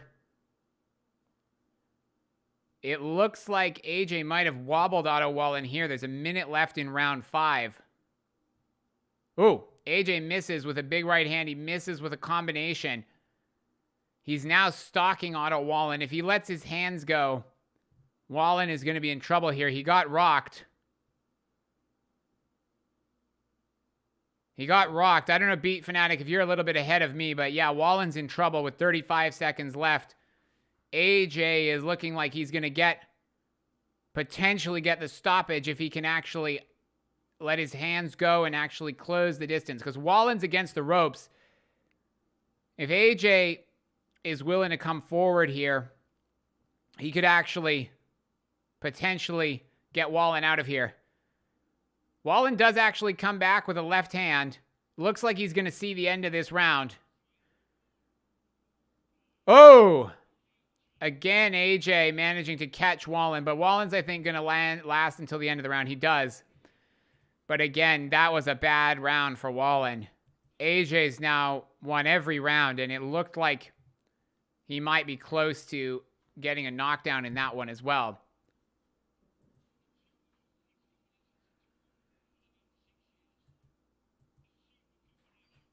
This is a very impressive performance from AJ, guys, in my opinion. Now, Wallin isn't really doing anything. Wow. That's it, guys. Wow. Anthony Joshua has won the fight. They've called it off in the corner, guys. Wow. They have called the fight off in the corner. They stopped the fight, yeah. Oh, man. Hey, Beat Fanatic, you and I, if we'd only bet on Parker, right? But, tremendous effort from AJ. Yeah, it really was. I said before this fight that I thought AJ had a chance to win by KO in the first 6 rounds. And, it was a very impressive performance. AJ does a fist bump with Andy Ruiz at ringside. This is exactly the kind of performance he needed. I agree. And I will say, like, heavyweight division and the boxing in general, the landscape has changed a lot now because Tyson Fury looked terrible in his last fight. He lost, in my opinion, to Ngannou. So really the only constant here has been Usyk because Usyk's been good the whole time. Usyk hasn't really had a bad performance. Even against Dubois, he looked good. So it's really the constant is Usyk, but AJ's been up and down. He's now had a really good performance. Joseph Parker's been down, but now he's up. Wilder, I mean, he's been inactive and now he's down.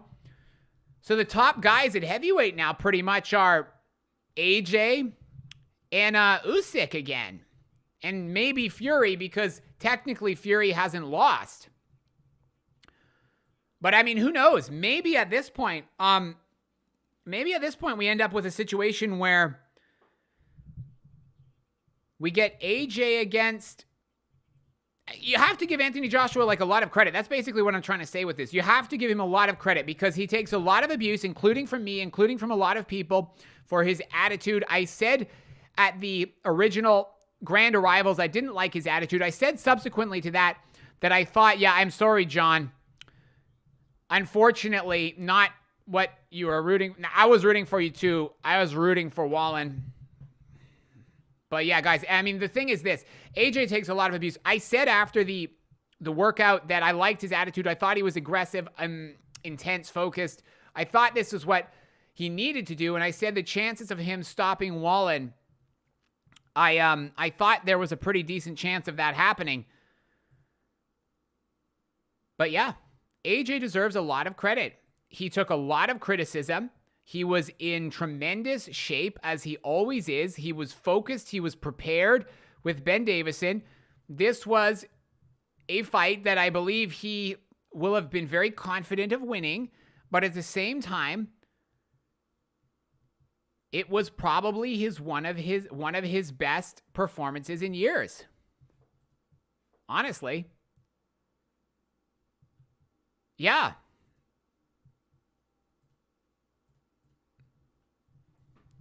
But AJ, this was a great performance from Anthony Joshua. It was a great performance, I think, from Ben Davison. Must have done a very good job. I don't know if Anthony Joshua would have done this with Derek James. I'm not sure. I'm not 100% sure if Anthony Joshua would have done this with Derek James in his corner.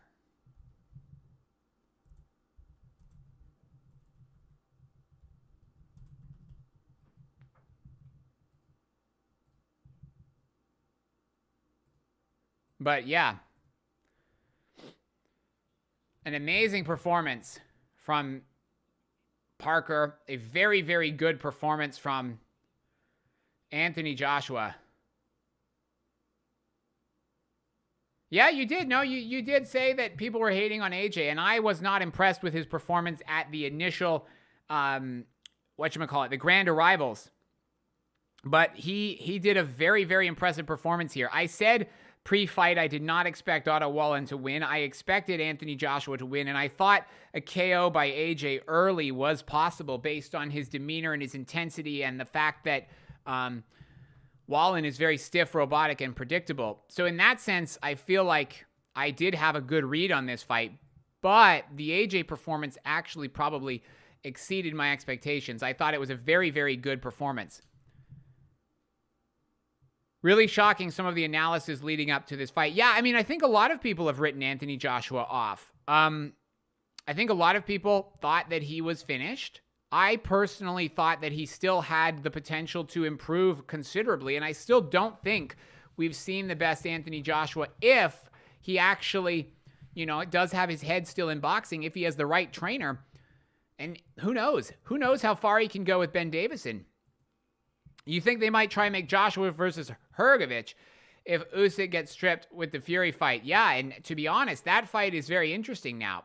Anthony Joshua, but I will say this. The one note of caution I will have with all of this, and it's not to take any credit away from AJ, but it is that the result of this fight is pretty much what I expected it to be based on how Otto Wallin performed in his last fight. And so the only thing that we need to be careful of, I think, is just assuming that other fighters that he faces will basically not present any problems in the same way that basically what I'm saying is that Otto Wallin performed how I thought that he would based on the Gassiev fight. And I do think that there are much more dangerous opponents out there for AJ, but I also think that the Hrgovic fight is a lot more interesting now. So, yeah. But it was a very, very good performance. I think they probably will go down the Hrgovic route. I think you were right.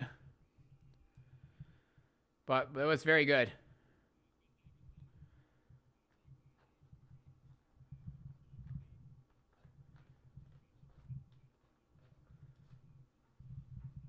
AJ very humble in the post-fight interview. Tuesday, thinking of maybe putting some money down on the under 7.5 rounds. Yeah, I think that if you're going to bet on that one, because I think the odds on Inoue are not very good on the money line, are they? I also think he probably gets Tapales out of there early. And I think a lot of people on the channel have been saying that as well. As we've seen from this card, there's no such thing as a sure thing. But I probably would look at that more than the money line, which I think is not very good. If I remember correctly, Inoue is a pretty substantial favorite in this fight. So I think unless you want to put a ton down on the money line, that over-under is probably a better bet. So yeah, what a performance from Anthony Joshua.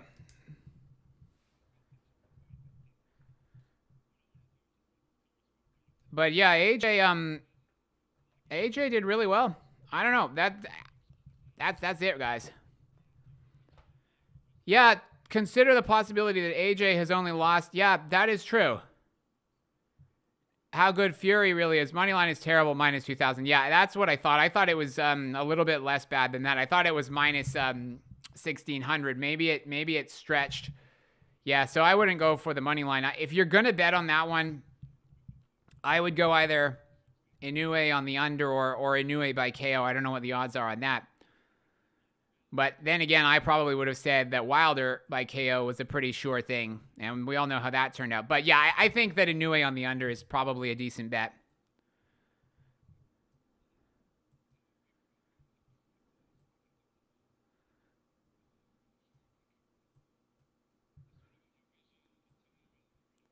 So AJ's being very, good in this interview. I've been actually impressed with what I've seen from AJ after that first awkward exchange with Dev Sani. Yeah. I've been streaming for almost 8.5 hours. So I'm going to shut it off in a few minutes, guys. I appreciate you all for watching, though. I'm sorry for everybody whose bets didn't pan out. And I'm pleased for everyone who did. So Merry Christmas to everyone. I'll probably be streaming for the Inoue fight. I need to double check what time it's on. But yeah, guys, thank you all for tuning in. I'll be probably checking out of this stream in just a couple of minutes. I just want to hear what Anthony Joshua and Wallin has to say. Merry Christmas, Beat Fanatic, and Merry Christmas, everyone. This was very impressive from AJ.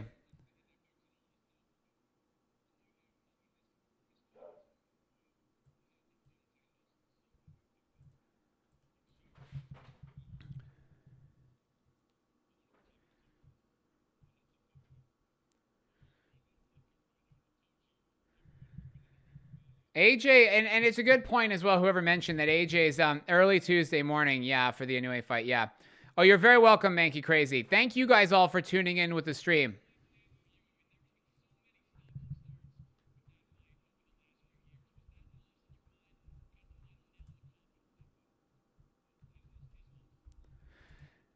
I don't know. They're asking AJ if Wilder's the final nail in his coffin is a loss, but I don't know if Wilder's heart is in it.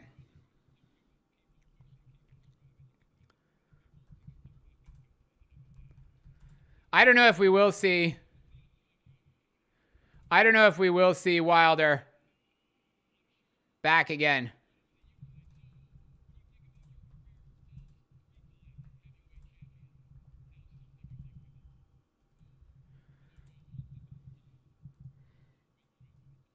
AJ has come across as genuinely humble in these interviews.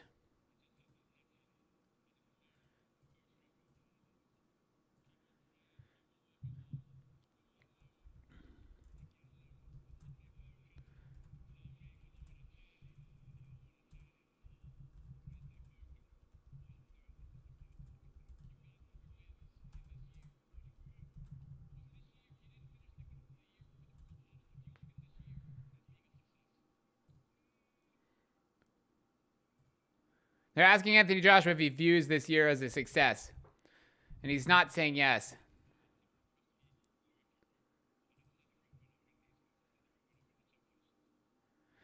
I like AJ's demeanor a lot more, guys, after this fight than I did against the... Who is a professional troll? Sorry, I can't see. It's cut off that little bit. Dev is a professional troll. I read too much into that exchange. Yeah. Dev Sani, maybe he is a professional troll. But like I said, to be fair to myself, I did say after that performance, or after that initial thing, which I wasn't a fan of, that AJ calmed down a lot. And I think he did. I stand by what I said in the sense that I don't think that exchange with Dev Sani came off as probably that well. I don't think it did. But I do think AJ was probably a little bit, he calmed down after that is basically what I'm trying to say. And after that, I gave him a lot of credit at the press conference and at the open workouts and at the weigh-in, all three of those. I said he looked very good. And I did say I expected Anthony Joshua to win this fight and potentially by early knockout. But you're right. I possibly misread that exchange with Devsani. I think AJ's demeanor here is much, much better than it was against or after the Helenius fight. I thought that after Helenius, he wasn't great. Weigh-ins and press conferences, too easy to get the wrong idea. Yeah. No, it is true. It is true. I still think that AJ's mindset and his mentality has improved. His demeanor has improved a lot since he's been with Ben Davison. Like I say, I don't know if he would be giving this performance under Derek James. I'm not sure. But it was a very, very impressive performance, guys. All right, I am going to sign off. That is true. You are absolutely right. Katie Taylor in the weigh-in. That is absolutely true. So thank you guys very much for joining me. I am going to sign off.